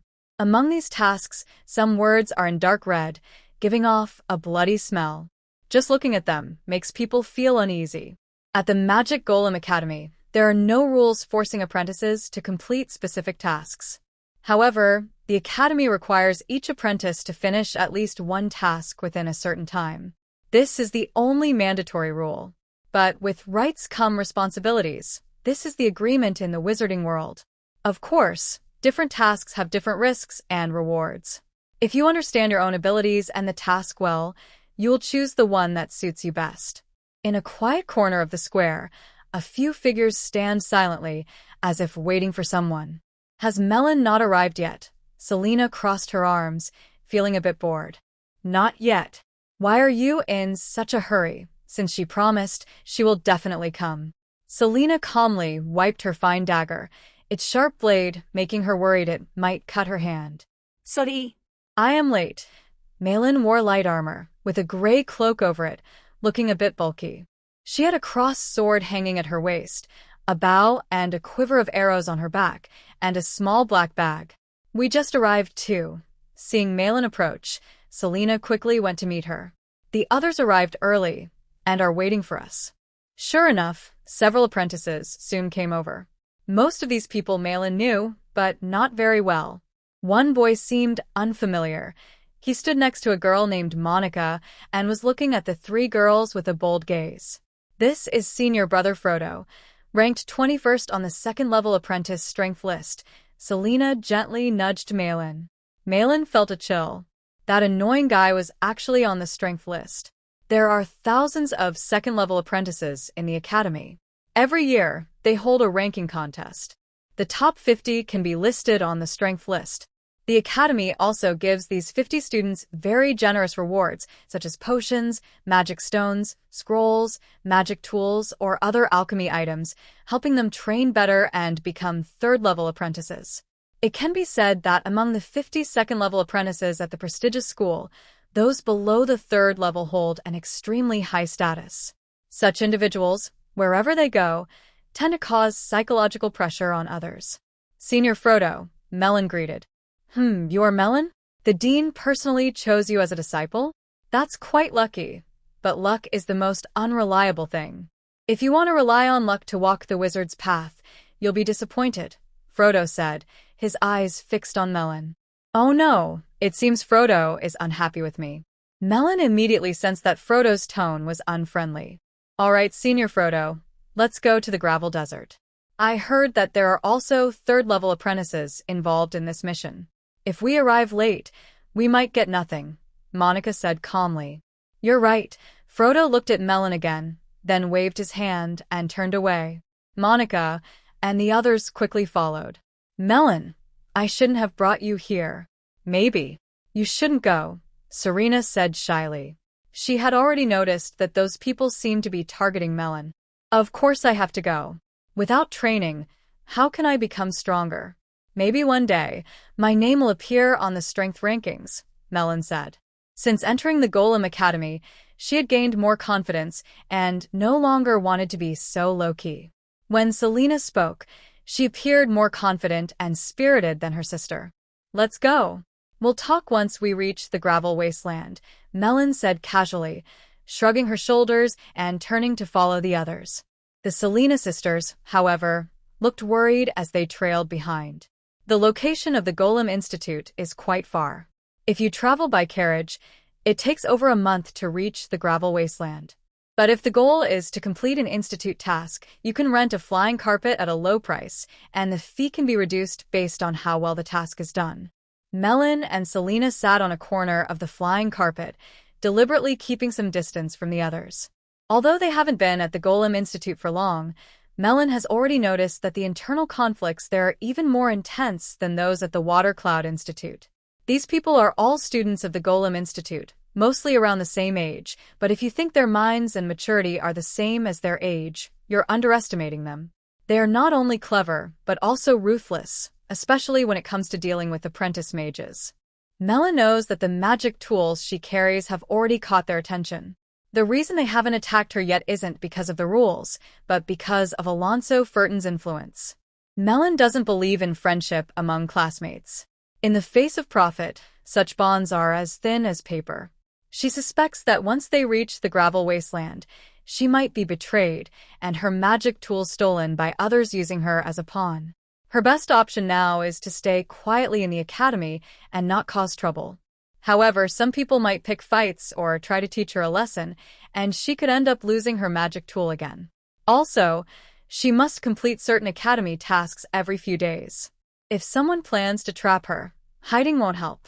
It's better to embrace the chaos and take advantage of the situation.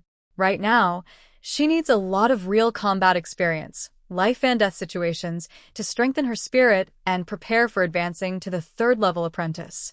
The flying carpet moved very fast through the sky, leaving behind mountain ranges and sweeping over large forests below.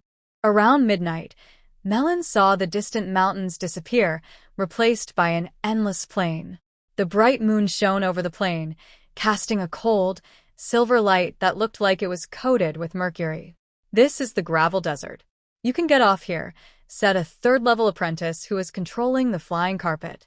He was eager for the apprentices to leave the cloud quickly.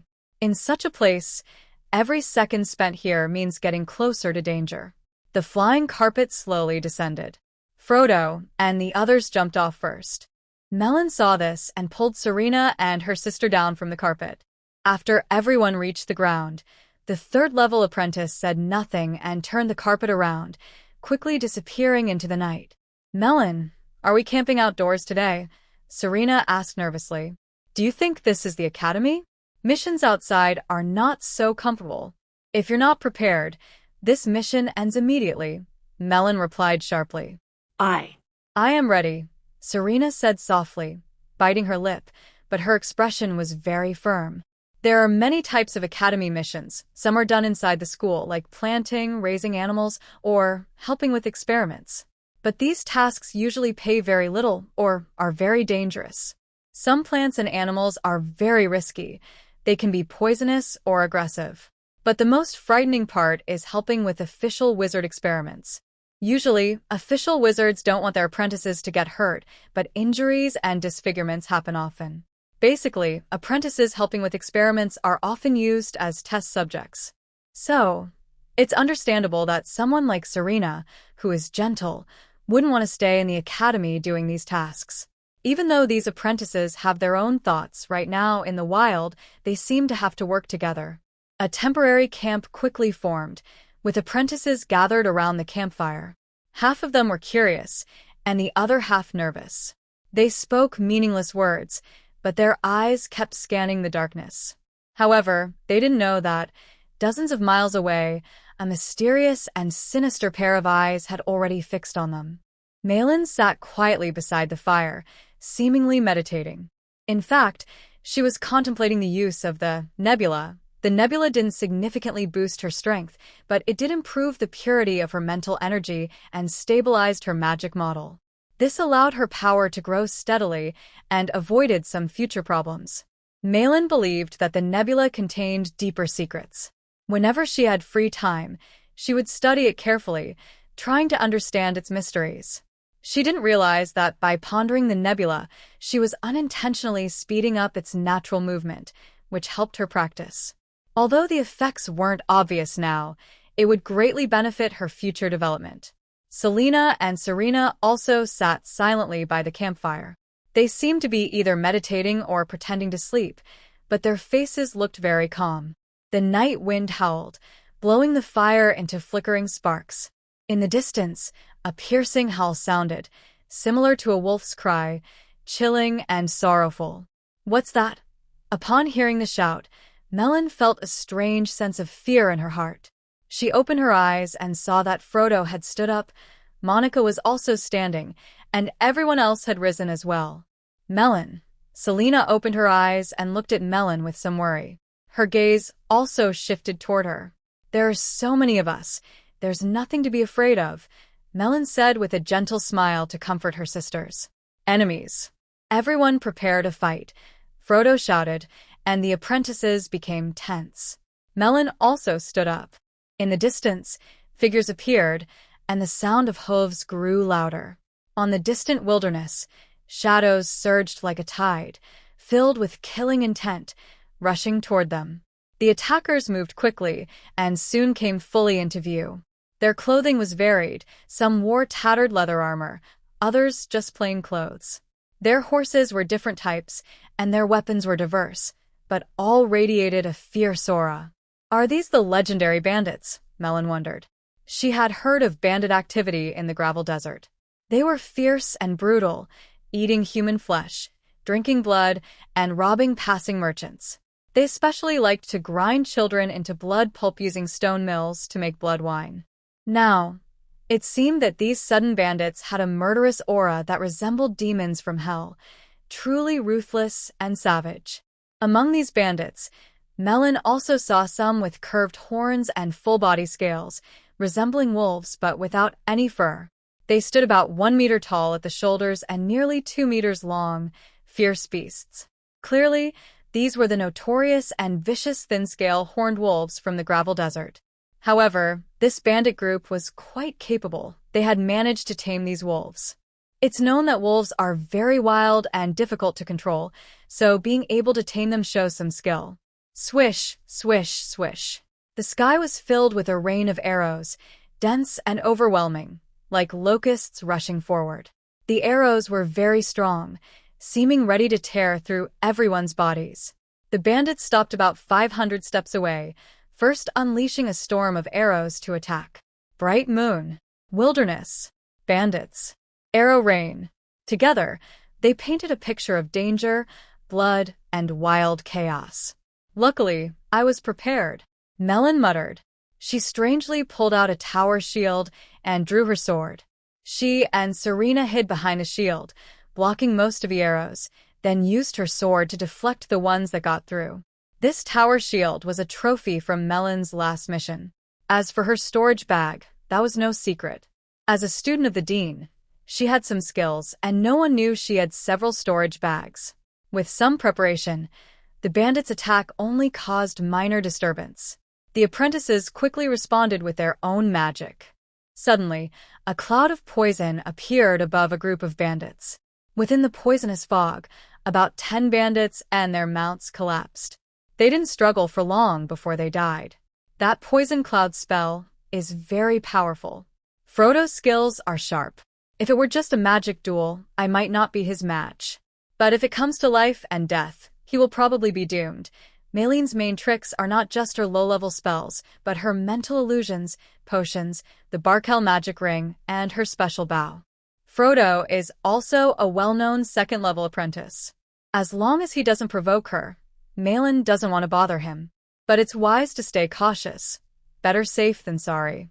Malin quietly plans in her mind. Thanks to the friends who rewarded me.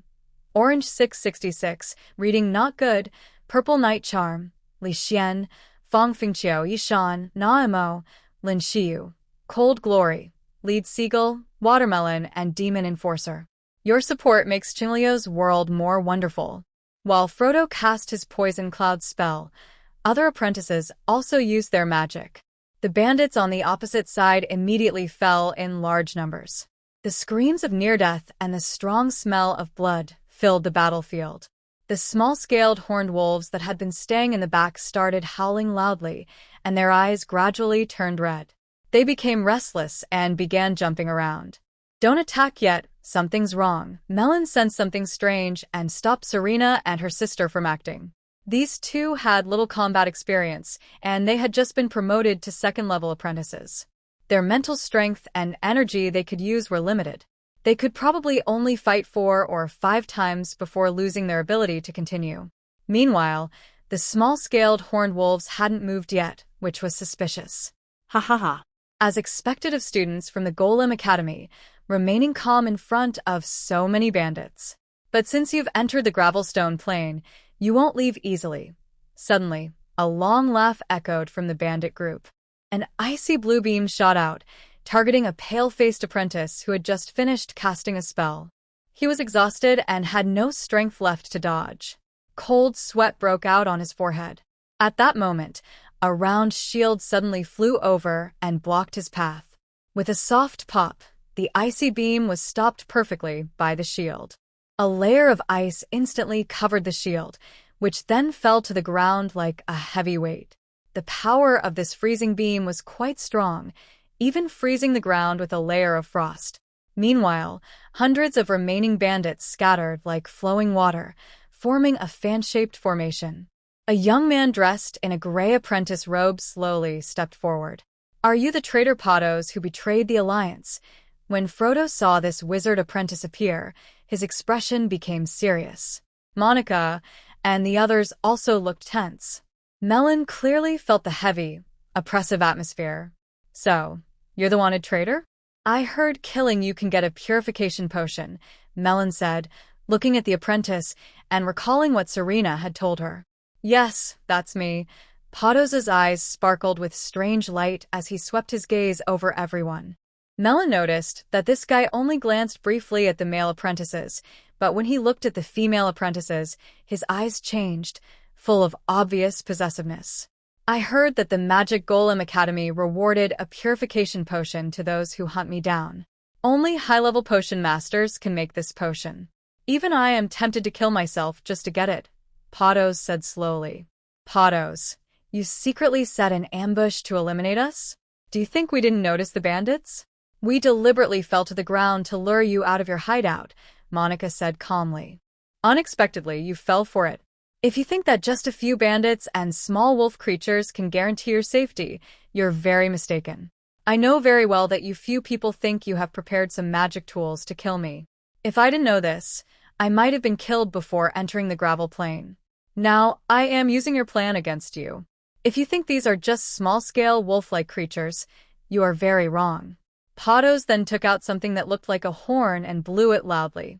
Suddenly, from the distant forest, a pack of howling wolves appeared and rushed toward Pados, stopping beside him.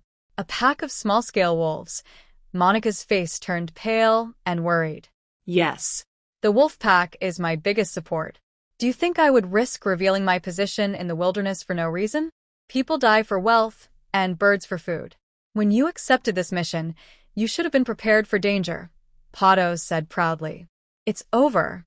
We can't escape at all." Serena and her sister both looked very pale. "Unless a real wizard comes to help, with our numbers, we are doomed. But now time is tight, and even if we could contact a wizard, they wouldn't arrive in time.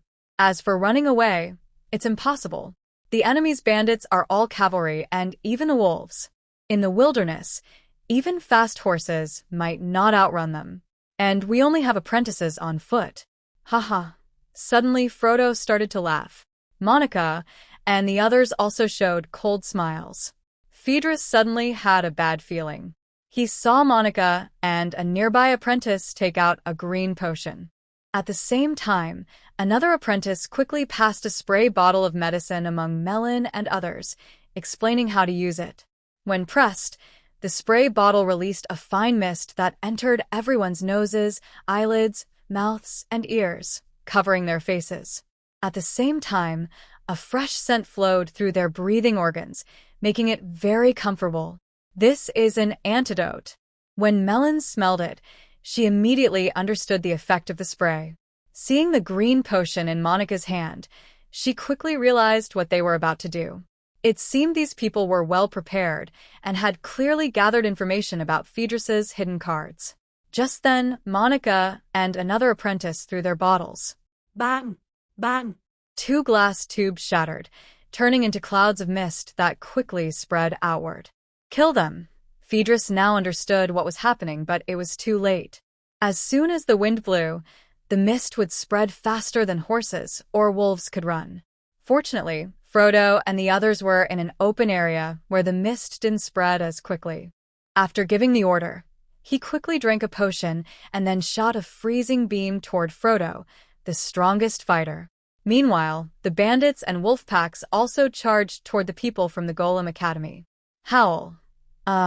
Some of the bandits and small-scaled wolves avoided the green mist, but many did not and inhaled it. These bandits, wolves, immediately let out sharp howls, rolled on the ground, and roared in pain, attacking their own kind. However, their pain didn't last long.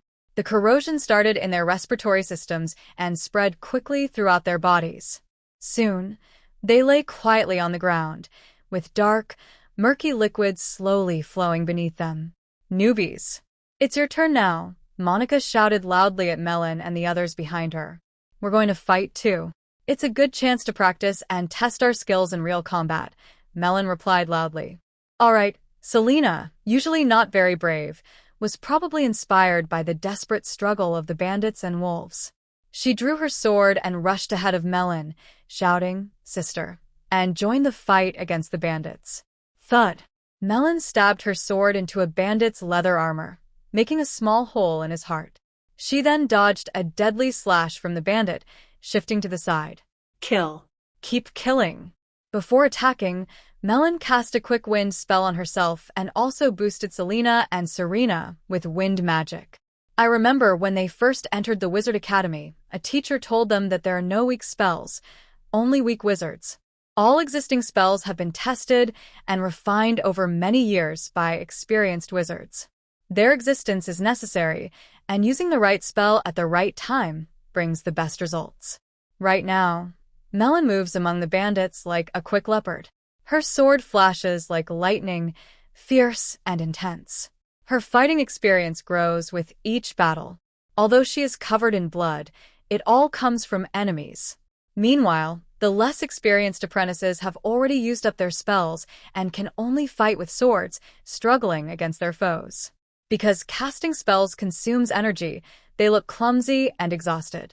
This is a real melee, very different from her previous fights. Nearly 1,000 bandits, with chaotic swords and spears, and about 100 small-scaled horned wolves.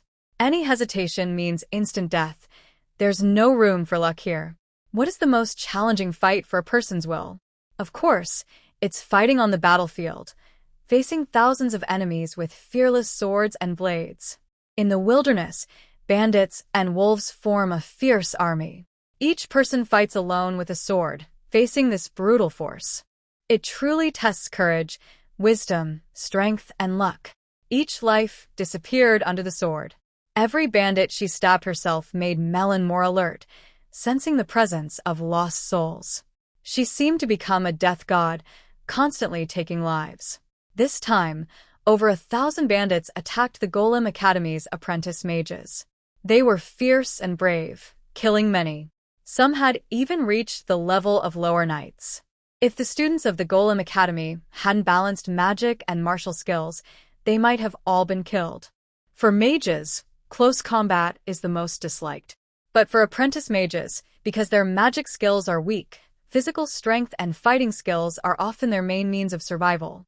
Although Melon is physically strong and now a lower knight, long battles have made her feel danger at every turn. If she didn't use magic to escape danger each time, she would have died more than 10 times. Even so, she was very battered. Her long robe was torn, but she forced herself not to activate her defensive magic tools or use her only defensive scroll. Melon. Be careful. Swish. Just as Melon was momentarily distracted, a curved blade appeared in her eyes like a crescent moon. It was as if a ghost or spirit suddenly emerged from darkness, like moonlight falling from the sky, unstoppable. Melon felt the hairs on her neck stand up as she watched a flash of sword light heading straight for her neck. At this critical moment, she quickly tore open a magic scroll. A bright glow appeared, and a mage's armor materialized on Melon. The sword light struck the armor, but was deflected away. Suddenly, the bandits scattered like a tide, leaving behind many bodies, mostly those of the small-scaled horned wolves. During the attack, they were the main targets, and now only a few remain. A horn sounded somewhere, and a bandit wearing leather armor appeared in front of Melon. He was the one who had launched the attack. Students from the Magic Golem Academy are quite capable. Back off. I'll hold them off. His voice was hoarse and magnetic. Melon realized that this bandit was very young, but his face was hidden behind a veil, so his true appearance was unclear.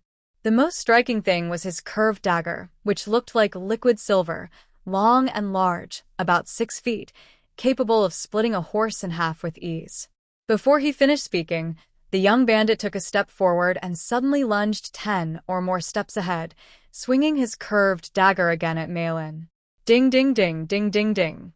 Merlin blocked the sword light and counterattacked again, but she found that the person in front of her was gone. The young bandit's steps seemed to vanish in an instant, so fast that only a shadow remained.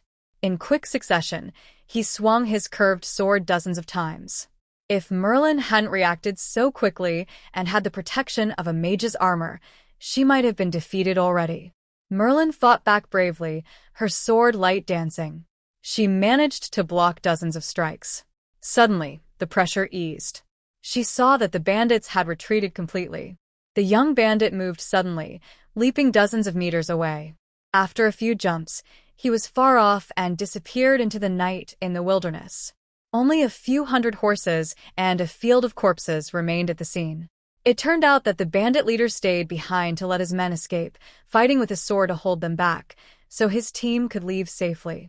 He was very skilled in martial arts, strong in stamina, and incredibly fast.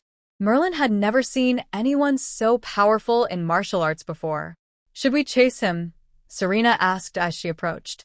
This girl, who was always careful even when walking to avoid stepping on ants, was covered in blood. Some parts of her were even sticky with bits of flesh. "Forget it. Don't chase a desperate enemy. Besides, we don't have a magic weapon, so we can't defeat Prince Yu of Evil. His martial arts are beyond measure. If we fall into an ambush, we might be killed. Let's watch Senior Frodo and Sister Monica fight instead. There is nothing worth watching. His accomplices have all abandoned him. This time, he's definitely doomed." At this moment, due to the bandits retreating, the apprentices who had been fighting the bandits and wolves were released. They quickly surrounded Pados, while the other students from the Magic Golem Academy looked relieved. Hee hee ha ha. Pados, who was trapped in the middle, suddenly laughed. "Did you really think you had one? You think?" Monica showed a disdainful smile. Just as she was about to mock him, Frodo shouted, "Not good." Almost at the same time, 2 potions suddenly flew out of Pados's hand. The 2 potions shattered loudly, and their contents turned into 2 pink clouds of smoke, quickly spreading around. Bang! Bang! Bang! Several of the leading apprentice wizards staggered and fell. Frodo's figure wobbled but did not fall. Instead, he staggered forward at a surprisingly quick pace. Humph. Useless. Cough. Pados was not in good shape either, coughing harshly.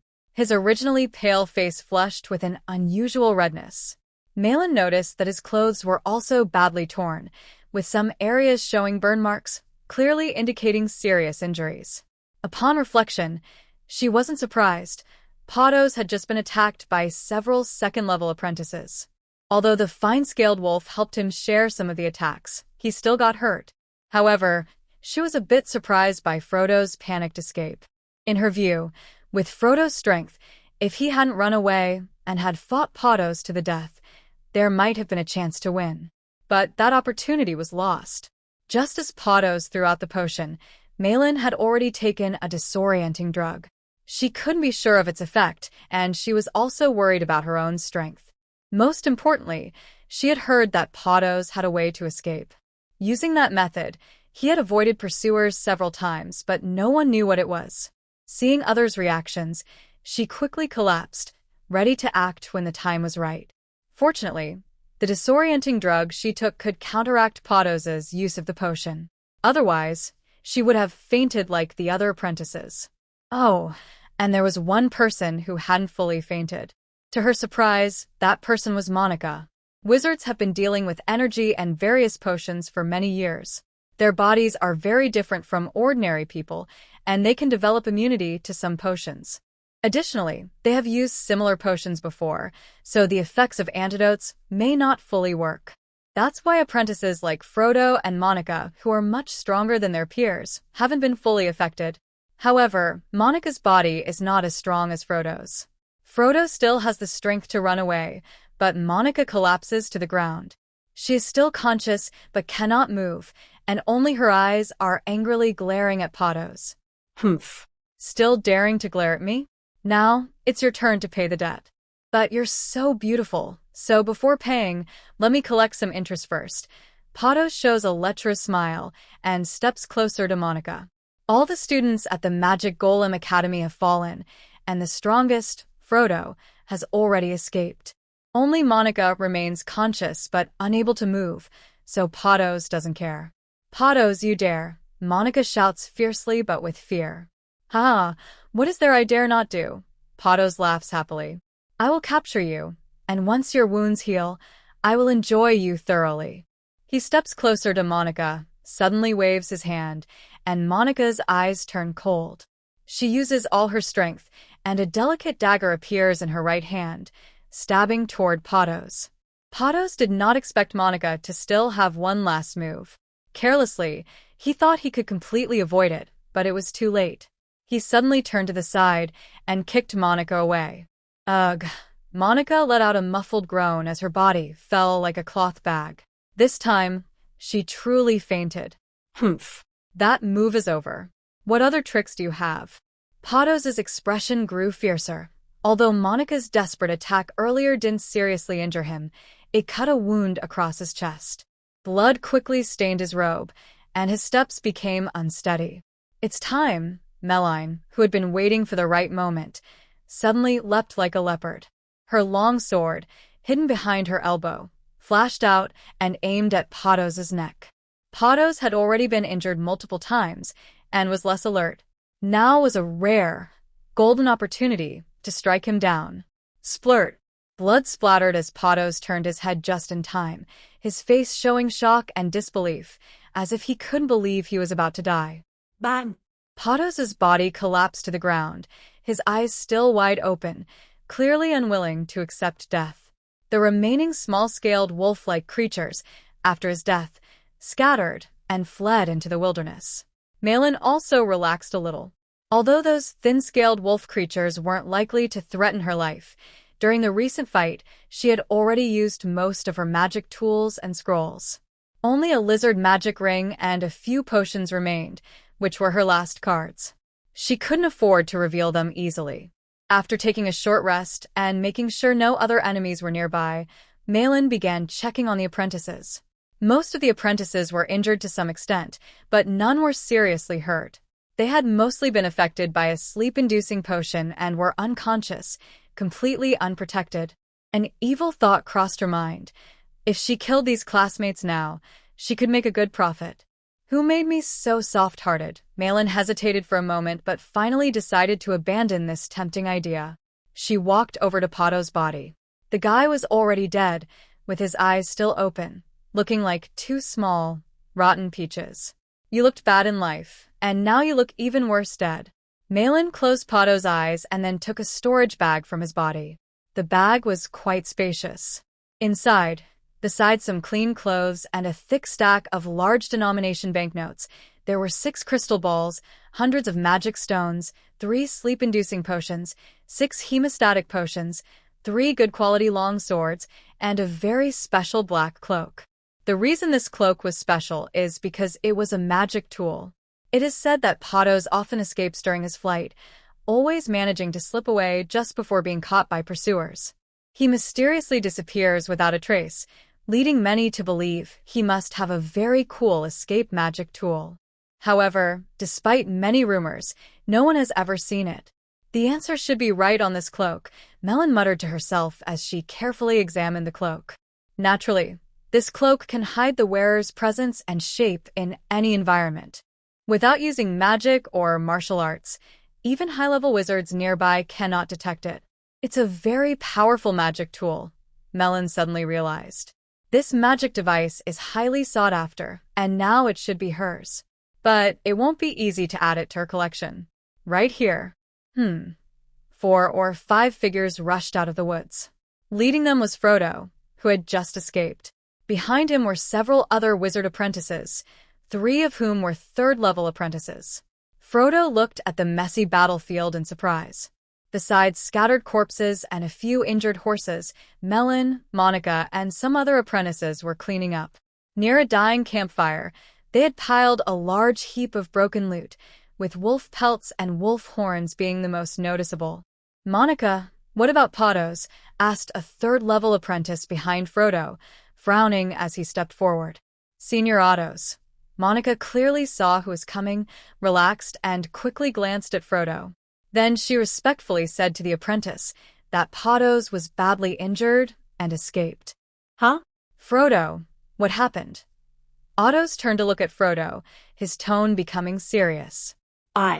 I thought. They had all fallen down at the time.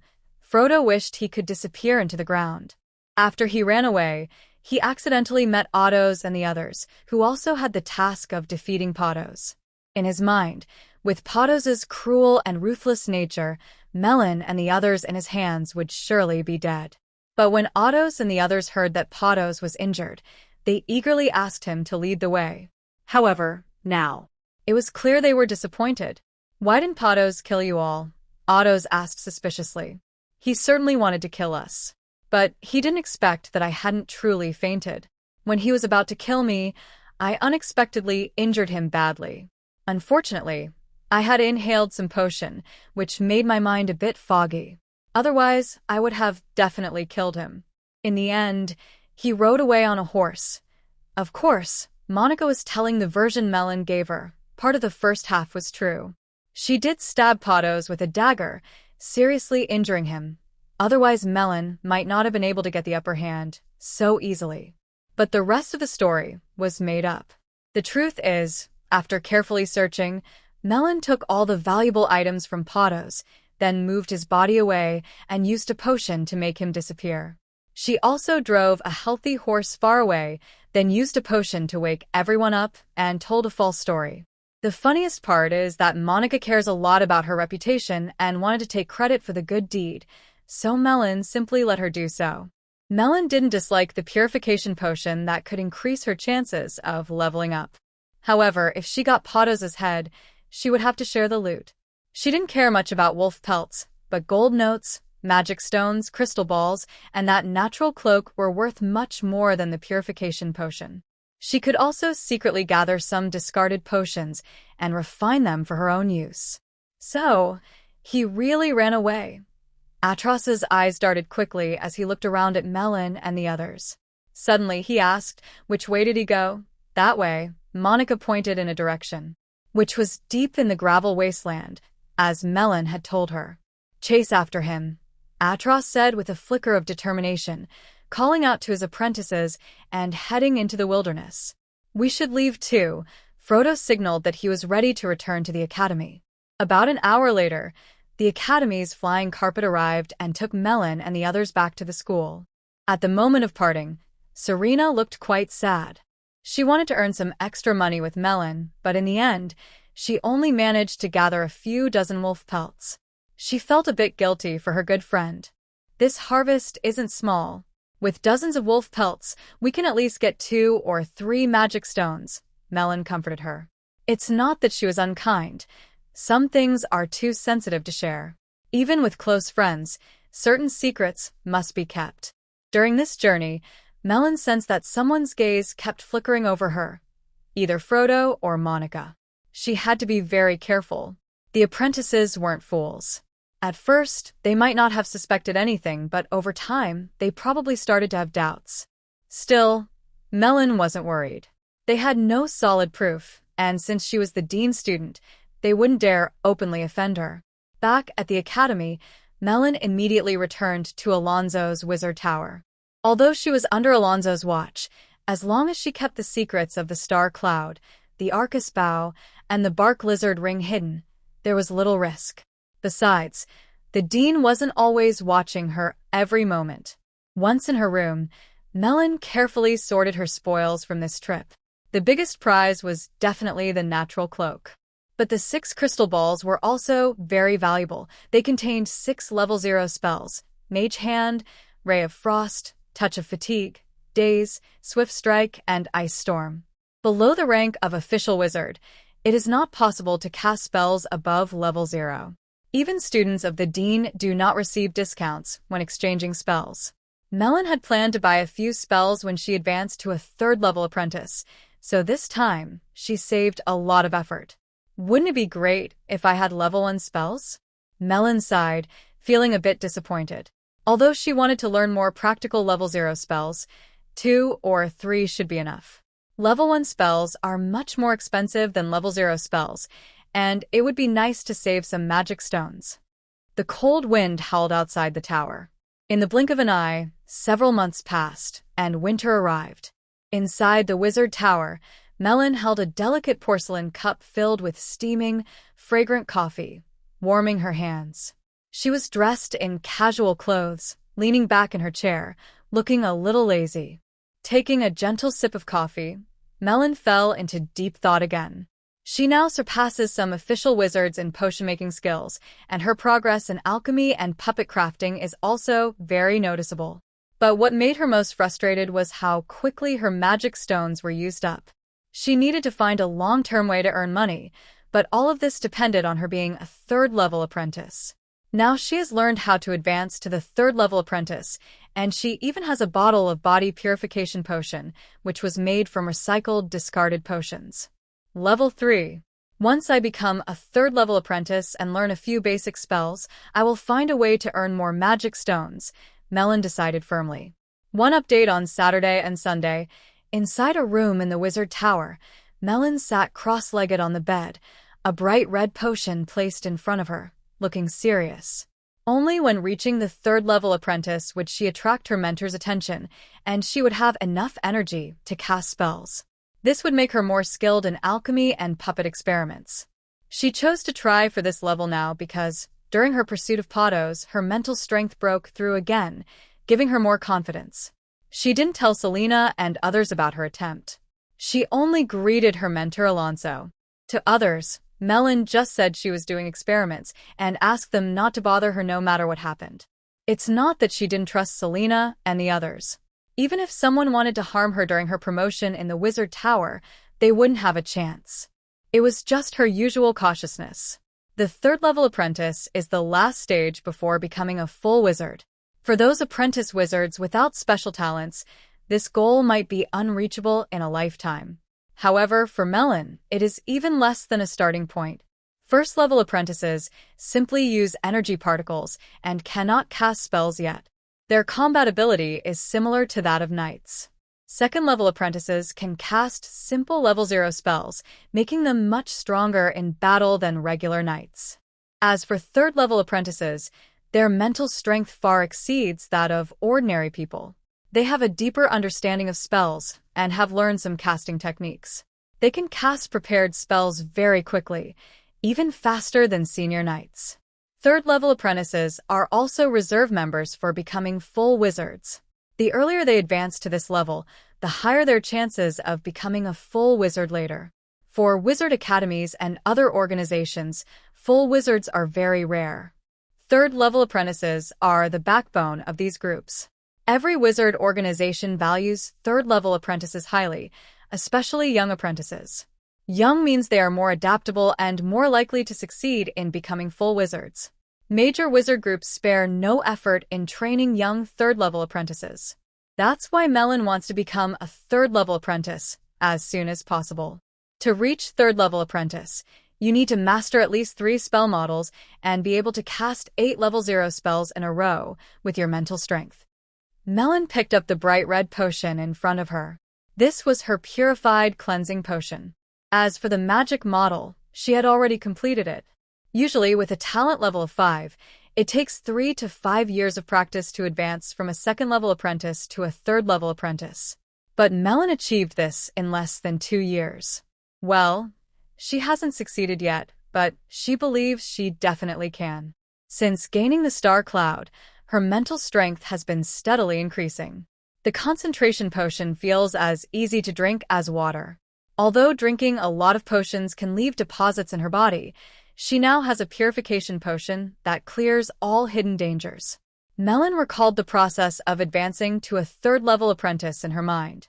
After making sure she hadn't missed anything, she drank the bright red potion. Phew, she exhaled a burst of hot air. It was as if a fierce fire was burning inside her, scorching every cell and bone. Even someone as determined as Melon couldn't help but let out a soft moan. On her skin, a layer of black-yellow oil seeped out from her pores, giving off a strange smell. Disgusting. It took a full hour for the fiery heat to gradually fade. However, the oily layer had become thicker, and the air was filled with a strange, unbearable smell. Melon had to rush into the bathroom next door. Finally, I've survived. I almost suffocated from the fumes. Melon washed away the dirt and oil, changed into a new outfit, and immediately felt refreshed. Her body seemed lighter and more free. Now, it's time to start the real meditation. I need to merge the will runes, hoping this step will go smoothly. Melon took a deep breath, sat cross-legged on the bed, and began to enter a meditative state. Her mind quickly entered the starry cloud. Within the bright nebula, 24 will runes floated and drifted. They looked like 24 golden crystal runes, shining beautifully against the starry background. These runes are made from many special structures joined together. Each rune takes a lot of time and effort to create. If something goes wrong during merging, it could cause her mind to collapse and die, or the runes could break apart and her level might drop. So, Melon must not fail. No one can guarantee success, but Melon is somewhat confident. Her runes are being nurtured in the nebula, protected by its power. Even if she doesn't succeed, she won't be harmed. As she meditated, all 24 runes shone with golden light, and even the surface of the nebula was covered in gold. Bang! Under Melon's willpower, the 24 runes began to merge. She felt a strong force pounding her mind, almost making her dizzy. Melon quickly followed the guidance of the nebula, suppressing the fluctuations caused by the fusion of runes. For her own created will runes, Melon's control was very strong. After a few seconds, all 24 will runes stopped resisting and began to slowly merge. Bang! All 24 runes gathered together to form a larger symbol. Her mental energy surged upward like a rocket, gradually calming down after a while. On the large symbol, many mysterious patterns appeared, and her mind felt even more solid. Suddenly, a golden light burst from the symbol, and Melon felt a gentle force, irresistible, pushing her consciousness out of her mind space. My head hurts so much. The sudden increase in mental power was hard for Melon's body to handle. She felt as if her head was being hit with a stick, very uncomfortable. After a long time, she slowly calmed down. Finally, I succeeded. Being a third-level apprentice really is different from a second-level apprentice. As long as I have the nebula, I can avoid most harm and greatly enhance my mental and spiritual strength, Melon sighed with relief. Advancing to a full wizard is much more difficult than becoming a third-level apprentice. In fact, the challenge of going from an ordinary person to a third-level apprentice is not even as hard as the leap to become a full wizard. In the blink of an eye, half a year had passed. Maline's realm had stabilized, and she had used all the magic crystal balls she seized from Potos. As for the task of hunting Potos, it had been on the task list for a long time, without anyone taking it up. Since the last encounter in the gravel wilderness, where most of his trained fine-scaled wolves and bandits colluded with him were eliminated, contact with him was lost. Some suspected he was seriously injured and unable to continue, while others thought he had gone into hiding to plan his revenge. Monica and Frodo were somewhat suspicious of Malin, but they had no proof. Since her return, she had kept a low profile, leaving them no chance to investigate. When Malin officially advanced to third-level apprentice, they had even less hope. At this point, Malin not only completely outmatched them in strength, but also held the status of a dean student, which made them wary. So, Potos's matter was eventually left unresolved. Night once again covered Gaopeng. Bright moonlight shone through the window, spilling onto the floor and onto Malin. Malin was studying the Barkle magic ring, a very powerful magical device. She still hadn't fully understood its functions.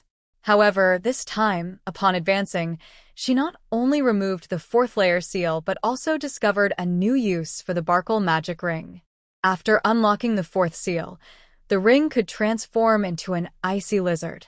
Besides that, Malin found that each time she removed a seal, the ring could change into different lizard forms and grant her a related spell.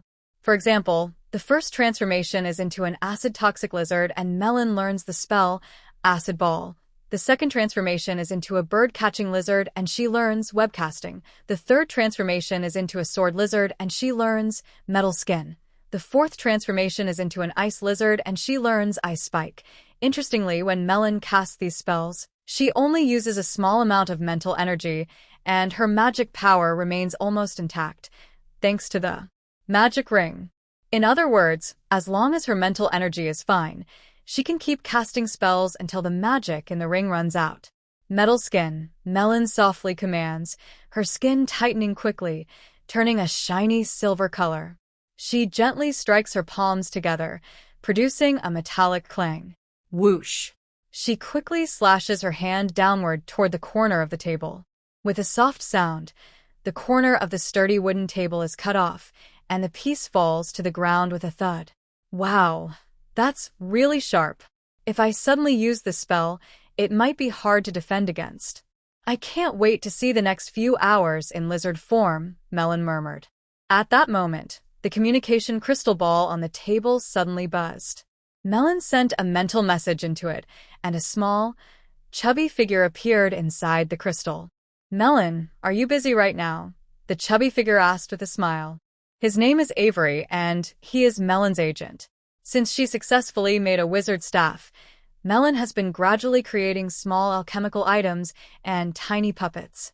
Making these items requires effort and a lot of magic stones.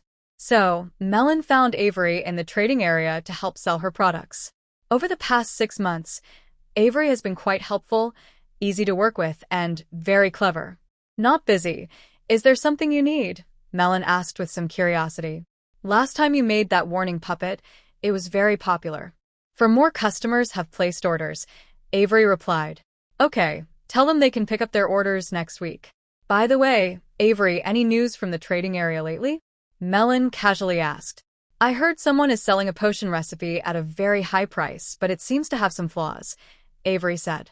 A high-priced potion recipe? And it's incomplete? Hearing this, Malin's mind immediately became interested. Although her main focus at the academy is alchemical puppets, she still practices potion making in her spare time. So, she is very interested in any new recipes. Avery, go find out more about that recipe, Malin said. Oh, you're interested in the potion recipe? Okay, I'll look into it right away, Avery said, a bit surprised but quickly agreeing to investigate. He has worked with Malin for some time, but never knew she was interested in potions.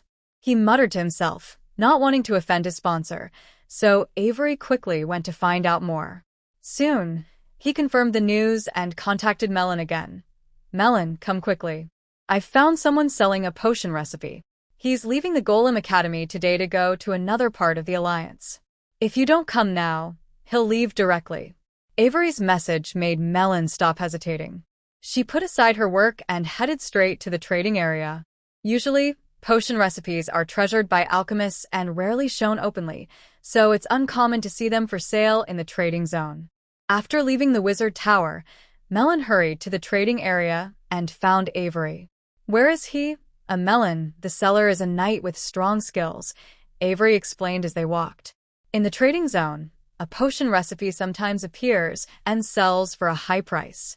But an incomplete recipe can vary a lot in value. I just contacted him, and he said he'll be here soon. They met the potion recipe holder at a cafe, and both began discussing the details. Look, because this moon essence potion recipe has some flaws, we plan to sell it for 4,000 magic stones. The missing parts aren't key ingredients. Our family's alchemists tested it, and out of 10 finished potions, one will be effective. The holder appears honest and straightforward, clearly explaining the cause and effect. The essence of the moon is a higher grade potion than the concentration-enhancing elixir, and it is very helpful for improving mental strength. Of course, there are other potions of the same level that can also boost mental power. If you can learn how to make them yourself, it is much cheaper than buying similar potions, and you can also sell them. When Melon heard the name, she felt a bit tempted, but her face showed hesitation. Seeing Melon's expression, Avery understood immediately and started negotiating the price. After a few rounds, the seller reluctantly agreed to 3,000 magic stones. A handwritten potion recipe was then handed to Melon for inspection. The ingredients in this potion recipe are not very complicated. Most of the materials are quite common, such as mutated lily petals and the eyes of silver ring snakes.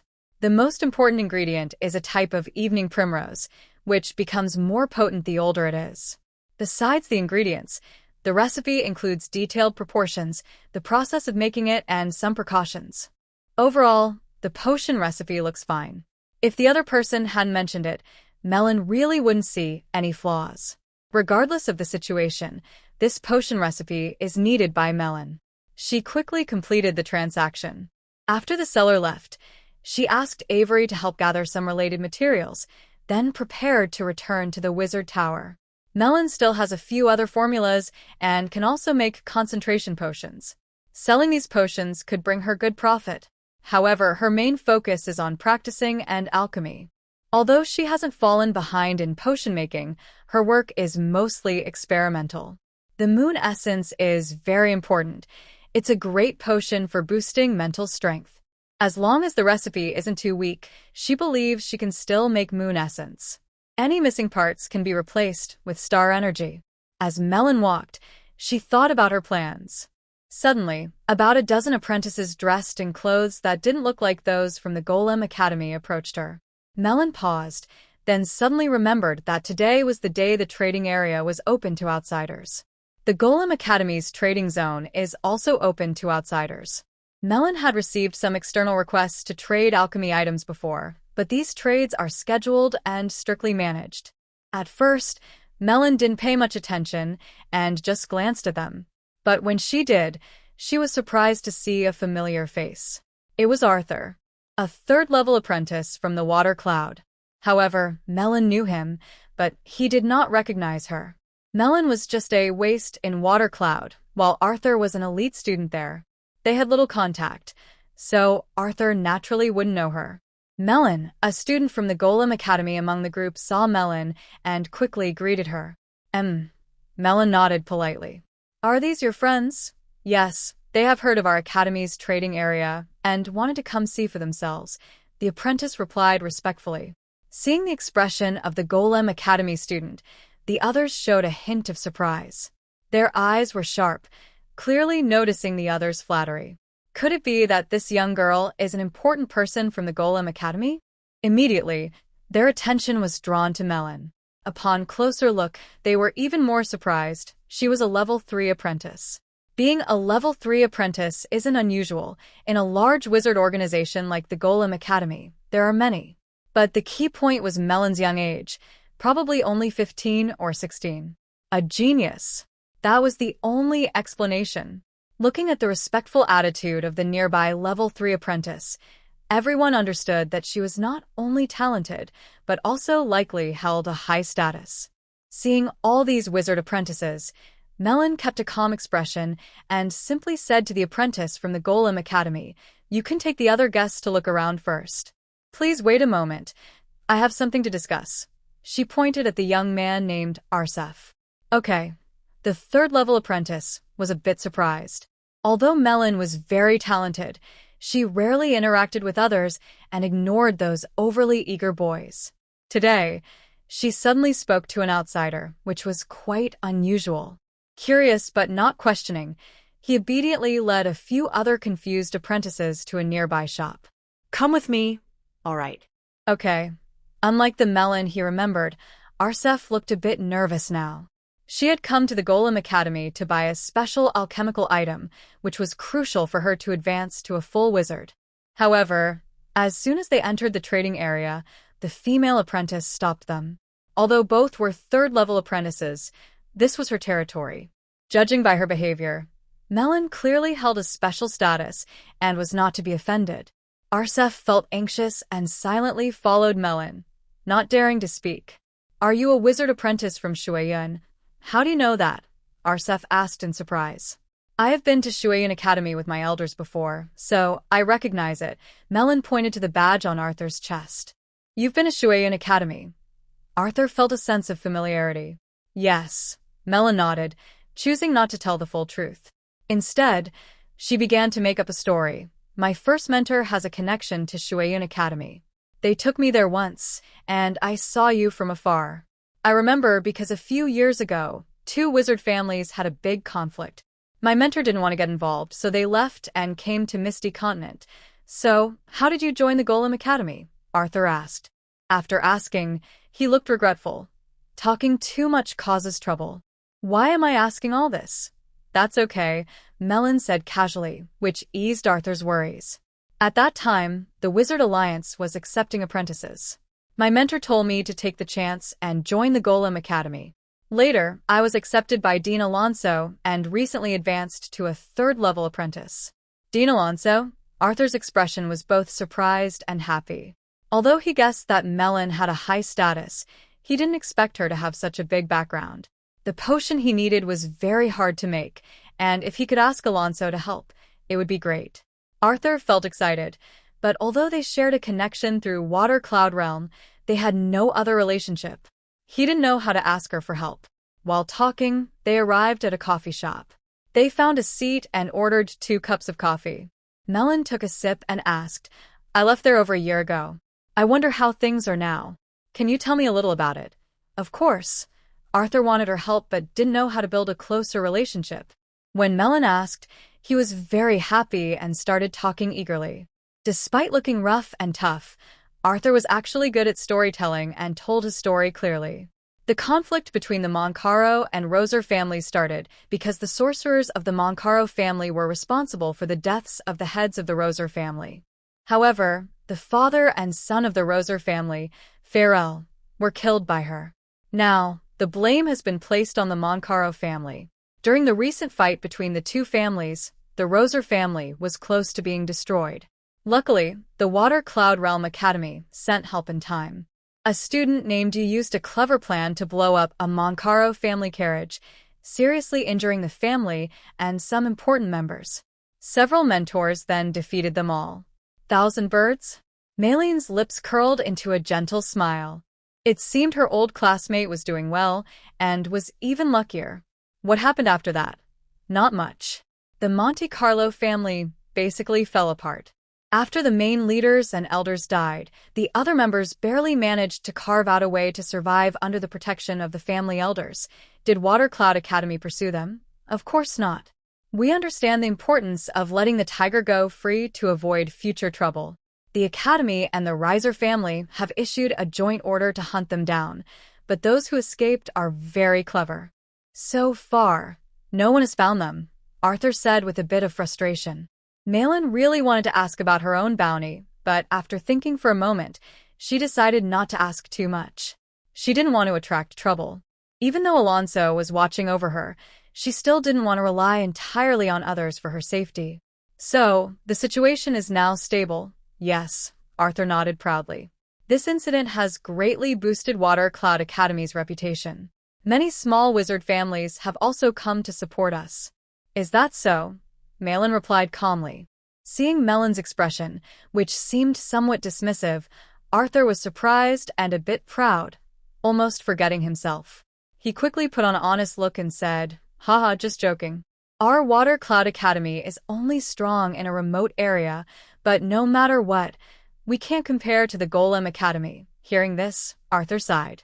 He had traveled to many places trying to make potions but had no success. Desperate, he crossed the sea to the Miss D continent. Although the Golem Academy isn't famous for potion making, they are skilled in alchemy. Potion science has long separated from alchemy, but he heard that the Golem Academy has several excellent potion masters, so he asked a connection to help him get into the Academy's trading area. After arriving on the Miss D continent, he realized he had been too narrow-minded before. The level of wizards here is much higher than at Water Cloud Academy.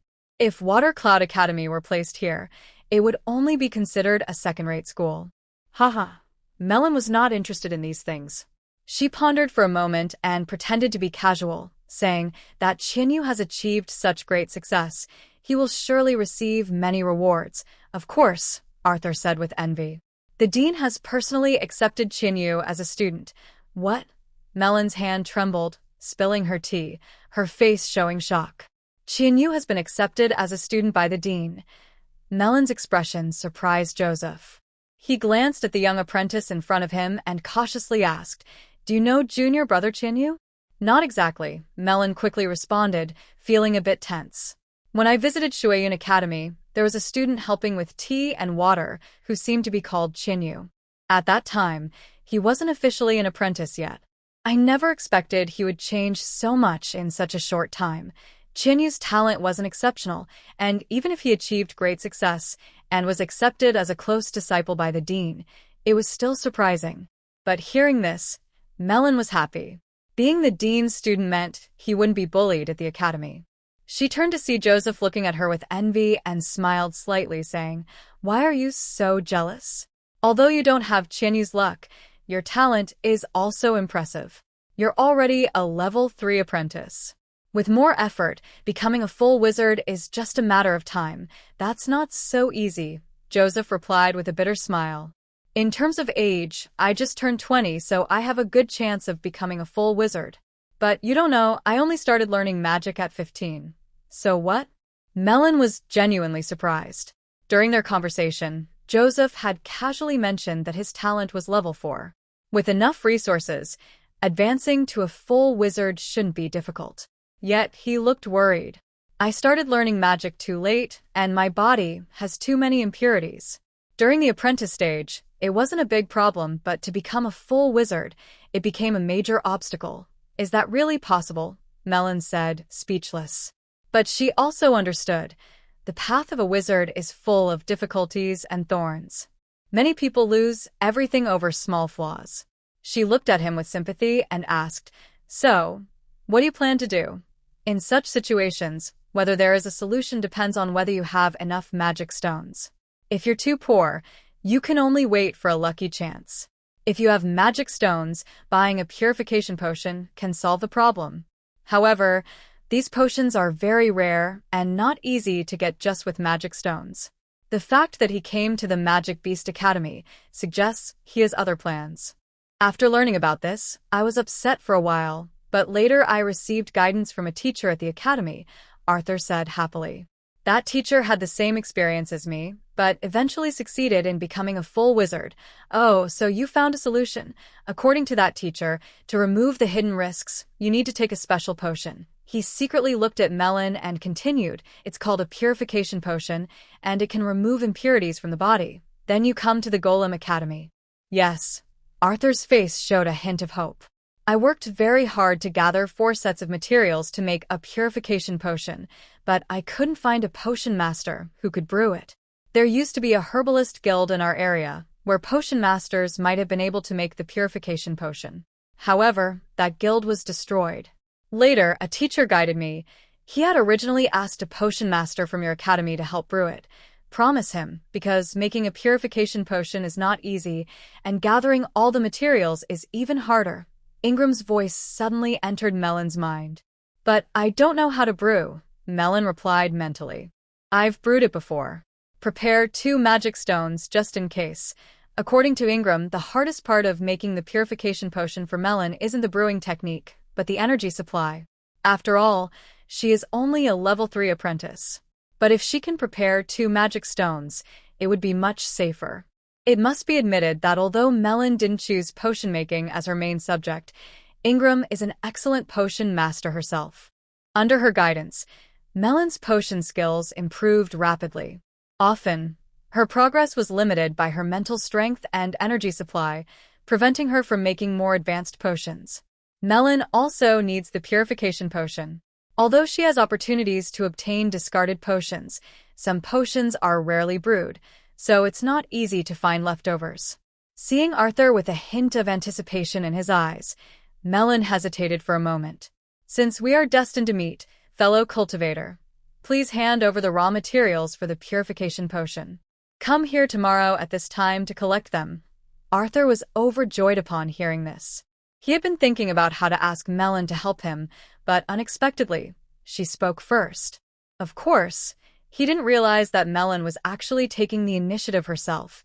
He thought she was just helping him find someone. After expressing his thanks, Arthur quickly handed over the various materials to her.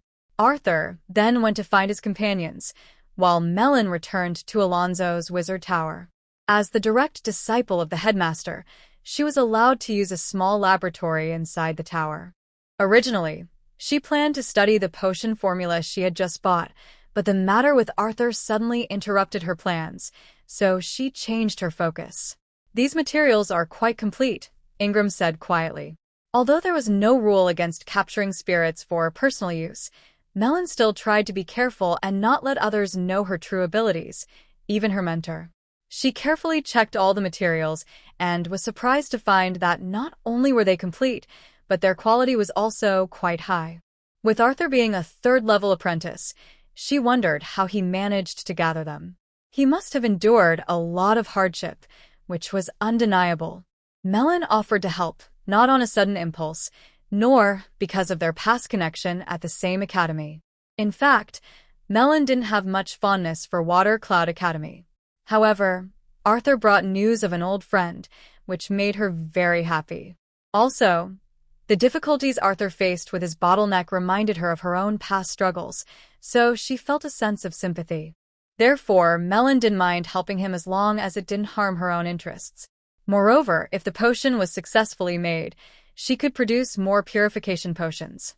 According to her calculations, if the process went smoothly, she only needed to give Arthur 1 potion, and the rest would be her reward for her effort.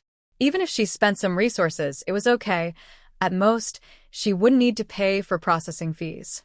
The purification potion comes in 3 levels: high, medium, and basic. Arthur wanted to make a basic level potion. Still, only a few potion masters are capable of making such a potion. The Magic Golem Academy isn't known for potion making, and only 2 or 3 potion masters can craft this type. Those few are either eccentric, spending all their time in labs and ignoring the outside world, or they charge very high prices. Making 1 potion requires hundreds of magic stones, and some even demand thousands. Most regular wizards would frown at such prices, especially a small 3rd-level apprentice. If it weren't for her own situation, she might have had to leave disappointed from the academy this time. Oh well, she decided to help him just this once, as a favor to an old classmate. With that thought in mind, Melon, guided by Ingram, began preparing materials for the refining process. Meanwhile, the person who sold Melon the potion formula quickly entered a room after leaving the trading area and met with someone waiting inside. "Miss, I sold the formula for 3,000 magic stones," The person's dull expression disappeared, and he respectfully placed the pouch containing magic stones on the table. The buyer is a third-level apprentice named Melon. What? Melon bought it. A female apprentice hiding in the corner of the room exclaimed in surprise. Her enchanting voice was filled with shock. Are you sure? Yes, miss. That's the person. The seller confirmed Melon's identity once again. Interesting. The enchanting female which widened her eyes in disbelief and then burst into loud laughter. I wonder if Melon is refining it herself or buying it for someone else. Keep an eye on her these days and inform me immediately if you get any news. Yes, miss. The next day, at the agreed time, Arthur arrived at the meeting place as scheduled, feeling a bit nervous. Although he knew the other person was a student of the Magic Golem Academy's dean, and there shouldn't be any problem with the agreement, as the saying goes, worry often leads to trouble. The purification potion was extremely important to him. Waiting was a torment, but fortunately, after about half an hour, Melon appeared gracefully from the other end of the main street. Miss Malin. Seeing the other person's anxious expression, Malin smiled calmly. She understood the urgent need for potions when a wizard is close to a breakthrough. She took out a bright red potion and handed it to Yun. With the potion in hand, Arthur also became a bit flustered. He hurriedly opened the test tube. Its color and smell matched exactly what his mentor described. It was indeed a purification potion. With this, he could eliminate the hidden dangers, and his chance to advance was back. He carefully put away the potion and bowed sincerely to Malin. His expression was very earnest. Thank you for your great kindness, Miss Malin. I cannot repay your kindness. This magic stone is a small token of my gratitude, even if it's just the reward for making the potion. As he spoke, he took out a heavy bag and poured out a large pile of magic stones. Malin used her mental power to scan them. There were about 200 stones. She was a bit surprised. She didn't expect Arthur to be so wealthy. However, Malin did not accept them. First, she didn't need magic stones. For other apprentices, this was a lot of wealth, but Malin had been making a lot of money trading alchemical products with Avery. These stones were just a small amount. Plus, she had already taken 3 other potion recipes for herself, so the cost of making the potion was naturally covered. Second, Malin had other matters to ask for her help with, so she was even less willing to accept his reward. You're welcome. Malin looked away from the magic stone. We happened to meet an old friend in a strange place. This time, I will help you for free. That can't be right. Arthur shook his head like a rattle. You already thanked me enough for helping to make the potion. How can I let that senior work for free? He clearly thought Malin was asking her mentor for help. Don't worry about it, Malin said as she took out 6 high-quality calming potions from her pocket. If I remember correctly, there is a female apprentice named Kelly at your academy. When you return to Water Cloud Academy, give these 6 bottles of calming potion to her. Say they are a gift from an old friend. It's my way of saying thank you. I hope we can meet again someday. Arthur was not foolish. Seeing Malin's expression, he guessed her meaning and didn't ask more. He carefully stored the 6 bottles and said sincerely, Don't worry. I will do my best to help you with this. Yes. Malin nodded. She trusted Arthur's character. Unlike some sneaky and selfish apprentices, he was a straightforward and generous person. The most important thing is that as the other person's level increases, if they want to continue obtaining intermediate and advanced potions, they will mostly need to seek help from me. High-quality concentration potions are no longer very useful for third-level apprentices. Arthur is a smart person and understands the importance of making choices. After sending Arthur away, Melon went into the laboratory to study the potion formula she just bought. Avery had already prepared all the necessary materials.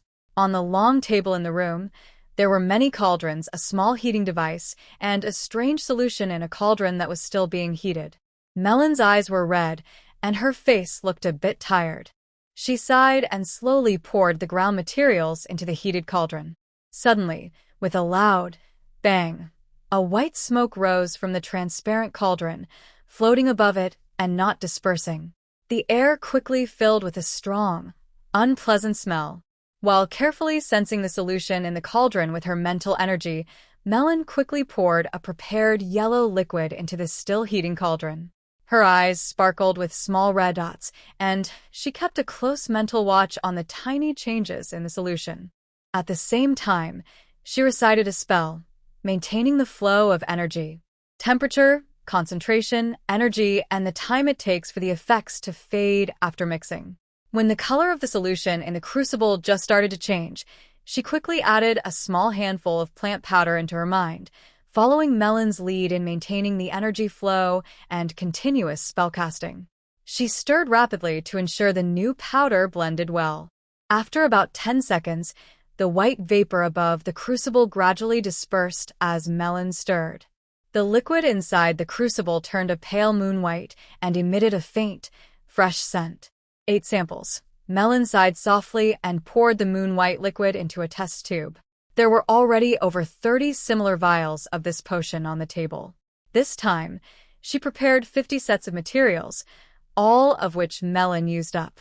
However, only 8 vials of the moon essence were successfully made. 11 sets of materials were completely wasted, and the other potions were purified by starry techniques. Making the moon essence potion is much harder than the concentration potion. Now, Melon's success rate has improved to over 10%, which is quite good even for a professional alchemist. Ingram, who was guiding her, was very satisfied. But Melon herself was not very happy. She asked Ingram to help analyze the reasons for failure and to revise the brewing process.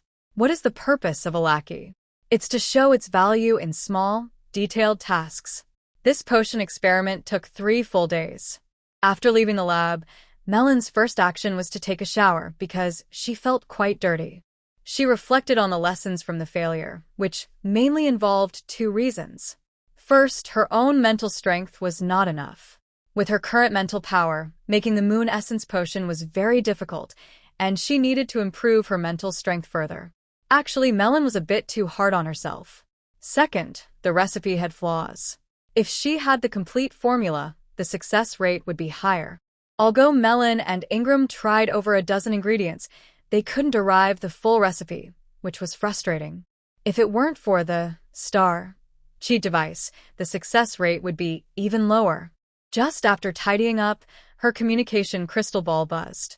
When Melon looked at it, it was another message from Avery. "Someone wants to see you," Avery said. "Someone to see me?" Melon was a bit surprised. If it was about ordering alchemy products from her, Avery would have said so directly, without being so vague.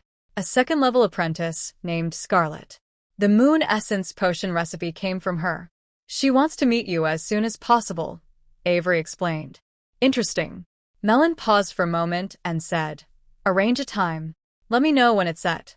Yes, Avery was quick to act and arranged the meeting within 15 minutes. In a private room, Melon saw Miss Scarlet, a second-level apprentice. She didn't pay much attention to her, but what caught her eye was that the girl displayed good, noble manners, indicating she came from a very good family. "Scarlet, I'm Melin." "What do you need?" Melon asked directly. "Hello." Scarlet paused slightly. "I know you bought the formula for the moon essence potion. I didn't expect Miss Melon to also be an alchemist." "Oh," Melon replied noncommittally. She knew how to make potions and didn't hide it. No one knew her true achievements in alchemy. Seeing Melon's attitude, Scarlet felt a bit helpless but continued, "I know the moon essence is very important for your cultivation, but you only have an incomplete formula. Don't you want to get a complete one? What are the conditions?" Melon's eyes flickered slightly at the mention of a complete formula, showing some interest. "What's your success rate in making the moon essence?" Scarlet didn't answer directly. 0.1 in 10, Melon replied after a moment, deliberately downplaying her success rate. Charlie's face looked normal, but inside, she was feeling very worried. Although she clearly explained when selling the formula that 1 in 10 finished products would be effective medicine, this success rate was only achievable by a master alchemist from before the family's decline. Since the family's magical inheritance was broken, very few people could even make complete alchemy formulas. Truly the student of the headmaster, although she tried to hide her surprise, Charlie sincerely praised him. Melon just smiled and said nothing. The essence of the moon is our Stovia family's signature potion and the foundation of our presence here. Seeing Mayleen's calm and steady attitude, Scarlet had no choice but to explain the reason. A complete essence of the moon potion can only be made by a licensed alchemist, and this alchemist must be at least a level 3 apprentice, or they cannot guarantee enough energy for the process. A few years ago, the previous head of the Stovia family passed away. He was the only level 3 apprentice in the family and the only one capable of making the essence of the moon. Although there were a few level 2 apprentices who could make potions, they mostly made low-level ones. If the family didn't have some stock of the essence of the moon, they would have been pushed out by other local families long ago. However, now the inventory is gone. If the Stovia family cannot find a potion maker capable of refining the moon essence, they will likely disappear from the area completely. I can give you the correct recipe for the moon essence and provide the materials needed to make it. But you must supply at least 50 vials of moon essence to the Stovia family each month, and you must join the Stovia family. No way. Before Scarlet could finish, Melon shook her head firmly. What a joke. She only kept her potion talent hidden, so she wouldn't be seen as a potion servant. Otherwise, the Academy would never let Filler bully her. Now that she is a student of Dean Alonso, even if she shows her talent, who would still bother her? Scarlet is too full of herself, thinking she can control Melon just with a simple moon essence recipe. Melon's reaction was expected by Scarlet. She sighed inside, realizing her small hope was gone. Miss Melon, please hear me out. Is there anything left to say? Melon looked at her coldly. The Stovia family can support all your resources from now until you become a full wizard. If you don't want to join the Stovia family, you can become a guest, helping the family when needed to solve problems. Scarlet had to lower her conditions. A declining wizard family is a very frightening thing for its members. As for Scarlet, losing the protection of the Cloudless family means not only fewer training resources, but also the risk of becoming a plaything or experiment for other wizards, especially for a female apprentice like her who has no family or talent. This is very terrifying, so she wants to find a strong supporter as soon as possible. Originally, she planned to find a male apprentice to serve her and form a mutual benefit, but now there is no time. She has no choice or opportunity to wait. Training resources? Melon's mind moved, and she began to think carefully. No wizard would dislike having more training resources, but Melon cares more about her freedom. Scarlet's proposal isn't without merit, but the conditions. She needs to decide for herself. Seeing Melon deep in thought, Scarlet was very nervous. Although the idea of gaining training resources was tempting, she knew it wasn't enough to bind a promising wizard apprentice to a declining family. But now she has no other options. This is the only bargaining chip she has. At this moment, Scarlet feels like a prisoner waiting for a judge's verdict. Her feelings are hard to describe. Scarlet, there are 2 conditions. If the Stovia family agrees, then we have a deal. Otherwise, let's not talk about this anymore, Melon said. Scarlet's eyes immediately showed a glimmer of hope. I can become a guest alchemist for the Stovia family. If they encounter trouble, I can step in twice after assessing the situation. The Stovia family will provide the potion formula for the moon essence and the resources needed to advance to a full wizard. I will cooperate with the Stovia family in the potion market. Before I become a full wizard, I will try to produce at least 10 bottles of moon essence potion each month. If I go out or have other activities, I might temporarily stop producing potions. These are my conditions. The Stovia family can choose yes or no. No further negotiations are needed. Melon finished speaking and calmly looked at Scarlet. I agree to these conditions on behalf of the Stovia family. Scarlet hesitated for a moment, then finally agreed. For her and her family, they had no other choice. The next steps were easier. The 2 signed an agreement in front of the Eye of Judgment. Scarlet immediately handed over the full potion formula for the moon essence to Melon and paid some training resources. Melon also gave Scarlet 10 bottles of moon essence. They cooperated on potions. Melon provided various potions, while the Stovia family supplied raw materials and sold the finished products, sharing the profits. Everyone was happy with this arrangement. Several months passed quickly. Melon still practiced hard every day, meditating, studying magic models, experimenting with potions, and working on alchemy. Her days were very fulfilling. Although she really wanted to become a full-fledged wizard soon, even with Nebula's help to boost her mental strength, becoming a wizard was not easy. It required talent, experience, and luck. 30 grams of spiny dragontail fins, 14 grams of coral powder, 55 grams of ruby powder. Suddenly, a loud explosion interrupted the young apprentice's self-talk. The magical ingredients on the experiment table exploded again, sending up a burst of flames. A device on the ceiling, like a spray bottle, immediately released thick white foam, extinguishing the fire.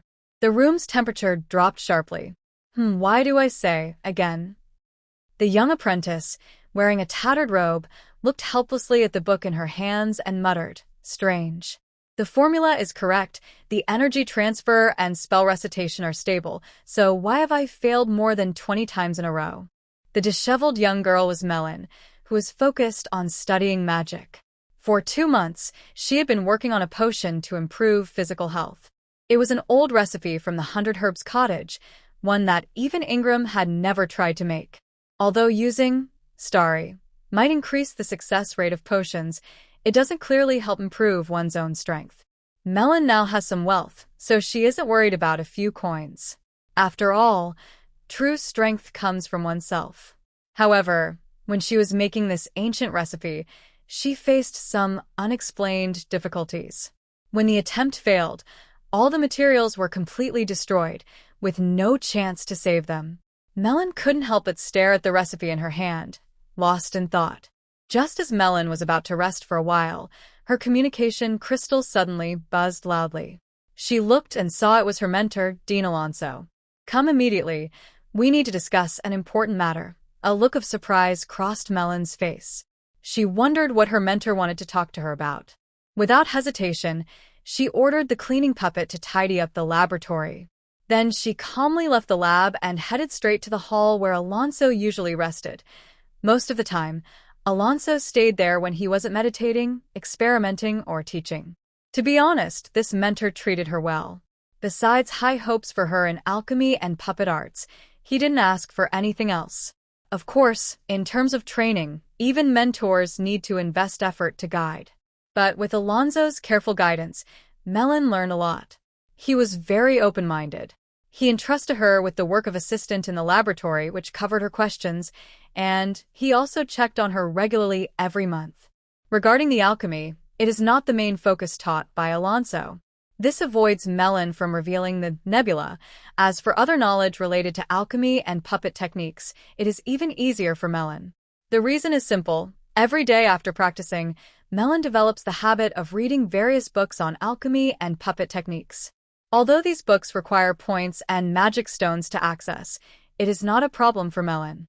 After 3 minutes, Melon met with Mentor Alonso. "Mentor?" "Yes." Alonso saw Melon and nodded. "Sit down." "Thank you, Mentor." Melon was not polite and knew that her mentor did not care about formalities. She sat on a nearby chair. "Mentor, you called me here. Is there something you want to tell me?" "Just now, I received an invitation from Sun Mountain inviting me to a celebration. It's for a wizard there who recently broke through a bottleneck and advanced to a level 4 wizard. Level 4 wizard?" "Yes." According to the invitation, a level 3 wizard from Sun Mountain recently succeeded in advancing to level 4. Melon was deeply moved. Legends are just legends. Although she had heard about level 4 wizards in the Wizard Alliance, she always doubted it. Now, it turns out the legend is not exaggerated. Melon blinked and asked, "Mentor, do you want me to go with you?" "No, I don't plan to attend. I want you to represent our Golem Academy instead." "What?" Alonso's words completely surprised Melon, but she didn't ask any questions. She just looked at her mentor with curiosity. Melon knew that without asking, Alonso would explain himself. Sure enough, Alonso took a sip of tea and continued, "First, I am currently working on a very important experiment, and it's at a critical stage, so I can't leave. Second, I really don't want to join in the excitement." "Excitement?" Melon was puzzled. "Yes. Now, just the two of us talking, there's no need to hide anything." Do you really think this grand event is just to celebrate the wizard from Sun Mountain getting promoted? Is there some secret behind it? Of course, Alonso sneered. There is a celebration, but that's just the surface. The real purpose is to send a message to the major wizard factions. Half an hour later. After listening to Alonso's analysis, Melon remained silent.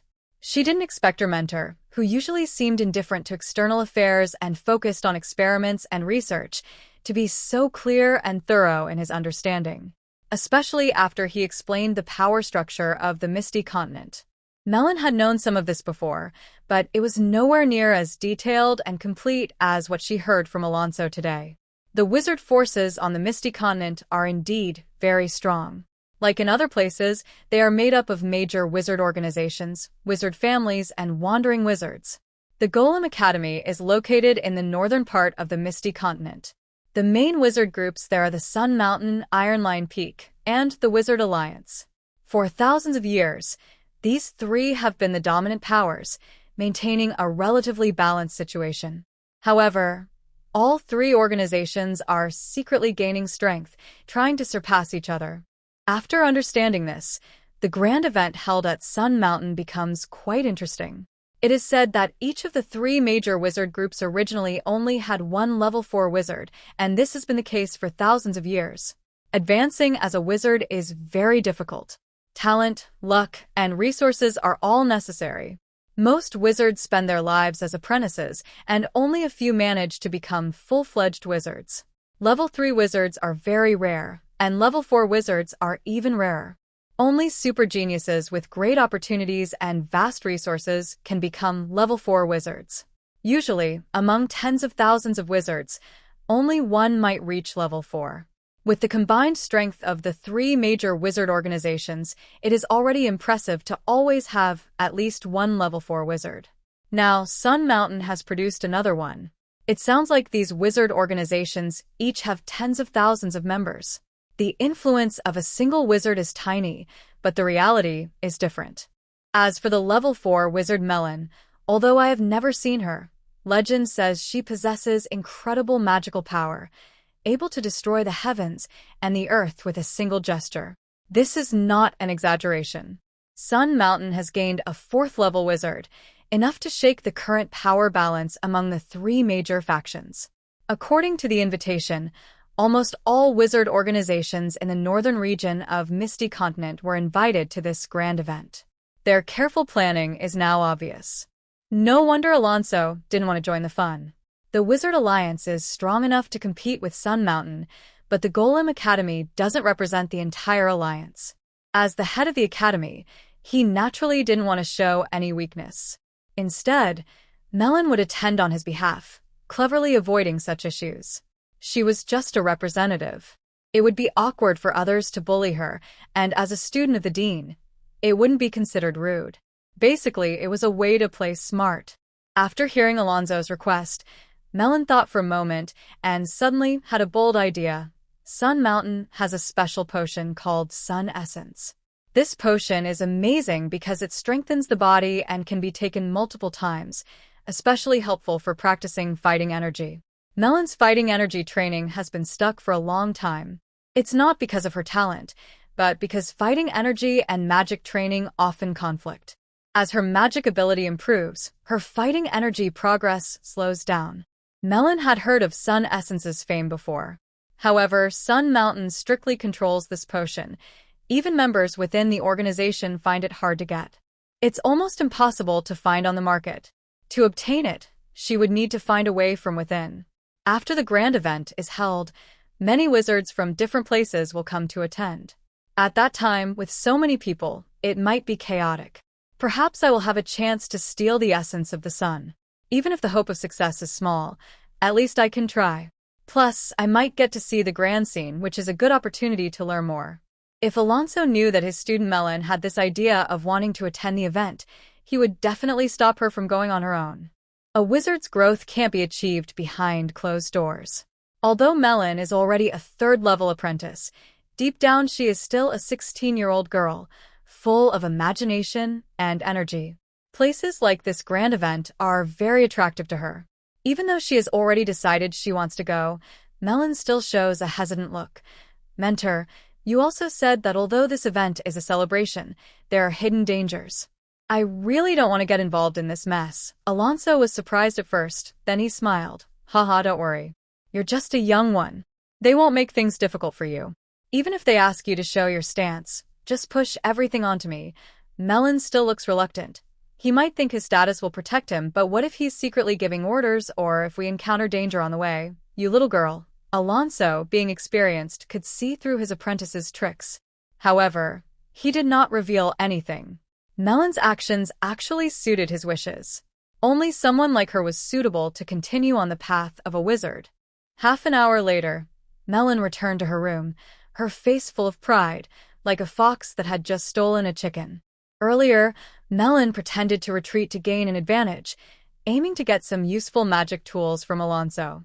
Although the Magic Golem Academy is not the strongest in the Wizard Alliance, it is the wealthiest from an economic point of view. At this moment, Melon held a silver token. With this item, she could exchange 3 magic tools from the Academy's logistics for self-defense during her trip. Although Melon had already planned to go, since Alonso needed her, she naturally wanted to take advantage of the situation. The Magic Golem Academy is famous for its wealth in the northern part of Misidi continent. After thousands of years of accumulation, the supplies in the logistics warehouse are unlikely to disappoint her. After some thought, Melon walked while considering what kind of magic tools to choose. 10 minutes later, she was wandering between shelves with a third-level apprentice named Nguyen. This third-level academy, called Promise, was very welcoming and provided detailed introductions. This was mainly because Melon was the dean's student. She had strong backing and a promising future. After wandering around, I ended up behind the storage room. Melon looked at the stone wall, feeling a bit stunned.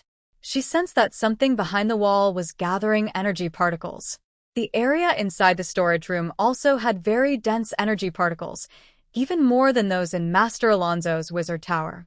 Senior Luo Yen, what's going on? Melon asked confused. As far as she knew, the storage room was built into the mountain. The wall behind should be the mountain's interior. What could be inside? Sure.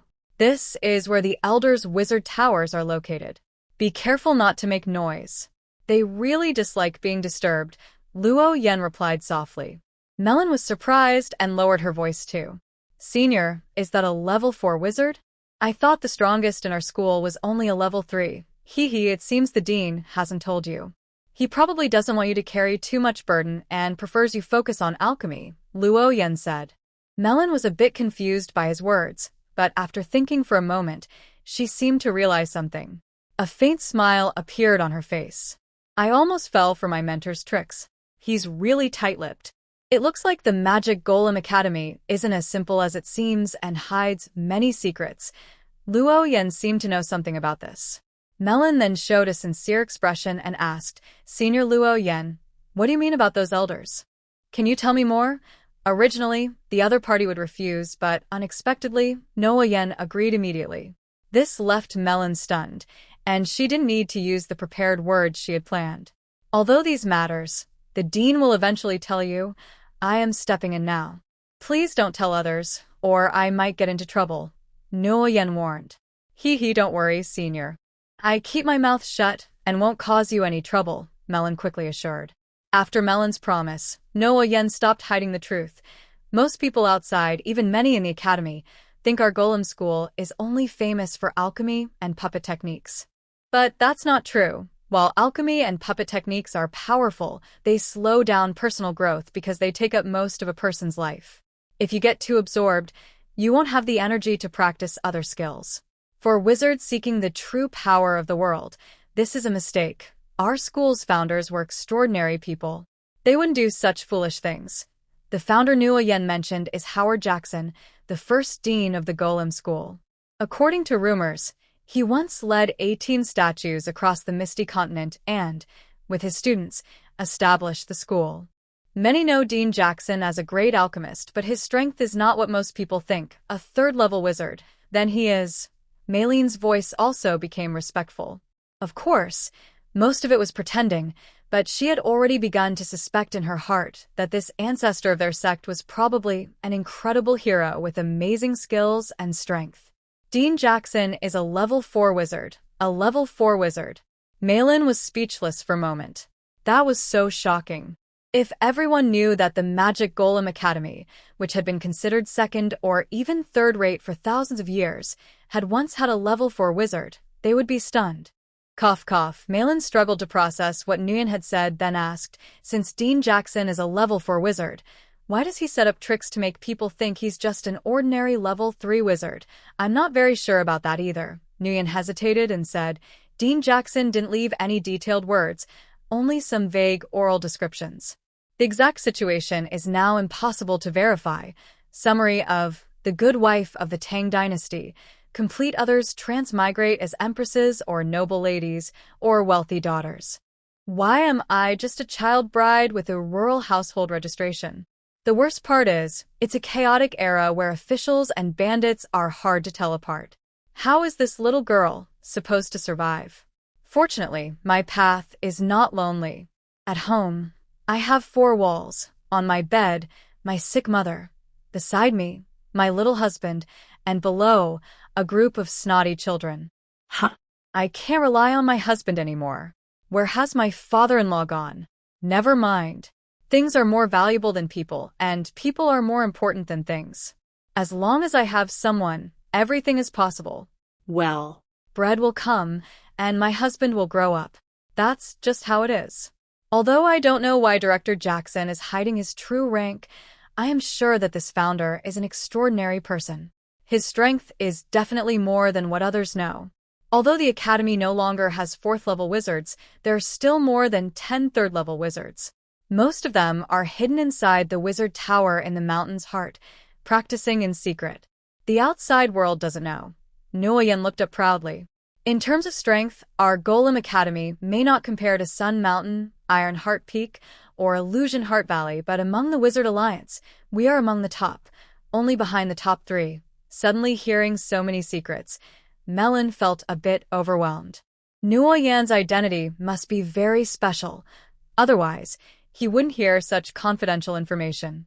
But many questions arose in Melon's mind. If the Golem Academy is so powerful, why is it so low-key? Is it because of ancestral rules? Or does it have other plans? She felt like a layer of fog was covering her eyes. Although she felt suspicious inside, Melon showed no sign of it on the outside. She simply asked Nguyen about the uses of the treasures in the storage room. Half an hour later, Melon came out of the storage room and politely said goodbye to Nguyen. Thinking about the scene of choosing magical tools earlier, Melon showed a hint of helplessness. The strength of the Magic Image Academy was much greater than she had imagined. There were so many items to choose from that she felt overwhelmed and unsure where to start. Among the same level of apprentice wizards, Melon was already considered quite wealthy. She had sold alchemical items through Avery, and now she was working with the Stovia family. She was not lacking magic stones for now, and she possessed more than one magical device. Unlike other apprentices, even those from big families who were 3rd-level apprentices, having 1 or 2 magical tools was already good. But Melon had several, including some rare treasures. Despite this, after entering the storage room, Melon still felt dazzled. She wished she could stuff everything into her storage bag at once. Of course, that was impossible. Melon took a deep breath, finally calming her excited feelings, and then began choosing the items she needed most. First, she picked up a black bracelet that looked like jade. It wasn't made of ink jade, but from a material called black crystal stone. It was sealed with a 3rd-level spell called Elemental Shield, which could be used once a day unless attacked by a 4th-level spell.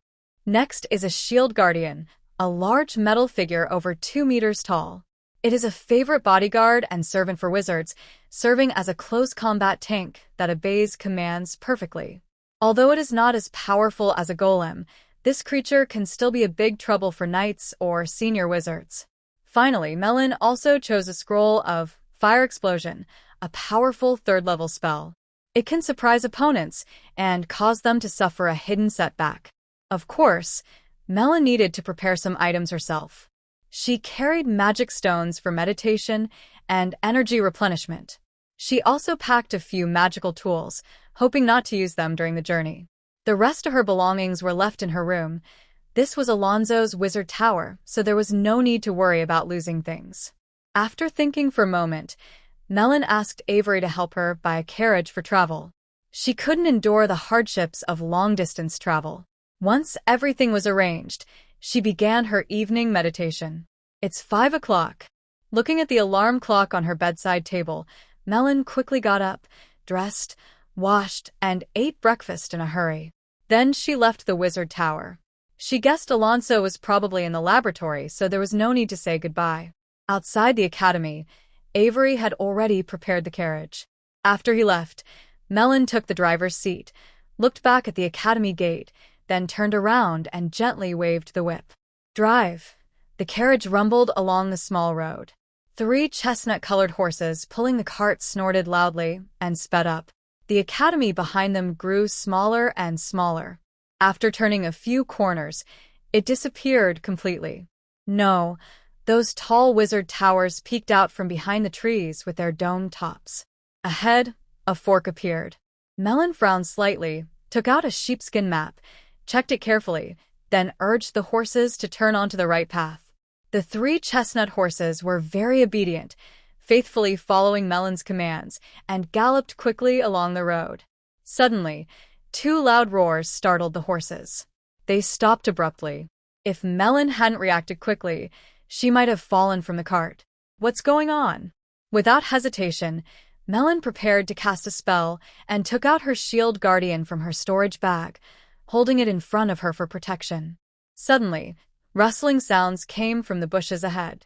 2 huge creatures slowly emerged. These 2 creatures, about 2 meters tall, looked like a mix between an eagle and a bear. They had thick, dark brown feathers and a mix of brown and black fur. Their beaks were ivory-colored and shiny, and their eyes were a striking blue-purple. Eagle bear. Melon quickly remembered the name of this monster. According to legends, these creatures are mostly useful for their fur, which keeps warm, and their eyes, which can be used in medicine. Their meat, however, is tougher than bark. Currently, Melon has no time to think about these things because the 2 eagle-headed bears have clearly noticed her. One smaller bear rushes toward her, while the other slowly follows behind. Seeing the fierce approach of the eagle-headed bear, Melon's first instinct is to draw her sword. But just as her hand reaches for the hilt, she suddenly feels her intelligence drop. There's a shield guardian nearby, and now is the perfect time to test its usefulness. Thud, thud, thud. The heavy footsteps make her heart tremble with unease, but the shield guardian faithfully fulfills its duty, standing between the eagle-headed bear and Melon, easily blocking the attack. Summary of The Good Wife of the Tang Dynasty. Complete others transmigrate as empresses, noble ladies, or wealthy daughters. But why am I just a child bride with a rural household registration? The worst part is, it's a chaotic era full of bandits and officials. How can I survive? Fortunately, I am not alone. I have a roof over my head, a sick mother in bed, a young husband by my side, and a bunch of crying children below. I can't rely on my husband anymore. Where has my father-in-law gone? Never mind. Things are more valuable than people, and people are more important than things.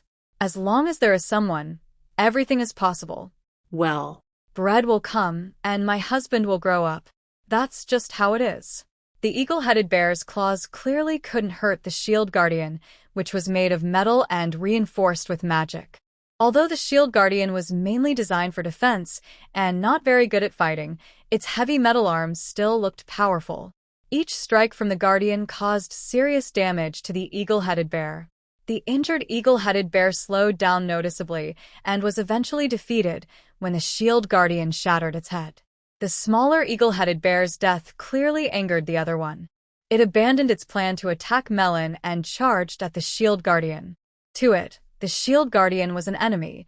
Whether it was human or not didn't matter to the eagle-headed bear. Electric net spell. Melon waved her hand and cast a level 0 spell. Her recent practice finally paid off. Suddenly, a web of crackling electric arcs appeared, enveloping the eagle-headed bear. The strong electric shock made it sluggish. Following Melon's command, the shield guardian ruthlessly delivered a fatal blow to the bear. After defeating the two eagle-headed bears and seeing their bloodied, brain-splattered corpses on the ground, Melon was momentarily stunned. It wasn't because she was scared by the blood, but because she was thinking about how she and the shield guardian could fight together if they combined their defense and strength. Just thinking about it made her feel hopeful and excited. After removing all the useful items from the eagle-headed bear, Melon didn't delay and continued on her journey. In fact, there was still a long way to the Sun Mountain Festival. Melon left early to explore. Since arriving on the misty continent, she hadn't experienced the local customs firsthand. This was a rare opportunity. After traveling for a few more days, Melon felt that her teamwork with the Shield Guardian was becoming more and more coordinated. Her combat experience was also growing, especially her timing for casting spells, which was now perfect, thanks to her strong mental power. The saying, "Reading 10,000 books is not as good as traveling 10,000 miles," is true.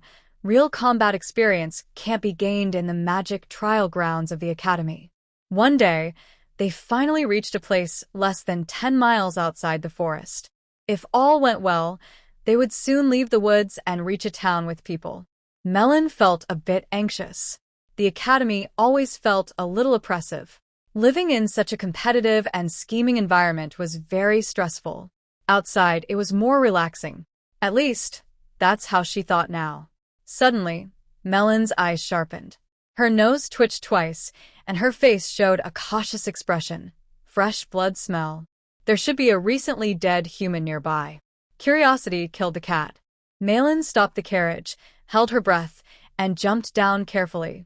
She moved toward the source of the smell. After a moment, she reached a large tree nearby.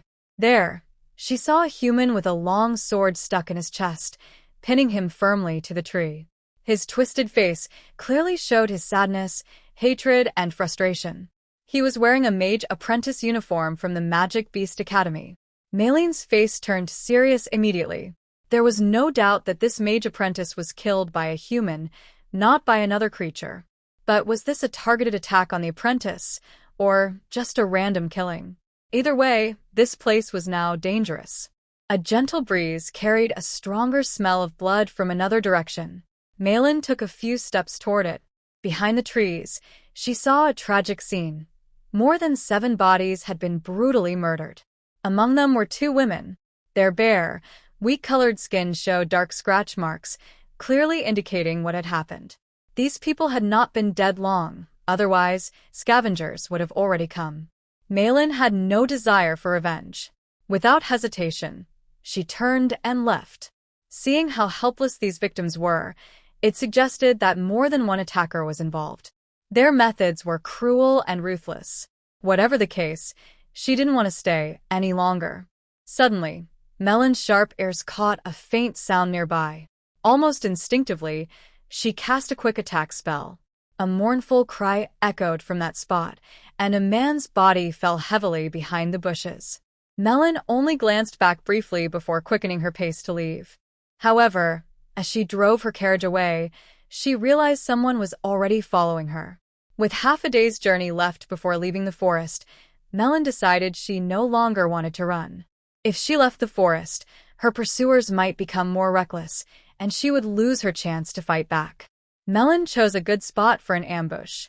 She whipped her chestnut horse hard, and when it started running, she jumped off the carriage and hid at the ambush point. She drew her Achilles bow and concealed her shield wielder among the trees nearby. 15 minutes later, 3 figures appeared in the distance. When Melon saw their clothing, she knew she hadn't made a mistake. Their outfits matched those of the person she had accidentally killed earlier, and the person in the middle was still a level 3 wizard apprentice. The 3 moved very carefully, clearly experienced in the jungle. Their spacing showed it would be very difficult to catch all of them at once. Fireball, Melon drew her bow as if pulling an arrow, and a red energy arrow appeared. Almost at the same time, a faint energy wave also rose from her body. Although this energy fluctuation was very subtle, the 3 people in front seemed to sense something. However, before they could react, a red arrow had already been shot out. The flame arrow consumes a lot of energy and mental power. If Melon hadn't just advanced to level 3 apprentice, this arrow might have left her in a vacuum. At this moment, her face was also a bit pale. Boom. Unexpectedly, the person in the middle, despite having cast a mage's shield for protection, was still blown into the air. A blood hole appeared in his chest and abdomen, exposing his internal organs. Melon quickly charged forward with the flame arrow, holding the ice snow sai. Before reaching the other two, she activated the blood blade earrings. Two crescent-shaped blood-red flying blades whistled toward the two people. Although the two were caught off guard and attacked suddenly, they reacted very quickly, jumping to the sides. Splash. The person on the right hadn't yet landed when he felt a huge figure looming over him. His head was shattered by the shielded guardian hiding behind the tree. The other person landed safely, but Melon extended her wizard staff and cast a spell. A cold mist suddenly enveloped him, instantly turning him into an ice sculpture. The ice sculpture was crystal clear. The person inside was still wide-eyed with fear, mouth open, as if frozen completely. Melon did not dare to relax. After activating her ice and snow sai, she drew her long sword and struck forcefully. The ice and snow sai could only temporarily trap the enemy, not kill them. This sword was her final weapon. Clang. The sword sliced through the ice and slashed diagonally into the enemy's neck, nearly cutting half of his body off. Seeing the third enemy die completely, Melon sighed. She dragged the three bodies together, planning to destroy the evidence. Suddenly, she heard faint horse hooves in the distance. Her heart tightened. She quickly took out a bottle of corrosive potion and poured it over the bodies. She didn't even have time to collect the loot. She swiftly retracted her shield guardian, took a quick step into the forest, and disappeared among the trees. About 3 or 4 minutes later, a few riders on fast horses arrived at the place where Melon had ambushed earlier. They saw 3 bodies on the ground. Several passengers dismounted, drew their weapons, and cautiously looked around while approaching the bodies. From their clothing, it was clear they were mercenaries, and none of them were wizards. That was ruthless. Using corrosive potion to destroy the bodies, one mercenary looked at the badly corroded corpses and showed disgust. He turned his head away. "Don't get involved in this. It's none of our business." Another mercenary, who seemed to be the leader, put away his long sword and was about to leave. As he was saddling his horse, his gaze accidentally fell on a corpse's waist, and his face suddenly changed. "This is someone from the Norden family. Check their identity. If we find out who committed the crime, we will definitely get a good reward." Malin didn't know what happened afterward. After she moved to the front, she found that her carriage hadn't gone far. The chestnut horse, which she had whipped earlier for no reason, came over to greet her with a snort when it saw her. Well, Malin couldn't understand what the horse was thinking, but she was very happy and drove her carriage out of the forest at full speed. She only relaxed when she saw signs of people around. "Once we reach the town ahead, we can rest a bit," she thought. Walking alone in the forest these days had made her a little tired. Only then did she have time to look around. The wide road, big enough for 2 carriages to pass side by side, stretched straight ahead. On both sides were endless wheat fields, and in the distance, there was a large windmill. A small river flowed past the windmill, winding through the area. Some children were playing in the water, splashing and startling a group of ducks resting nearby, causing them to scatter and quack loudly in anger. Melon seemed to be reminded of distant memories. Since she entered Shueyun Academy 6 years ago, this normal human life had been far from her, and it would never belong to her again. After watching for a while, Melon took out a map to check her location. According to the map, the nearest city should be Blackwater City. Her finger traced across the map. Traveling by land is not only far, but also risky. Or I could take the water route. At least I wouldn't have to drive the carriage myself. Although she didn't know who those people were, regardless of their faction, if they had a skilled tracker, it could be dangerous. The docks in Ink City are well known and have many ships, so even if they guessed she was taking the water route, they wouldn't be sure of her exact destination. After thinking carefully, Melon looked around to make sure no one was watching. She drove the carriage into a small forest nearby. First, she put on a disguise, her true face. Her appearance suddenly changed to that of an ordinary girl with dark skin, looking a few years older than before. Her aura also shifted, making her unrecognizable even to Alonso, who was standing opposite her. Then, she took off her apprentice wizard's gray robe and changed into a warrior's outfit. She also put on a leather armor and carried a long sword, looking just like a young mercenary. She quickly untied the 3 bay horses from the cart. Frightened, the horses were startled and ran off wildly. Then, Melon took out a bottle and evenly sprinkled red powder onto the carriage. She left the small forest and headed toward Blackwater City. After about 10 minutes, faint flames and smoke could be seen rising from the forest. The village with a large windmill mill was soon left behind. Melon continued along the main road, and more signs of human activity appeared along the way. After walking for an hour, she saw the outline of Blackwater City. The city wall was tall and blocked most of the buildings inside. Near the city gate, a small group of soldiers with weapons was patrolling. Stop. "What are you doing?" A military officer in half-leather armor called out to Melon. "Mercenary," Melon replied with a smile. The officer looked her over with disdain at her old leather armor. "Entry fee is 1 copper coin. Here you go." Melon tossed a shiny new copper coin to the officer. "You can go in. But remember, don't wander around at night, or the patrols will catch you and throw you in jail." The officer forced out a grim smile. "Thank you." Melon nodded and entered through the city gate. "Hey!" One soldier seemed a bit unwilling. "Quiet. Look at her outfit. This lone mercenary who doesn't even carry luggage might be a knight in disguise." The officer lowered his voice and said, "Don't bother with these kinds of people in the future." The Blackwater City was not far from the dock. After Melon got her boat ticket from the tavern clerk, she didn't find a place to rest. Instead, she sat in a quiet corner of the tavern, ordered some small dishes and a drink, and passed the time slowly. When it was almost time, she paid her bill and headed to the harbor. Before reaching the dock, she saw a river cruise ship in the distance. The pure white cruise ship was anchored in the calm river bay, looking like a graceful swan, creating a strong contrast with the dirty and messy Blackwater City. This beautiful cruise ship was called the Princess of Troy. It was said to belong to a family founded by a 3rd-level mage. For a wizard family, this was a powerful force. Even some wizard organizations didn't want to make enemies with them. As a result, most transportation on this river was controlled by that family. The Princess of Troy was over 50 meters tall on the water.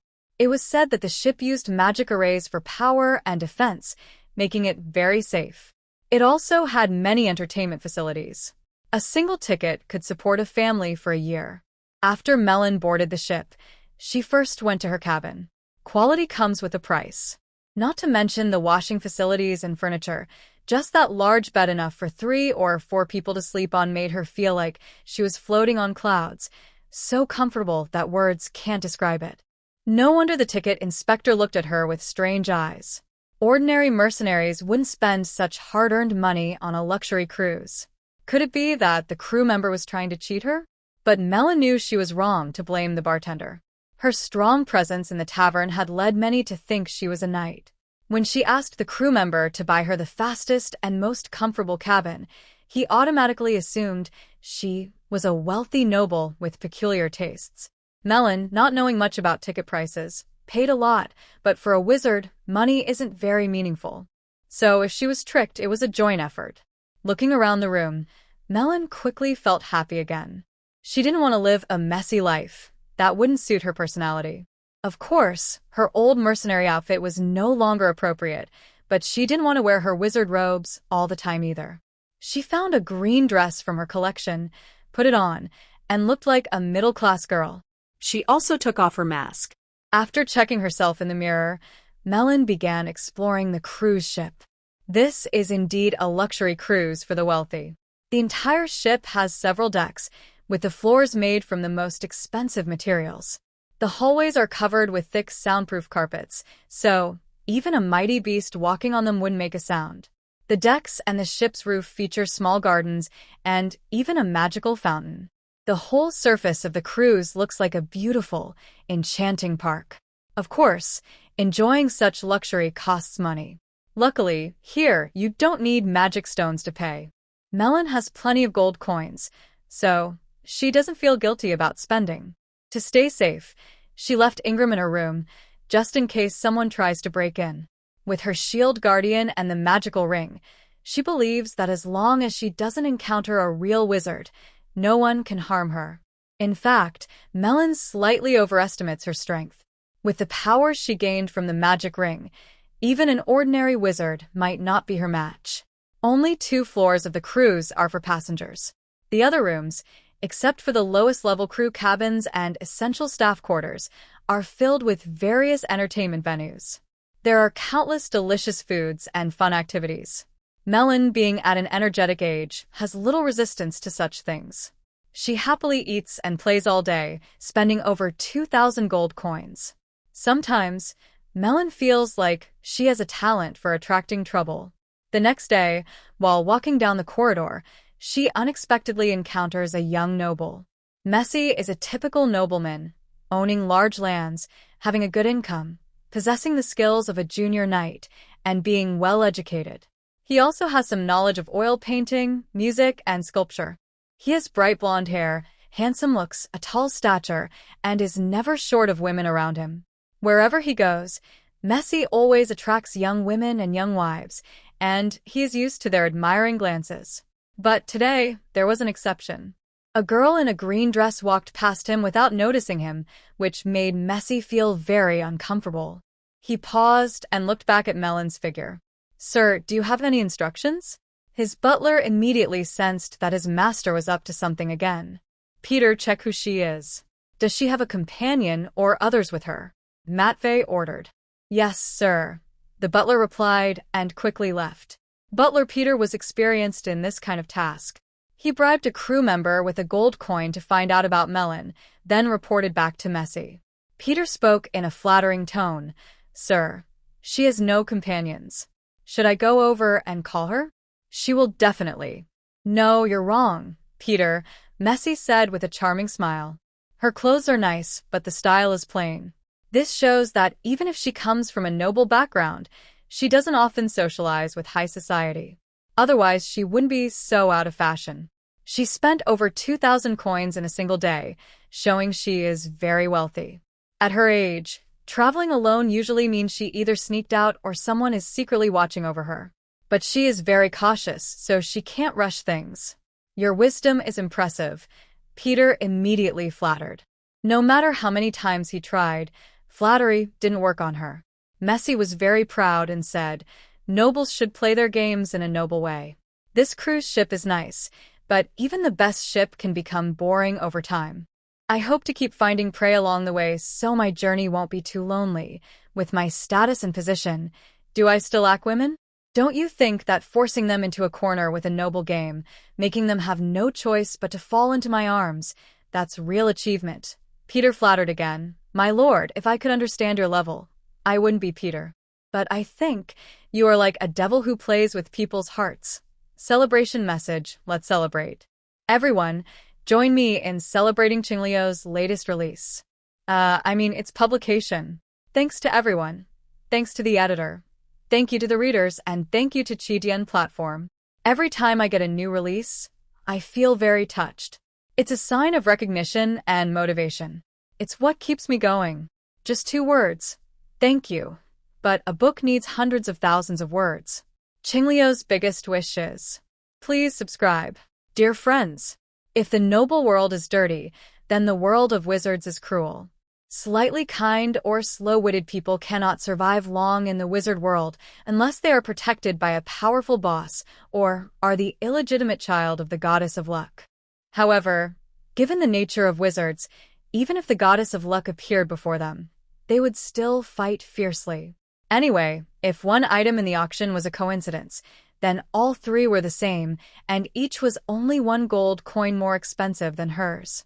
That was definitely a deliberate provocation. Melon couldn't remember offending anyone, but immediately, a face of a young, blonde nobleman appeared in her mind. Could it be that guy? At that moment, Macy, holding hands with a tall, beautiful woman, approached. Natalie, help me decide on these 3 pieces of jewelry. I plan to buy them. Natalie's face lit up with joy, and she said in a sweet, overly sugary voice, "Thank you, generous Baron Macy." Her father was just an ordinary baron, and she only received about 2,000 gold coins a year.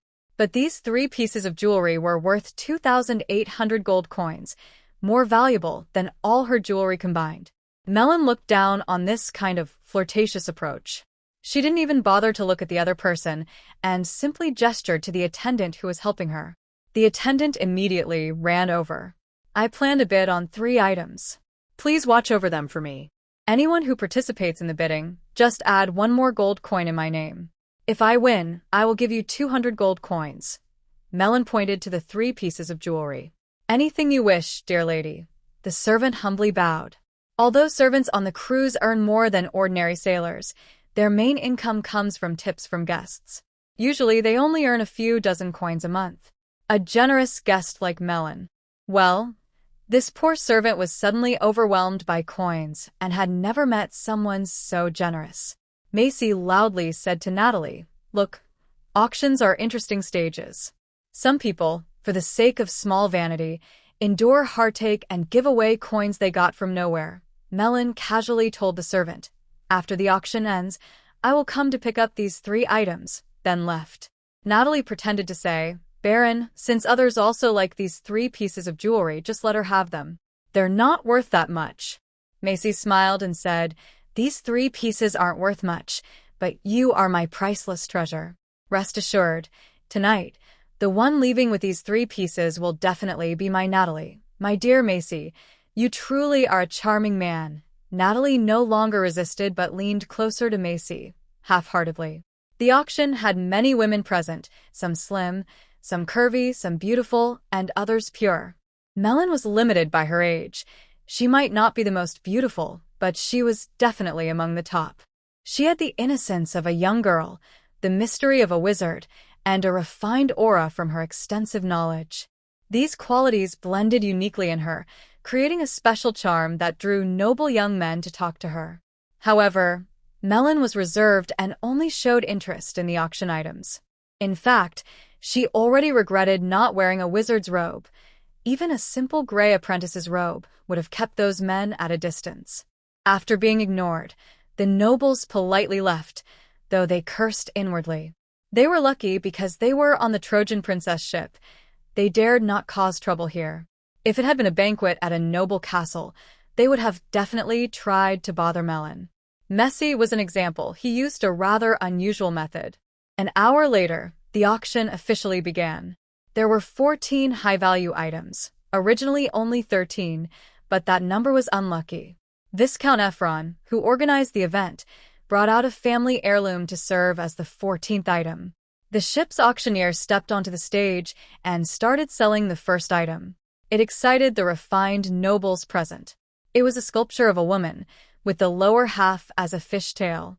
The sculpture was made by the master sculptor Cairo, and the model was said to be a mermaid princess.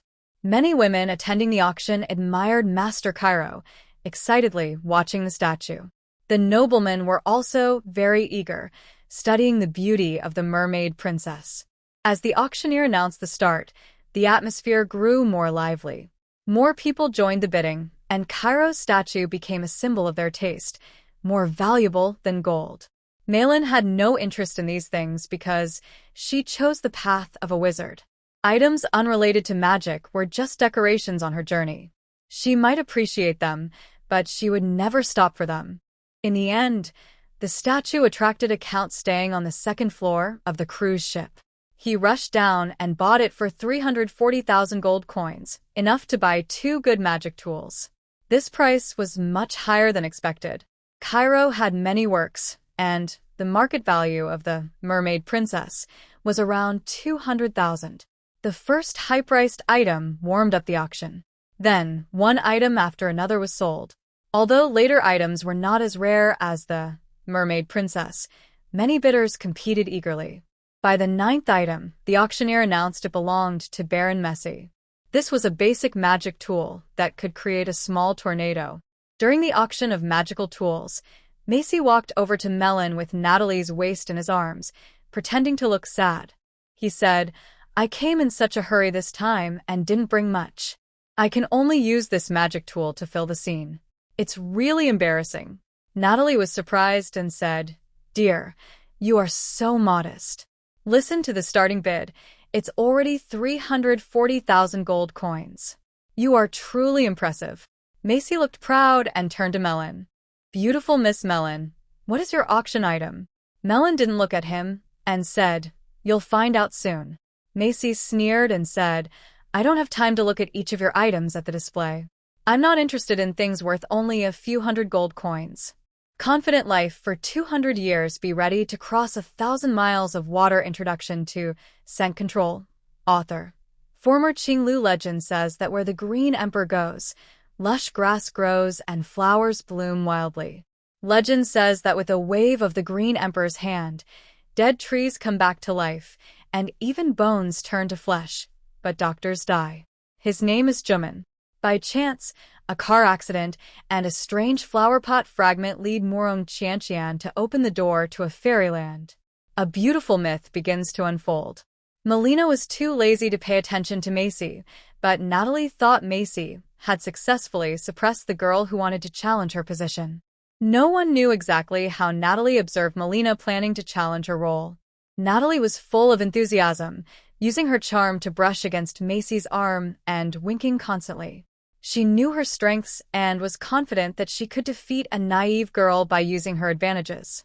Macy smiled, but secretly decided to make sure Melina gained nothing.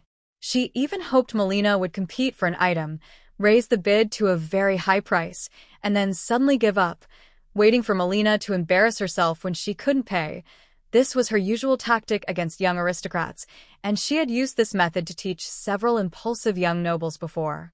A tiger doesn't try to guess a rabbit's thoughts. Melina had long since ignored Macy and was now interested in the items on the auction stage. Although some of the works were not as good in quality and design as hers, she believed that even inferior pieces could be useful. She watched the magical artifacts with interest while listening to the auctioneer's descriptions.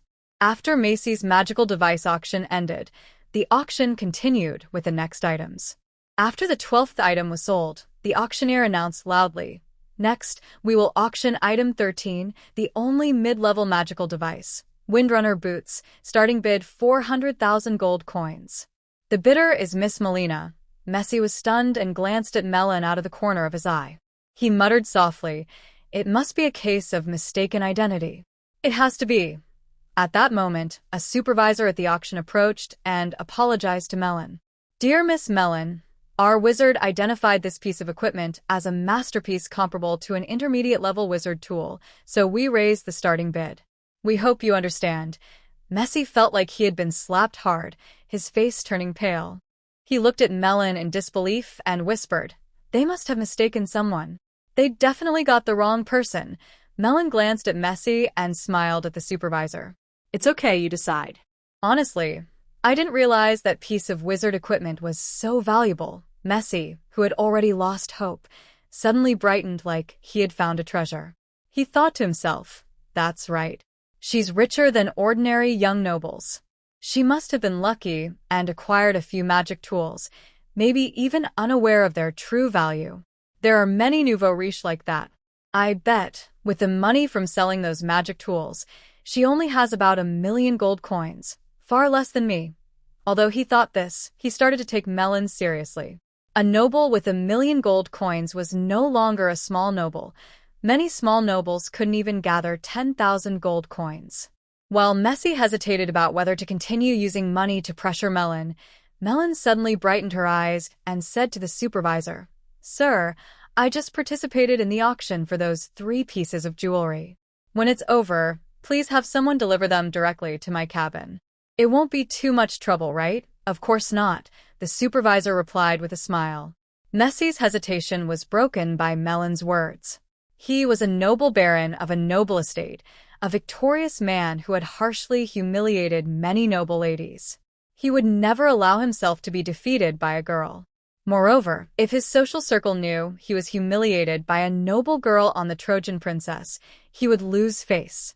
He frowned and said fiercely, "Miss Mellon, the auction isn't over yet. We'll see. You won't get even one of those 3 items." Then he turned and left.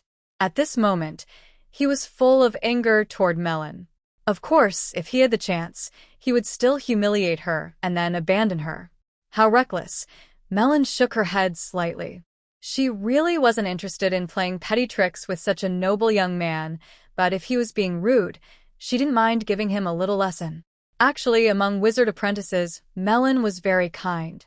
If it were someone else, she would have already taken action to defeat Messi. After the auctioneer revealed that the Gale boots were an outstanding piece comparable to a mid-level wizarding tool, the atmosphere became very lively because everyone knew that mid-level wizarding tools were very powerful. The Gale boots are especially suitable for warriors.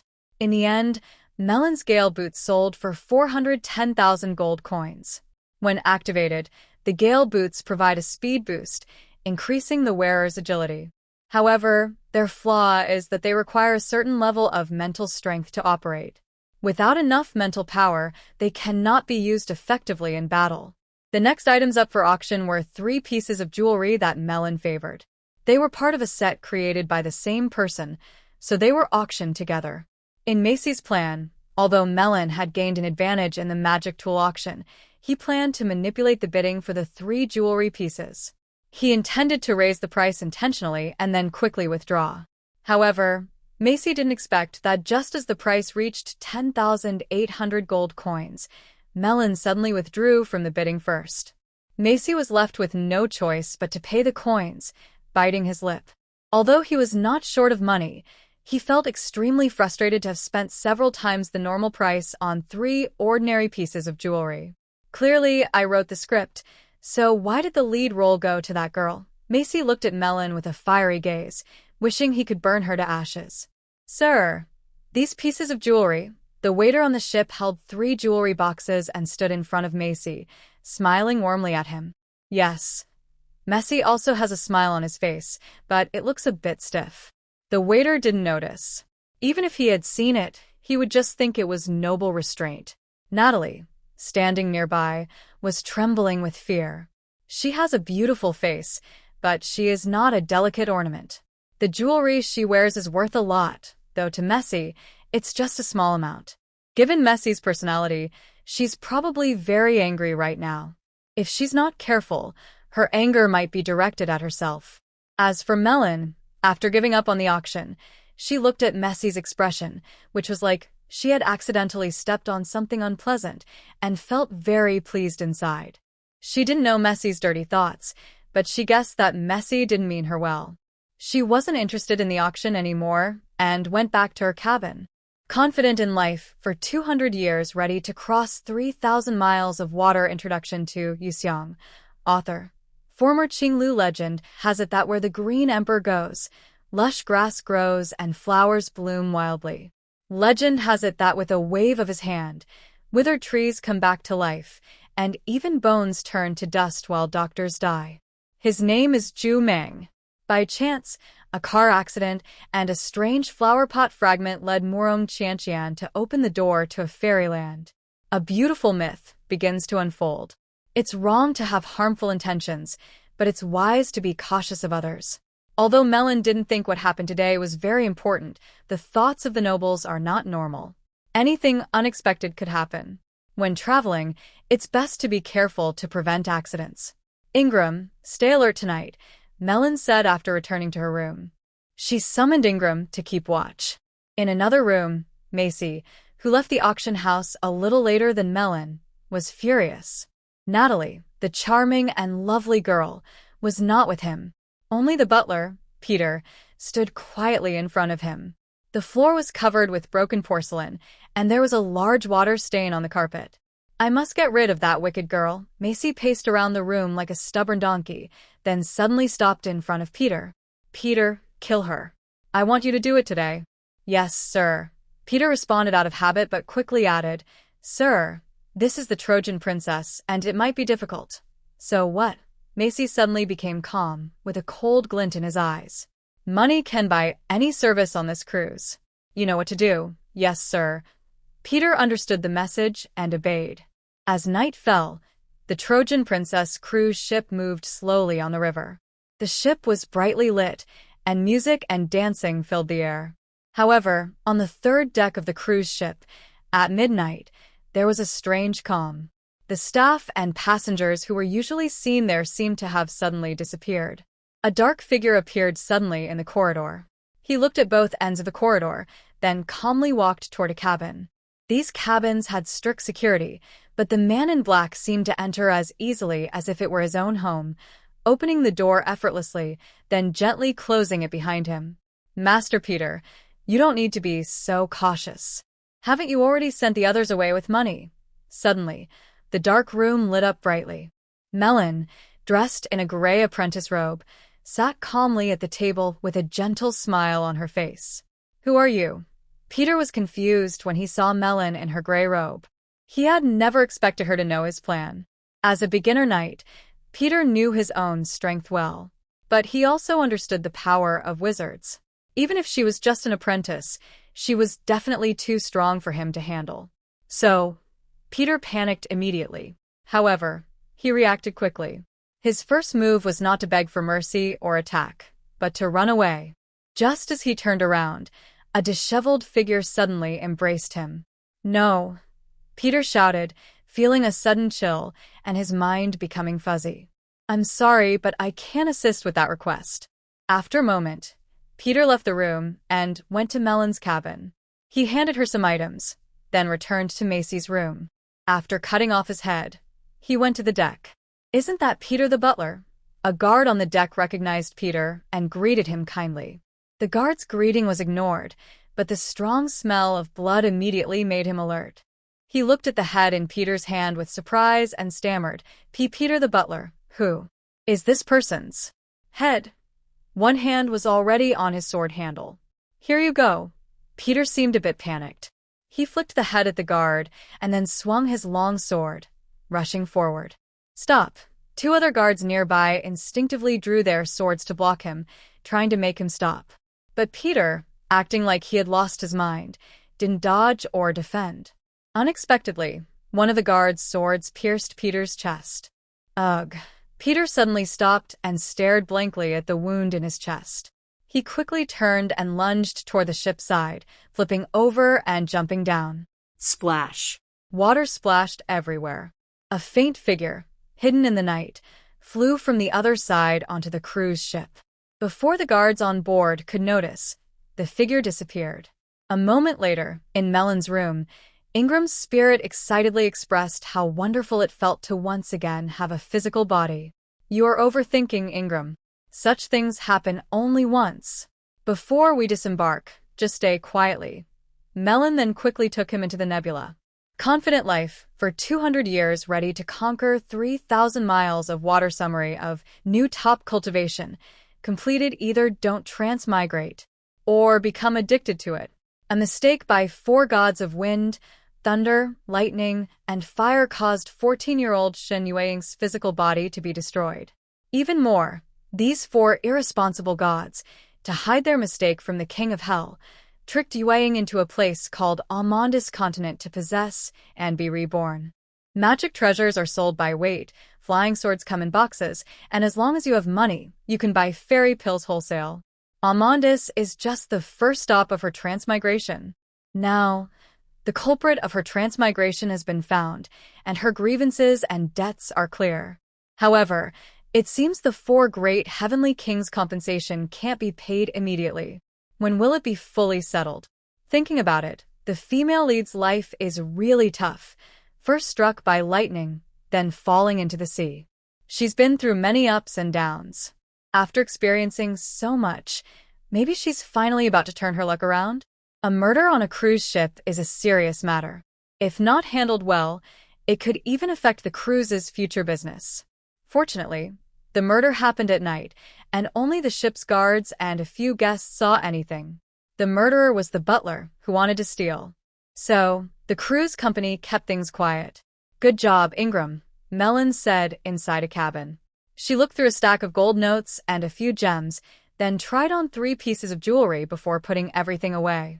Actually, Melon didn't care much for these items. After the auction, she asked Ingram to check if Macy was acting strangely. Of course, it was better if she wasn't. Melon wasn't someone who liked to cause trouble. But unfortunately, Macy had bad intentions. It wasn't Melon's fault that she was quick and clever. After unexpectedly controlling Peter, Macy was killed by her own butler. Then, in front of everyone, she was shot by a guard, her body falling into the river. Ingram took the chance to return quickly. The plan was perfect. If the other side had a wizard following, it would be harder. But Macy was just a small noble with a little money, so she couldn't afford a wizard. To be safe, when the cruise ship reached Taj City and was about to dock, Melon took Ingram into the star cloud. Sure enough, as she disembarked, a faint mental force brushed past her and lingered for a moment. Melon knew that the wizard on the ship already suspected she was a wizard apprentice. But she wasn't worried. Although she was dressed as a servant, that didn't mean she would do anything harmful to the cruise. Taji City is not far from Sun Mountain. Melon hired a carriage at the dock, and after 2 days, she arrived near Sun Mountain. After sending away the frightened coachman, Melon carefully examined the famous birthplace of the wizard organization in front of her, feeling very curious. The entire Sun Mountain, seen from the side, looks like a giant crawling snake, stretching over 600 miles. The whole mountain range is covered in a faint red mist, emitting a strong energy aura. Ordinary people who enter it often become seriously ill or even die. No wonder the coachman was so afraid to stay. Most mists are white, but the mist around Sun Mountain is red and faintly radiates a hot feeling. First-time visitors are amazed. Only wizards know that a huge wizard array has been set up in the mountain, creating this mist from concentrated energy particles. Ordinary people who enter this mist would surely perish, but for wizards, it is a good place for training. Although Melon was somewhat curious about this place, she did not envy it. The Magic Golem Academy is not as large as Sun Mountain, but the energy particle concentration in the air is just as strong. Plus, she has potion supplies, so she is not lacking in training resources. After observing the surroundings, Melon took out an invitation from her storage bag and opened it.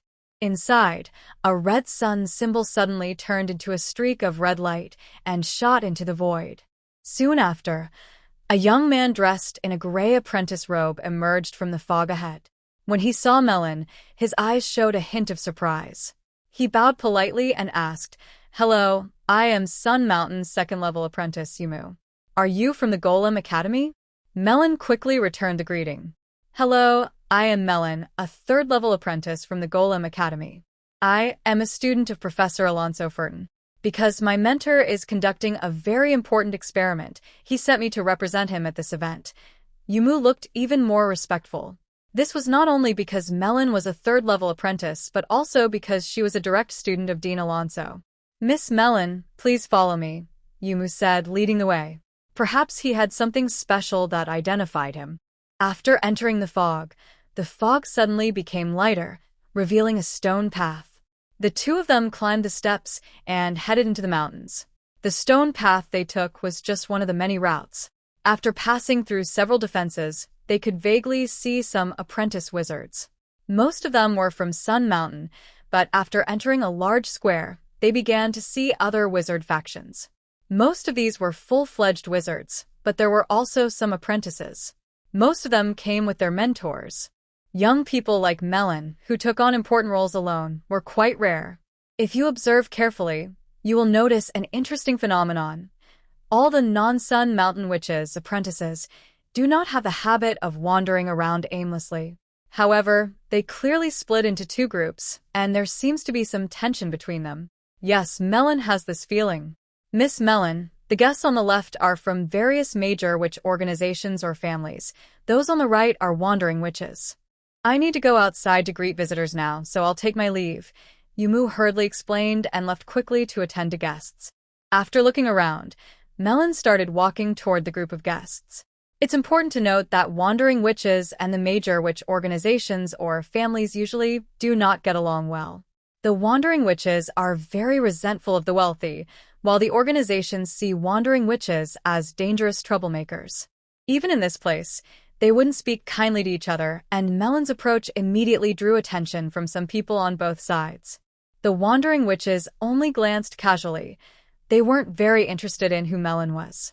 But on the other side, someone looked at Melon with a displeased expression. "Little girl, this isn't a place for you. Just go over there and behave." As Melon approached, a female witch blocked her path, looking at her with a cold smile, as if she was judging a sheep that had wandered into the wolf's den. "What do you mean?" Melon stopped and looked at the other person with a sharp gaze. Although she was only a level 3 apprentice, she represented the Golem Beast Academy. Any challenge against her could be seen as an insult to the academy, so Melon did not back down just because the other person was a full-fledged wizard. She also saw the badge on the other person's clothes, a red maple leaf emblem. The Maple Leaf family is just a small wizard family.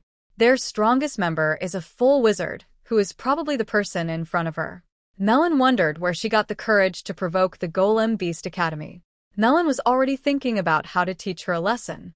At that moment, 2 more female witches in gray robes approached. When one of them saw Melon, she happily exclaimed, "Melon, what are you doing here?" The 2 greeting her were identical twin apprentice witches.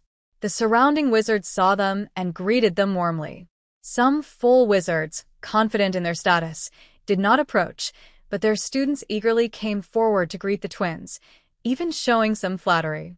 Kadmina and Kadshana, twin sisters and apprentice witches from the Illusion Heart Valley. Both are very talented and have already advanced to level 3. Some say they might become full wizards within the next 2 years. Most importantly, the sisters are the only direct disciples of the 4th-level wizard Manhwa from Illusion Heart Valley. "Hello, I didn't expect to see you here." Melon was a bit surprised, but she was happy to see familiar faces. By the way, Melon had only met these 2 a few times.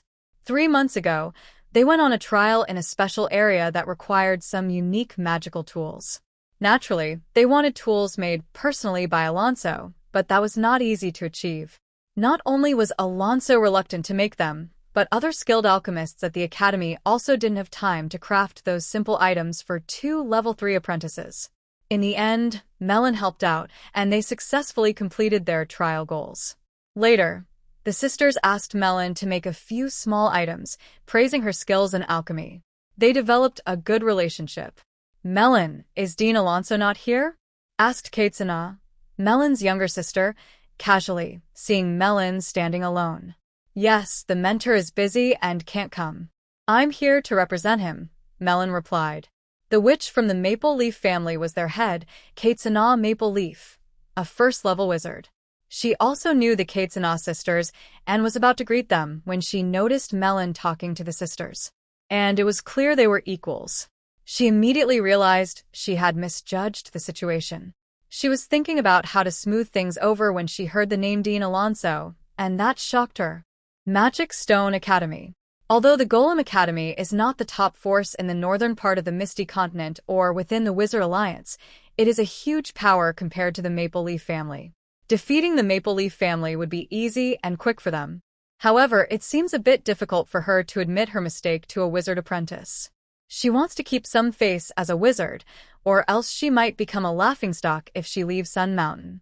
Malin, what happened? Her sister, Kadnina, sensed something was wrong and quickly noticed the unusual atmosphere, which seemed related to Malin. Nothing much. As soon as Malin spoke, Kadeshaw Maple Leaf interrupted, saying, "It was just a misunderstanding. I didn't know Miss Malin earlier, and there was a small misunderstanding." She took out a small bag and said, "Here's a little gift to apologize. It's just a small misunderstanding." "I don't mind," Malin said politely, though she reached out, took the bag, and weighed it in her hand before putting it away. Although the other was a formal wizard, she was only a first-level wizard. If they really fought, Malin wasn't afraid of her. The most important thing was that with the strength of the Golem Academy and Malin's status, if she wanted to retaliate, she could easily deal with the Maple Leaf family. Accepting a few magic stones was just a comfort. Otherwise, Kadeshaw might start overthinking. Kadnina didn't show much reaction, but Kadeshaw rolled her eyes. She was about to speak, but Kadmina stopped her. Kai Dyson felt relieved when Melon took the gift. Although this action was a bit inappropriate for her status, given the current situation of the Maple Leaf family, she really didn't dare to offend Melon completely. At that moment, a second-level wizard wearing a sun badge, accompanied by dozens of third-level apprentices, approached everyone with a big smile and said, "Everyone, first I want to thank you on behalf of Sun Mountain for coming. The grand event will be held tomorrow. Since you've traveled far, we have prepared accommodations. Please follow me." The second-level wizard spoke sincerely, but many guests looked thoughtful.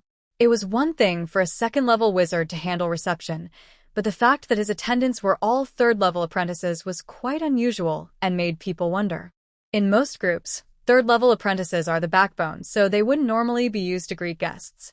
On the lighter side, it shows respect to visitors. On the heavier side, it's a way to show off, showing off Sun Mountain's strength. Melon guessed that the latter was more likely. This is the classroom, and over there is the magic practice area. If you're interested, you can go and show your skills. The front is the free trade zone. To honor your visit, you can buy items with your invitation card at half price. Most areas are open for you, but please remember that some places I mentioned earlier are off-limits to avoid any inconvenience. The second-level wizard led the group as they walked into a beautiful garden. Behind the trees, charming small buildings were hidden. "Everyone, please enter your assigned small building to rest, according to the number on your invitation." The building in the middle is the dining hall, open 24 hours. If you want to eat anything, just tell the cooks there. If you need anything else, let someone pass the message to me. My name is Michelin, and I handle logistics for Sun Mountain. After speaking politely, the old man took his leave. The attendants and apprentices stood nearby in the garden, ready to serve the guests. "Malin, let's go to the free trade zone. I heard they have many special products from Sun Mountain," Kardshana said excitedly. "Never mind. I'm a bit tired. I want to sleep first, then eat something after I wake up," Malin declined politely. "You're so lazy," Kardshana said, feeling bored with Malin. She pouted and pulled her sister away. "Sis, what's wrong with her? We kindly invited her out, but she just makes excuses to refuse," Kardshana muttered unhappily after they left her view. "It doesn't matter if it's an excuse or not. If she doesn't want to come, she must have her reasons. Making an excuse shows she still cares about us and doesn't want to ruin our friendship," Kardshana replied. "I don't believe she's really that tired," she added skeptically. Kardshana muttered softly again, but this time Melon didn't hear clearly and simply ignored her. Melon didn't realize her refusal had upset Kardshana. Even if she knew, she wouldn't care. That's just who she is, always with her own plans. After taking a nap in the room, Melon went to the dining hall and ordered a meal. Food is free here, but Melon couldn't act too poor, so she ordered the most expensive dishes, full of energy. Honestly, this meal was worth 3 or 4 days of her meditation practice. Of course, the top-tier wizard organization is rich and powerful, Melon said happily after eating. She patted her stomach, feeling satisfied. She almost asked for a takeaway, but that would be too embarrassing. She finished her last glass of juice decisively and left quickly. She didn't want to embarrass herself in their dining hall. However, after leaving the dining hall, Melon didn't go back to her place. Instead, she strolled along a small path, seeming to enjoy the beautiful surroundings. But when she entered the flower bushes, avoiding all possible surveillance, she stopped. She took out her real eyes mask and put it on her face. After a moment, her face changed to that of a simple-looking woman, appearing a few years older than Melon's real age. Then Melon took out a badge from her storage bag and pinned it to her chest. Each faction has its own special symbol, but these symbols are not ordinary objects. They are crafted through alchemy, and even if the wearer dies, the symbol cannot be taken by others. Outsiders cannot imitate or recreate it. The badge on Melon's hand, representing the Sun Mountain, is just a fake shape. It doesn't lead anywhere and is only meant to deceive the eye. However, the face she wears, created with a mask, looks like a third-level female apprentice from Sun Mountain. Only someone very familiar with her could tell the difference between real and fake. After wandering through the flower bushes, Melon moved outside again. This time, even if the Cardenas sisters met her face to face, they wouldn't recognize her. When she first described the surroundings, Melon had memorized the general locations of the buildings. Her visit to Sun Mountain was requested by Alonso, but she had her own plan. She was after the Sun Essence Potion. Of course, she wouldn't foolishly rush into a wizard's tower to steal the potion. That would be too dangerous. She believed the potion had a high failure rate, so just getting a batch of discarded or broken potions would be enough. After studying the terrain, Melon didn't go back to her residence. Instead, she instinctively followed a small path to a nearby herb garden. This garden grew many medicinal plants, with the most famous being sunflowers. These are the main ingredients for making the sun essence, and they are only produced on Sun Mountain. Outside the medicine garden, no one was watching, but Melon didn't believe it was a place anyone could enter freely. So she just watched from afar to satisfy her curiosity. At that moment, a quick, light footsteps suddenly sounded. Melon instinctively hid behind a fake rock. Soon, she saw a man in a gray robe, about 40 years old, nervously approaching the garden. He looked around carefully, making sure no one was nearby. Then he took out a crystal ball from his pocket and started walking toward the garden. Suddenly, the gate twisted and shimmered with blue light, and a glowing energy door appeared in front of the gate. When the energy door appeared, the gray-robed man's crystal ball also shined with blue light, projecting onto the energy door. The door then vanished as suddenly as it had appeared. The gray-robed man's thin face showed a small smile. He quickly looked around and then pushed the door open to enter the garden. Soon, his figure disappeared. Strange, why does this guy act like a thief? Melon thought, confused. But she didn't want to get involved. After all, she was just playing a role, not herself.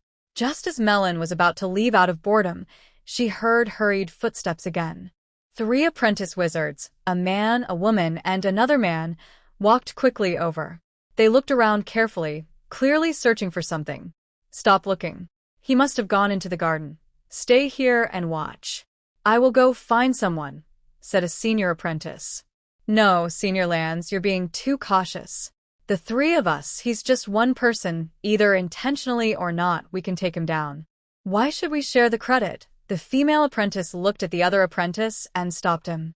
Yeah, Senior, we're hiding here in the shadows and he's out in the open. If we catch him, we can earn a lot of points, said another male apprentice. Clearly, the senior apprentice was tempted. After thinking for a moment, he didn't sound the alarm. Instead, the 3 of them discussed and hid nearby. Things started to get interesting. Malin realized that the man in the gray robe was also an outsider who didn't seem to be peaceful. She didn't leave but hid behind a fake mountain to watch. It didn't take long. About 15 minutes later, the man in the gray robe hurried out. When he left, he carefully looked around. But his caution didn't save him. Just as he paused, a potion suddenly flew over. With a soft bang, it turned into a cloud of smoke that surrounded him. Then a wind blade and an ice spike shot into his body almost at the same time. The gray-robed wizard fell over. Is it over now? Malin wondered. At this moment, the 3 apprentices from Sun Mountain who had set up the ambush also appeared. However, they were very cautious and did not rush forward immediately. Instead, they observed from a distance for a while before gradually approaching. The female apprentice was even more careful. She activated a magic tool to cast a protective shield on herself. When the 3 of them got close to the unconscious gray-robed wizard, he suddenly stood up. 2 red shadows shot out from him, lunging at the faces of the 2 male apprentices. The gray-robed wizard was holding a dark red dagger and suddenly stabbed toward the female apprentice. To Melon's surprise, even though the female apprentice had already taken defensive measures, the dark red dagger seemed to cut through butter, piercing through her magic shield. In her disbelief, it sank into her chest. The attack was successful, but the gray-robed wizard did not stop. He quickly broke out of the ambush and ran away. Judging by his running posture and expression, he was clearly badly hurt. Every step he took left a trail of blood, and the direction he fled was exactly where Melon was hiding. Basically, Melon is a good girl. At first, she had no intention of taking advantage of the situation. But the route the gray-robed wizard chose to escape was very problematic. A simple effort could have stopped him. The situation was just like that. Malin simply raised her sword and waited. When a figure appeared, she just moved forward slightly. The gray-robed wizard silently died, and the 3 Sun Mountain apprentices who had ambushed him were either dead or wounded, desperately trying to survive. Malin quickly poured a strong corrosive potion and took the wizard's storage bag, then hurried away. When the Sun Mountain people arrived, the body had already turned into a pool of acid. It must be said that the Sun Mountain side was quite generous. Despite what had happened, the guests remained calm and unaffected. Malin, feeling somewhat guilty, wandered outside until dinner time, then slowly returned and hid in her room. After confirming there were no detection spells, Malin quickly checked her unexpected gains from today. The contents of the storage bag were few. A crystal ball, a dagger about a foot long, more than 10 magic stones, a stack of gold notes worth about 100,000 gold coins, and 6 potions, hemostatic, stamina, and only 1 mental recovery potion called Bingshin Potion. There were also 3 boxes with mysterious runes on them, likely used to block scent. Malin opened one of the boxes. A hot aura burst out, like a flame suddenly hitting her face. She instinctively turned her face away. A golden light shot out from the box, illuminating the entire room as if it were daytime. It truly looked like a small sun. Melon was startled and carefully examined the sunflower inside the box. The sunflower looked like it was carved from gold, and its center emitted a strong light that made it hard to look at directly. Inside the box, there was some red dirt that radiated a hot energy. Melon didn't dare look at it for long, worried that the wizard from Sun Mountain might notice. She quickly closed the box and carefully stored the 3 boxes away. The potion inside wasn't very interesting, but the dagger was notable. Its handle was made of gold, and the blade was dark red, giving off a faint smell of blood. You could see intricate symbols on the blade, indicating it was a powerful magical weapon. On the other side of the handle, 2 words were engraved: Blood Devourer. This was a precious blade. It couldn't be used for normal sword fighting, but judging by how easily it could break through energy shields, it was a rare magical weapon of high rank. The last item was a crystal ball. It surprised Melon greatly. The gray-robed wizard must have some special skill because the symbols sealed inside the crystal ball could be accessed through the ordinary gate of Sun Mountain. It seemed her plan might really succeed. After breakfast the next day, the host sent officials to lead the guests to the event venue. A 4th-level wizard was very rare, appearing only once in many hundreds of years. Any organization with such a wizard was very powerful and well-known. The number of guests showed just how important this gathering was. For example, Iron Line Gorge and Sun Mountain have always been rivals. Many people, over 20, came to the big event. Leading them was a top-level wizard. Looking at his outfit and his annoyed expression, he seemed more like someone here to challenge others than a participant. Next, there is the Wizard Alliance. Compared to others, the Wizard Alliance holds a more distant position. It is made up of several academy groups. Although they are connected by common interests, they still have disagreements when it comes to specific matters. So, they often stay neutral. This time, at the event, groups like Illusion Heart Valley and Golem Academy were very cautious. They sent young people who hold important positions in their academies, so they are not to be underestimated. Some other smaller wizard groups and families also sent a few official wizards to show they take the event seriously. As for other small and medium wizard organizations and families, they all have their own plans. Sun Mountain has seen a second level 4 wizard appear, greatly increasing its power. This might cause a big change in the wizard forces across the northern part of the Mesidi continent. Malin over here. Malin followed the crowd into the venue, looking for her seat. She heard someone call her. She looked toward the voice and saw Cardinia waving from afar, with Cardshana next to her, puffing out her cheeks. Malin, since there are not many of us, let's sit together here. After Malin squeezed over, Cardinia moved aside to make space. Sounds good, Malin said casually. Actually, she doesn't often attend these gatherings, so she's not very familiar with the customs. Seating arrangements are important. The main seat is always for the host, followed by seats for the Iron Line Gorge and the Wizard Alliance. The Wizard Alliance's seats are also arranged based on influence. For example, the most powerful is the Dream Heart Valley. Even if only 2 apprentices attend, they sit in front of other formal wizards from different factions. Melon is somewhat fortunate to sit with the 2 sisters, which subtly raises her status. A big event is mainly about the food. The event hasn't started yet. The formal wizards, confident in their status, don't wander around much. They mostly chat with familiar people nearby. Some young people, however, don't have this concern. Some elders even encourage them to call friends and make noise, making the scene lively. Not to mention, at Dream Heart Valley, there are 3 beautiful women. The Cardinina sisters are especially notable. Due to their special status, many formal wizards don't dare to ignore them. Melon's status isn't as high as theirs, but she is a student of the Magic Golem Academy Dean, so she's quite popular. However, the 3 girls aren't interested in the young talents. In the end, those young men had to leave disappointed. Melon came to attend the event, not for matchmaking. She isn't interested in the so-called geniuses. What she cares about are the news about the Cardinina sisters. These 2 have attended such events before, so they have a broader network of contacts than Melon. Melon is pretending to be a curious child, looking at the formal wizards with admiration, especially the wizards from Sun Mountain.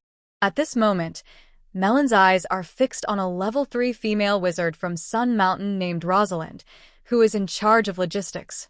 Although Melon occasionally gets distracted by talking with the Cardinina sisters, her main focus remains on Rosalind. It is only when a High Elder of Sun Mountain announces the start of the event that Melon shifts her attention, curiously observing the newly promoted level 4 wizard. Manhwa Quinton, the newly promoted level 4 wizard, looks quite old. His beard shows some gray, and his aura is very frightening. He feels like a volcano ready to erupt, or an unfathomable deep sea, or a predator lurking and waiting to attack. No matter which, he is beyond the reach of a beginner like Melon. Probably to intimidate others, he doesn't care about the mental energy from those watching him. The more mental power focused on him, the more terrifying he seems. This is exactly the purpose of Sun Mountain. Of course, they won't make any major changes to the power structure during this event. On one hand, not everyone attending is a top leader. On the other hand, they use this event to scare those who still have doubts, preparing for their next plan.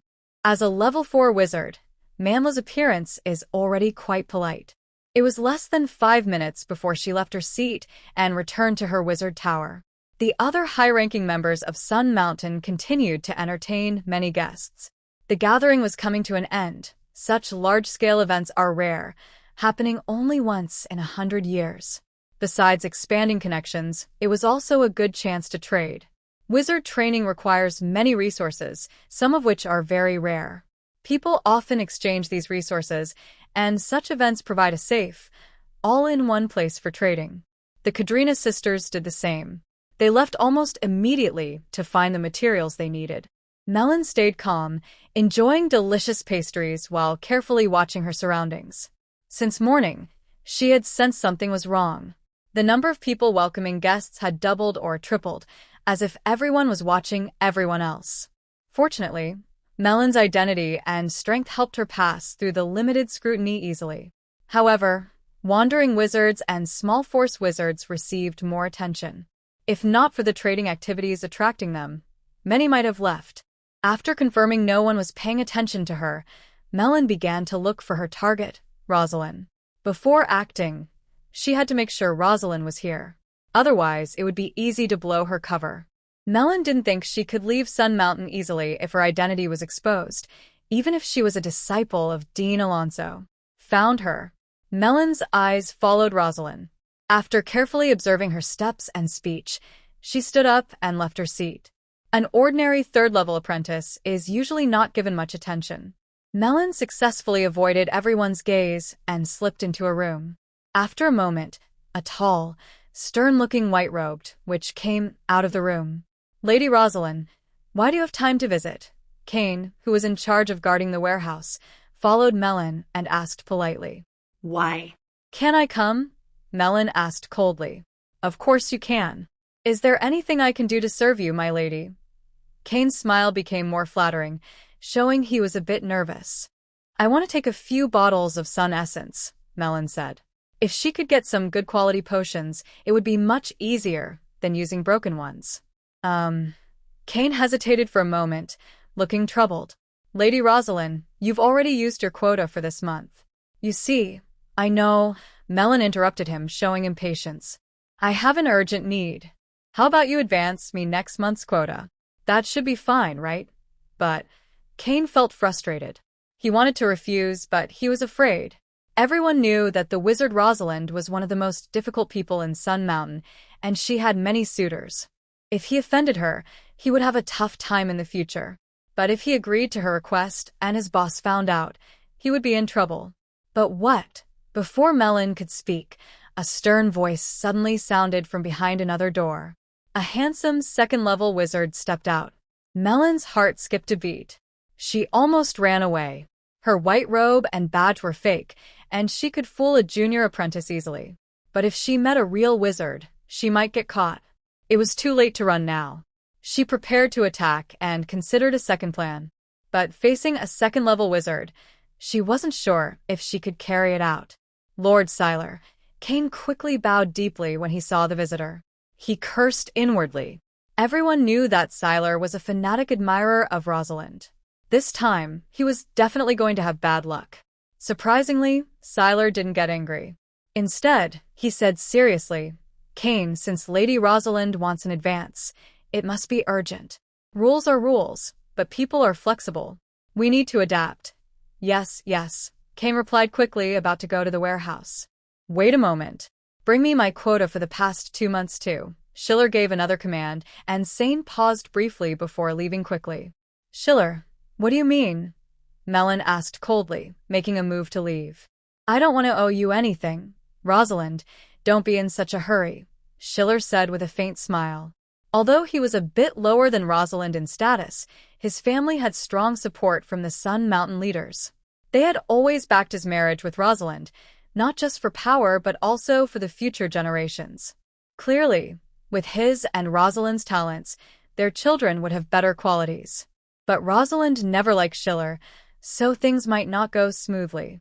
This isn't a favor, it's a loan. When you have a chance, return it to me, Schiller said sincerely, looking at Rosalind's face with affection. Melon felt like vomiting, but managed to control herself. She coldly said, "Move aside." She then stepped forward to leave. Normally, Schiller would notice if Melon's white robe and badge had any issues. But right now, he was so focused on Rosalind's face that he didn't see anything else or doubt her identity. Wait a moment, Sane will be back soon. Take the potion and leave. Shell quickly tried to stop him, but he didn't dare to approach Melon. Just then, Sean ran back quickly, coming to the rescue of the 2 people who were in a standoff. Your Excellencies, the potions are here. A total of 64 bottles. At first, Sean seemed to be showing off a little, but he quickly sensed the tense atmosphere and fell silent awkwardly. His small eyes looked around nervously, clearly unsure of what to do next. Shell cleared his throat. Cough, Rosalind, there's no need to say anything, Melon said coldly, giving him a sharp look. The debt you owe, I will pay you back. After saying that, she grabbed the bag Sean was holding and turned to leave. Rosalind, Lady Rosalind, why are you shouting again? Shell was about to chase after her when he heard Sean making a fuss nearby, and he glared angrily. Lord Shell, Lady Rosalind hasn't finished the paperwork yet, and this. Sean looked worried. Idiot. What are you waiting for? Hurry up, Shell was so angry, he almost kicked him. He couldn't understand why such a foolish person was in charge of the warehouse. After leaving the warehouse, Melon quickened her pace. On the way here, she had already planned her escape. Anyone who takes supplies must leave a mark, which is true in any organization. She could use a real eye to imitate Rosalind's appearance and voice, but she couldn't imitate her mark. In Melon's original plan, if she couldn't obtain genuine potions, she would find a way to purify some waste materials. If she managed to get real potions, she would likely be asked to leave a mark. At that point, her only option would be to forcibly take the items and create chaos to escape. Things are much better now. The appearance of Siler not only brought her significant gains but also gave her a chance to slip away. However, Melon knew this couldn't be kept secret for long. So, she quickly hid in a remote corner, stored the fake wizard's robe, badge, and the bag of potion in her storage pouch, then changed her appearance to look ordinary before walking out. Have you seen Lady Rosalind? A breathless apprentice, Sane, ran up to her and asked. Melon found it amusing. She pointed toward the wizard tower and said, I saw someone walking very quickly in that direction. From the back, it looks like Lady Rosalind. Oh, thank you. Lady Rosalind really is something. Sane turned and headed toward the direction Melon indicated, muttering to himself. Although she managed to pass for now, Melon knew that the Sun Mountain side would soon realize what was happening. Losing such a large amount of solar essence in this way was something they couldn't tolerate. Melon also wasn't sure if her disguise would be seen through by the official wizards. After fooling Sane, she returned to her original appearance in a discreet spot and immediately left Sun Mountain. Fortunately, from the beginning of the trade fair, the guests who came to offer congratulations gradually left, so Melon's departure did not attract much attention. However, after she entered Tajai City, she suddenly noticed that the number of wizards in this small town had increased. Some of them seemed to be there to celebrate, but many were clearly from Sun Mountain, especially near the dock, where more Sun Mountain wizards were checking people. Among them, 2 were third-level wizards. It's not surprising. Sun Mountain, due to the appearance of a second fourth-level wizard, has become more influential. Yet, at this time they had been infiltrating outsiders twice and stealing the sun essence and sunflower. This was a blatant slap in the face. Should she stay or leave? Melon hesitated a bit, but decided to stay in the city for now. She needed to gather some information and plan her next steps, so she wouldn't rush into anything. After settling her accommodation, Melon went to the busiest shopping street in Taji City. There, she saw all kinds of people, including many wizards. Most of them were apprentices, but the prosperity was obvious. Unlike the Golem Academy, where nearby towns are usually small, Taji City was different. It was not far from Sun Mountain, and many small wizard families lived here. Their ancestors were disciples of Sun Mountain, so their families depended on Sun Mountain. Sun Mountain put a lot of effort into building these affiliated forces. Although these scattered groups might not have many strong members, their potential backup power was not to be underestimated. Passing through a busy intersection, Melon arrived at what is called Wizard Street. On this street, almost everyone is a wizard, and the items traded are mostly resources that wizards need. Melon thought she had seen a lot, but here she was amazed. Almost all kinds of services that wizards might need can be found here. The auction house looked more official and larger than the 2 auctions she had attended before. Unfortunately, they don't hold auctions every day. She only looked around outside before turning to find a restaurant. Since she had plenty of magic stones, Melon's appetite had grown. She liked to eat special, energy-rich foods. Rumors said that eating these dishes regularly could help improve strength and restore energy, which made wizards eager to get them.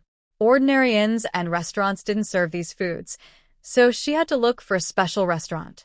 Like ordinary people, wizards also enjoy chatting and sharing stories during social gatherings. Here, she could hear many pieces of wizard-related news. Melon stopped in front of a shop. It was a store that sold potions and materials. Although she had some backup potions with her, she planned to buy more materials to make emergency potions, just in case she encountered danger on her way back. This shop has a very good location and is decorated quite beautifully. Melon looked around at the entrance, then calmly walked inside. "Dear customer, may I ask what you need?" A female waitress approached, emitting a beginner-level energy wave, and politely asked. "Take a look at this list. I need to buy all the materials on it." Melon handed over a prepared list. "Please wait a moment." After checking the list carefully, the waitress looked more respectful and took the list to leave. About an hour later, Melon left the pharmacy satisfied. This time, She bought materials to make burning potions and basic defense potions. Both are early-stage potions. Usually only formal wizards can make them, but Melon has been able to craft them for 3 months.